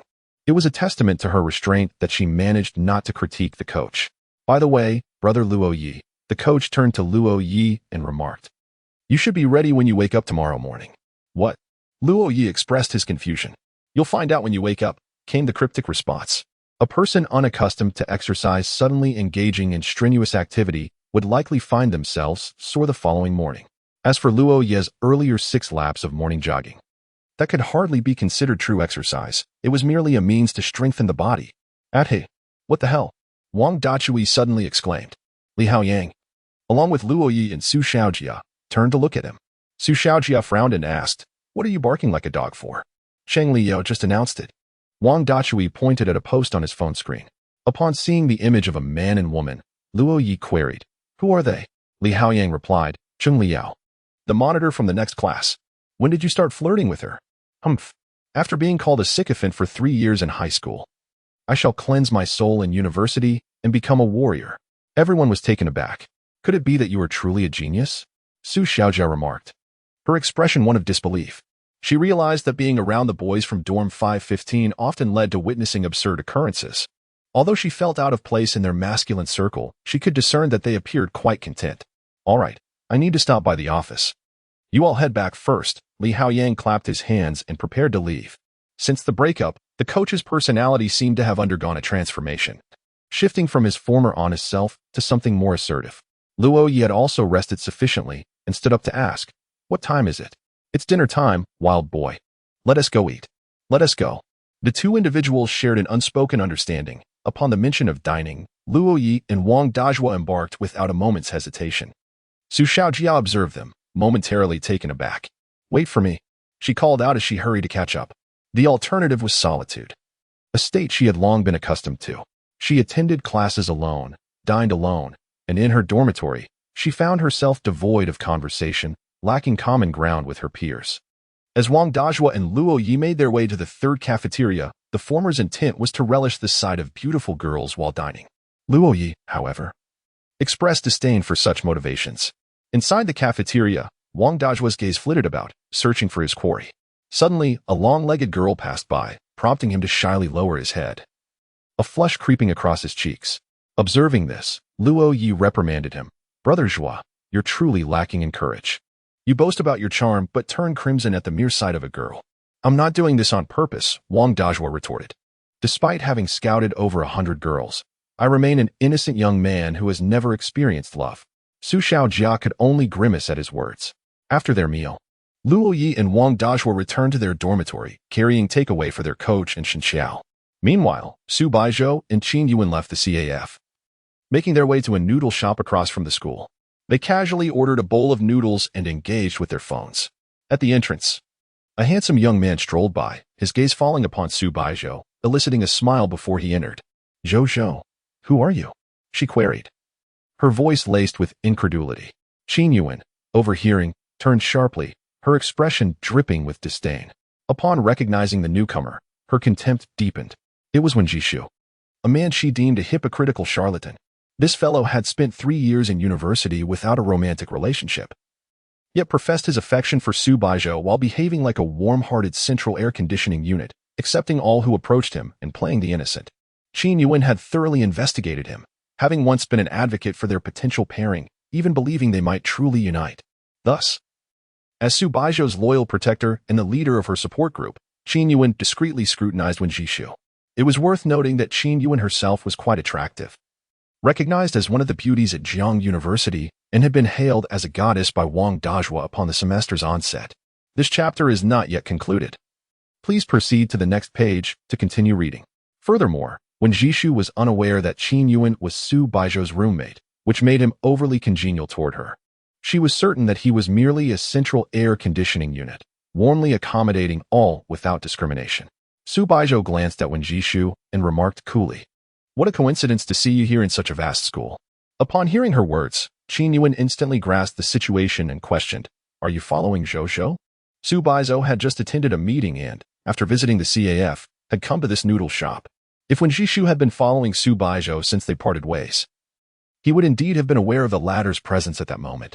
Upon realizing he had been exposed, Wen Jishu, filled with a sense of reluctance, inquired, "What exactly makes that new student superior to me?" He had cherished Su Baizhou for 3 years without so much as brushing against the hem of her garment. While the newcomer had boldly grasped her hand upon arrival, a deep sense of frustration welled within him, compelling him to step outside, where he was taken aback to find Su Baizhou accepting the newcomer's milk tea and engaging in conversation with him. It was worth noting that despite his 3-year acquaintance with Su Baizhou, their discussions had been strictly professional. Any personal matters had been firmly rebuffed by her. "What makes him better than you?" Qin Yuan scoffed. Although she was unfamiliar with Luo Ye, it was evident that in certain respects, he had already surpassed Wen Jishu. For instance, Wen Jishu's affection was common knowledge throughout the school, while Luo Ye's feelings remained a secret, even to her, Su Baizhou's roommate, which she had only just deduced. Let me tell you, his affection is tender and cautious, fearful of imposing on Zhuozhua. Even if he and Zhuozhua do not end up together, he will earn the respect of everyone. Whereas you flaunt your feelings to all, merely to announce to the world that Zhuozhua is your object of affection. What gives you the right to possess her? Zhuozhua harbors no feelings for you. Why are you clinging to this facade of deep emotion? You have remained single throughout your university years. To whom are you attempting to prove your devotion? Do you consider yourself remarkable? You have made your sentiment known to the entire school, yet do you believe that this will move Zhuozhua? Or perhaps, you have already been moved to tears by your own delusions? At this juncture, Qin Yuan's tone grew grave as she declared, "Wen Jishu, you are enamored only with yourself. You view Zhuozhua merely as the campus belle, and should she become your girlfriend, it would fulfill your sense of satisfaction and accomplishment. Therefore, while you may possess certain merits that outshine Luo Ye, in matters of the heart, he eclipses you 1,000-fold. He embodies sincerity that you lack." Chapter 59. The matchmaker Su Xiaojia Wen Jishu departed, leaving Qin Yuan feeling scolded and embarrassed. Su Baizhou gazed at her in surprise, remarking, "Wen, I hadn't anticipated your depth of understanding." "Of course," she replied, "I am a renowned master of relationships." "Is that so?" Su Baizhou's expression reflected skepticism. After all, Qin Yuan could at best be deemed a theoretical expert.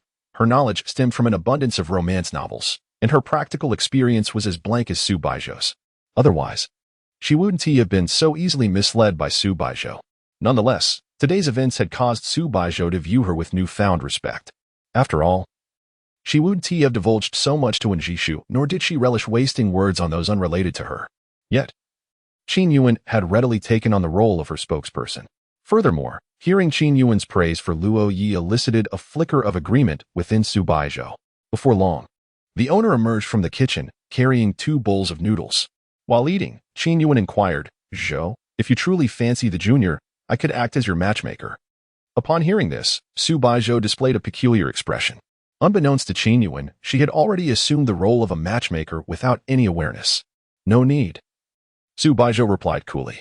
After finishing the meal, Su Baizhou appeared contemplative, seemingly engrossed in thought. As a 3rd-year student with minimal classes and no responsibilities in the student council, while others prepared for graduate exams, she had already secured a recommendation. She realized that she would have ample free time, but upon reflection, it seemed that the upcoming days might be excessively idle.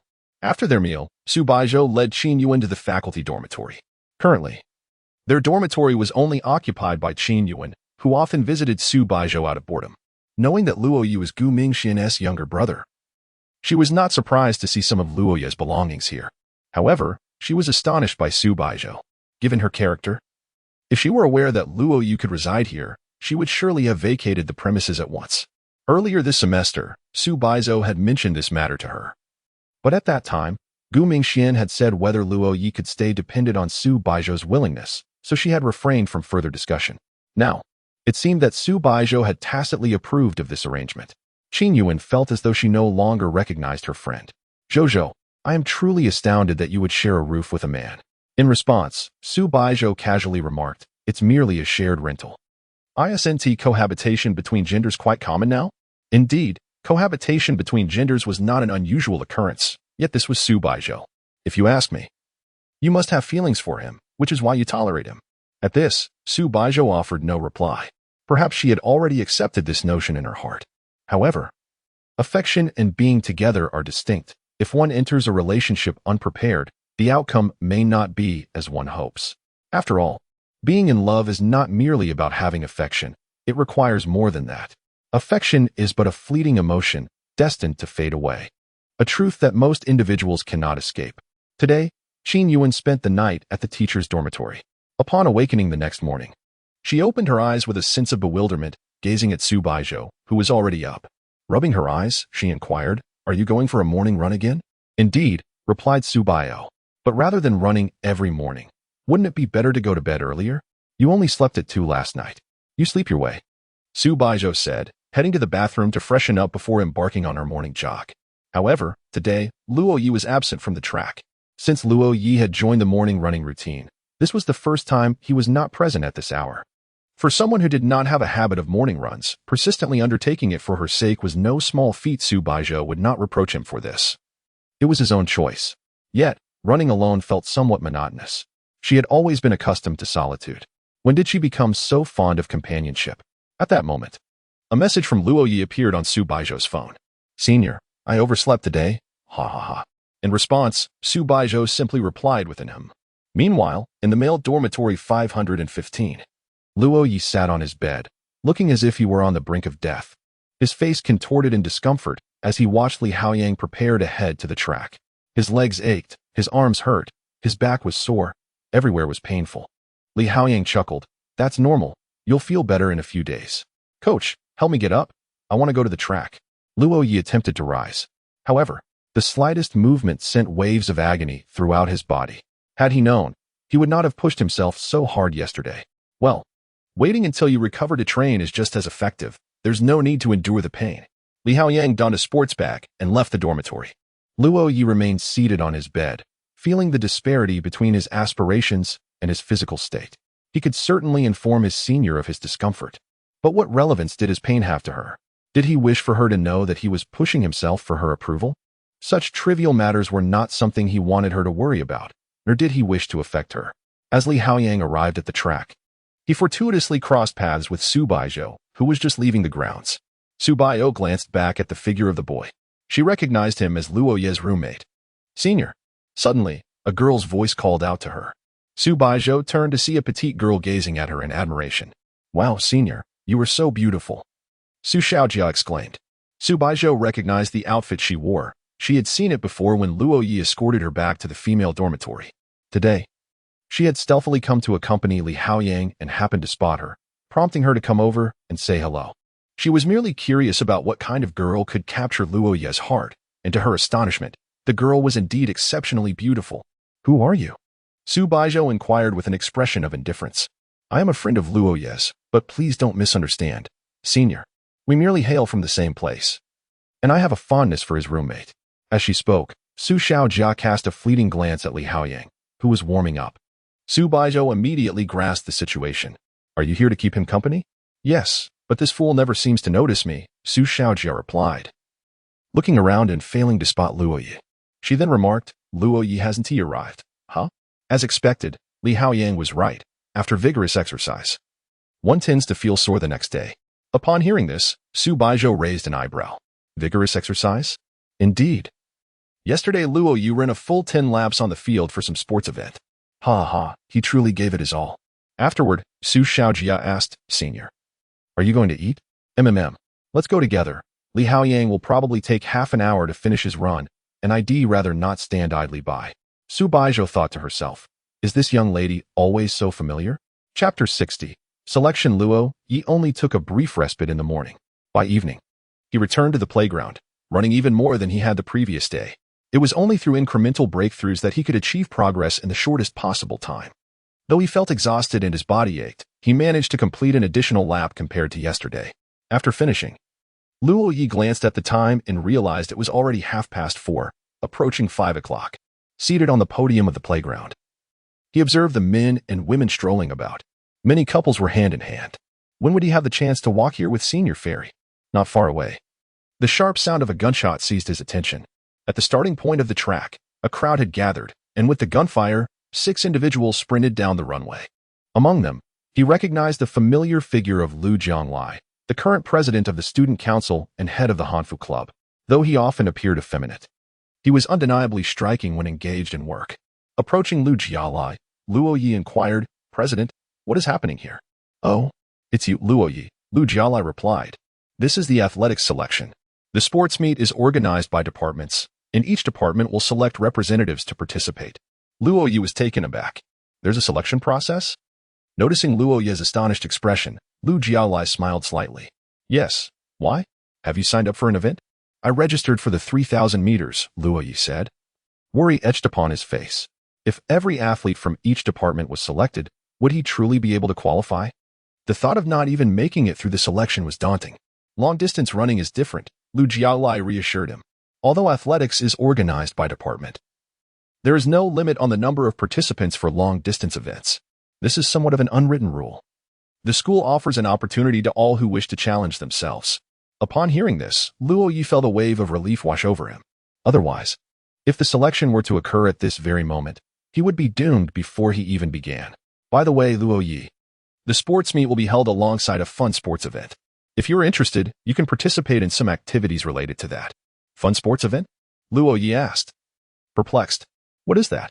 Have you seen boys and girls go forward? Lu Jiaolai replied. I have. It's similar to unconventional sports like that. As he spoke, Lu Jiaolai leaned closer to Luo Ye and whispered, there are many paired events in the fun sports meet. You might want to sign up and take a look. Luo Ye's expression brightened with excitement. He wanted to participate.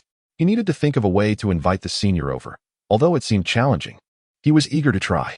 Moreover, the most intriguing aspect of the fun sports meet was that it required special props and unique rules. This meant that there was essentially no way to practice in advance. Everything would rely on improvisation, making it highly entertaining and enjoyable.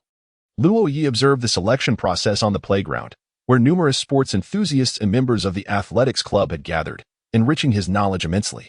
Although Li Haoyang was a fitness professional, he remained an outsider when it came to athletics. Beside Lu Jianglai stood Meng Chao, the current president of the athletics club. Though not particularly tall, he possessed a lean physique, with muscles on his arms and legs that were distinctly defined. However, in terms of sheer muscularity, the coach surpassed him. Standing alongside Meng Chao, Luo Ye pondered whether this individual was indeed a national-level athlete. He appeared rather unremarkable. Nevertheless, his reputation was formidable. Reputed to be the fastest university athlete in Jiacheng, placing among the top 8 in the entire province. He had also registered for the sprint, and for him, this selection event was merely a formality. At the sound of the starting gun, the new round of selections commenced. Meng Chao dashed forward like lightning, leaving a considerable gap between himself and the second-place competitor, a disparity so evident that it could be described as a commanding lead. Both Meng Chao and Lu Jianglai were in their second year of university, and, as presidents of different clubs, they were naturally acquainted. After finishing the race, Lu Jiaolai nodded and remarked, Old Meng, you're still formidable. Hey, Lao Lu, why don't you sign up as well? Meng Chao teased. Forget it, I lack athletic talent. Lu Jianglai chuckled in response.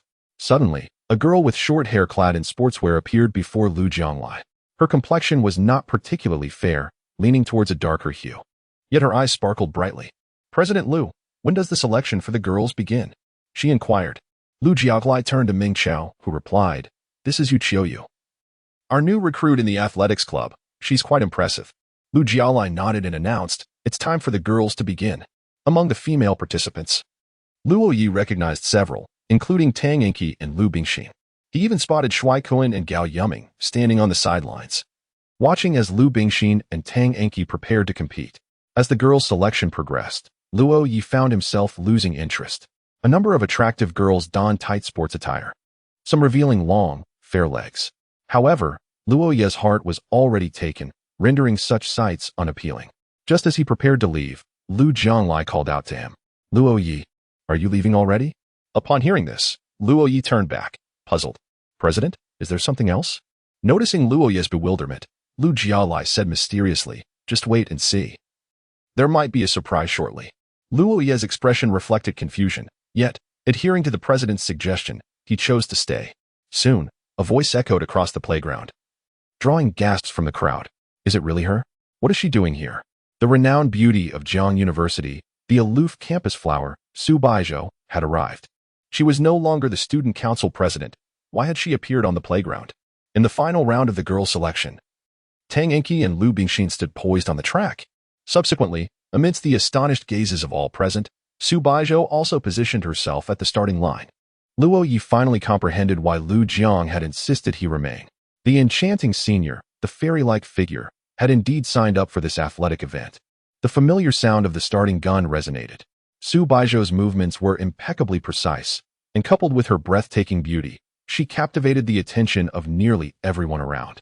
Even the freshman campus belle, Tang Enki, appeared overshadowed beside her. With a determined stride, she surged ahead, taking the lead.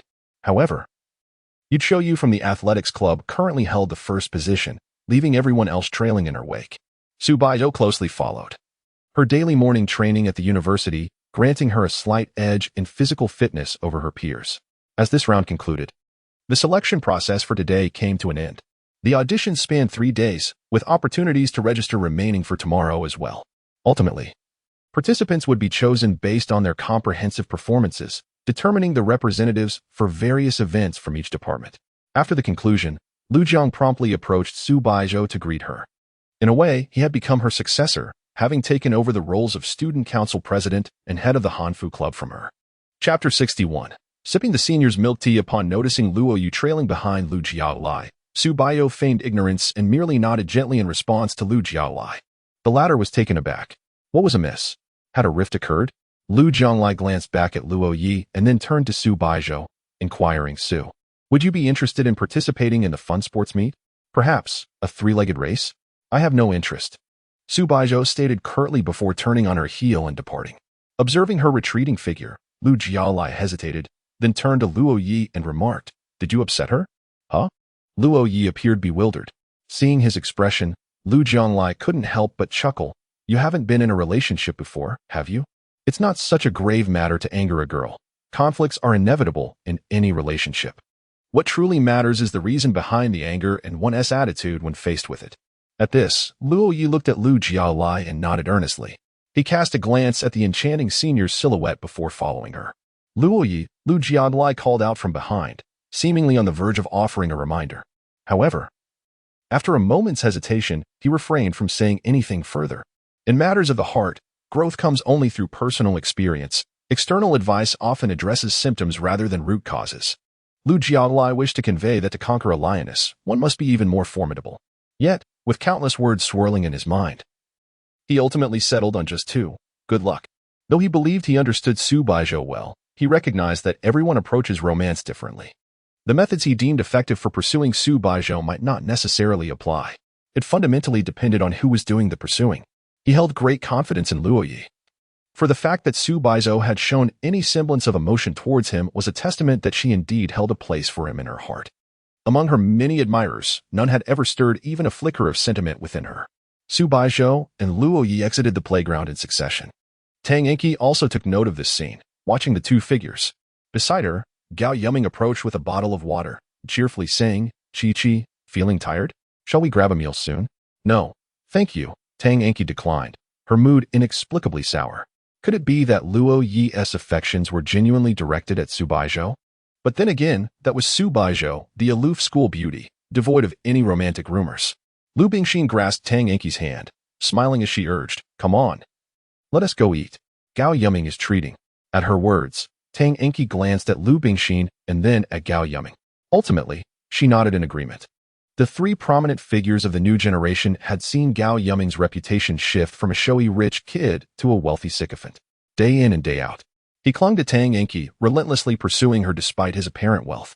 Meanwhile, on the other side, Su Baizhou had left the school and arrived at the entrance of the residential building. She was aware that Luo Ye was following her, his demeanor furtive, akin to that of a thief. Su Baizhou found it somewhat amusing. In truth, she bore no resentment towards Luo Ye. However, this morning, he had claimed he was late for the playground, when in reality, it was his aching body that had kept him away. She struggled to articulate her feelings, yet felt compelled to show Luo Ye a hint of displeasure, to make him understand that deceit was unacceptable. To put it simply, it was a fleeting, inexplicable mood typical of a girl. Su Baizhou had never experienced such whims before, but perhaps her recent idleness had heightened her emotional sensitivity. Standing at the entrance of Unit 4 in Building 5, Su Baizhou noticed Luo Ye lingering behind, motionless. He did not attempt to conceal himself, remaining approximately 20 meters away, resembling a couple in a petty quarrel. Suddenly, a message from Luo Ye pinged on her phone. Luo Ye, Senior, have you eaten?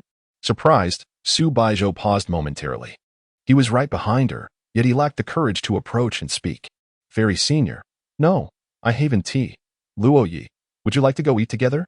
Upon reading this message, Su Baizhou turned to face Luo Ye, who had lowered his head. Gathering his courage, he timidly approached her, observing his bashful demeanor. Su Baizhou replied coolly, "Go upstairs, sweep the floor, and mop it again. I'll wait for you here." Upon hearing her words, Luo Ye lifted his head, momentarily stunned, before a determined expression emerged on his face. "Senior, your judgment is impeccable. I am indeed destined for household chores. I take care of the dormitory's cleanliness." With that, Luo Ye hastily entered the unit and cleaned room 614 with remarkable speed. When he descended half an hour later, he found that the enchanting senior had vanished. He scanned the surroundings and approached the trash can, peering inside while murmuring, "Not here either. Where did she go? What are you doing?" Su Baizhou's voice came from behind him. Turning around, he not only spotted the senior he had been longing to see, but also noticed 2 cups of milk tea in her hands. Realizing her gaze upon him, Su Baizhou stated expressionlessly, "You took too long. I was thirsty and bought a cup." "1 cup? Clearly, there are 2. Luo Ye feigned ignorance. "In the other cup, the second one was half price. I couldn't resist, so I intend to give it to the neighbor." At this, Luo Ye's cheerful expression faltered. "Neighbor? Who is the neighbor? Are you quite familiar with them?" "Let us go," Su Baizhou said, turning away. Confused, Luo Ye asked, "Senior, isn't that for the neighbor?" Su Baizhou halted and turned back to gaze at him. She remained silent, yet her expression conveyed a multitude of unspoken words. Luo Ye felt as if the fairy senior was regarding him as though he were a fool. Yet, he prided himself on his intellect. "Wait, neighbor? Isn't the neighbor of the fairy-like senior sister none other than himself?" Contemplating this, Luo Ye stepped forward and seized the milk tea from Su Baizhou's hands, taking a vigorous sip. Indeed, the fairy-like senior sister had bought it for him. She had even thoughtfully inserted the straw, and although she usually appeared aloof, she was, in fact, a gentle senior sister. However, Luo Ye's attention was soon drawn to the other hand of the senior sister, which held an unopened cup of milk tea. Moreover, there was a subtle yet unexpected expression mingled with her usual indifference. What could this mean? Could it be? Luo Ye glanced at the straw in his milk tea. The fairy-like senior sister had a peculiar habit of biting the straw when drinking milk tea. At this moment, the straw in Luo Ye's cup was noticeably squished, clearly indicating it had been bitten. Chapter 62. The master of outlining and unerring precision. Opposite Jiang University lies Jiangcheng Beef Noodles, a place frequently visited by Su Baizhou, renowned for its delectable noodles. Seated at the table, Luo Ye's gaze lingered on the milk tea before him. The mere thought that this was once enjoyed by his senior stirred a subtle excitement within him. Fortunately, she regarded it merely as an accident, showing no concern. Even if she had cared, what difference would it make? The die was cast, the rice cooked, the outcome was immutable. It seemed as if Luo Ye had stumbled upon a new realm of understanding. Yet, he swiftly cast aside such thoughts. Recognizing the perilous nature of such notions, an approach akin to coercive imposition, utterly inadvisable. Gazing at the enchanting senior, he inquired, "What events have you registered for?" "Women's 800 meters, women's 60 meters, and women's 3,000 meters. 15 words echoed in Luo Ye's mind, leaving him profoundly astonished. The first 2 were manageable. But the last? Women's 3,000 meters? Did females really compete in that distance? And his senior was participating as well. He could hardly envision her competing in the 3,000 meters, yet her involvement ignited a newfound determination within him. "By the way, are you interested in the fun sports meeting?" "The fun sports meeting?" Upon hearing this, Su Baizhou fell into contemplation. To be candid, having served as the student council president for so long, she was well acquainted with the concept of the fun sports meeting. It was always the most vibrant and popular event of every sports festival, piquing her interest. However, the nature of the fun sports meeting emphasized interaction, which was somewhat ill-suited for someone like Su Baizhou, who had few friends. Noticing her hesitation, Luo Ye felt a flicker of hope. "There's a fascinating prize for one of the duo events. I've heard it's a medal inscribed with most harmonious duo." At this, Su Baizhou cast a glance at Luo Ye, silently questioning his intentions. Yet, she neither immediately accepted nor declined, opting instead to focus intently on her noodles. After finishing, she rose to her feet. In the past, apart from her duties and meals, Su Baizhou would retreat to her dormitory to study or undertake computer-related part-time work. Now, however, she found herself standing at the entrance of the noodle shop, gazing at the school gate in the distance. Would returning now be too premature? Having ventured out, perhaps it would be best to linger a while longer. Su Baizhou never proactively invited Luo Ye to accompany her, yet she understood that as long as she remained silent, he would faithfully follow in her wake. Indeed, once they left the noodle shop, Luo Ye trailed behind her like a devoted shadow. Gradually, he maneuvered from behind to walk alongside her. To pursue a girl, one must first exhibit perseverance. To frame it positively, it is persistence. To put it bluntly, it is a matter of audacity. With sufficient audacity, we can indeed become good friends. Jiang University is situated in the heart of Jiang City, surrounded by numerous recreational venues. Within a mere 2 kilometers from the campus, there lies a grand shopping mall, where the bustling food court on the lower level is a highlight of the area. However, the two individuals who had just dined were not drawn to the culinary delights. Each floor of the mall features a row of claw machines, which is the true target of Su Baizhou. As a prodigious talent of Jiang University, Su Baizhou has never bowed her head to anyone. Yet she finds herself humbled by the claw machine.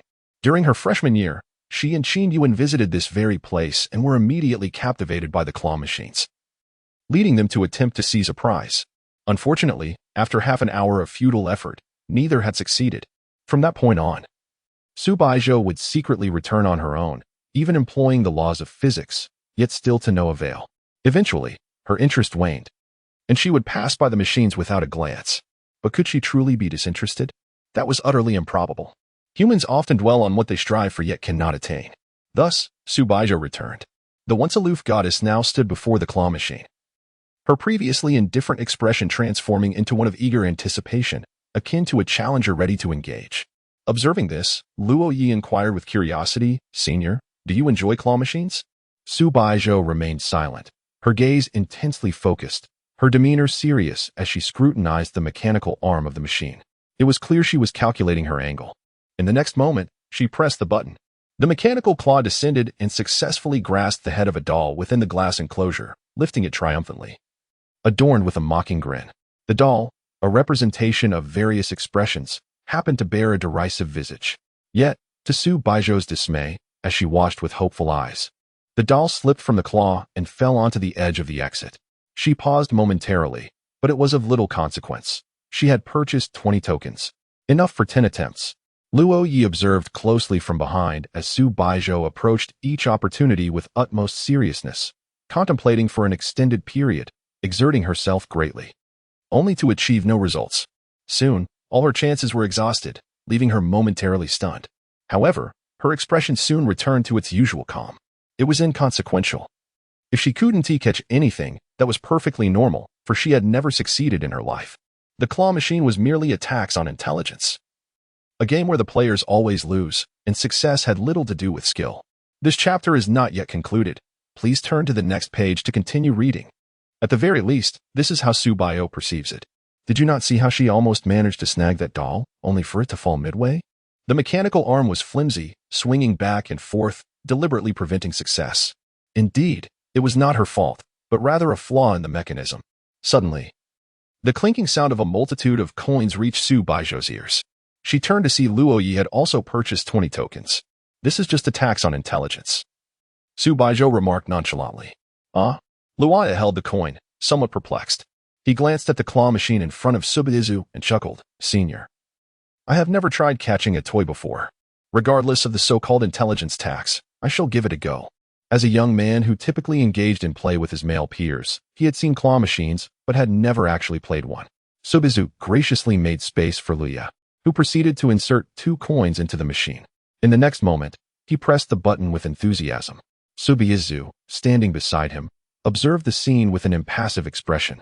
The effort appeared rather casual. How could one possibly retrieve a toy this way? Suddenly, a cheerful melody resonated from the claw machine. Luo Ye triumphantly retrieved the toy from the dispensing slot and beamed at Su Baizhou. "Senior, I am truly lucky." Su Baizhou remained silent. The toy Luo Ye had caught bore a cheerful smile, exuding a charming and lively aura, much like Luo Ye himself. He continued his endeavor. To Su Baizhou's astonishment, Luo Ye managed to capture a variety of expressive toys from the machine. Out of 10 attempts, he successfully secured 7. The 3 unsuccessful attempts were deliberate. He simply maneuvered the mechanical arm to position the toys within reach for his next try. Chapter 63. The first doll in life. This seems rather illogical. A clear expression of skepticism appeared on Su Baizhou's face. Despite the fact that Luo Ye seemed to casually grab each doll, how is it that he succeeded every single time? Meanwhile, she meticulously focused on the angles and yet failed to secure a single one. She had always believed that the claw machine was merely an intelligence tax, a contraption designed to deceive and extract money. But today, Luo Ye's performance utterly dispelled that notion. So where exactly lay the discrepancy? Have you really never played before? Su Baizhou inquired. No, I've only seen it before, but never engaged in play, Luo Ye replied, cradling a staggering 7 dolls, each exhibiting a unique expression. Almost too many to handle. At that moment, school had just let out, and the mall was bustling with children who gazed enviously at Luo Ye. Their astonishment was not at his clawing prowess, but rather from sheer admiration for the multitude of dolls he possessed. They too yearned for such treasures. Yet their parents forbade them from attempting to win one. Observing the expressions of the children, Luo Ye gently placed the dolls down and said, "Let me see if there are enough dolls to share." Upon hearing this, the children's faces lit up with joy as they formed a neat line, each receiving a doll from Luo Ye. After collecting their prizes, they bowed politely, each sweetly thanking him with calls of "Thank you, Big Brother." Luo Ye found himself utterly enchanted by the chorus of "Big Brother," effortlessly connecting with the children he had just met. 20 tokens amounted to a mere 20 yuan. A trifling sum for Luo Ye. However, for these elementary school students, if their parents did not provide the funds, the opportunity to possess such dolls would forever elude them.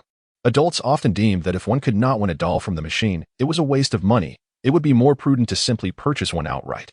Witnessing this scene, Su Baizhou was reminded of her junior who, during their time in the village, quickly became the favored leader amongst the local children. This fellow truly had a knack for winning the affection of the young.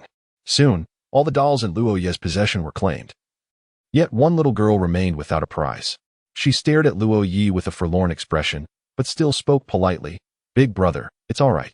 I'll go find my mother now." "Wait," Luo Ye said, gently patting the little girl's head. "How about I help you win a doll, okay?" He glanced towards Su Baizhou. The little girl followed his gaze. Su Baizhou paused for a moment, feeling an unexpected surge of nervousness. "All right." The little girl appeared overjoyed at the prospect of receiving a doll. Luo Ye purchased another 20 tokens. It wasn't that he wished to buy so many, but the minimum sale for game tokens was indeed 20. Handing the tokens to Su Baizhou, he remarked, "Senior, I leave it in your capable hands." At his words, Su Baizhou hesitantly nodded. She gazed at the cherubic face of the little girl and, with a gentle tone, inquired, "Which one do you desire?" The little girl earnestly scrutinized the older sister before her. Su Baizhou's beauty was such that even children found it breathtaking. However, the little girl did not respond immediately. Instead, she glanced at Luo Ye and asked, "Are you and the older sister a couple?" At this question, Luo Ye felt a sudden jolt of panic and quickly replied, "Not yet."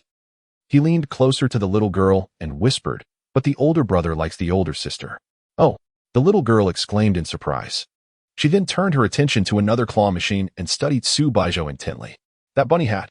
She pointed at the white rabbit plush within the machine. It was an adorable hat, adorned with a smiling bunny face, featuring small switches on either side that, when pulled, made the ears wiggle. Su Baizhou approached the claw machine, took a deep breath, and prepared to give it a try. Yet, contrary to her hopes, her first attempt ended in failure. The second, third, fourth, and even the ninth attempts also fell short. Even Su Baizhou began to feel a sense of grievance. Was she somehow destined to be thwarted by this claw machine? With only one chance remaining, the little girl's expression remained undeterred as she tugged at Lia's sleeve, signaling him to crouch down. Puzzled, Luo Ye complied, and the little girl leaned in close to his ear, whispering, "Older brother, could you help the older sister?" Upon hearing this, Luo Ye turned his gaze towards Su Baizhou. It seemed that the fairy-like senior was not pleased. He stood up and moved to stand behind her. At that moment, Su Baizhou had inserted the last 2 game tokens into the machine, one hand gripping the joystick while the other hovered over the button. Her expression was tense as she focused intently on the mechanical claw within the machine, continuously adjusting her aim. Just then, a pair of hands encircled her waist. Gently resting on the backs of her hands, Su Baizhou froze, instinctively turning her head. In that fleeting moment, her nose inadvertently brushed against Luo Ye's cheek. From an outsider's perspective, they appeared as a couple, with Luo Ye seemingly embracing Su Baizhou from behind. "Senior, look ahead," Luo Ye said softly. In a daze, Su Baizhou instinctively followed his instruction and turned her head back. "Senior, there is a technique to catching the toys, but it's something that cannot be easily explained. So I will teach you bit by bit." Luo Ye grasped Su Baizhou's hands and guided the joystick. The ability to seize the plush toy relied on intuition. Sometimes, that intuition was more crucial than the angle, as was the case at this moment. The words penetrated Su Baizhou's mind. The notion that intuition outweighed angle was indeed validated by the rapid thumping of her heart. If she were devoid of feelings, there would be no circumstance under which she would allow a young man to draw so near, let alone touch her hands. As the melody from the claw machine filled the air, a small white rabbit ear tumbled out. She had caught it. A distinct joy illuminated Su Baizhou's face, reminiscent of the smile upon the rabbit-eared cap. Although aided by Luo Ye, this marked the first time she had ever successfully retrieved a plush toy. Luo Ye took a couple of steps back, applauding her as if she were a child, exclaiming, "You are truly remarkable, senior." As Su Baizhou retrieved the toy from the prize slot, she turned to glance at the young girl from moments ago, only to find that the latter had already wandered off. Not far away, the girl's mother was holding her hand, preparing to take her home. As they departed, the young girl's face radiated a sense of fulfillment. Although she had not secured a toy for herself, she had accomplished something far more meaningful. She had assisted another. For children, the satisfaction of the heart far outweighs material possessions. Luo Ye waved goodbye to the girl's retreating figure, and she too waved back. Subsequently, Luo Ye turned his gaze toward the white rabbit hat in Su Baizhou's hands, then back to her visage. Connecting the dots regarding the girl's choice of the claw machine, Luo Ye seemed to grasp the underlying sentiment, saying, "Senior, don't you think this hat suits you perfectly?" An expressionless ice queen juxtaposed against an adorably cheerful rabbit-eared cap. It appeared that the girl had never intended to claim the toy, but rather wished for the senior to don the hat. She hoped that the cap's joyful smile would transfer to the lovely sister's face. Luo Ye shared that hope. Chapter 64. Watching a movie. Su Baizhou adorned herself with a pair of white rabbit ears. This whimsical accessory suited her remarkably well, as if it had been tailored specifically for her. Although her expression remained aloof, the aura of unapproachability surrounding her dissipated with the addition of this playful headpiece. On the 5th floor of the shopping mall lay the cinema. Luo Ye glanced at the time. They had just finished their dinner, and it was only 7 o'clock. He promptly inquired, "Senior, shall we watch a movie?" Su Baizhou regarded him with a cool demeanor and replied, "Not interested." As she spoke, her hands playfully tugged at the strings of the hat, causing the rabbit ears to bob adorably, melting Luo Ye's heart. The enchanting presence of his senior was undeniably captivating. "Are you really not going to watch?" he asked, walking beside her as he scrolled through his phone to find ticket information for a film. This particular movie had garnered acclaim as a premier foreign science fiction masterpiece, and Luo Ye believed his senior might appreciate this genre. However, since the film had been released for a week, the audience was sparse, and it was likely that the theater would be nearly empty. "Not interested," Su Baizhou reiterated, though she cast a glance at Luo Ye's phone screen. The science fiction film failed to pique her interest, but among the recommended films below, one particularly ominous cover caught her eye. "This one seems intriguing." Upon hearing this, Luo Ye checked his phone again, realizing that the film she referred to was a horror movie from another country. It was widely acknowledged that such films from abroad often faced fewer restrictions, resulting in a more authentic portrayal. Luo Ye gulped nervously. Horror films made him a tad apprehensive. After all, the immersive nature of novels could be quite intense. Yet, if the movie was screening in theaters, it must have undergone necessary edits, he reasoned. Resolutely, he purchased 2 tickets. "Then we shall watch this," he declared, making his way toward the elevator. Su Baizhou smiled behind him. Initially, she had no intention of watching a film, as she typically lacked interest in cinema. However, the title of this horror movie, The Vanished Senior, intrigued her, and she was curious about Luo Ye's reaction to a horror film. After all, he did not strike her as particularly courageous. Settled in the massage chairs of the 5th floor cinema, Luo Ye had also procured a large bag of popcorn and 2 cups of cola. After a brief wait, the film commenced. He and Su Baizhou occupied the 3rd row, with a young couple seated in front of them. The film was indeed terrifying, yet due to the protagonist being a junior and the ghost being a senior, Luo Ye found himself deeply immersed in the story. He felt no fear whatsoever. A ghostly apparition of his beautiful senior? There was nothing to dread. After all, she was exceptionally kind to him, and even as a specter, he would still find her appealing. As a novelist, his imagination and sense of immersion were remarkably heightened. Although he was slightly hesitant about watching horror films, the mere thought of his enchanting senior sister made it bearable. The petite ghost, surprisingly charming, captivated his heart. Su Baizhou's attention remained steadfastly away from the film, as she occasionally glanced at Luo Ye, keenly observing his reactions. To her dismay, each time the ghost appeared on screen, Luo Ye's face lit up with astonishment. When the ghost was absent, his eyes sparkled with anticipation, revealing his eagerness for her return. Su Baizhou scrutinized the ghost in the movie, finding her grotesque and disfigured, a stark contrast to Luo Ye's apparent boldness. Suddenly, a jarring scene erupted on the large screen, startling a girl in the front row, who gasped and clung tightly to her boyfriend. Su Baizhou, Luo Ye. Before long, the narrative took a familiar turn. The ghost was revealed to be a victim, wronged and transformed into a vengeful spirit. The plot, though cliché, deeply moved Luo Ye, who seemed intent on championing the ghost's cause. The senior sister is so pitiable, he lamented. Su Baizhou shot him a bewildered glance. Fully aware that his reference to the senior sister pertained to the character in the film, yet it felt oddly personal, as if he were addressing her directly. Grabbing a handful of popcorn, she felt Luo Ye's hand reach out as well, their fingers brushing together, causing both to pause in surprise. It was a well-worn trope, but its effectiveness never waned. Luo Ye turned to meet Su Baizhou's gaze, casually reaching for more popcorn, though internally, he was a bundle of nerves. The cinema's illumination stemmed solely from the large screen, and amidst the darkness, Su Baizhou's eyes sparkled beautifully, the soft glow casting an ethereal light upon her face. Reminiscent of a moonlit beauty. With this simple physical contact, how could Luo Ye not feel his heart race? It is often said that the period of ambiguity between men and women is the most intoxicating. Could this be the ambiguous phase between him and his senior sister? For Su Baizhou, simply being close to him and having repeated private encounters already felt like a flirtation. Not to mention sharing a movie and hand-holding, such moments would leave the entire Zhang University in disbelief. When Luo Ye had once sought advice on courting girls, the great oracle of the internet had advised that by the climax of the film, one should take the girl's hand. Stealing a glance at the enchanting senior sister, he noted her intense focus on the movie. Luo Ye marveled at her seriousness. The oracle had proclaimed that one should seize the moment when a girl is absorbed in the film, subtly taking her hand. If she did not resist, it signaled potential for romance. Rejection, however, would spell doom. Yet, Luo Ye overlooked a crucial factor. What movie were they watching? Luo Ye glanced at the delicate hand of the fairy-like senior with his peripheral vision, then swiftly took action, seizing the moment. It was reminiscent of when he had just grasped the claw machine's lever, placing his hand on hers. Yet this time felt distinctly different. The claw machine experience aimed to assist the senior in winning a prize, while now it was simply about holding hands. Noticing Luo Ye's gesture, Su Baizhou offered no resistance.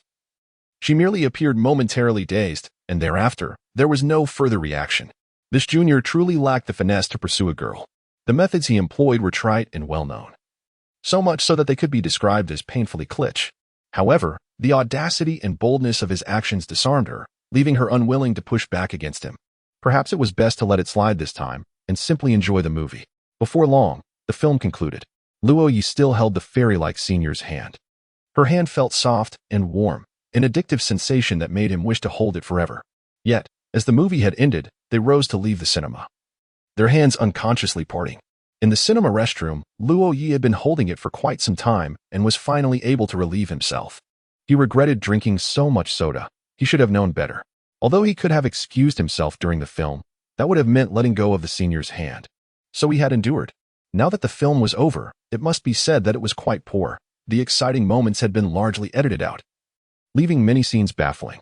Luo Ye had only managed to engage with it by immersing himself in the senior's experience, while Su Baizhou had not been able to focus at all. Chapter 65. Drawing closer, the two individuals walked towards the school, one following the other. Zhang University lay just 2 kilometers away, not too far, yet not exactly close when traversed on foot. Nevertheless, they both opted for a leisurely stroll. As dusk fell, the streets bustled with traffic. Jiancheng, a vibrant metropolis, was just awakening to its nightlife. They ambled side by side at a pace akin to a casual stroll. The distance between them, initially a full arm's length apart, gradually diminished to the width of a fist. With each gentle sway of their bodies as they walked, they occasionally brushed against each other. They resembled a couple, the only distinction being the absence of hand-holding or embraces. Beside them, Su Baizhou sported adorable rabbit ears. If one were to overlook her face, the fairy-like senior appeared utterly charming. However, upon gazing at her visage, Luo Ye could only conclude that she was even more endearing. Observing her profile, he remarked, "Senior, you are truly beautiful. The moonlight tonight is splendid. Just like you, the fairy senior shines beautifully." Su Baizhou remained silent, casting a gentle glance his way. Receiving a compliment, especially from the boy she admired, stirred a distinct sensation within her. A flicker of joy danced in her heart. Though her expression remained composed, she was aware of her beauty, yet hearing it from Luo Ye made her feel as though this junior had a sweet tongue. Instead of responding verbally, she playfully tugged at the strings on either side of her head, causing the rabbit ears to dance in sync with her emotions. This was her first time capturing a plush toy, a shared accomplishment with Luo Ye. Before long, they arrived at the entrance of Jiang University. Su Baizhou paused momentarily. The 2-kilometer journey had not felt long at all. In the company of this junior, time seemed to fly.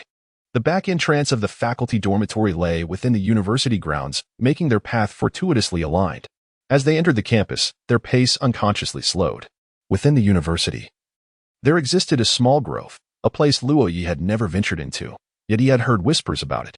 These tales were imparted by Wang Dachui, who seemed to possess knowledge of all things, including the campus gossip. They strolled past the enchanting grove, merely passing by without lingering. Upon reaching the back entrance of the faculty building, Luo Ye realized that he would soon bid farewell to the fairy senior. Although they had seen each other just yesterday, today brought forth an undeniable sense of reluctance. Watching Su Baizhou's retreating figure, he waved and called out, "Senior, see you tomorrow." Su Baizhou turned to him, her expression neutral, and replied, "Goodbye." With that, she turned to leave. After taking a few steps, she suddenly glanced back and said softly, "I might consider participating in the fun sports meet." Luo Ye was taken aback, followed by a surge of delight. He stood rooted in place, akin to a stone waiting for its beloved. Watching until Su Baizhou's silhouette faded from view, a voice resonated behind him, prompting Luo Ye to turn around, only to discover that the speaker was none other than Gao Yuming. Was he this fellow a staunch admirer of Tang Enki? What could have brought him here alone? "What are you doing?" Gao Yuming inquired, unable to suppress his curiosity. "Nothing much. What about you?" Luo Ye reciprocated the question. The fact that this fellow harbored feelings for Tang Enki always reminded Luo Ye of his former self. "I just escorted Enki back to her dormitory and was about to head out," Gao Yuming replied. Being a rich second-generation heir, he didn't stay in the dorms. And given his personality, it was quite unsuitable for him. Upon hearing this, Luo Ye cast a curious glance in his direction and asked, "How do you feel now?"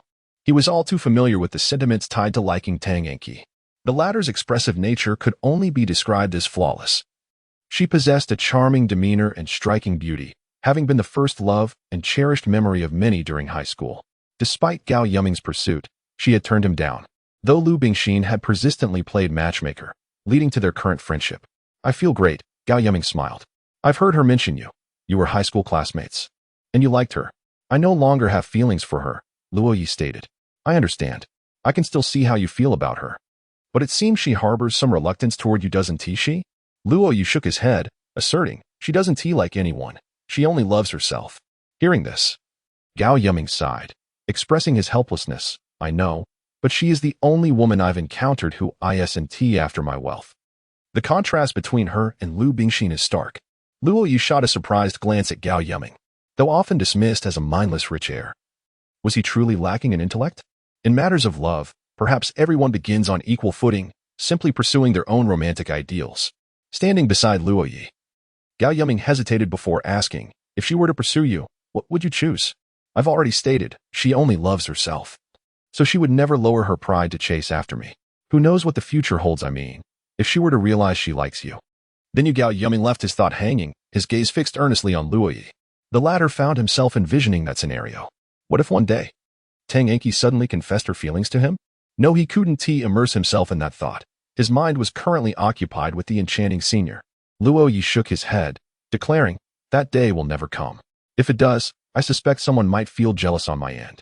He recalled the indifferent expression of the enchanting senior when he held her hand, and the piercing gaze Tang Enki had shot him during the last election meeting when she picked up the milk tea he had bought for the enchanting senior. Luo Ye recognized that the moment of his own confession was drawing ever closer. Upon hearing those words, Gao Yuming was momentarily taken aback, and then he remarked, "That as well, the ensuing matters shall depend on my own efforts." "Do you truly harbor feelings for her?" Luo Ye inquired, puzzled. "Well, perhaps. She is the most extraordinary person I have encountered. As long as she remains single, I shall steadfastly guard my affections for her. Call me a devoted admirer, or whatever others may say. After all, isn't it the nature of humanity to grow gradually, bit by bit?" Gao Yuming glanced at Luo Ye. They exchanged a knowing smile.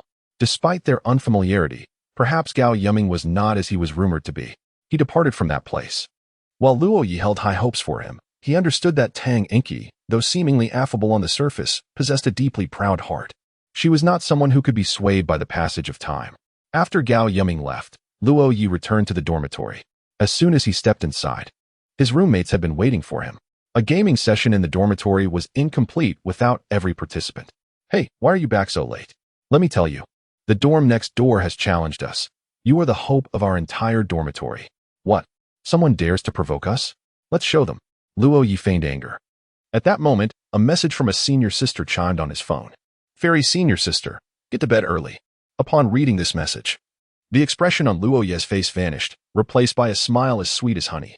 Observing this, Wang Dachui exclaimed, "Goodness gracious, Luo Ye, what kind of expression is that? You look like a blooming chrysanthemum." Chapter 66, The Basketball Girl in the Dormitory 517. They frequently engaged in basketball matches with Dormitory 515, which gradually turned the two into rivals. Whether in basketball or gaming, they always sought to outdo one another. In a heated 4v4 match of PUBG, not only did they compete for superiority, but they also contended for familial honors. However, with the presence of Luo Ye, no unexpected occurrences were anticipated in this contest. The format was best of 5. At the outset, Luo Ye charged forth single-handedly, performing an impressive 1-against-4 maneuver, decisively overpowering the opposition. In the second round, the adversaries attempted to be clever, launching grenades at Luo Ye. Yet, Luo Ye's grenades proved even more formidable. A double explosion followed by a Molotov cocktail to block their path, a flashbang, and a flurry of bullets resulted in a clean and swift victory. In the third round, for the sake of enhancing the gaming experience, Luo Ye refrained from intervening. Wang Dachui and his two companions surged forward, engaging in a back-and-forth skirmish with their opponents, akin to the legendary heroes of folklore. Remarkably, they managed to secure a victory. Having played alongside Luo Ye for some time, their skills had evidently improved, rendering them significantly more adept than the average bystanders. With their triumph in PUBG secured, the focus shifted to basketball. Should they win both contests, Dormitory 515 would attain the highest accolade among the boys. They gathered 8 individuals and proceeded to the playground to commence their basketball rivalry. The members of Dormitory 517 were typically enthusiastic, and neither group specialized in the sport. Luo Ye hailed from the computer science department, while the neighboring dormitory belonged to the film academy, specifically the photography major. Among them was a portly fellow named Lu Guangfu, whose personality mirrored that of Wang Dachui, leading to an instant camaraderie. On the basketball court, Lu Guangfu attempted a dunk, only to fail spectacularly, leaping with all his might yet barely reaching a height of 20 centimeters. Subsequently, Shin Xiao swatted the ball away, and Wang Dachui dashed in like a rabbit, seizing the ball and executing a layup, scoring effortlessly. Lu Guangfu's expression turned to one of frustration. Beside him stood a lanky giant, towering at nearly 2 meters, who remarked, "Do you not have any awareness of your own height? What did you say? Just because you're tall doesn't mean you can guard anyone. You look like a skinny bamboo pole." The two began to spar verbally, their contrasting physiques resembling a comical duo straight out of an anime. The taller one was named Wang Kai, somewhat older, and a veteran soldier. As the basketball exchange continued, Luo Ye played steadily, while the court became Shin Xiao's domain. With his handsome features and exceptional basketball skills, he embodied the quintessential dreamboat of the university. Although night had fallen, passing girls could not help but pause and admire him. "Who is that? He's so handsome. You don't know? He's quite famous among the freshmen. His name is Shin Xiao, from the computer science major." "The computer science heartthrob? Oh my goodness, I am utterly smitten." A multitude of female spectators had gathered nearby, invigorating the male players on the basketball court, each behaving as if they were engaged in a life-or-death rivalry. At that moment, a short-haired girl clad in a jersey and sneakers approached the court. Seemingly shy as she inquired if anyone needed a player. When she arrived at Luo Ye's game, her familiarity struck him. He quickly recalled her identity. It was Yu Qiuyu, the newcomer from the athletics club, the sporty girl who had once outrun the senior goddess during a race, leaving an impression on him. "Would you substitute for me? I need a break," Luo Ye proposed. "Really? Thank you." Yu Qiuyu's expression brightened noticeably. Girls with a passion for basketball were a rarity, and she often found herself searching for companions to play with. More often than not, she would visit the court alone, asking one player after another. However, her plain appearance and slightly tanned skin often led to her being overlooked. Consequently, she spent most of her time watching from the sidelines. occasionally shooting hoops when the court was empty. Yuqiu did not know Luo Ye, but she thought he seemed quite amiable. As Luo Ye left the court, he intended to take advantage of the opportunity to run a few laps around the playground, striving to enhance his fitness. Observing his departure, Wang Dachui and his companions exchanged puzzled glances. However, upon the arrival of a girl who appeared to be Luo Ye's friend, Wang Dachui curiously asked, "Who are you? Want to join us?" Yuqiu, possessing a cheerful disposition among friends yet being somewhat socially anxious in unfamiliar company, felt shy on this occasion without her usual companions. "All right. But don't hold us back," Wang Dachui remarked nonchalantly. To everyone's surprise, Yuqiu exhibited exceptional athleticism. Despite lacking physical advantages, she was agile and, being part of the athletics club, had more stamina than most of the boys. After several rounds of play, while Wang Dachui and Shen Xiao were panting heavily, she remained spirited. During halftime, Wang Dachui went to a nearby vending machine to purchase several bottles of energy drinks, distributing them among the group. He turned to Yuqiu, exclaiming, "You played well. What is your connection to that wild kid?" Upon hearing this, Yuqiu looked puzzled. "Wild kid? The guy you replaced," he clarified. "Oh, I don't know him," she replied. "Really?" "Yep." After taking a couple of sips from her energy drink, Yuqiu inquired, "Could I get a green bubble? I'll cover the cost." "What?" Wang Dachui's eyes widened in disbelief. "What did you just say?" "I said I would pay for the drink," Yuqiu answered, somewhat taken aback. "No, the first part?" Wang Dachui swallowed hard, as if grappling with an auditory illusion. At that moment, an idea struck Yuqiu. Tilting her head, she tentatively suggested, "A green bubble?" "Indeed, ha ha ha." Wang Dachui was utterly exhilarated. This was, after all, the first time in his life that a girl had requested a green bubble from him. Yuqiu furrowed his brow as he observed him, pondering whether this fellow might be some sort of pervert. However, they were not well acquainted, and she felt it inappropriate to consume someone else's offerings without compensation. Thus she decided to exchange contact information to reimburse for the refreshments. Most importantly, by sharing contact details, they would become tennis companions, allowing them to connect effortlessly whenever they wished to play. Consequently, Yuqiu would no longer need to inquire incessantly on the court. After transferring the reimbursement to Wang Dachui, Yuqiu proceeded to practice her shooting, while Shen Xiao and Li Haoyang prepared to return home for a shower and rest. Wang Dachui followed suit, ready to depart as well. Observing this, Shen Xiao turned back and remarked, "Are you really leaving the young lady here all alone?" Upon hearing this, Wang Dachui gazed towards the court. The individuals from room 517 had just departed. With only 20 minutes remaining before the lights would dim, the expansive arena appeared rather desolate, with few people present. "Very well, you may return. I shall wait until she finishes before I leave." Chapter 67. Rice with extra water. Luo Ye was the last to return to the dormitory, drenched in sweat.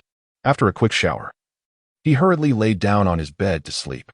During this period, in order to enhance his physical fitness, the others in room 515 had witnessed his dedication.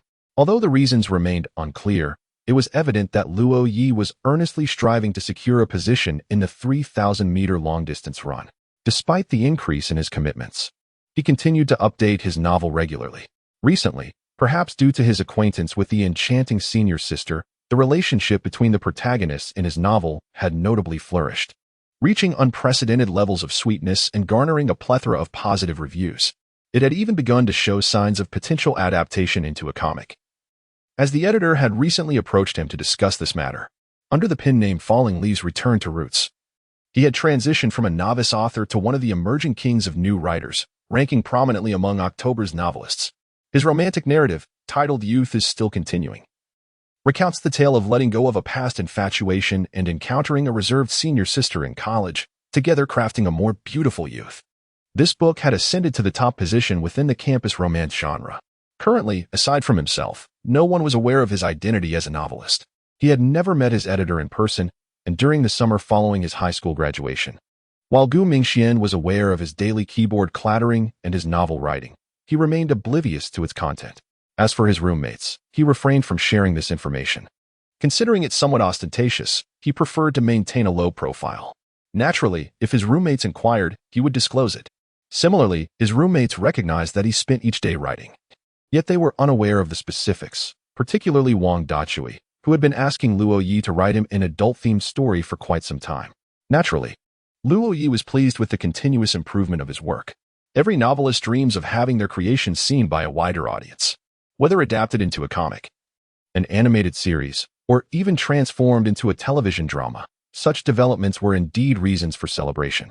Reclining on his bed, Luo Ye had just received a message from his editor. His novel was set to be adapted into a comic. However, as a newcomer, the artist handling his adaptation was also a fledgling comic creator. Nonetheless, her artistic skills were commendable.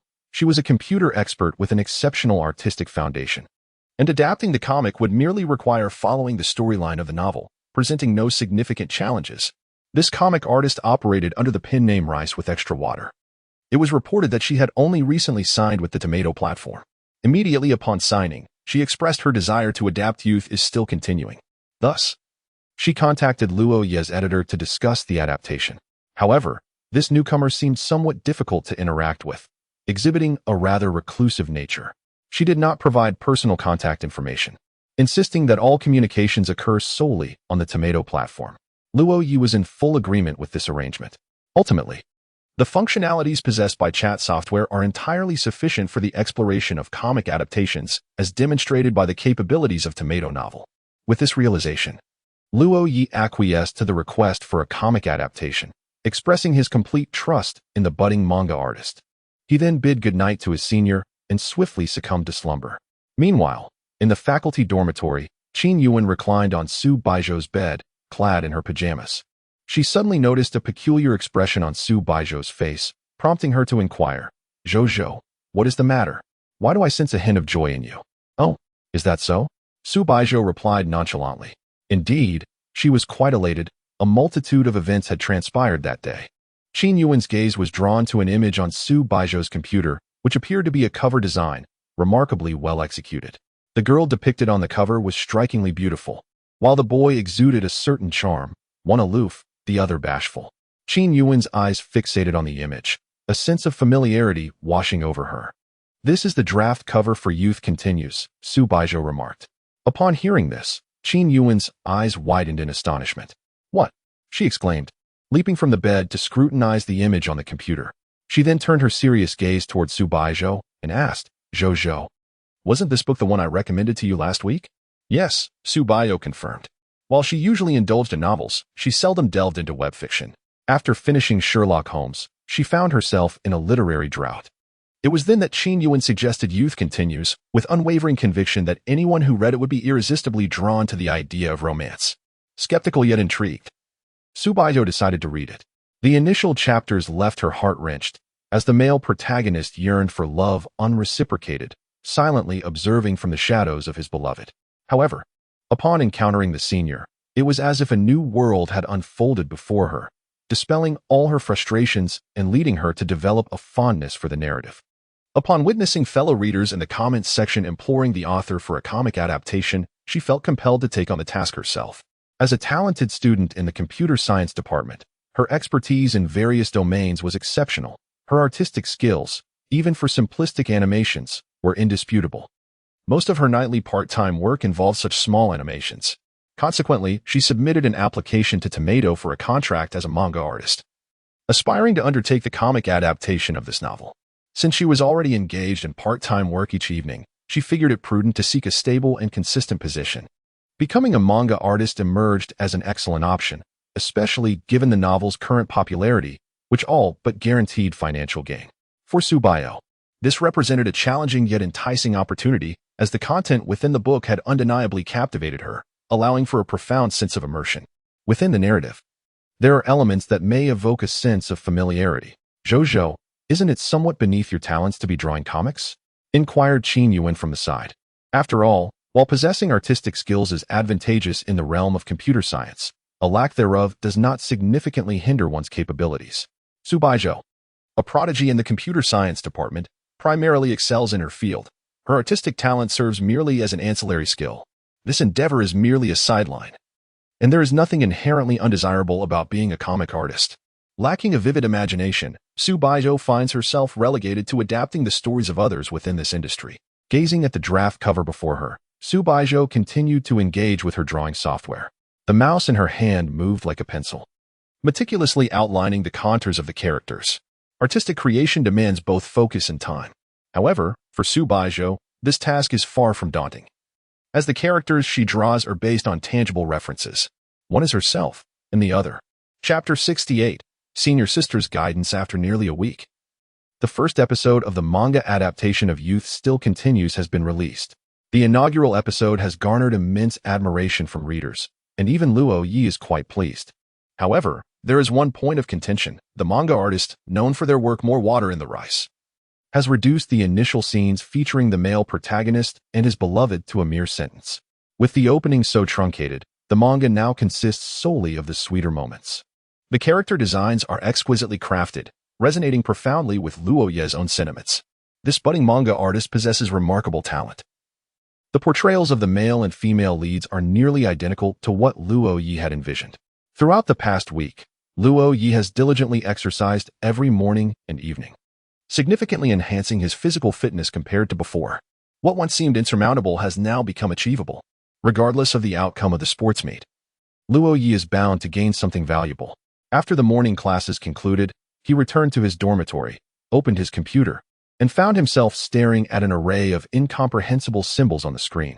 "Brother Hammer, I need to discuss something," Luo Ye said with a serious expression. "What is it, kiddo?" "Dad's here to help," Wang Dazue replied, peering curiously over Luo Ye's shoulder at the computer screen. "Isn't this the assignment that teacher Wang just assigned?" "Indeed."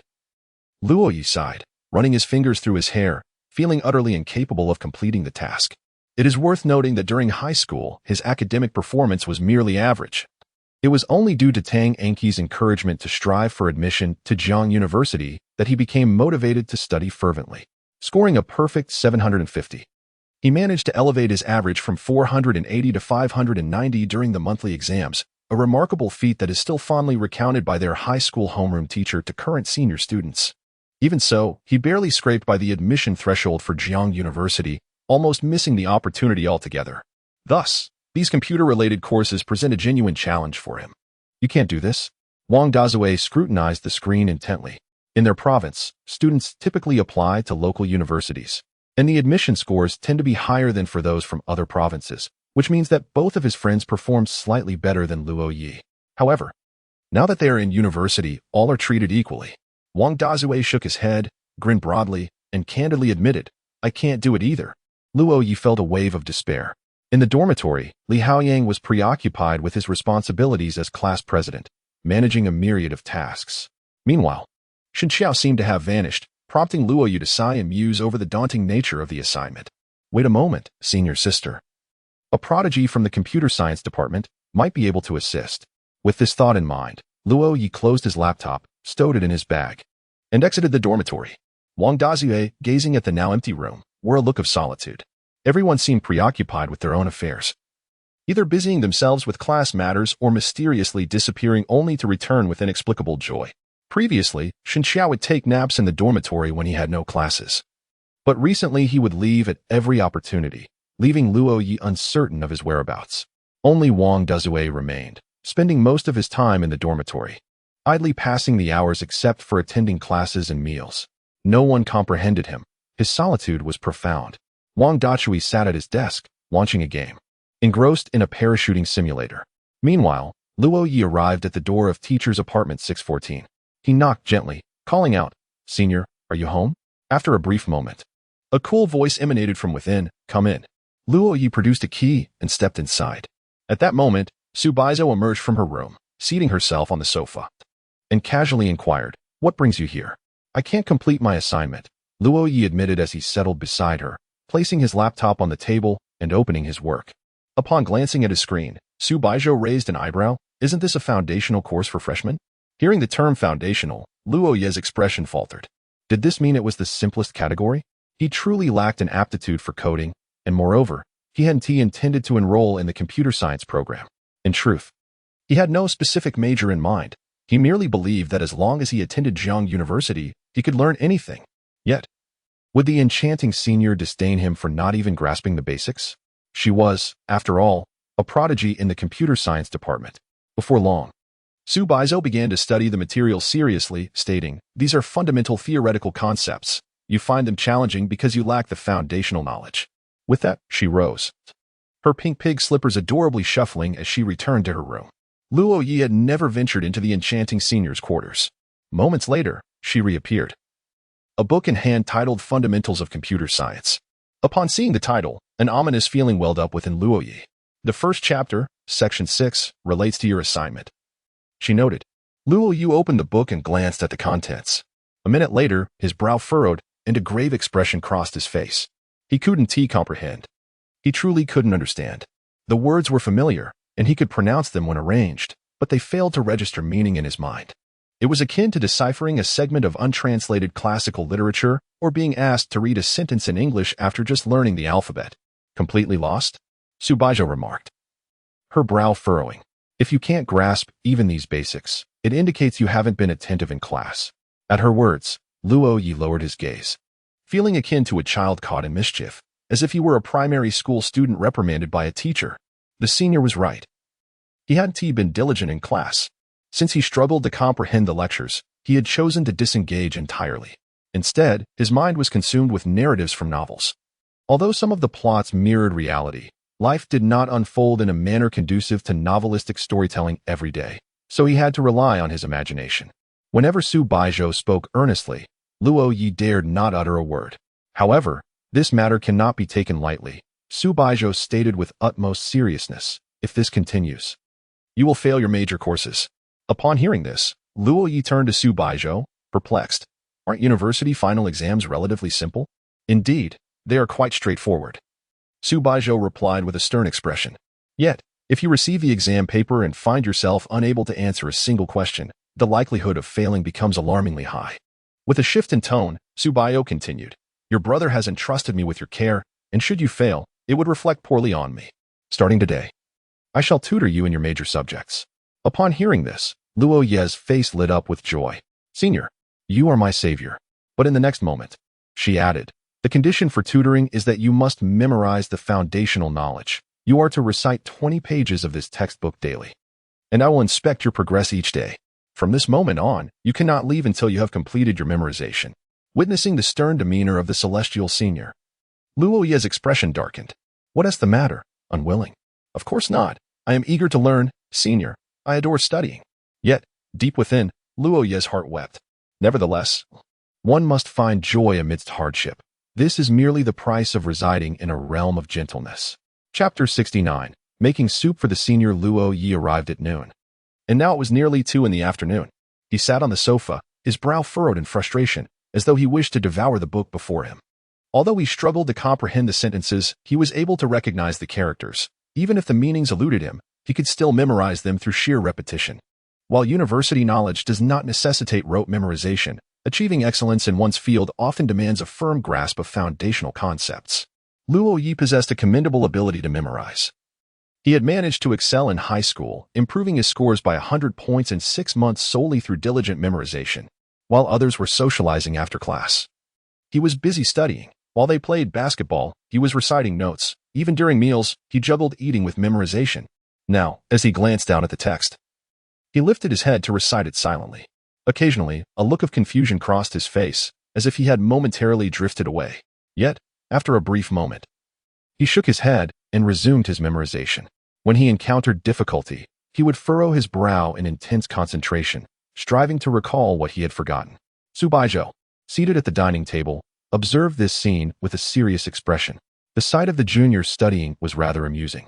However, it seemed that Luo Ye had come over without having eaten, and she herself had not eaten either. Rising, Su Baizhou made her way to the kitchen and prepared a fried rice dish using leftover rice.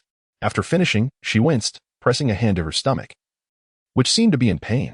After a moment's hesitation, the discomfort subsided, and she served herself a bowl, beginning to eat quietly. Though it was merely fried rice, the enticing aroma caught Luo Ye's attention, and he gazed at it with longing. Do you want some? Su Baizhou silently inquired. He nodded in response. How much have you memorized? She asked. 10 pages, Luo Ye replied. In less than 2 hours, memorizing 10 pages was fairly standard. Nevertheless, Su Baizhou remarked, you may eat only when you have finished your memorization. Upon hearing this, Luo Ye lowered his head. He patted his stomach, reassuringly saying, Dear stomach, it's not that I don't want to feed you. It's just that my brain isn't cooperating.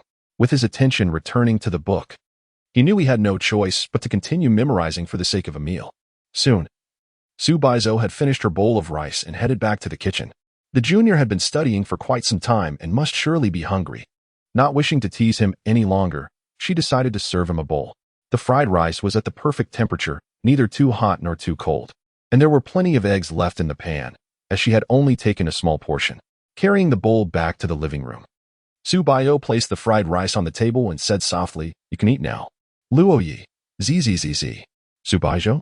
Noticing his lack of response, Su Baizhou glanced at the sofa and discovered that Luo Ye's head had drooped, his face buried in the book. This junior had fallen asleep again. Why again? A memory flashed in her mind of their first outing, where Luo Ye had also dozed off while enjoying afternoon tea. Su Baizhou approached gently and patted Luo Ye's shoulder.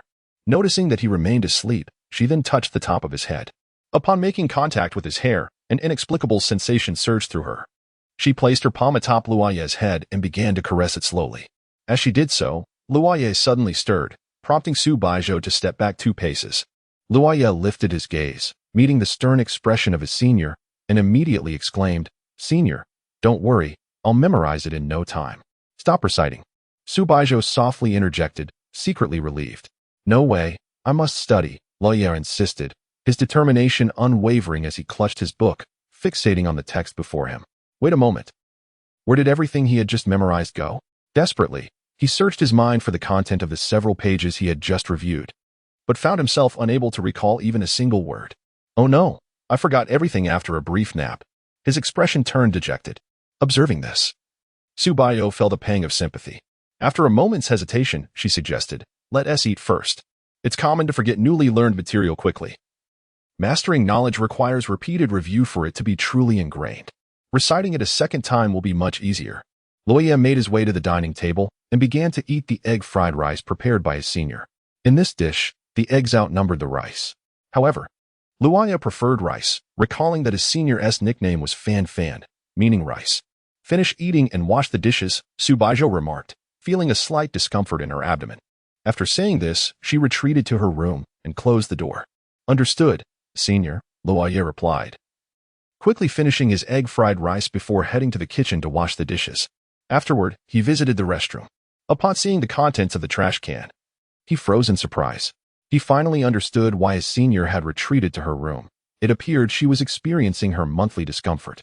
Even a celestial being like her could not escape the trials faced by women each month. However, her need to return to her room suggested she was in considerable pain. With this thought, Luo Ye began to feel anxious. He searched online for remedies to alleviate pain. Drink brown sugar water, stay hydrated, take ibuprofen, use a heating pad. Have a boyfriend give a massage him? What? His eyes widened in disbelief at the last suggestion. Massaging his senior's abdomen was obviously out of the question. Nonetheless, he could certainly prepare some brown sugar water. Peering into the refrigerator, he found no brown sugar, prompting him to head downstairs to purchase some. Upon hearing the door close, Su Baizhou opened her room door and glanced into the living room. "He is gone?" She stepped out, her gait slightly limping. Her irregular schedule and the demands of her role as student council president meant that each time she faced this monthly ordeal was unpredictable and often painful. She lay down on the living room sofa, surveying the empty surroundings. In the silence of the living room, Su Baizhou was plagued by unbearable abdominal pain. To bring some semblance of liveliness to the space, she turned on the television. After meeting the junior student, she suddenly realized her solitude. No. It was during his absence that the true weight of loneliness settled upon her. Once a formidable woman capable of handling everything on her own, she now found herself yearning for companionship in her discomfort. Yet, the junior had departed, leaving her alone while her studies remained unfinished. Lately, she had encountered numerous videos discussing romance, alluding to the arduous journey of nurturing a young man into maturity. The notion that even with substantial effort, one may not reap the rewards in due time lingered in her thoughts. Donning a bunny hat she had one from a claw machine, she felt a flicker of solace, though its origin was a mystery. After lying there for a while, the sound of a door opening broke the stillness. Su Baizhou turned to see Luo Ye entering, burdened with bags filled with various items. Upon noticing the pallor of his senior, lying alone on the couch and engrossed in the television, his heart ached for her. "Senior, wait. I will prepare something for you." As he had purchased quite a few items, it took him a moment longer than expected. Alongside brown sugar, he had acquired red dates, ginger, longan, and a type of dark sugar he had never heard of before. When he mentioned menstrual pain, The shopkeeper had recommended the dark sugar, and without hesitation, Luo Ye had bought it. He also procured half a black chicken and all the necessary ingredients for making black chicken soup. Though he was inexperienced in cooking, he was eager to learn. Chapter 70. Feeding the senior with my own hands. Upon entering, Luo Ye immediately set about boiling water. The moment he stepped through the door, Su Baizhou's drooping rabbit ears perked up in an instant. She rose from the sofa, determined to maintain the aloof demeanor befitting a senior. Once the water reached a boil, Luo Ye added brown sugar, red dates, and ginger, allowing it to simmer for a while longer. He peeked his head out from the kitchen, stealthily observing Su Baizhou, and said, "Senior, it will be ready shortly." With that, he returned to the kitchen, while simultaneously searching for the method to stew black-bone chicken soup on his phone. Given that the soup required several hours to prepare, Luo Ye needed to start it early so that he could serve it to the senior for dinner that evening. Although it was said that the effects of these remedies would not be immediately noticeable, he felt compelled to do something. Once the brown sugar water was ready, Luo Ye took a sip. It was rather bland. Oh no, he had added too little sugar, and it was overwhelmingly ginger-flavored. Adding a touch more brown sugar. He took another sip, nodding in satisfaction. He had heard that brown sugar water could be used to boil eggs, so he cracked an egg into the mixture. He was uncertain what flavor the egg would take on in this concoction. Once the egg was cooked, a sudden inspiration struck him. He crushed the egg into tiny pieces and stirred it in, allowing it to be consumed alongside the sweetened water. Finally, he poured this lavish version of brown sugar water into a large bowl and placed it on the coffee table in front of the sofa. "Senior, would you care for a drink?" Luo Ye asked, his eyes sparkling with anticipation as he gazed at Su Baizhou. She remained silent, her gaze fixed on the extravagant brown sugar water, seemingly lost in thought. "Oh dear, how could I forget to bring a spoon?" Luo Ye exclaimed, springing up and rushing into the kitchen before swiftly returning with a metal spoon for her. However, Su Baizhou remained motionless, as if enchanted. Luo Ye paused, chiding himself internally. How can the senior drink this when it's so hot? He dashed back to the kitchen, retrieved a smaller bowl, and ladled some of the mixture into it before taking a small spoonful, gently blowing on it to cool it down. Then, he sat beside Su Baizhou, bringing the spoon to her lips while holding the small bowl beneath it to catch any spills. At that moment, Su Baizhou glanced at the spoon so close to her mouth, realizing it was too late to refuse. What had she been daydreaming about? Faced with Luo Ye's eager gaze, she found it difficult to decline and slightly parted her lips to take a tentative sip. To be frank, the preparation was mediocre. There was too much brown sugar, rendering it overly sweet, while the ginger was barely perceptible and the red dates had disintegrated. However, the egg earned a positive note. Su Baizhou was not fond of beverages containing solid ingredients. She typically avoided milk tea with taro balls or pearls, as they could pose a choking hazard if not chewed. Yet in this instance, the egg and the brown sugar water had transformed into tiny morsels, easily consumed without the need for chewing. Even so, the taste remained rather unimpressive. And one could even assert that this was the most unpalatable brown sugar water ever consumed by Su Baizhou. If such a simple concoction could be prepared in this manner, perhaps Luo Ye possessed a certain genius in some respects. However, before Su Baizhou could continue her contemplation, Luo Ye had already extended his arm, offering her a second spoonful. Gazing at the brown sugar water near her lips, Su Baizhou hesitated only momentarily before once again parting her lips to swallow the contents of the spoon. Indeed, it was not enjoyable. Yet, she felt an inexplicable urge to continue drinking. Although it was the least palatable, it had become a flavor she could remember, persistently enticing her to finish it sip by sip. In this manner, Luo Ye gradually encouraged the fairy-like senior to consume the entire bowl. "Are you feeling better, senior?" Luo Ye inquired with concern. Su Baizhou gently nodded. To be honest, she had momentarily forgotten about her stomachache, her focus entirely absorbed by the brown sugar water before her. "Would you like more?" Luo Ye asked. In response, Su Baizhou remained silent, instead taking the small bowl from Luo Ye's hands, serving herself a portion, and began to drink again. Luo Ye had prepared about 3 small bowls, which were swiftly finished by Su Baizhou. Adorned with rabbit ears, she sat cross-legged on the sofa, her small feet occasionally moving, pink and tender, exuding a certain adorableness. Although the senior's expression was somewhat aloof, her little movements were undeniably charming. Luo Ye, of course, did not focus on the fairy senior's delicate feet, as he was not the warden after all. Observing that the senior seemed to be in better spirits, Luo Ye retreated to the kitchen to prepare the black chicken soup. To be honest, he lacked confidence in his soup-making skills, especially for something that required several hours of preparation. Nevertheless, with the senior still in discomfort, he felt compelled to conquer this humble chicken soup today. Luo Ye opened his phone, retrieved a cooking app, wearing a more serious expression than he would in class. He meticulously followed each step, reading every word multiple times. When the text proved insufficient, he even sought out video tutorials. Ultimately, Luo Ye discovered that the video explanations were monotonous and lacking in variety, prompting him to employ his final strategy, seeking assistance from a reader group.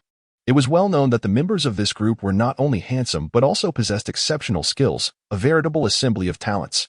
Surely, a mere black chicken soup would be no challenge for them. After creating the group chat, Luo Ye had never before spoken with his author account. Having only observed quietly under a pseudonym, occasionally engaging in verbal sparring with some detractors. This time, however, he boldly posed a soul-searching question using his author account. Fallen Leaves return to roots. Dear readers, does anyone know how to prepare black chicken soup? Upon hearing the previously reticent group leader speak, the reader group erupted in excitement. I'm a big star. Wait, are you serious? Is it really the author himself? Scoundrel Muyu. Indeed, it's true. How remarkable to see the author making an appearance in our lifetime. Little cutie Yi Shui. What soup are we talking about? Is the author cooking soup? Is the author making it for his wife? The discussions within the group are remarkably diverse, and the usernames of the participants are equally eccentric.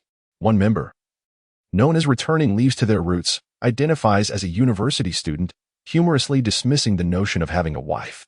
However, he mentions preparing soup for a girl and seeks urgent assistance, expressing gratitude to those who support him. Ultimately, a user named Warm-Hearted Gentleman privately messaged Luo Ye, providing meticulous guidance on the soup-making process. Truly, he embodies the essence of a warm-hearted individual, possessing an impressive wealth of knowledge. After covering the pot, Luo Ye merely needs to wait for 2.5 hours for the dish to be ready. He glanced at the clock, having arrived around noon. He studied until nearly 2 o'clock, then ventured out to purchase ingredients, returned to prepare brown sugar water, and began learning to make soup. Now, it was already 20 minutes past 3. Although there were no classes during the first period of the afternoon, Luo Ye had a class scheduled for the second period. The second class is at 3:30, leaving only 10 minutes. Luo Ye emerged from the kitchen. Senior, I have prepared some soup. Please wait for my return. Chapter 71. When the aloof school beauty becomes proud in the final second before the class bell rang. Luo Ye dashed into the classroom and promptly took a seat beside Wang Dachui. In the past, such an arrival would have meant he was late. However, now, armed with the ambitious dream of securing a position among the top 3 in a 3,000-meter race, he would never allow himself to be tardy for class. Today's lesson was on advanced mathematics. Fortunately, as long as it was Professor Li Ping's class, Luo Ye felt no anxiety. After all, he was the class representative for Professor Li and the preferred choice for answering questions during roll call. Most crucially, he struggled to respond to inquiries related to computer science. Where have you been, wild boy? Wang Dachui inquired with a puzzled expression. Beside them, Xin Xiao regarded him with a knowing smile, as if privy to all his secrets. Luo Ye replied enigmatically, a secret must remain undisclosed. Confound it, your wings have grown, and now you're keeping secrets from your old man, Wang Dachui teased. Pinching Luo Ye's leg, the latter winced in pain and couldn't help but ask, whose dainty mannerisms are you mimicking? Ha ha, a secret must remain undisclosed. Wang Dachui, in a playful manner, swept his hair back with both hands, and when he released them, his hairstyle had transformed into a middle part. At that moment, Luo Ye understood that this fellow was a complete rascal. Wild boy, after class, let us grab a bite and then head to the court for some basketball. Wang Dachui suggested with a grin. Luo Ye glanced at him, confirming his suspicions about the rascal's intentions, and shook his head in refusal. I have matters to attend to. More matters? I must say, ever since military training ended, you've been preoccupied with personal affairs. In this unfamiliar Jiangqing, what could you possibly be up to in secret? Wang Dachui had been curious about this for quite some time. In response, Luo Ye spoke earnestly. I am engaged in something significant. It is preferable that fewer people are aware of it until it is completed. With that, he focused intently on the lecture. After class, amidst Wang Dachui's bewildered gaze, Luo Ye hurriedly made his way toward the faculty apartment. Upon entering, he immediately spotted Su Baizhou seated on the sofa, adorning adorable bunny ears, munching on potato chips. What? The fairy senior is snacking? This one do. How can one indulge in snacks when relatives are around? Luo Ye strode over and, to Su Baizhou's astonishment, snatched the chips from her hands. Senior, Luo Ye feigned an angry expression. Su Baizhou was taken aback, her typically aloof demeanor replaced by a clear look of disbelief. Little Junior, when did you become so assertive? Well, perhaps you could eat a little less, Su Baizhou murmured softly, her expression impassive as she gazed at Luo Ye. Then she hesitated, extending her arm as if to reclaim the chips but stopped midway, concerned about her image. Noticing this, Luo Ye took a chip from the bag and placed it in the palm of Su Baizhou's suspended hand. Just one chip. After speaking, Luo Ye walked into the kitchen with a bag of chips to check on the soup. Before entering, he indulged in a chip, causing Su Baizhou's expression to darken instantly.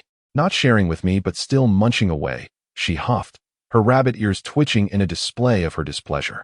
At that moment, Su Baizhou, visibly sulking, resembled a small radish buried in the ground, stubbornly refusing to budge. Once in the kitchen, Luo Ye lifted the lid of the pot, and a delightful aroma wafted towards him, igniting an excited expression on his face. How fragrant. It's almost done. However, it had only been an hour and a half of the 2.5 hours required. He would have to wait another hour for it to be fully cooked. Contemplating this, he finished the entire bag of chips before stepping back out. Upon seeing Luo Ye emerge empty-handed, Su Baizhou casually inquired, "Where are the chips?" "I've eaten them all," he replied nonchalantly, taking a seat beside her as if oblivious to the matter. "You owe me," Su Baizhou stated flatly, her once gently swaying ears now wildly flapping. Her hands gripped the strings of her hat, moving rapidly up and down in agitation. Luo Ye glanced at the frantic little bunny beside him, her ears nearly brushing against his face. "I want milk tea," she stated again, her tone devoid of urgency. Truthfully, she was aware that indulging in snacks was frowned upon when visiting relatives, but she relished the opportunity to provoke a concerned expression from Luo Ye. "Senior," he said earnestly, meeting her gaze with patience, "once your pain subsides, I'll buy it for you every day."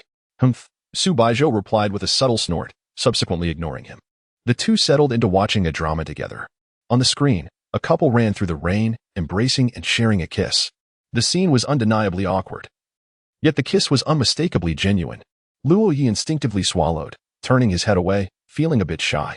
Meanwhile, Su Baizhou, hidden beneath her rabbit hat, lowered her head, her eyes peeking up with intense focus on the screen. A flush crept onto her cheeks as her heart raced at the sight, her imagination running wild with scenarios. An hour passed in silence between them. Soon, Luo Ye's phone alarm pierced the quiet. "Get up. If you don't hurry, you'll miss the morning run with your senior." Su Baizhou remained silent. Panic was evident on Luo Ye's face as he sprang to his feet, exclaiming, "The soup is ready. I'll bring it out." He silenced the alarm and hurried back to the kitchen, mentally chastising himself for forgetting to change the ringtone. Observing his frantic figure, Su Baizhou's lips curled into a slight smile. The ringtone of this junior had remained unchanged. Last time, Luo Ye had indulged a bit too much and ended up sleeping on the living room floor, which Su Baizhou had already heard about. She was somewhat astonished that preparing a soup could necessitate the use of an alarm clock.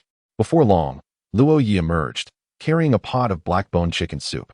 He handled the pot with a cloth, yet one hand bore the marks of a burn, as he sat at the dining table and tossed the cloth onto it. Su Baizhou, noticing the burn on his fingers, surmised what had transpired in the kitchen. It was likely that he had directly grasped the pot with his bare hand and, upon being burned, had resorted to using the cloth. "Senior, the soup is ready. We can have dinner now," he announced. Su Baizhou remained silent, rising from the sofa to enter her room, where she retrieved a small first aid kit. Her close friend was a doctor, and it was quite normal for her to have such a kit at home due to that influence. Finding the topical medication, she approached Luo Ye and softly instructed, "Extend your hand." "Oh." Understanding her intentions, Luo Ye obediently stretched out his hand. Su Baizhou grasped his hand, crouching down to apply the ointment while murmuring softly, "Clumsy as always." At her words, Luo Ye paused momentarily. Then, captivated by the ethereal beauty of his senior, he couldn't help but exclaim, "Senior, you are truly beautiful." Su Baizhou's actions faltered for an instant, a hint of bashfulness crossing her face, though it quickly vanished. "TCH, you certainly have a way with words." Chapter 72. Only the senior sister says it's delicious. The spot where Luo Ye had been scalded was tenderly bandaged by Su Baizhou, adorned with a meticulously tied bow. He gazed at his hand, which was wrapped so securely, and could not help but remark, "Senior sister, I only burned one finger. Is there a problem?" Su Baizhou replied with an impassive expression, "No, senior sister, you did it splendidly. I shall seek your assistance again next time." Upon hearing this, Su Baizhou nodded in acknowledgement. She appreciated his words. She relished conversation. Tonight's dinner was prepared by Luo Ye. It was important to note that even his closest aunt, who usually indulged him at home, had never received such culinary treatment from him. He had never cooked at home, on the rare occasion he attempted. His efforts were derided and mocked by his aunt and cousin as nothing more than culinary disasters. Thus, Luo Ye had long since abandoned the kitchen. However, this chicken soup represented his most earnest endeavor in the culinary arts to date. Su Baizhou ladled a bowl and, under Luo Ye's eager gaze, took the first sip of the soup. Luo Ye's eyes widened in apprehension, fearing any hint of displeasure from his senior sister. Yet, the ethereal Su Baizhou savored a second sip, then a third. Before long, the entire bowl of chicken soup had vanished. Luo Ye's eyes sparkled with admiration, gazing at Su Baizhou as though she were a life-saving hero. No, rather, an unparalleled champion. The emotions radiating from his gaze could even be described as grand. This overwhelming admiration made Su Baizhou feel a touch bashful. "Is it delicious, senior sister?" he inquired. After a moment's hesitation, Su Baizhou offered a professional critique. "The flavor is rather lackluster." As soon as the words left her lips, Luo Ye's exaggerated expression froze on his face. Undeterred, he took a taste himself. Indeed, the flavor was somewhat bland. While it bore the essence of chicken soup, it hardly qualified as gourmet fare. If his aunt were to sample such a dish, she would likely exclaim, "My dear nephew, this is wonderfully made. Please refrain from cooking again." He had dedicated an earnest 2.5 hours to this endeavor, even seeking guidance from culinary experts in his book club, yet it still fell short. It seemed he truly lacked any innate talent in the kitchen. However, shifting her tone, Su Baizhou added nonchalantly, "It's rather good." Though contradictory, it was a unique assessment that only Su Baizhou could provide. Luo Ye looked at her, shaking his head. "No need to console me, senior sister. I'll just order takeout. I'll dispose of this." "No, I wouldn't want to waste it. I'll take it back for my roommates." He picked up the bowl of chicken soup, prepared to leave, when Su Baizhou frowned and said, "Put it down." "Huh." Luo Ye paused, then obediently placed the soup back on the table. "I'm hungry. I shall make do with this." With that, Su Baizhou resumed drinking. This gesture filled Luo Ye with profound emotion. "Senior sister, to endure such an unpalatable dish just to comfort me, how touching." He resolved never to cook again. The next time his senior sister visited relatives, he would simply order takeout. One must never let the esteemed senior feel slighted. Throughout the day, Luo Ye remained in the faculty dormitory, keeping the senior company as they lounged on the sofa, engrossed in the television. As evening fell and he bid farewell to her as she retreated to her own room, Luo Ye prepared to return to his dormitory. It was not that he preferred the faculty accommodation any less. Rather, the student dormitory enforced a curfew at 10:30. Hence, he could only stay there during holidays. Standing at the threshold of the senior's room, he said, "Take care and sleep early. I shall bring you breakfast tomorrow morning." With that, he hurried towards the dormitory, having first boiled water for her. In the male dormitory building, Luo Ye checked in with the dormitory supervisor and then returned to room 515. At that moment, Wang Dachui lay on his bed, looking utterly dispirited, as if he were on the verge of fading away, his eyes devoid of life. He appeared to be yearning for sleep, but found himself unable to succumb to slumber. Luo Ye had thought he had returned rather late, yet to his surprise, he discovered that Wang Dachui was the sole occupant of the room. "Where are Mingxing and the coach?" Luo Ye inquired. Wang Dachui, with a bored expression, replied, "The coach was summoned by the counselor and has tea returned yet.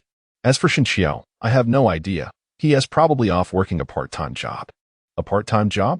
Luo Ye pondered, astonished that a male star would take on such work. It was only the second month of their freshman year, and they had just begun to find their footing, shedding the label of newcomers. Was Shun Xiao truly seeking a part-time position already? Luo Ye recalled the scene he had witnessed earlier at the hospital.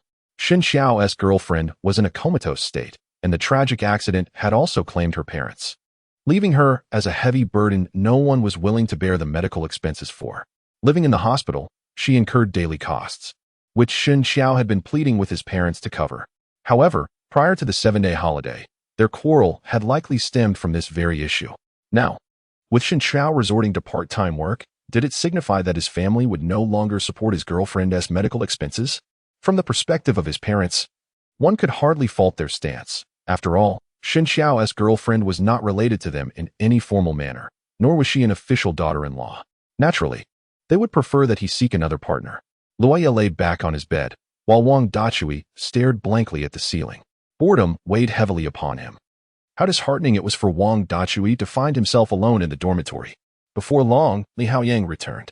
Shortly thereafter, Xin Xiao sent a message in their dormitory group, informing them that the main entrance had been locked and urging them to seek the dormitory supervisor to open it. Luo Ye rose from his bed and dashed down the 5 flights of stairs, knocking on the supervisor's window on the first floor.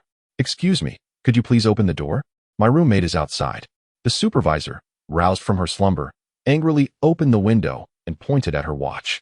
"What time is it? Look at the clock. It's 10 past 12. Can't you grasp the concept of time? My sincerest apologies. It was an urgent matter that delayed us. Please don't be angry. I will ensure I speak to him about this when I return." "Humph, this is the last time," she retorted, her irritation evident, yet she still opened the door. Outside the door, Xin Xiao appeared utterly fatigued. Upon seeing Luo Ye, he offered a faint smile and said, "Thank you. No need to thank me. Just make sure to rest well when you return," Luo Ye replied. Upon witnessing Xin Xiao's handsome visage, any lingering grievances in Annie's heart vanished entirely. And she even went so far as to cancel Xin Xiao's dormitory fees, showing him no difficulty whatsoever. Upon returning to the dormitory, Xin Xiao lay down on his bed and promptly fell asleep. The following morning, both Luo Ye and Li Haoyang awoke simultaneously. Aside from the dreaded Monday classes, the remaining 4 days were not fully scheduled, leaving them with ample free time each day. Nonetheless, they had early classes today, with 1 in the morning and 2 in the afternoon. Wang Dachui was still fast asleep alongside Xin Xiao. After completing their morning routines, Luo Ye and Li Haoyang set off together to the playground. Chapter 73. Of course, it is me during today's morning jog. The enchanting senior did not appear. Naturally, it would have been unusual for her to show up, given that she had relatives visiting. After completing his run, Luo Ye made his way to the dining hall to procure breakfast, which he then delivered to his senior in the faculty apartment. Upon opening the door to Unit 614, he softly called out, "Senior?" Not receiving a response, he cautiously entered, assuming she was still asleep. He placed the breakfast on the table and, glancing at the time, realized that class was about to commence. In haste, he proceeded towards the classroom. Today marked Wednesday, and the opening ceremony of the sports meet was just a week away. Time was of the essence. Luo Ye seized every available moment to train his body. Although he understood that even a miraculous transformation in just half a month might not yield significant changes, he felt compelled to give his utmost effort. His senior had promised him a reward, providing him with every reason to strive diligently. As soon as the afternoon class concluded, Luo Ye rushed to the sports field. At that moment, the regular training session of the athletics club was underway. With the sports meet approaching, many participants were practicing on the track. Luo Ye had made it a point to arrive punctually each day, earning the familiarity of even the athletics club members. In fact, due to her acquaintance with Luo Ye, Yu Qiuyu even invited him to join their training. Meng Chao, the president of the athletics club, appreciated Luo Ye's perseverance, even though he regarded Luo Ye's athletic ability as rather limited. At this moment, Luo Ye accepted the invitation from the club and began running alongside them. However, what served as mere warm-up for the seasoned athletes was a pinnacle of effort for Luo Ye. The disparity between ordinary individuals and these sports enthusiasts, not to mention professional athletes, was substantial. This gap could only be bridged through relentless daily training, complemented by a modicum of talent. After finishing the run, Yu Qiuyu squatted in front of Luo Ye and inquired, "Classmate, with such dedication, have you set a goal?" "Yes," Luo Ye replied. "I promised someone I would secure a top 3 position in the 3,000 meters." Upon hearing this, Yu Qiuyu's expression transformed into one of astonishment. She looked at Luo Ye and couldn't help but exclaim, "Top 3? Are you aware that only 3 members from our athletics club are participating? Furthermore, the school is teeming with talent, with over 60 entrants already registered. To be frank, aside from the president, even we lack confidence with more than 60 participants. The race would undoubtedly become chaotic, with many likely to abandon the competition midway." Luo Ye recalled his coach's words. The only shortcut in long-distance running is persistence. Wiping the sweat from his brow, he stood from the grass and resumed his laps. This was the only course of action he could take. Observing the steadfast youth, Yu Qiuyu felt a sense of admiration. It was evident that he was deeply committed to achieving a respectable placement. The goal he had set for himself held great significance. On the other side of the playground, Lu Bingxin and Tang Enqi, along with 2 other classmates, were also engaged in physical exercise. All 4 had signed up for the sports meet and were acclimatizing themselves there. However, After merely 2 or 3 laps, they ceased their running, for they had not registered for the long-distance event. Observing Luo Ye completing numerous laps, Lu Bingxin exclaimed, "Chi-Chi, has your high school classmate gone mad?" Tang Enki remained silent. Yet, she possessed a certain understanding of Luo Ye's character. She realized that his relentless efforts were undoubtedly not for his own sake. Such a person, who earnestly dedicates himself to something that does not pique his interest, must be doing so for others. In Tang Enki's eyes, such behavior seemed rather juvenile. In other words, when Luo Ye had once acted in a similar manner towards her, she had deemed it childish. Yet, witnessing Luo Ye's selflessness for another stirred a trace of envy within her heart. People often find themselves ensnared by unattainable desires of youth throughout their lives, which results in a profound sense of regret. What, then, constitutes true remorse? It is the opportunities missed in one's youth that evoke such feelings. A bittersweet sensation enveloped Tang Enki. She struggled to articulate her emotions, only aware of a burgeoning desire to weep.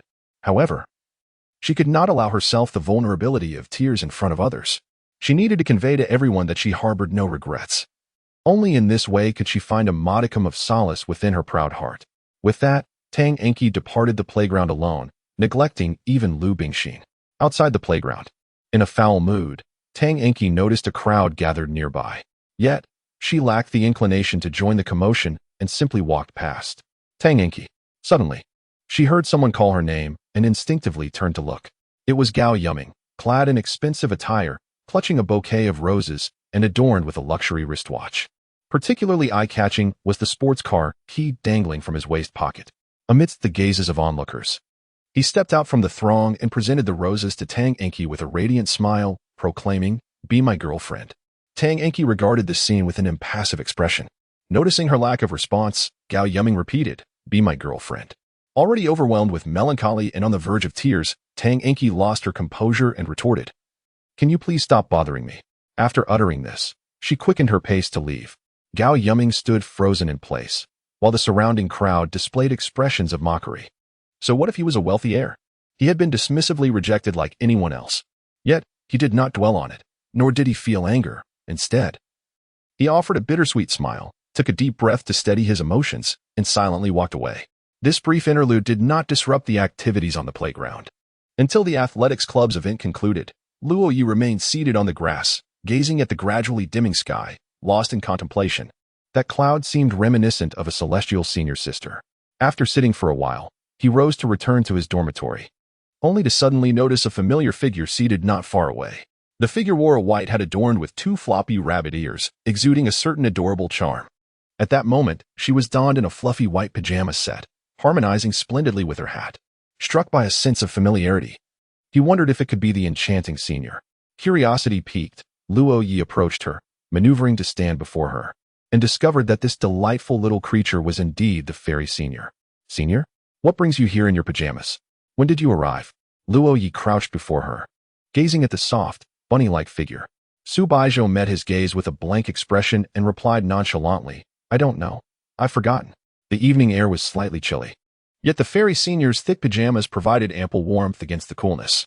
"Senior, aren't you concerned about being recognized sitting here on the playground?" Upon hearing this, Su Baizhou retorted coolly, "Who would recognize me?" This question momentarily left Luo Ye speechless. Indeed, who would ever guess that the aloof campus beauty, clad in a thick onesie and donning an endearing bunny-eared hat, would be seated on the grass of the playground? Yet, Luo Ye couldn't help but think of one person and promptly declared, "Well, that would certainly be me." Chapter 74, The Riddler. Indeed, you are quite astute, Su Baizhou remarked with a stoic expression. Observing her seated on the playground, Luo Ye could not help but inquire, "Senior, what are you up to?" In response, Su Baizhou replied coolly, "Someone has yet to review the 20 pages of knowledge points with me today." Upon hearing this, the once innocent expression on Luo Ye's face stiffened, swiftly darkening. He had forgotten this obligation. Each day he was to seek out his senior to recite 20 pages from Fundamentals of Computer Science. He had already memorized 20 pages yesterday, only to have the task refreshed today. With a sigh, Luo Ye dejectedly said, "I understand. Let us go, senior." Observing the pitiful look on Luo Ye's face, Su Baizhou felt a chuckle rising within her, yet maintained a facade of sternness. This matter could not be taken lightly. Failing a course in university could lead to significant complications, And given Luo Ye's current knowledge base, he was at a high risk of failure, unless, of course, he resorted to cheating on the final exam. While such occurrences were not uncommon in university, with some instructors turning a blind eye, relying on luck was a perilous gamble. Luo Ye followed closely behind the little rabbit, obediently leaving the playground. Witnessing this scene, Yu exclaimed, "Luo Ye is quite the speedy one. Barely 2 months into the semester, and he already has a girlfriend." Beside her, President Meng Chao replied incredulously, "He-s a male. That would be a boyfriend." "Oh, my apologies for the slip of the tongue, President. Who is that girl?" Meng Chao scrutinized the situation, then shook his head, indicating he had no clue. "You. Do you have feelings for Luo Ye?" Startled by the question, Yu quickly shook her head. "How could that be? I merely think he is a good person." "Haha. Don't be so tense. I was just joking." The young girl was so startled that her dialect slipped out. "So, whom do you fancy? You are the darling of our athletics club. Share, and the president will strategize for you." Seeing Meng Chao's enthusiastic demeanor, Yu self-deprecatingly remarked, "I am dark and unattractive. Who would ever like me? Don't say such things. Our Yu's charm is something that ordinary people might overlook." Meng Chao patted Yu's head affectionately, as one would soothe a child. Meanwhile, as Luo Ye entered his abode, he plopped down on the sofa and opened the book on the coffee table, beginning his review. By the time he finished, it was past 8 in the evening. Not only had he dined at the family dormitory, but he had also taken a bath. Upon returning to his dormitory, he found Wang Dachui sprawled on the bed, wearing the same expression as the previous day. Witnessing this, a deep pain welled up within Luo Ye. How had the once formidable Dachui transformed into this? Ye boy, extend my life." Wang Dachui trembled as he reached out a hand toward Luo Ye. The latter's expression shifted dramatically, and he immediately understood. He pulled out his phone, opened a catchy tune, and played it at full volume. "G&I is simply exquisite." Her enchanting voice revitalized Wang Dachui, who leapt from his bed and spontaneously performed a dance for Luo Ye. Subsequently, he retrieved a basketball from beneath the bed. Brimming with enthusiasm as he exclaimed, "Let us play." The two of them departed the dormitory, arms slung over each other's shoulders. As they descended the stairs, Wang Dachui's nose twitched. He leaned closer to Luo Ye's shoulder and inhaled deeply. "Wait, why do you smell so delightful?" he inquired. "Because I just showered," Luo Ye replied. Upon hearing this, Wang Dachui pushed Luo Ye away, regarding him with the incredulity reserved for a faithless lover. "There's no such fragrant shower gel in our dormitory, and I didn't see you showering. Where did you wash?"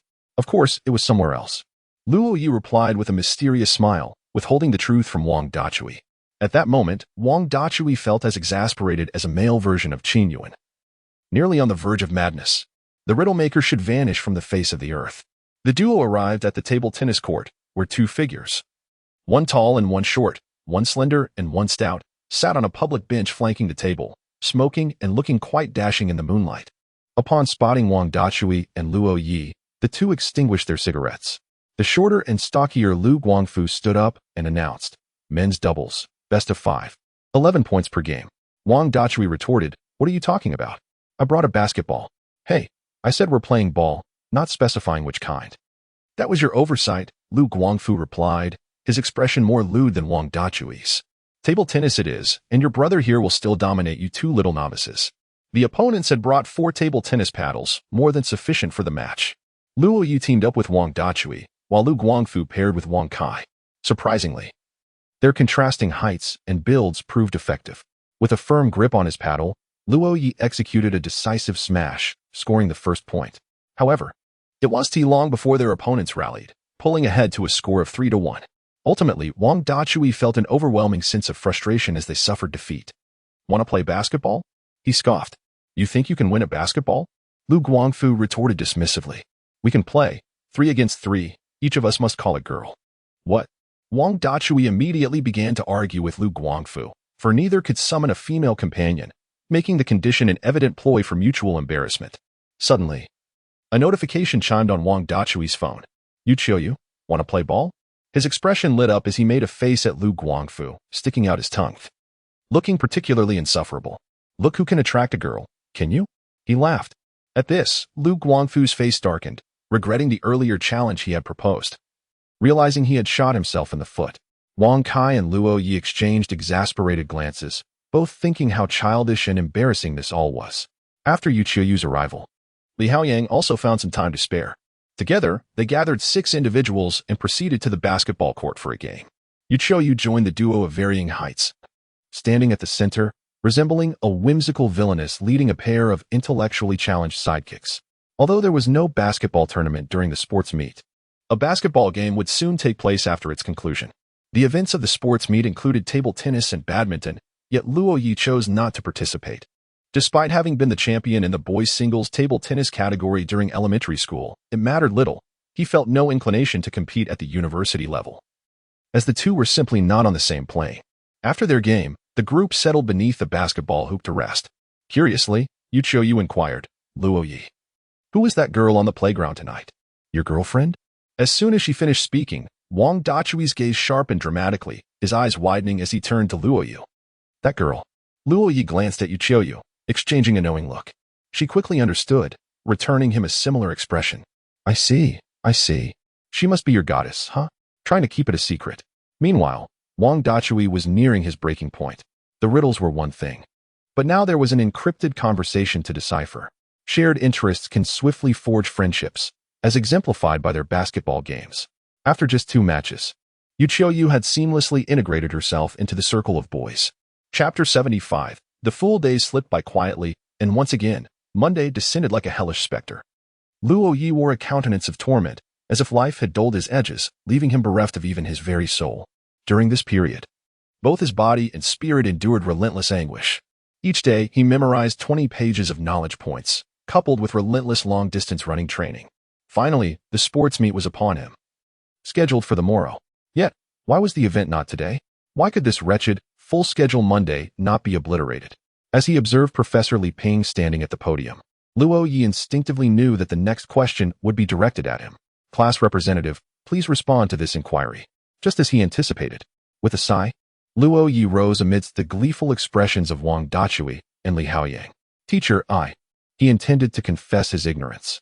However, upon gazing at the question on the blackboard, he was momentarily taken aback. This question, he could answer. He had memorized it from the textbook. With newfound confidence, Luo Ye recited the correct answer as if reborn.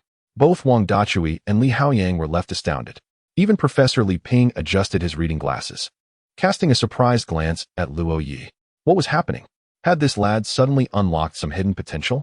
Indeed, well said. You may sit down.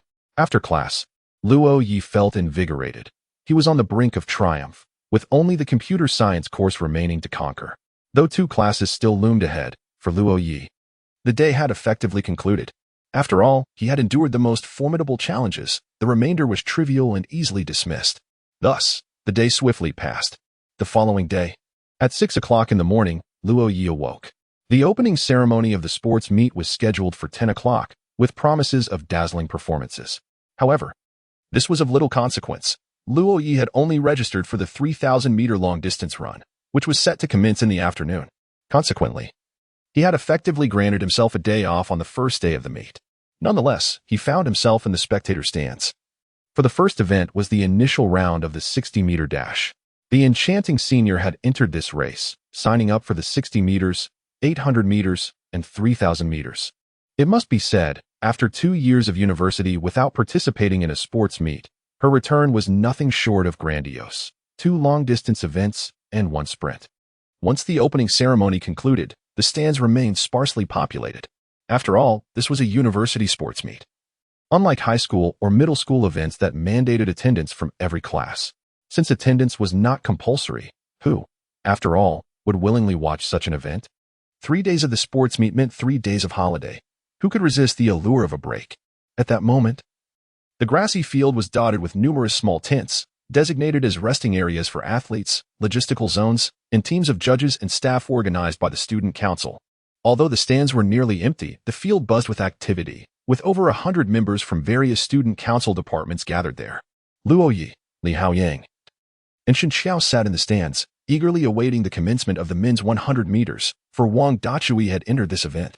He deliberately donned a complete athletic ensemble, accompanied by a pair of treasured running shoes he had cherished for years, and was seen warming up on the second track. What a buffoon, Li Haoyang remarked without hesitation. Meanwhile, Shen Xiao had already raised her phone, activating the video recording to capture every moment of Wang Dachui's run. It was evident that a number, 250, was affixed to his back, signifying that he was the athlete numbered 250 among all participants in this sports meet. Curiously, this number seemed tailor-made for him. With the sound of a gunshot, Wang Dachui took off, sprinting from the starting point and swiftly crossing the finish line. The 100 meters was a brief affair, lasting just a little over 10 seconds. With 6 lanes in play, only the top 2 could advance to the next round. Wang Dachui was fortunate, as his group lacked formidable competitors, allowing him to secure first place. Shen Qiao displayed a look of disappointment and promptly deleted the video she had just recorded. Wang Dachui, sitting nonchalantly beside the other 2, wore a beaming smile. "Am I not handsome, huh?" he exclaimed. "Just lucky," Shen Qiao retorted, to which the other 2 nodded in agreement. Next came the second group, with events organized by department, except for the 3,000 meters, which was open to all willing participants. After a lengthy wait, it was finally time for the women's 60 meters. In the first round, Yu decisively dominated, claiming the top spot in her group and establishing herself as a favorite for the championship. It wasn't until the 4th round that Luo Ye finally caught a glimpse of the enchanting senior. Although the audience was sparse, numbering perhaps 70 or 80, their astonishment was palpable upon seeing the figure on lane 3. Who was that girl with a ponytail, dressed in loose black attire? She was stunningly beautiful. Wait, she looks familiar. Some spectators began to recognize her, their expressions turning to surprise. No one had mentioned that Su Baizhou would be participating in this sports meet. Yet her presence was undoubtedly the greatest surprise. Soon, some staff members announced the events she was competing in, not only the 60 meters, but also the 800 meters and 3,000 meters. This news quickly made its way to the bulletin board. Su Baizhou secured second place in her group, thus advancing to the next round. As word spread about her participation, the audience gradually swelled, and even though she was an unattainable ice queen, she was a sight to behold from a distance. Unbeknownst to them, amidst the audience, aside from Shen Qiao, who was smiling brightly, the other 2 had distanced themselves from Luo Ye. When Su Baizhou began her race, Luo Ye's cheers resonated the loudest in the stands, nearly overpowering the host's microphone. This fellow had no shame. It was quite embarrassing. In fact, Su Baizhou initially took the lead, only to be overtaken and finish in second place, leading them to suspect that the Ice Queen had been startled by Luo Ye's exuberant shouts. Wang Dachui, with a mischievous grin, remarked, "You must be a fervent admirer of Su Baizhou, huh? What a coincidence. So am I." At this moment, the audience has grown increasingly crowded, swelling from an initial gathering of 70 or 80 to now encompass 300 to 400 individuals. Ever since Su Baizhou relinquished her position as the president of the student council, this Ice Queen has seldom graced the school with her presence. Recently, the epitome of beauty within the school has shifted to Tang Yanqi, and it has been quite some time since anyone has caught a glimpse of the Ice Queen. It has become evident that the Ice Queen still commands considerable popularity. After completing her run, Su Baizhou lingered on the lawn, observing the competitions of other groups. Before making her way toward the athletes' resting area, Qin Yuan approached her, a bottle of mineral water in hand, and exclaimed with enthusiasm, "You were incredible, Baizhou. Just look at the audience. Since the announcement on the confession wall about your participation in the sports meet, the numbers have multiplied 4 or 5 times in less than half an hour. It's astonishing. You resemble a movie star." Upon hearing this, Su Baizhou turned her gaze toward the audience. Although the crowd had indeed swelled, she still remembered the position of Luo Ye. Recalling the way the younger student had fervently cheered her on earlier, Su Baizhou murmured, "Fool." Chapter 76, Why Isn't the Iceberg Goddess Leaving? Wang Dachui was eliminated in the second round. The gathering at dormitory 515 dissipated, each returning to their respective homes. Li Haoyang went to assist the student council. As the class monitor, he naturally took on a logistical role among the athletes of the computer science department. Shen Qiao had left Jiang University, presumably to take on a part-time job. Wang Dachui remained on the playground, captivated by the beauty of the female athletes. The women's track and field events were truly a magnificent spectacle. Luo Ye wished to depart, but Dachui wouldn't permit it. Reluctantly, he sat in the stands. His expression wanted despair as he scanned the athletes' resting area for the enchanting senior. Today, he had no events of his own. He had come solely to catch a glimpse of her. With no events to occupy her, the senior had long since considered making an exit. Before long, the second round of the women's 60-meter race commenced. Luo Ye stood up. It seemed Wang Dachui sensed something. his expression shifting as he quickly distanced himself from Luo Ye. However, the audience had transformed, with Su Baizhou commanding the scene. The number of spectators had swelled to nearly 1,000.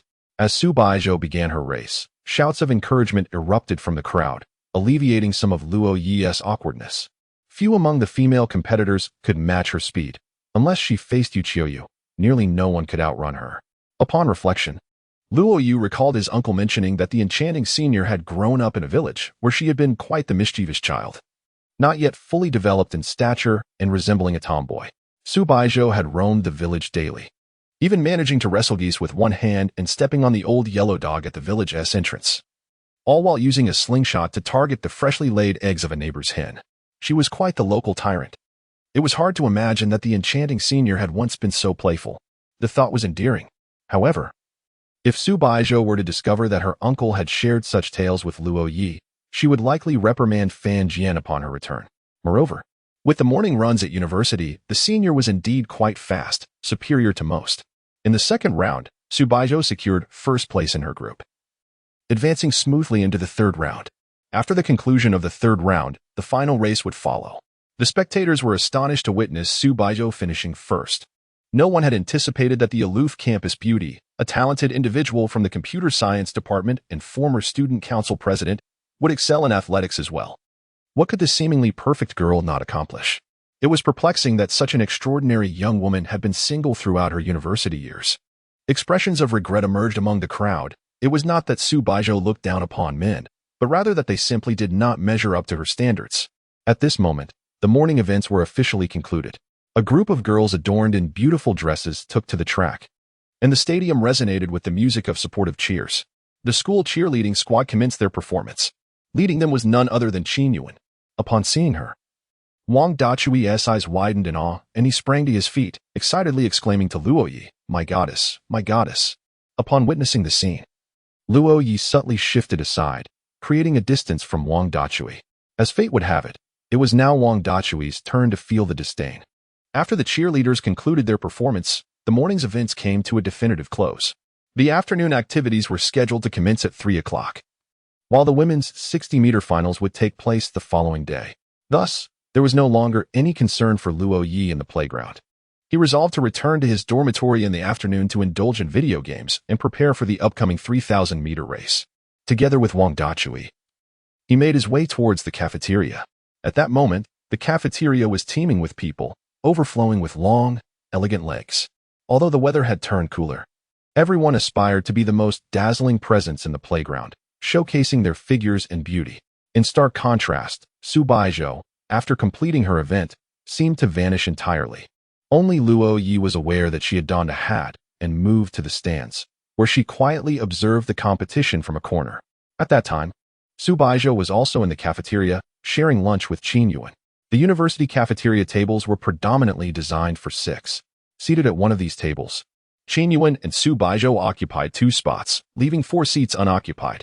Despite Su Baizhou wearing a black cap that concealed most of her face, her extraordinary beauty was unmistakable. Positioned across from Qin Yuan, it was not difficult to deduce that she was the renowned ice queen, Su Baizhou. Consequently, no one dared to approach their table, fearing embarrassment. In the past, some had attempted to sit there, only to rise and leave mid-meal, which was undeniably awkward. Meanwhile, the female students and the majority of male students crowded into the third cafeteria, rendering the first cafeteria, adjacent to the boys' dormitory, rather desolate. After purchasing his meal, Wang Dachui, upon noticing the lack of available seats, boldly approached Qin Yuan's table. Witnessing this brave soul, onlookers raised their thumbs in admiration. A role model for us all. Unfazed, Wang Dachui took a seat next to Qin Yuan. At the 6-person table, they sat on opposite sides, separated by 1 vacant seat. For Wang Dachui, despite his fondness for beautiful women, no mere beauty could ever eclipse the importance of a meal. With an available spot, he simply sat down without any particular motive. Even though Qin Yuan was his goddess, being next to her felt no different than sitting beside a stranger.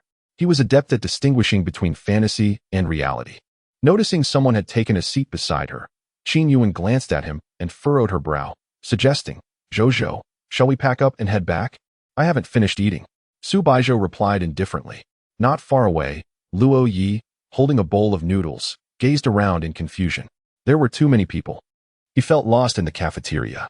Where did Wang Dachui go? He wondered. Wang Dachui stood up and waved at Luo Ye. Upon spotting him, Luo Ye made his way over. As he approached, he noticed that the table where Wang Dachui sat was also graced by the presence of a senior girl. Damn it. Is this kid doing this on purpose? Luo Ye steeled himself and took a seat beside Su Baizhou, with an empty chair separating them. The surrounding onlookers were left in a state of astonishment. Another valiant soul. Yet, something felt amiss. Why was the Ice Mountain goddess still lingering? Brother Hammer, what brings you here? Luo Ye inquired softly. This is the only available seat. Have you noticed any elsewhere? Luo Ye glanced around and confirmed the truth of the matter. Is it you? Qin Yuan gazed at Luo Ye as if a realization dawned upon her, and she could not help but exclaim, I knew you were merely spinning tales. Last time you promised to treat me to a meal as compensation, and look how long it has been. At her words, Wang Dachui's eyes widened in disbelief as he regarded Luo Ye. Though he remained silent, Luo Ye could clearly discern the question that lingered in his gaze. You actually know Qin Yuan?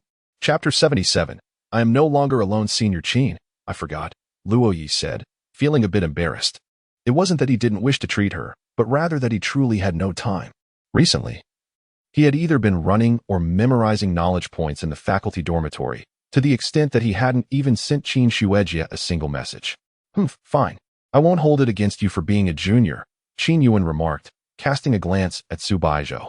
Remembering their last encounter, she suddenly realized that her good roommate's lack of resistance to a boy's approach might very well be due to Luo Ye. Remarkable.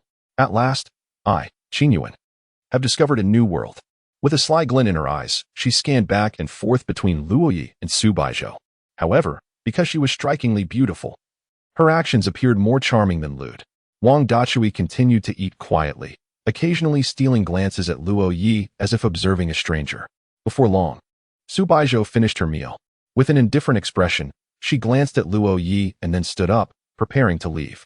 Noticing that Su Baizhou was about to depart, Qin Yuan followed suit. Once the two had exited, the others in the cafeteria regarded Luo Ye and Wang Dachui with admiration, as if they were valiant dragon slayers returning triumphant. Initially, Su Baizhou was indeed quite popular and pursued by many. However, upon understanding her personality, the number of admirers had dwindled significantly.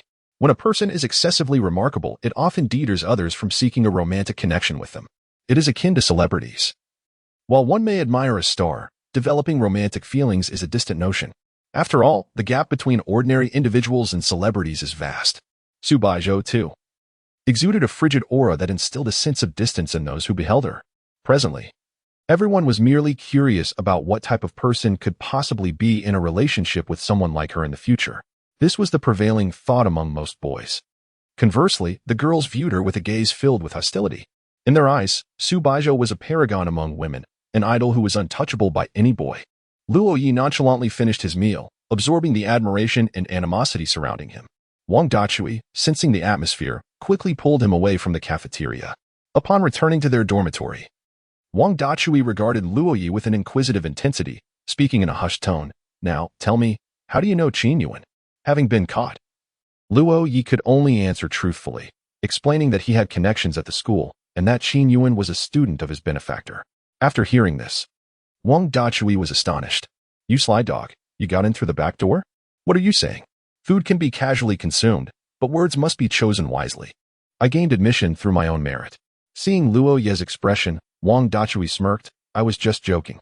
He then leaned in closer, a look of intrigue on his face.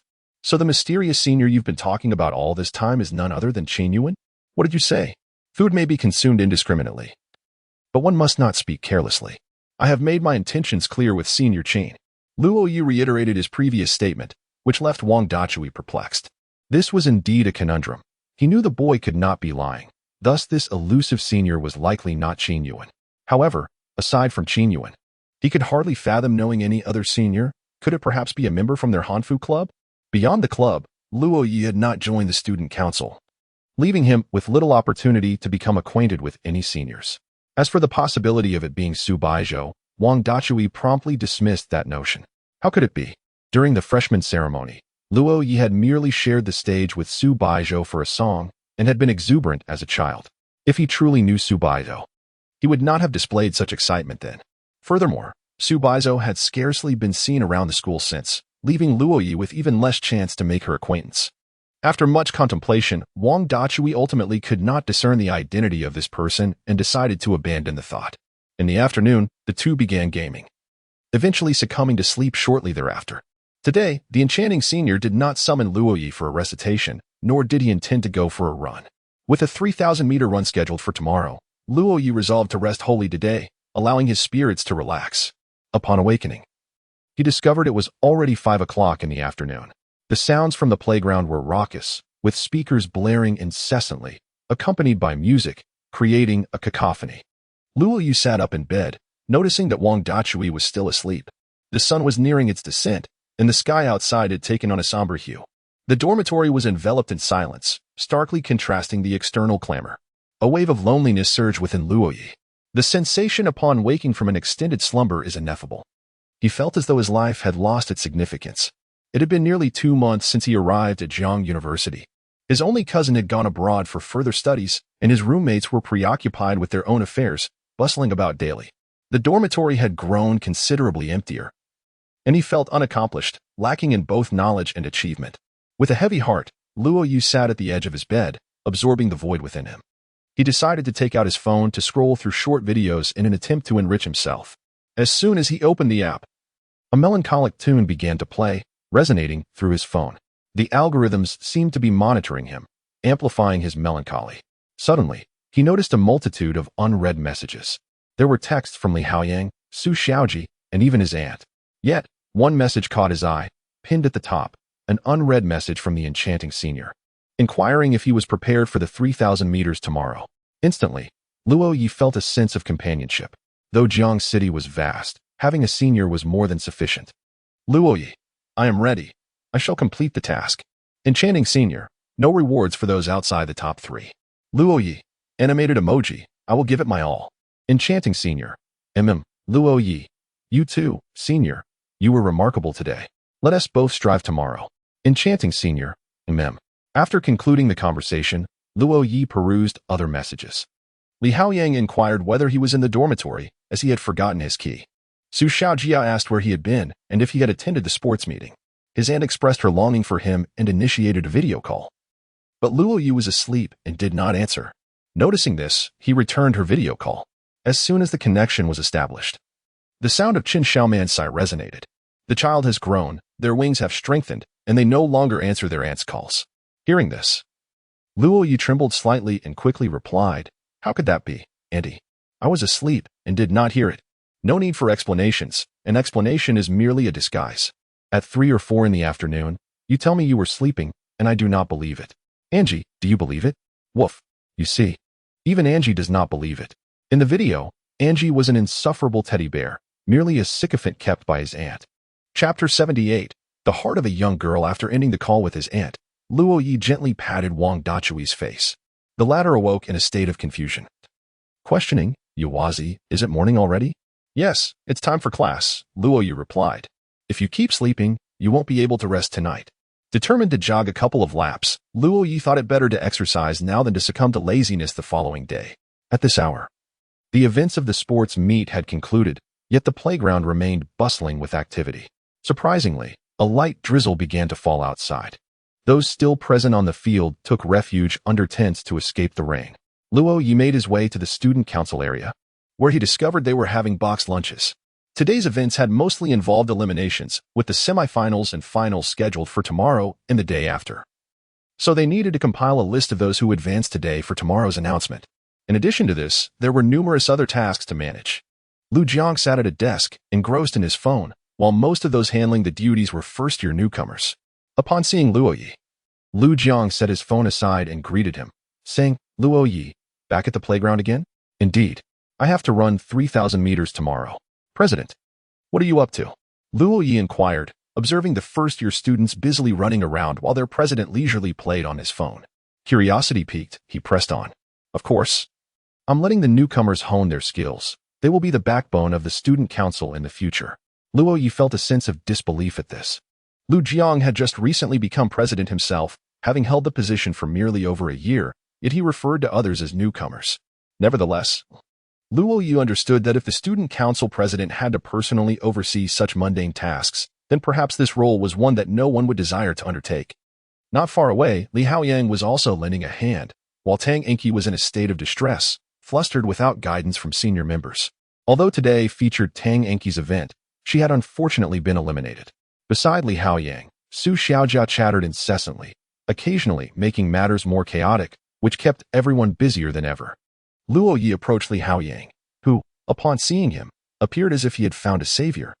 He promptly took Su Xiaojia by the arm and brought her to Luo Ye, instructing, "Watch over this little one until I finish my tasks." At that moment, Su Xiaojia resembled a mischievous imp. Her intentions were good-hearted, yet her efforts invariably ended in disarray. Embarrassed, she stood behind Luo Ye and stuck her tongue out at Li Haoyang. After Li Haoyang returned to assist, Su Xiaojia sighed and lamented, "I didn't mean to cause this." "I know," Luo Ye replied, guiding Su Xiaojia to a quieter corner. Observing her furrowed brow, he felt akin to a caretaker of a mischievous child. "Do you truly like the coach?" Luo Ye suddenly inquired. Upon hearing this, Su Xiaojia's face flushed crimson as she sprang to her feet and shushed him, insisting, "Keep your voice down." "Of course, that's true. Just keep it to yourself. Don't tell him." Luo Ye nodded in understanding. It is precisely due to her childlike disposition that she possesses such sincerity and earnestness intertwined with a hint of timidity. Su Xiaojia's character resembles that of a flower nurtured in a greenhouse, embodying the innocence of a young lady untouched by the harshness of the world. One cannot help but wonder how her parents could have entrusted her to travel alone from the capital to attend school here. With this thought in mind, Luo Ye curiously inquired, "As a girl, are your parents truly at ease with you studying in such a distant place?" "Not entirely," Su Xiaojia replied with an innocent expression. "That's why my father purchased an apartment for me in Jiang City. He has friends working there who can look after me." Upon hearing this, Luo Ye's lips twitched in disbelief. His question had been unnecessary. Observing his reaction, Su Xiaojia exclaimed in mock surprise, "It's merely a 20-square-meter studio apartment, not that expensive." Luo Ye responded, "Though Jiang City may not rival the neighboring metropolis, it is still a first-tier city, with average housing prices exceeding 10,000 per square meter. To buy a property worth hundreds of thousands solely for his daughter's education is quite absurd. What merit does the coach possess?" Sigh. He sighed again, reflecting on his own situation. After all, how could he claim any merit for knowing the senior goddess? Nonetheless, it seemed that if he had earned a few tens of thousands, he should have accumulated enough by now. Luo Ye began to tally the total royalties he had received. At that moment, Su Xiaojia, with an eager expression, asked, "Luo Ye, I met that senior sister last time. She is truly beautiful. You are quite fortunate." Hearing this, Luo Ye's face revealed astonishment. "You've met her?" "Yes. I even had a meal with her. Later, I discovered she is the aloof campus beauty," Su Xiaojia said, her eyes sparkling with admiration. Although she came from a decent family, seeing someone like Su Baizhou stirred a yearning within her. Being of the same gender, she couldn't help but wonder when she might possess such charm. "Indeed, I have a fondness for Senior Su. Please keep this a secret," Luo Ye said earnestly. "Of course, this shall be our little secret," Su Xiaojia declared, extending her small hand to make a pinky promise. Luo Ye took a step back, his face a portrait of refusal. How childish. At their age, such antics seemed rather immature. Noticing his reluctance, Su Xiaojia retorted, "Luo Ye, are you still my brother or not?" In response, Luo Ye deftly shifted the topic, glancing towards Li Haoyang and uncertainly stating, "It seems the coach has finished his tasks." "Really?" Su Xiaojia exclaimed, darting over with enthusiasm. Luo Ye chuckled in resignation. In truth, Su Xiaojia was quite endearing. Her presence ensured that the coach would not be bored. Not long after Luo Ye left the playground, Su Baizhou arrived. Spotting her, Lu Jiang stood up and greeted with a smile. "Senior Su, what brings you here?" "I came to check on things," she replied. As the former student council president, it was only reasonable for her to oversee the operations here. However, her gaze did not linger on Lu Jiang, but rather swept around the area. Upon witnessing this, Lu Jiang contemplated for a moment and tentatively inquired, "Senior, you aren't searching for Junior Luo Ye, are you?" At this remark, a hint of discomfort flickered across the usually aloof beauty's face. Her expression shifted slightly, and she replied earnestly, "No, he just left." Without granting Su Baizhou the opportunity to explain, Lu Jiang decisively interjected. Su Baizhou remained silent. Noticing that Su Baizhou had not yet departed, Lu Jiang pressed on, "Senior, both you and Junior Luo Ye have registered for the 3,000 meters. Is there a particular reason for that?" In response, Su Baizhou glanced at him and softly remarked, "It's nothing. I just aim to finish in the top 3. The top 3. If it were Su Baizhou, there is indeed a possibility of achieving that among the female competitors. Then I wish you success, senior." Lu Jiang waved his hand, watching Su Baizhou's figure gradually fade into the distance. There was an inexplicable feeling that Su Baizhou's demeanor had softened compared to before. Was it merely an illusion? Chapter 79. The Wild Child's Encouragement. The women's 800-meter race took place in the morning, while the 3,000-meter race was scheduled for the afternoon. Luo Ye sat in the stands, his heart racing as he watched the fairy-like senior sister positioned at the starting line, so overwhelmed with excitement that he stood up abruptly. Fortunately, Wang Dachui, with his considerable strength, managed to push him back down. They sat in the stands, their gazes intently fixed on the rows of girls on the track. A total of 36 girls participated in the 800-meter race. As it was a single round, all competitors raced together, with the outcome determined in just one lap. With the sound of the starting gun, all the girls took off. Yu Qiyu did not compete in the 800 meters. Thus, even the leading girl did not manage to create a significant gap from the second place. There were so many participants that the audience searched for Su Baizhou's figure. Yet Luo Ye's eyes had been solely on her from the very beginning. Su Baizhou did not sprint ahead to claim the first position initially, but remained comfortably in the front pack, effortlessly keeping pace with the leaders. The 800 meters, which equated to merely 2 laps on the 400-meter track, required an immediate burst of speed. After approximately 200 meters, most runners began to slow down. As the first lap concluded, it was evident that fatigue was setting in. Lacking the stamina of professional athletes or fitness enthusiasts, Su Baizhou easily surpassed several competitors, taking the lead in the final 200 meters. It is worth noting that she had maintained a morning running routine throughout her university years. Perhaps she was not the fastest in terms of peak speed, but in terms of endurance, few could rival her outside of the professionals. Upon witnessing the fairy-like senior sister take the lead with just 100 meters to the finish line, Wang Dachui could no longer restrain Luo Ye. The latter sprang to his feet, brandishing a pre-prepared support sign emblazoned with the words "Go, Su Baizhou," along with 3 exuberant exclamation marks. "Su Baizhou, go! Su Baizhou, go!" His voice resonated across the track, reaching Su Baizhou's ears. Rather than feeling embarrassed, she was imbued with an indescribable emotion. To articulate this feeling in words, it was as though she yearned to showcase her finest self to the one who had been watching her all along. With a determined stride, she crossed the finish line, bursting through the red tape. A crowd had already gathered at the finish line to welcome the long-distance runners. Qin Yuan was among them, arms wide open, eager to embrace Su Baizhou as she crossed the finish line. However, Su Baizhou halted in front of her, adopting a pose reminiscent of a great bird taking flight, and asked in confusion, "Wenwen, what are you doing?" At this, Qin Yuan awkwardly retracted her arms, clearing her throat and feigning nonchalance as she replied, "Ahem, congratulations, Baizhou, on securing first place." "Thank you." Su Baizhou stood amidst the crowd, lifting her gaze to the stands. That person was also watching her. The two shared a brief glance across the distance of over 100 meters. For her, the 800 meters was merely a warm-up for the afternoon ahead. In the audience, Luo Ye watched as his senior sister claimed the first prize, his excitement palpable as if he were the one receiving the accolade. However, as the euphoria subsided, a wave of anxiety washed over him. The afternoon marked the long-anticipated 3,000-meter race. After months of preparation, the day had finally arrived, yet Luo Ye found himself feeling somewhat apprehensive. Nevertheless, for the sake of his senior sister's reward, he was determined to secure a top 3 finish in this event. After a hearty lunch, time swiftly passed, and soon it was 3 o'clock. The competition continued into its second day. Luo Ye went to retrieve his race number, inheriting the number 250 that Wang Dachui had specifically requested from the student council staff.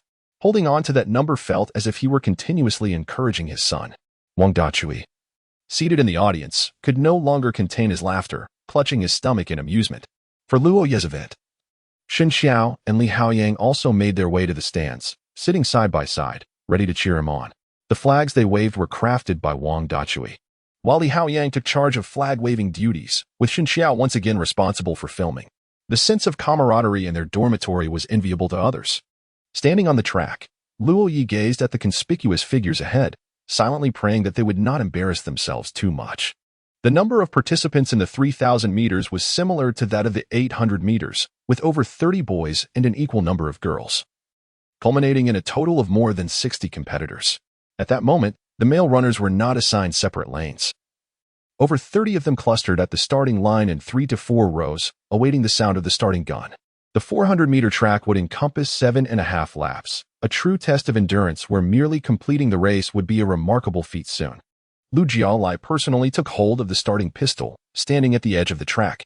Surveying the athletes before him, he called out, "Get ready." Luo Ye felt an overwhelming tension. He focused on the track ahead, clearing his mind, his ears poised for the trigger's release. Bang! With the gunfire. Over 30 athletes surged forward in unison. Meng Chao, the president of the athletics club, was anything but conventional. As a national-level athlete, he sprinted from the very first lap, quickly creating a half-track lead over the second-place runner, leaving the rest of the competitors in his dust. The race for first place held no suspense. Even as Meng Chao's pace slowed in the second lap, his average speed remained superior to that of ordinary sprinters. Having spent considerable time training with the athletics club, Luo Ye understood the significance of pacing himself. He diligently stayed behind the leading group of 5 or 6 runners, wary of falling behind. In the stands, Li Haoyang waved the flag enthusiastically, while Wang Dachui had brought along a megaphone, vocally rallying for Luo Ye. Su Baizhou, on the grassy field center, fixated his gaze unwaveringly on Luo Ye, who at that moment was positioned in 8th place. Whether he can ascend to the top 3 hinges on his ability to surpass those ahead in the final 2 laps. Before long, Meng Chao had already completed his race, while the second-place competitors still lagged a lap behind. The disparity was staggering, with the last place having barely finished 2 laps. The extremes were pronounced, creating a chasm that rendered them almost from different realms. Some were fiercely vying for rankings, while others focused merely on participation. Unbeknownst to many, the individual in last place was Wen Jishu, the former vice president of the student council. At this moment, even Luo Ye had distanced himself by 3 laps. The final lap was approaching, and he was determined not to squander the efforts he had invested. Gritting his teeth and exhausting every ounce of his strength, he resolved to sprint through the last lap. Luo Ye began to accelerate, swiftly overtaking another competitor. As he entered the final lap, he found himself in 5th place, a position he could scarcely have imagined just half a month prior. Now, he was merely 2 competitors away from the coveted top 3. He pressed on, bolstered by resolve. Not far ahead, a figure ambled leisurely as if on a stroll. It was Wen Jishu, who was about to be lapped by Luo Ye once more. He noticed Su Baizhou on the field, but realized that Su's gaze was directed behind him. Wen Jishu turned to see the freshman from last time.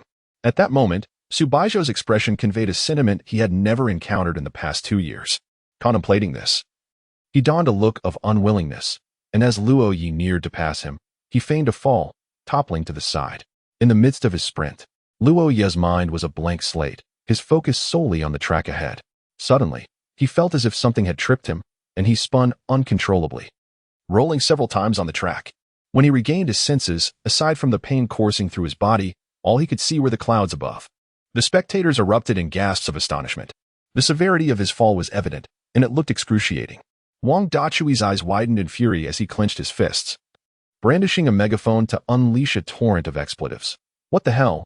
Was that intentional? Shen Xiao and Li Haoyang also wore expressions of indignation. The 3 of them rushed down from the stands. However, someone was closer to Luo Ye and reached him more swiftly. Unbeknownst to them, Su Baizhou had already arrived at Luo Ye's side. Chapter 80. Truly adorable. As Luo Ye lay on the ground, a singular thought echoed in his mind. It was over. The top 3 positions were lost. Although his body throbbed with pain, it paled in comparison to the anguish of watching his efforts over the past fortnight crumble to dust. Reclining on the playground, his gaze was drawn to the boundless expanse of the sky, adorned with beautiful blue hues and fluffy white clouds. And there was Senior Su Baizhou. Senior Su Baizhou. Before him, Su Baizhou was peering down, her aloof demeanor betraying a palpable concern. "How are you?" Her voice, laced with unmistakable worry, struck a chord within him. Witnessing the expression on her face and hearing her rare, gentle tone, the agony in Luo Ye's heart dissipated entirely. Despite the physical pain, the overwhelming sense of satisfaction surged within him, rendering the discomfort insignificant. Ultimately, whether joy or sorrow, the state of his body was inconsequential. At that moment, the other 3 members of Dorm 515 had arrived, their expressions etched with concern for Luo Ye. Lu Jialai, Yu Qiuyu, and Su Xiaojia hurried over, while Wen Jishu, also sprawled on the ground, remained unattended. Wang Dachui surveyed the myriad wounds on Luo Ye's body, particularly the gruesome injuries on his legs, raw and bloodied from the rubber surface of the playground, and his heart ached deeply. This wild child was like a son to him. With that thought in mind, Wang Dachui whirled around to confront Wen Jishu, seemingly intent on delivering a kick. In stark contrast to Luo Ye's condition, Wen Jishu bore only a minor scrape on his arm but was now wailing, pointing at Luo Ye and lamenting. In such a vast playground, you had to pass by me and kicked me, ruining me. Can you afford to compensate? I'll pay you no mind.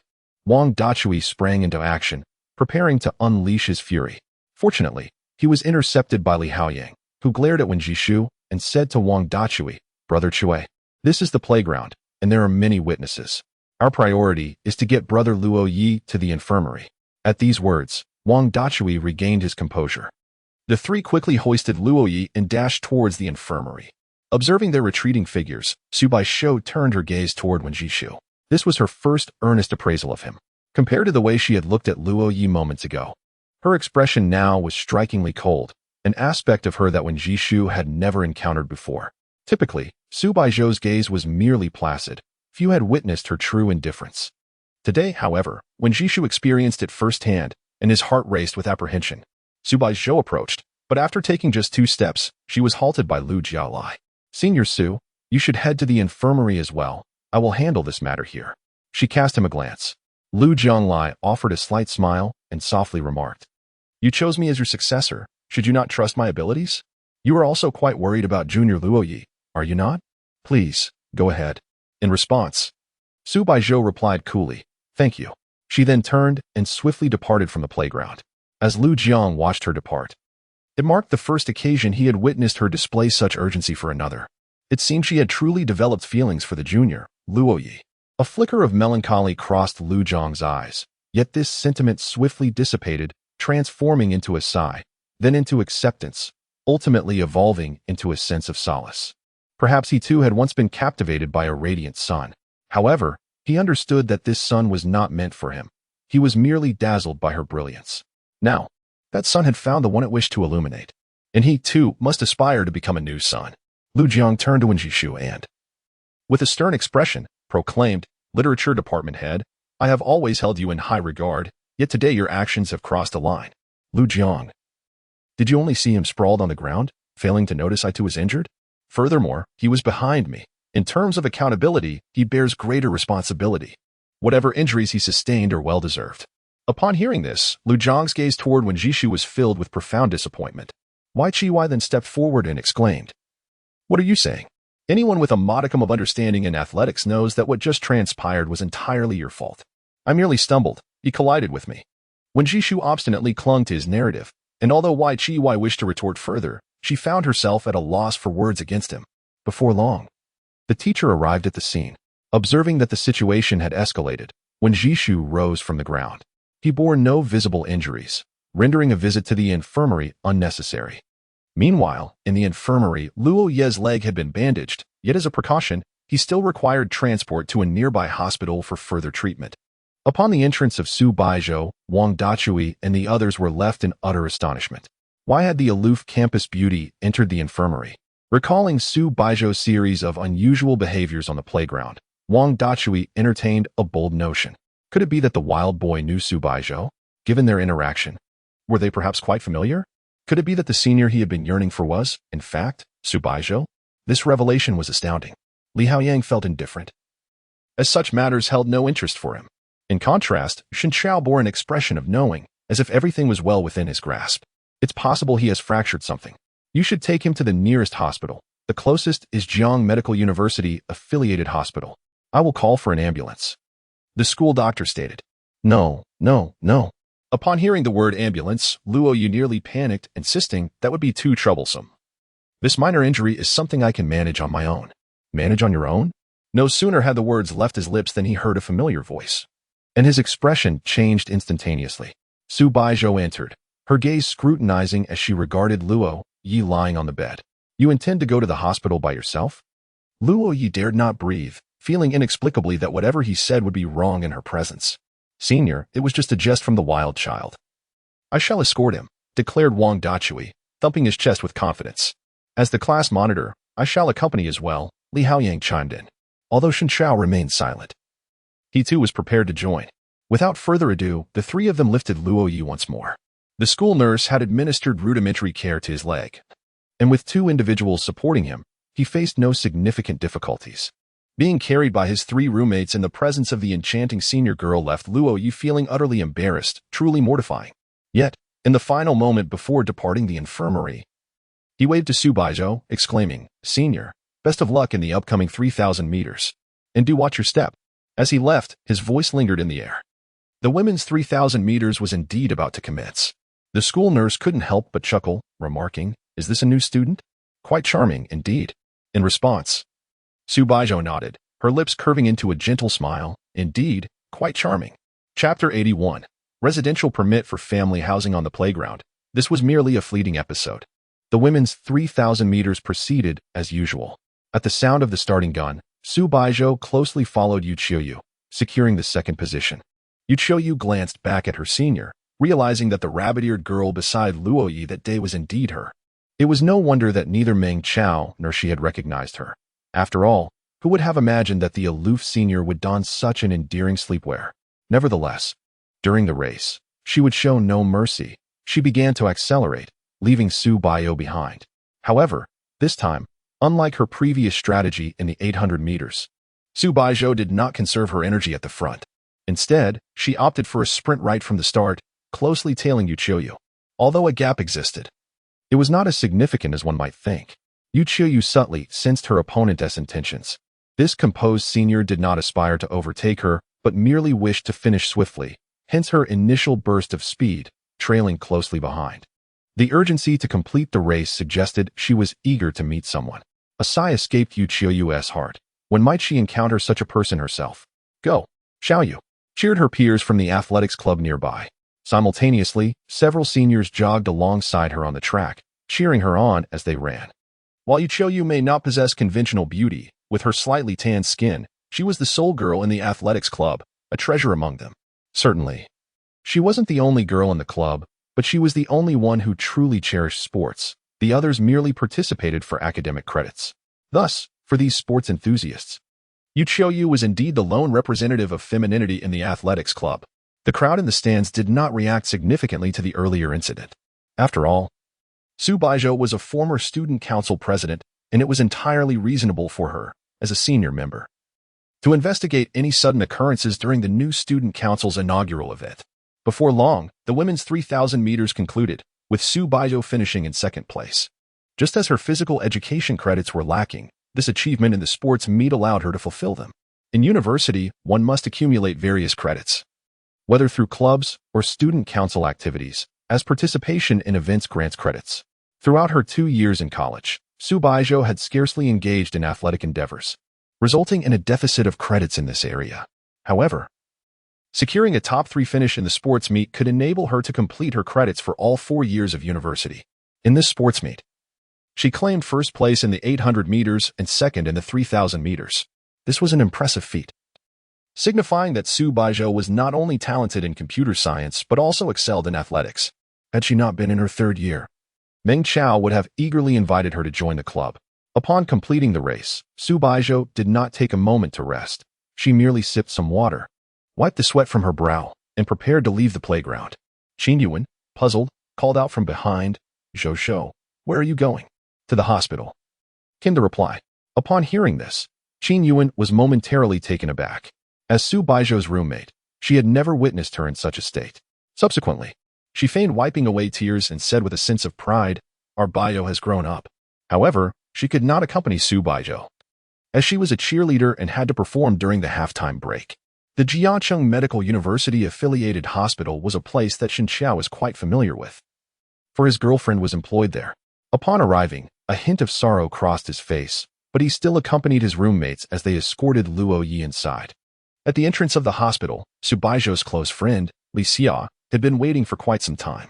As an intern doctor who had yet to graduate, she could only observe surgeries, but now with some free time, she decided to lend a helping hand.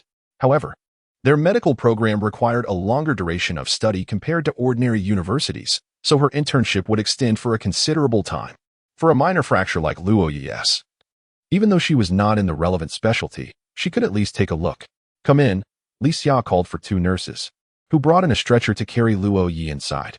In the examination room, Li Xia took a silent glance and then shook her head. Upon seeing this, Wang Dachui anxiously asked, "Why are you shaking your head? My son only injured his leg. He is not dead." "No, I need to call someone," Li Xia replied as she pulled out her phone and made a call. After hanging up, Li Haoyang questioned, "Aren't you supposed to be able to take a look?" "I know a little, but I can't treat him," she responded. Hearing this, Wang Dachui was puzzled. "Aren't you a doctor?" "Well, I'm an intern, and I specialize in neurology," she clarified. Upon hearing this, both Wang Dachui and Li Haoyang nodded in understanding, realizing she was from the neurology department. Their eyes widened in surprise. Neurology, is that not focused on the brain? What is someone who treats brain conditions doing here examining a leg fracture? Shen Chao couldn't help but smile wryly. He was acquainted with Li Xia, as she was the assistant to his girlfriend's attending physician and visited his girlfriend daily. Soon, Luo Ye's leg was tightly bandaged by the doctor, leaving him unable to move and feeling utterly despondent. Even now, his mind lingered on the disappointment of not placing in the top 3 for the 3,000 meters. Suddenly, Li Xia entered the ward wearing her white coat, followed by another girl. It was none other than Su Baizhou. She walked straight to Luo Ye's bedside and, observing his heavily bandaged leg, asked softly, "How do you feel?" "Senior, I'm limping," Luo Ye replied, lowering his head in dismay. Noticing this, Su Baizhou glanced at Luo Ye's roommates. Shen Xiao quickly understood and, with one hand pushing Li Haoyang and the other pushing Wang Dachui, ushered them out of the ward. Li Xia also smiled at Su Baizhou before leaving the room. Inside the ward, a silence enveloped them. Su Baizhou sat beside the bed, took out her phone, and captured a photograph of Luo Ye's leg. Hearing the click of the camera, Luo Ye bowed his head. He felt embarrassed, having already humiliated himself in front of the entire school. And now it would be immortalized on the senior's phone. "What did the doctor say?" Su Baizhou inquired with an impassive expression. "The doctor informed me that my bones are quite resilient, with no fractures detected. I am to remain under observation for 1 day. If all is well, I may be discharged. However, as a precaution, I must ensure proper recuperation until my injury heals. And it would be prudent to utilize a cane to avoid any secondary injuries, lest I truly sustain a fracture." Upon hearing this, Su Baizhou felt a sense of relief wash over him. Suddenly, Luo Ye sighed, lamenting, "What a pity. I did not secure a position in the top 3." Observing his dejected demeanor, Su Baizhou gently replied, "I did." "Really? Congratulations, senior." Luo Ye felt a flicker of happiness for the fairy-like senior, yet his spirits remained somewhat dampened. Su Baizhou regarded him and calmly stated, "The agreement is mutual. If you achieve a top 3 position, I will reward you, and if I achieve one, you must reward me." Luo Ye was taken aback, staring blankly at the fairy-like senior, momentarily at a loss for words. Noticing his lack of response, Su Baizhou's lips curled into a subtle smile. "You shall take on all the household chores, remember. It's the chores for every day." After speaking, Baizhou casually observed Luo Ye. The latter was momentarily stunned before suddenly realizing household chores every day? This implied he had secured the right to reside in the faculty dormitory? Chapter 82. The Judgment Conference. The following day, Luo Ye was discharged from the hospital. At the school gate, he sat in a wheelchair, being pushed by Wang Dachui, resembling 2 madmen in their exuberance. "Whoa, Dachui, slow down. Slow down," Luo Ye exclaimed, nearly terrified by the reckless speed at which Wang Dachui propelled the wheelchair. "Wild boy, let me show you a drifting stunt," Wang Dachui exclaimed as he sprinted at full speed, suddenly turning sharply at a corner. Luo Ye clutched the armrests of the wheelchair for dear life, fearing he might be thrown out. The thrilling journey left him breathless, and upon returning to the dormitory, he felt a rush of adrenaline. He looked at Wang Dachui and couldn't help but ask, "Don't you feel embarrassed, Dachui?" With a carefree smile, Wang Dachui replied, "I live for my own joy. It's none of anyone else's business. I'm not here to impress anyone. Just tell me if that was exhilarating." It was indeed exhilarating, Luo Ye admitted. In the dormitory, Li Haoyang and Shen Xiao were absent. Li Haoyang was still busy assisting with the sports meet, which was concluding that day, with competitions in badminton, table tennis, and other events beyond athletics. Tomorrow would feature a fun sports day, but given Luo Ye's current condition, he certainly wouldn't be able to participate. Nonetheless, not being able to join this year did not preclude his participation next year. With the senior fairy sister graduating, it was common for 4th-year students not to partake in regular sports meets, yet fun sports days had no restrictions, even allowing teachers to join. Luo Ye had already begun planning for next year's fun sports day. Suddenly, Wang Dachui remarked, "Hey, wild boy, do you know what happened to Wen Jishu?" Upon hearing this, Luo Ye was puzzled. Wen Jishu? Who is that? The name sounds familiar, but I can't place it. Wang Dachui looked exasperated. The one who tripped you. Oh. What about him? Luo Ye responded nonchalantly. Wang Dachui scoffed, his face a mask of disdain. That guy insists it was your fault and claims you deserved it. Guess what? Before Luo Ye could reply, Wang Dachui continued, visibly satisfied. He didn't realize that a male celebrity recorded the entire incident, clearly showing he did it on purpose. The rascal even glanced back at you before he fell. He was given a major demerit by the school, leaving a blemish on his record. Serves him right. At this revelation, Luo Ye's attention shifted elsewhere. What? Shen Xiao recorded it? He exclaimed. The way he performed during the sports meet was only acceptable in that context. If Shen Xiao had witnessed him running normally, he would surely be the subject of her laughter. Ah, don't remind me. Who in our dorm has been recorded by him? The time I got drunk and shouted dad, he still plays it back. Hey, good son. Wild boy. You're feeling a bit mischievous, aren't you? Even with only 2 people in the dorm, their banter filled the air with noise. Such a lively character like Dachui would soon find himself living in solitude in the dormitory. Sighing, Luo Ye felt a wave of joy wash over him. Having procured bedding, he was preparing to arrange his room in the faculty apartment. Initially, he intended to move out of the dormitory, yet with 4 years at university, he would likely oscillate between the faculty apartment and the dormitory, thus he purchased bedding for both locations. Once the delivery arrived, his leg injury would have healed sufficiently, allowing him to go directly to his senior's home to assist with chores. Oh no, rather to sleep there. Shui Ge, assist me to the sports meet. Are you still going? Staying in the dormitory is rather dull. I merely wish to observe. The two departed from the dormitory, and Luo Ye produced a hastily acquired crutch. Bounding towards the playground. The absence of Su Baizhou's event meant that the audience had diminished significantly. Nevertheless, today featured the finals of many events.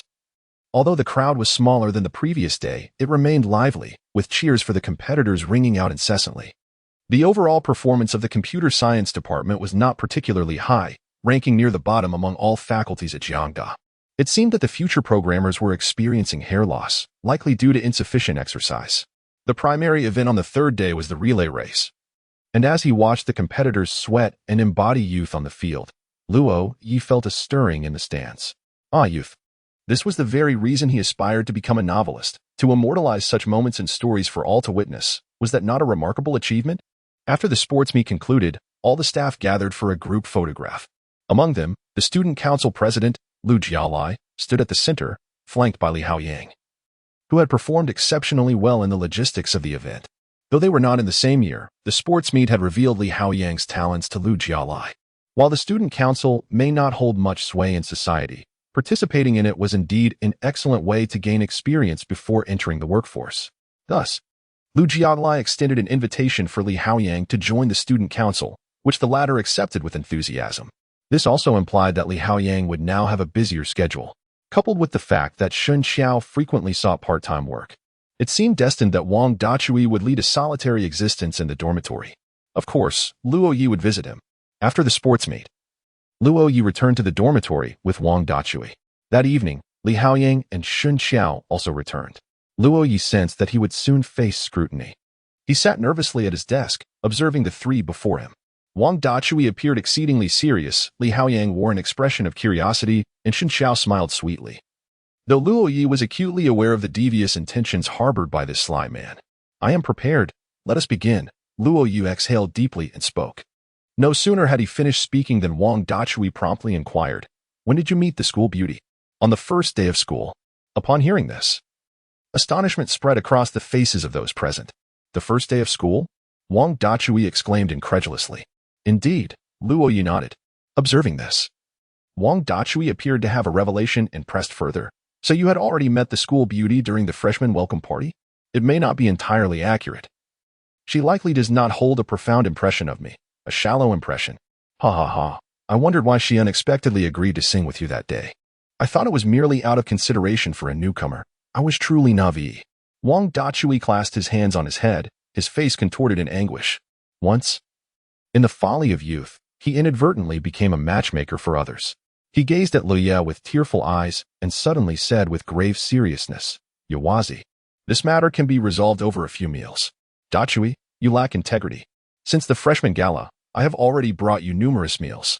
Upon hearing this, Wang Dachui recalled the fact that Yawazi had indeed repaid him for the gala.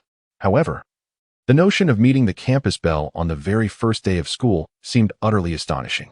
How did you meet her? Li Haoyang inquired, utterly perplexed. This is a long story. It was a rainy day. Don't say any more. I have no desire to hear it, Wang Dachui responded, his expression somewhat morose. And what is the nature of your relationship with her? Xin Xiao asked with a smile. I suppose we could be considered good friends? Luo Ye hesitated for a moment, reflecting on his current relationship with the senior, ultimately providing this answer. At this, the three of them were momentarily taken aback. Then, Wang Dachui's lips curled into a wide grin, excitement soaring to new heights. Damn, you scared me. I thought you were dating the campus belle. Xin Xiao looked at Wang Dachui in exasperation and remarked lightly, but that is Su Baizhou, the rumored ice goddess. She has no male friends. Currently, you, Luo Ye, are the sole exception. Do you grasp my meaning? At these words, Wang Dachui's laughter abruptly ceased. Chapter 83. Beautiful people are often cunning. On Saturday, Luo Ye's package arrived. His leg had healed considerably, though he still walked with a slight limp. Nonetheless, he was no longer in significant pain. Clutching the bedding he had purchased, he arrived at the door of teacher's apartment 614. Taking a deep breath, he set the two large parcels down and was just about to knock when his phone rang. Fairy Senior, we're out of soy sauce at home. Please buy a bottle from the supermarket downstairs when you come. Luo Ye was taken aback. Consequently, he refrained from knocking, placed the large packages at the door, and turned back to the elevator, preparing to buy the soy sauce. After he left, Su Baizhou, hearing the commotion, opened the door to check. She noticed the two large packages at the entrance, but saw no sign of Luo Ye.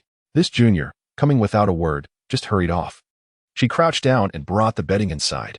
In the living room, Su Baizhou touched the packages, realizing they likely contained blankets or similar items.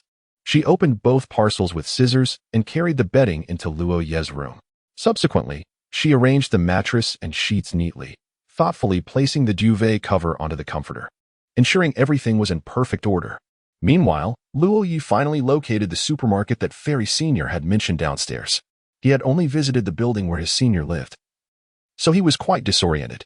At that moment, on the first floor of the adjacent building, the supermarket owner was engrossed in a video game. Luo Ye paid him no mind and began searching the shelves for soy sauce. There were many varieties, but he could only find light and dark soy sauce. Unsure which one to choose, given his limited cooking experience, he decided to buy both since they were reasonably priced. Holding a bottle in each hand, he placed them before the owner to check out. Wait a moment, I'm about to win. The owner's expression was serious, clearly embroiled in a tense game. The small supermarket downstairs was run by local residents, so the atmosphere was quite casual. The next moment, the owner's wife, noticing her husband slacking off, stormed over in anger and grabbed his ear, exclaiming, all you do is play games. Customers are here, and you're not even checking them out. After that, she proceeded to help Luo Ye with the transaction. Upon leaving the supermarket, Luo Ye felt a sense of reflection wash over him. Everyone has their own story. Even the middle-aged couple running the small supermarket downstairs, who might have experienced a profound love story in their youth.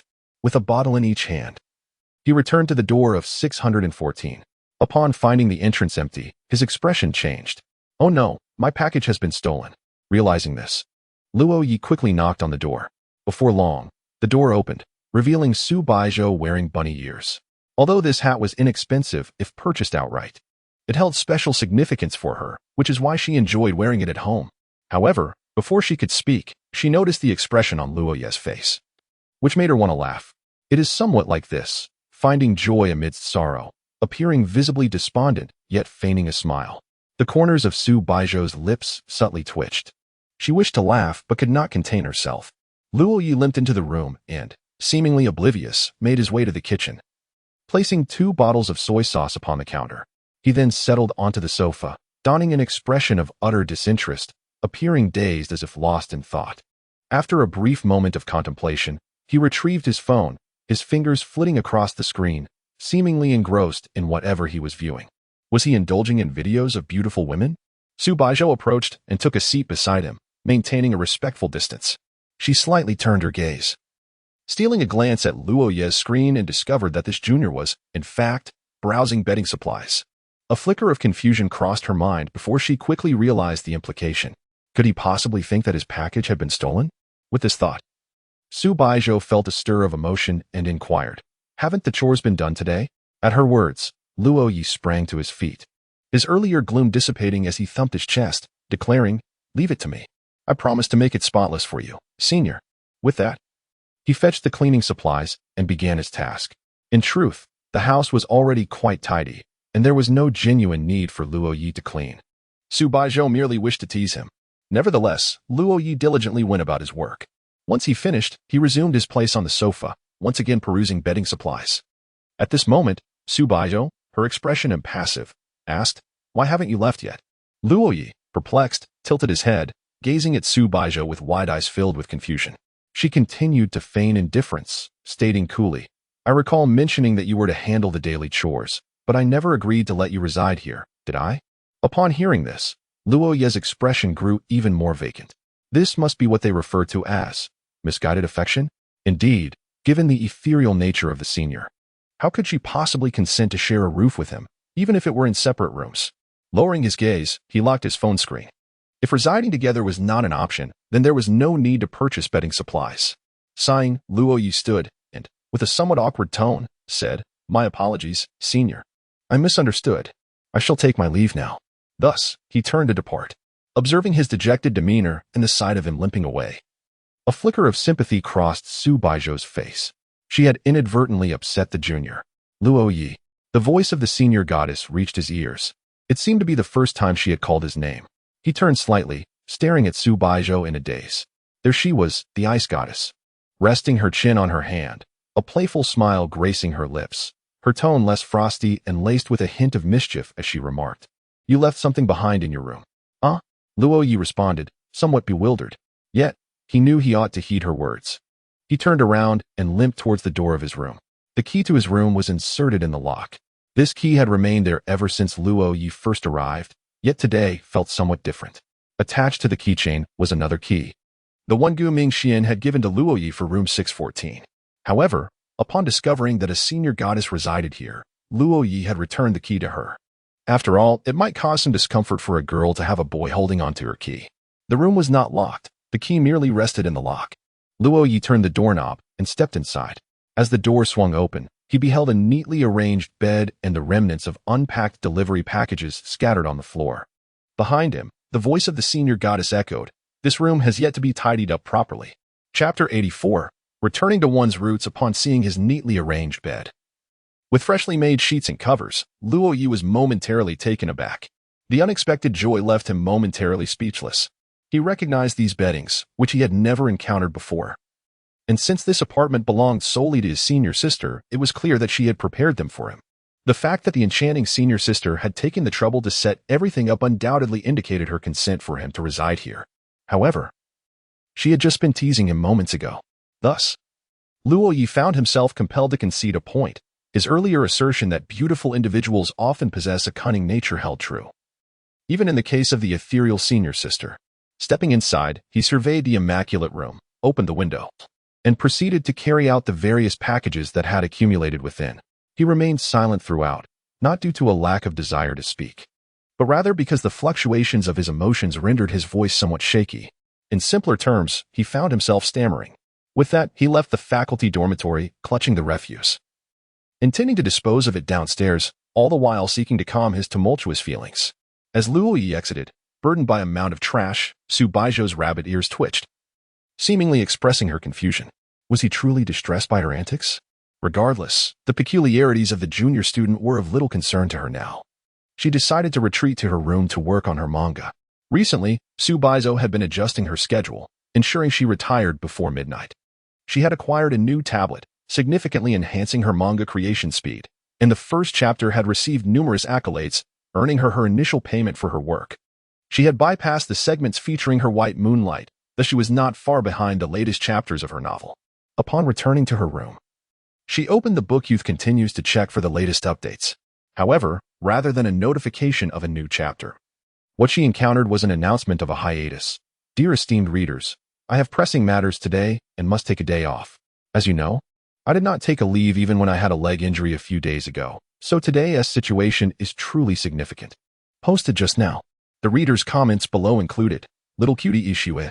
No, this is my only source of joy each day. You cannot leave us hanging.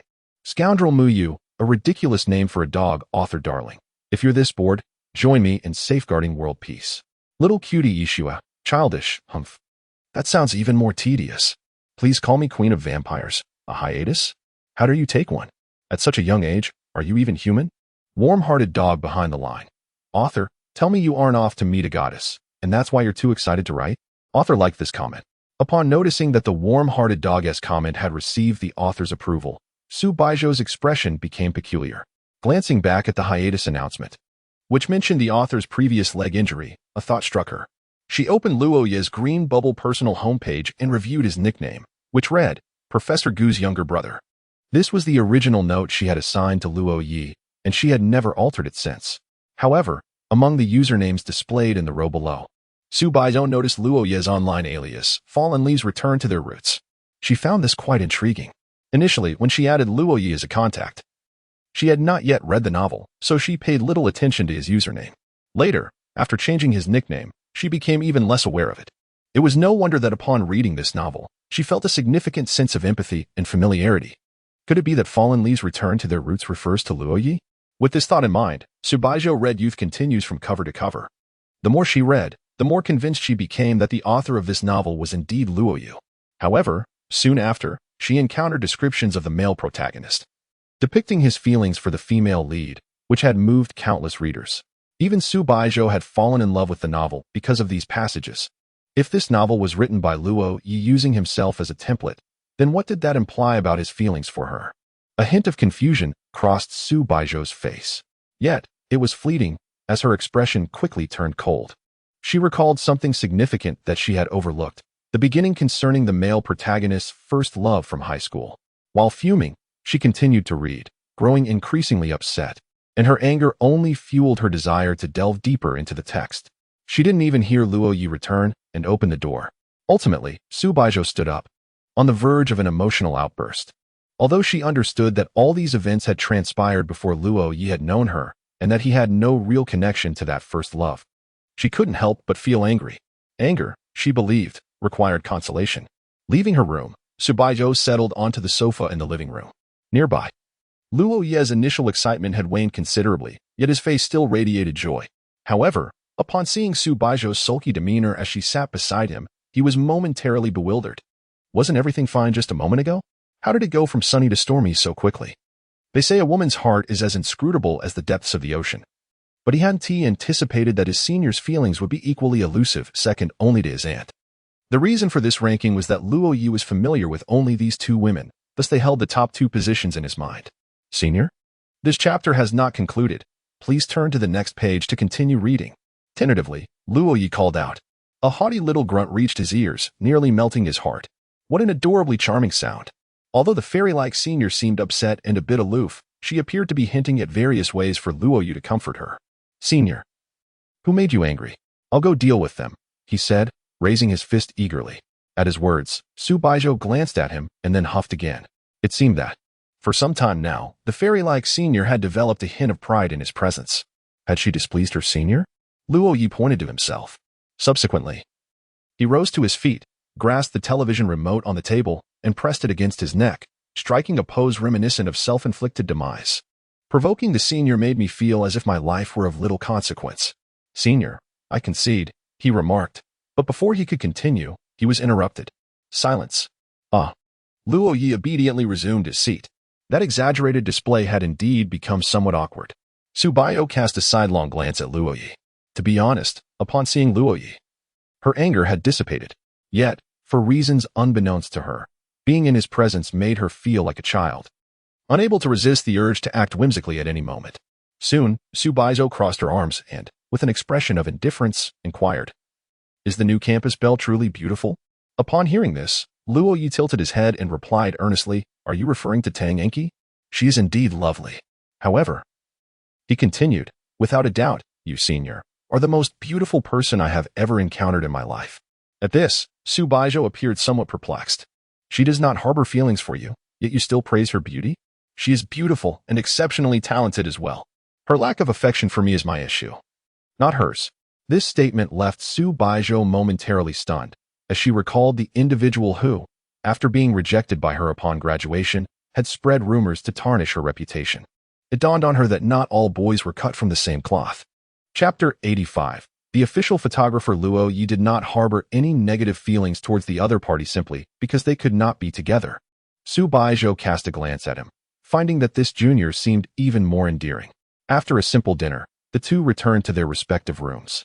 Luo Ye had taken the day off today and now lay in bed, tossing and turning, unable to fall asleep. Although this was not his first time sleeping here, this occasion felt different as it was the first time he openly resided here. The following day was Sunday, heralding another delightful holiday. Upon awakening, Luo Ye shared breakfast with his senior before retreating to his room to finalize today's updates. By noon, he emerged from his room, savoring the meal prepared by his enchanting senior. After washing the dishes, he settled onto the sofa to watch television alongside her. He felt as though their lives resembled that of an old married couple, simple yet fulfilling. "Have you been anywhere in Jiacheng?" Su Baizhou suddenly inquired. Hearing this, Luo Ye pondered seriously. Jiacheng, being part of the picturesque water towns of Jiangnan, boasted numerous renowned attractions, including ancient towns, historic streets, and countless museums. When reflecting on where he had been, he realized that he had scarcely ventured anywhere at all. After military training, he dined with his roommates, then visited Jiangcheng Park while enjoying his senior's spicy fish head dish, and subsequently traveled to Hangzhou, yet that seemed to be the extent of his explorations. Astonishingly, he had not visited any significant sites during his nearly 2 months in Jiangcheng. Upon observing his expression, Su Baizhou anticipated this outcome. "Grab your keys," she instructed, turning off the television and returning to her room to change. Luo Ye understood that his senior was about to take him out for an adventure. It was quite normal for a senior to show a junior around the city's attractions. When Su Baizhou emerged, Luo Ye was taken aback to see her clad in traditional Han attire. Unlike the previous red outfit, this time she wore a black, androgynous version. Her hair was tied back in a ponytail, and her bangs were absent, exposing her forehead. In the black hanfu, she resembled an ancient young general, exuding an impressive charm. Of course, even though Su Baizhou had dressed in a masculine style, the discerning eye could easily recognize her femininity, particularly given the evident differences in their physiques. Luo Ye instinctively glanced over, prompting Su Baizhou to notice his gaze. She crossed her arms protectively and shot him a sharp look. Luo Ye's face flushed, and he quickly turned away. It was merely an instinctive reaction, a natural inclination, not something he intended to scrutinize. "Let us go," he said, dressed casually. Had he known his senior would don Han attire, he too would have chosen something more fitting. However, it was too cumbersome to change now, so he decided to venture out as he was. Once again seated in his senior's pink spicy fish head vehicle, Luo Ye grasped the steering wheel and drove toward the community's exit. "Let us head to the ancient town of Jiangcheng," Su Baizhou suggested. Luo Ye unlocked his phone and summoned the navigation app. Jiangcheng, true to its name, is bisected by a wide river, delineating the southern and northern districts of the city. Jiang University is situated in the southern district, approximately 7 kilometers from the river. Nearby, there lies an ancient town, the most renowned attraction in all of Jiangcheng, Jiangcheng Ancient Town. Given that it was the weekend, traffic was congested for half an hour. Upon finding a parking space, Luo Ye hurriedly exited the vehicle, rushing to the other side to open the door for Su Baizhou. He extended his hand, resting it before her. Upon seeing his outstretched palm, she hesitated briefly but ultimately placed her hand in his. As he touched the delicate hand of the senior, Luo Ye felt his heart race. Yet he released her hand as soon as she stepped out of the car. In the distance, the silhouette of the ancient town began to emerge. Although Luo Ye had visited ancient towns in the capital, each city boasts a unique architectural style.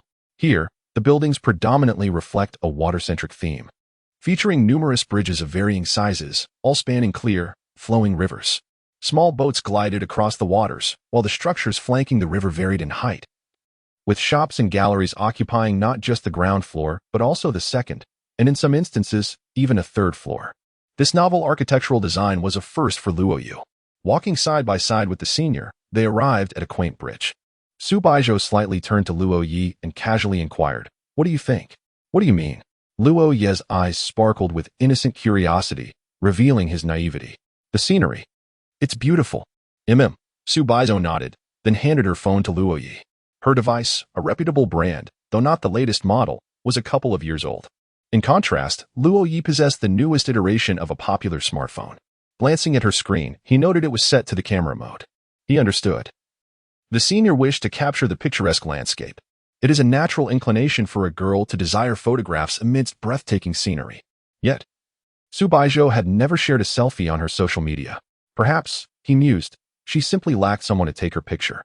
With that thought, Luo Ye retrieved his own latest smartphone and activated the camera. Don't worry, I'm quite adept at photography. My phone captures images with exceptional clarity. As he spoke, he raised the device. Su Baizhou did not decline. Instead, she posed elegantly, allowing him to photograph her. In truth, Luo Ye's claims were not exaggerated. His photography skills were indeed commendable.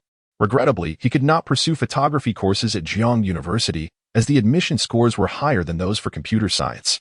At home, his relatives possessed no photographic aptitude whatsoever, relying entirely on Luo Ye to document their family outings. After taking several photographs, Luo Ye expressed his satisfaction and approached his senior, inquiring, "Senior, what do you think?" "It's good," Su Baizhou nodded in agreement. The two prepared to explore other locations for more shopping and photography. Suddenly, a man holding a camera approached them, his face beaming with a smile as he asked, "May I take your picture, miss?" "It's free of charge." Luo Ye glanced at Su Baizhou, who gave a slight nod. At this, the man's expression brightened, completely overlooking Luo Ye standing beside her. Typically, when a man offers to photograph a girl, it signifies an intention to share the images with her, thus serving as an undeniable means of exchanging contact information. Especially when the subject is a beauty. "Miss, please stand over here for a photograph," he said, his smile unwavering. Though he had encountered many beautiful women, he had never seen anyone as stunning as Su Baizhou. However, his smile soon turned somewhat awkward as he noticed the enchanting girl grasping the hand of the boy he had disregarded. Su Baizhou glanced at Luo Ye and gently remarked, "What are you standing there for? Go take a picture together. It's free." Chapter 86. I am thinking of you ultimately. Luo Ye acquired a high-definition photograph, the first portrait he took with the enchanting senior. Subsequently, he added the photographer on social media, who, with a sullen expression, promptly sent the photo along with the remark, 21 pictures. Upon hearing this, Luo Ye expressed his confusion. "Isn't it free? The group photo costs 20. Luo Ye. Despite his reservations, he acquiesced and paid the 20 yuan, acknowledging the quality of the shot. He had overheard other photographers offering similar rates, so he felt he had not been shortchanged. In the photograph, he stood beside the enchanting senior, holding one of her delicate hands. They leaned against the edge of a bridge, one adorned in a traditional black hanfu, and the other in contemporary attire. Coupled with the ancient town's backdrop, it appeared as though he had traversed time, falling in love with a noble lady and recounting the wonders of the future world to her. The photograph was splendidly captured, with an ideal angle rendering it remarkably lifelike. Before departing, Luo Ye couldn't help but give the photographer a thumbs up. The latter's expression darkened, revealing a countenance of disappointment, realizing he had unwittingly become someone else's means of delight. The ancient town of Jiangxing sprawled extensively, and it took Luo Ye and Su Baizhou quite some time to explore its entirety. Numerous stalls lined the streets, and although Luo Ye initially intended to make a purchase, Su Baizhou intervened. It was said that the snacks at tourist spots were not only overpriced, but also unpalatable. Such places were meant for capturing memories, not for consumption. Retracing their steps, they stumbled upon a small stall at the entrance of the attraction selling adorable pets. Among the rows of tiny cages, Su Baizhou's gaze landed upon a little rabbit confined within a pink enclosure, and her expression revealed a flicker of delight. Luo Ye rarely witnessed such enthusiasm from the enchanting senior and curiously inquired, "Senior, do you like rabbits?" "Yes," Su Baizhou nodded. Upon hearing this, Luo Ye's demeanor shifted. He recognized this moment as an opportunity to display his charm. He stepped forward, pointing at the rabbit, and declared, "Boss, I'll take it."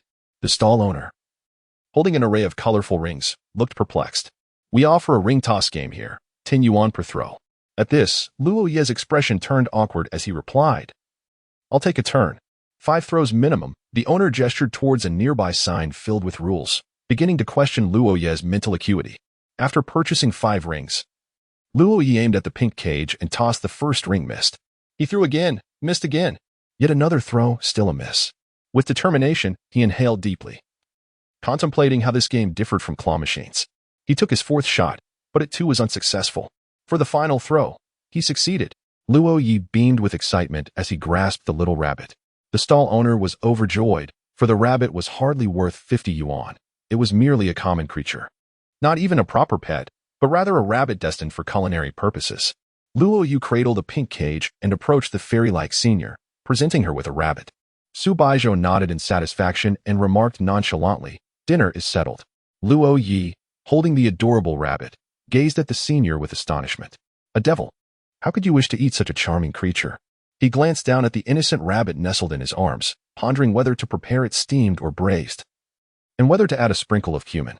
To his surprise, the senior's interest in the rabbit stemmed not from its cuteness, but from a mere desire to consume it. After departing the scenic spot, the two did not head to the parking lot but rather found themselves beside the Hejiang River, a grand waterway that spans Jiacheng and is renowned throughout the city. Flanking the river are magnificent skyscrapers and countless commercial districts, rendering it the most dazzling locale at night. Yet, whether in Jiacheng, the adjacent magical city, the senior's hometown of Hangzhou, or Luo Ye's native Beijing, these first-tier and super first-tier cities only reveal their splendor when one possesses wealth. Without financial means, the cities are rife with malice and pressure, becoming relentless machines that leave one breathless. Su Baizhou leaned against the railing of the viewing platform by the river, her expression devoid of emotion as she stared at the towering buildings across the water. Luo Ye observed this scene, finding the city remarkably beautiful. Noticing the senior's demeanor, he inquired, "Have you ever contemplated the future?" "No," Su Baizhou replied succinctly. She had never given thought to what lay ahead. Her life unfolded step by step. As a person of exceptional talent, it seemed her future was perpetually orchestrated. Who was the conductor of her fate? Perhaps it was herself or the voices of those around her. In elementary school, her outstanding grades led others to proclaim she would gain entry to a prestigious middle school. The same held true in middle school, and amid everyone's expectations, she progressed to a distinguished high school, just as all anticipated her acceptance into Tsinghua or Peking University. A fever on the day of the college entrance examination caused her performance to falter, resulting in her admission to Jiang University. Though Jiang University is also esteemed, it pales in comparison to Tsinghua and Peking. That day remains etched in her memory, the gazes of teachers and classmates filled with mockery, pity, and regret. Despite her subpar performance, she still achieved the highest grades in her class and ranked among the top 5 in the school. She could not fathom why those whose grades fell short of hers would regard her with such disdain, as if failing to enter the best university rendered her a failure. At that moment, she felt life had lost its meaning. Moreover, following the college entrance examination, being confessed to and subjected to rumors turned her into a pariah in the eyes of many. It seemed there was a tendency for people to revel in the downfall of those who once surpassed them, using another's failure to bolster their sense of superiority. Thus began Su Baizhou's transformation into the aloof campus beauty. Upon arriving at Jiang University, she continued to excel, becoming the first in her cohort to secure a spot for graduate studies. She also encountered the teacher responsible for securing her postgraduate recommendation, Gu Mingxian. Gu Mingxian, though of a similar ilk, was fundamentally different from her. He immediately discerned Su Baizhou's shortcomings and addressed her directly. "Your name is Su Baizhou, correct? Your grades are commendable. Yet merely commendable. Although your written exam and practical simulations received perfect scores, should you wish to pursue a career in the field of computer science, you lack the requisite flexible thinking." It was the first time she had faced such criticism. Yet, Gu Mingxuan's observations were not unfounded. She had merely memorized information, learning step by step according to her teacher's instructions, thus achieving full marks in everything they had taught. As the heir to a prominent conglomerate, Gu Mingxian had endured pressures far greater than those faced by Su Baizhou, drawing the scrutiny of many, and his life allowed for no blemishes. Nevertheless, he wore a perpetual smile, appearing utterly at ease. When asked about the source of his optimism, he mentioned having a brother, an exceedingly amusing brother. He added, "Once you meet him, you'll understand why I am so optimistic." "Senior?" Luo Ye waved his hand in front of Su Baizhou, puzzled. "Are you lost in thought?" What are you thinking about?" "Surely not me?" Ha ha ha. I was just joking, senior." Ha ha. Huh? Chapter 87. The Adorable Bunny. Naturally spicy on the return journey, Luo Ye remained silent. The mere sound of HM from the fairy-like senior sent his thoughts soaring to the heavens. Were it not for the necessity of his attention on the road, he would have sought a secluded spot to celebrate with unrestrained joy. Observing Luo Ye's serious demeanor as he drove, Su Baizhou stifled a chuckle and inquired, "For tonight's bunny, do you prefer it spicy or with cumin? Spicy. I relish the heat. Very well. Su Baizhou turned her head, rolled down the window, and rested her arm on the ledge, gazing at the ever-changing scenery outside. Her long hair, tousled by the wind. The fragrance emanating from her enveloped Luo Ye, stirring his heart profoundly. Every movement of the fairy-like senior tugged at his emotions. Upon parking in the lot of the residential building, they returned to room 614. An important event was about to unfold here. The act of butchery, redeeming the life of this charming little bunny. Luo Ye volunteered to handle the task personally. He had researched online and discovered that this particular breed of rabbit was bred for consumption. It seemed the senior had intended to feast upon it from the very beginning. Having found a tutorial online, he apologized to the bunny before the scene turned brutally graphic, drenched in blood. When Su Baizhou entered, the kitchen was impeccably clean, with only tender pieces of rabbit meat, expertly cut by Luo Ye, remaining. Impressive knife skills, she remarked, somewhat taken aback. For reasons unknown. Luo Ye seemed naturally adept at assisting in the kitchen, yet ill-suited for cooking. The subsequent duties fell to Su Baizhou. She changed into loungewear in her room, a light, form-fitting long-sleeve top that accentuated her perfect figure, drawing attention to her flat abdomen, which was undeniably captivating. Without such tailored attire, one might not discern that this aloof campus beauty possessed such allure. Her lower half was adorned with cream-colored trousers that hinted at the long, graceful legs concealed within. Although the outfit was casual, it exuded a unique charm when worn by the senior. No wonder she preferred loose clothing when venturing out. Had she donned a short skirt or shorts like other girls, the fairy-like senior would surely have captivated countless admirers. Noticing the effect she had on Luo Ye, Su Baizhou felt no resentment. Instead, she sauntered towards the kitchen, a subtle smile gracing her lips, her expression hinting at a touch of pride. Girls often harbor a few cunning strategies, after all. This particular ensemble was, of course, a deliberate choice. Before long, an enticing aroma wafted from the kitchen, prompting Luo Ye to exclaim in admiration, as expected of the fairy-like senior, "This is delectable." Soon, Su Baizhou emerged from the kitchen, donned in a small apron, her hands cradling a pot of succulent stewed rabbit. The dish was generously laden with chili, as she had made sure to accommodate Luo Ye's preference for spice. However, Luo Ye's aunt hails from Sichuan province, which has led their family to savor the delights of spicy cuisine at every meal for over a decade. Thus, what the enchanting senior considers extremely spicy is merely a trifle for Luo Ye. As he began to indulge in the delectable, spicy stewed rabbit meat paired with fragrant pearl rice, he found it utterly irresistible. He devoured 3 large bowls, ultimately reclining in satisfaction with his hands resting on his belly. Noticing that the senior still sat across from him, he quickly straightened his posture to maintain his composure. Observing this, Su Baizhou found the scene quite amusing. Daily, she found joy in observing the behaviors of her junior, discovering it to be an enjoyable way to pass the time. However, she had not anticipated his remarkable tolerance for spiciness. Su Baizhou commenced her meal as well, but for her, it was indeed authentically spicy. Thus, she had prepared a box of milk and a full glass of warm water on the table. After a couple of bites, her lips became stained with chili oil, rendering her appearance, perhaps even more alluring. Luo Ye stole a glance before quickly averting his gaze. The senior was likely feeling the heat, as her lips had turned a rosy hue. Yet, Su Baizhou maintained a calm expression, seemingly unaware of her reddened lips. She continued to enjoy her meal, sipping milk whenever the spice became overwhelming, occasionally letting out a soft hiss, presumably from the heat on her tongue. Initially intending to observe her junior's awkwardness, she found herself the one caught off guard. Soon, she realized Luo Ye had been gazing at her intently, prompting her to furrow her brow and ask, "What is it?" Luo Ye smiled, opened the selfie camera on his phone, and presented it to the enchanting senior. Upon seeing her current self in the selfie, Su Baizhou was momentarily taken aback. In that instant, her finger inadvertently pressed the shutter, capturing her unguarded expression.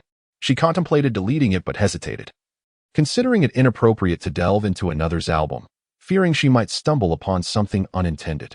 At that moment, a message notification popped up from the top of Luo Ye's phone. "Hammer brother. Hey kid, remember to wake me up when you return tomorrow. I fear I might oversleep." Tomorrow marked the beginning of their busy week, and almost all of Luo Ye's textbooks resided in the dormitory. From Monday to Friday, he typically stayed in the dorm, only returning to the family building during holidays. "You have a message from your roommate," Su Baizhou remarked casually. Subsequently, She seemed to realize that her current appearance was less than flattering and began to cover her mouth while eating. This chapter is not yet concluded. Please turn to the next page to continue reading. The sight of the enchanting senior was undeniably charming. Why do they call you kid? Su Baizhou inquired suddenly. I don't know. It's just a nickname.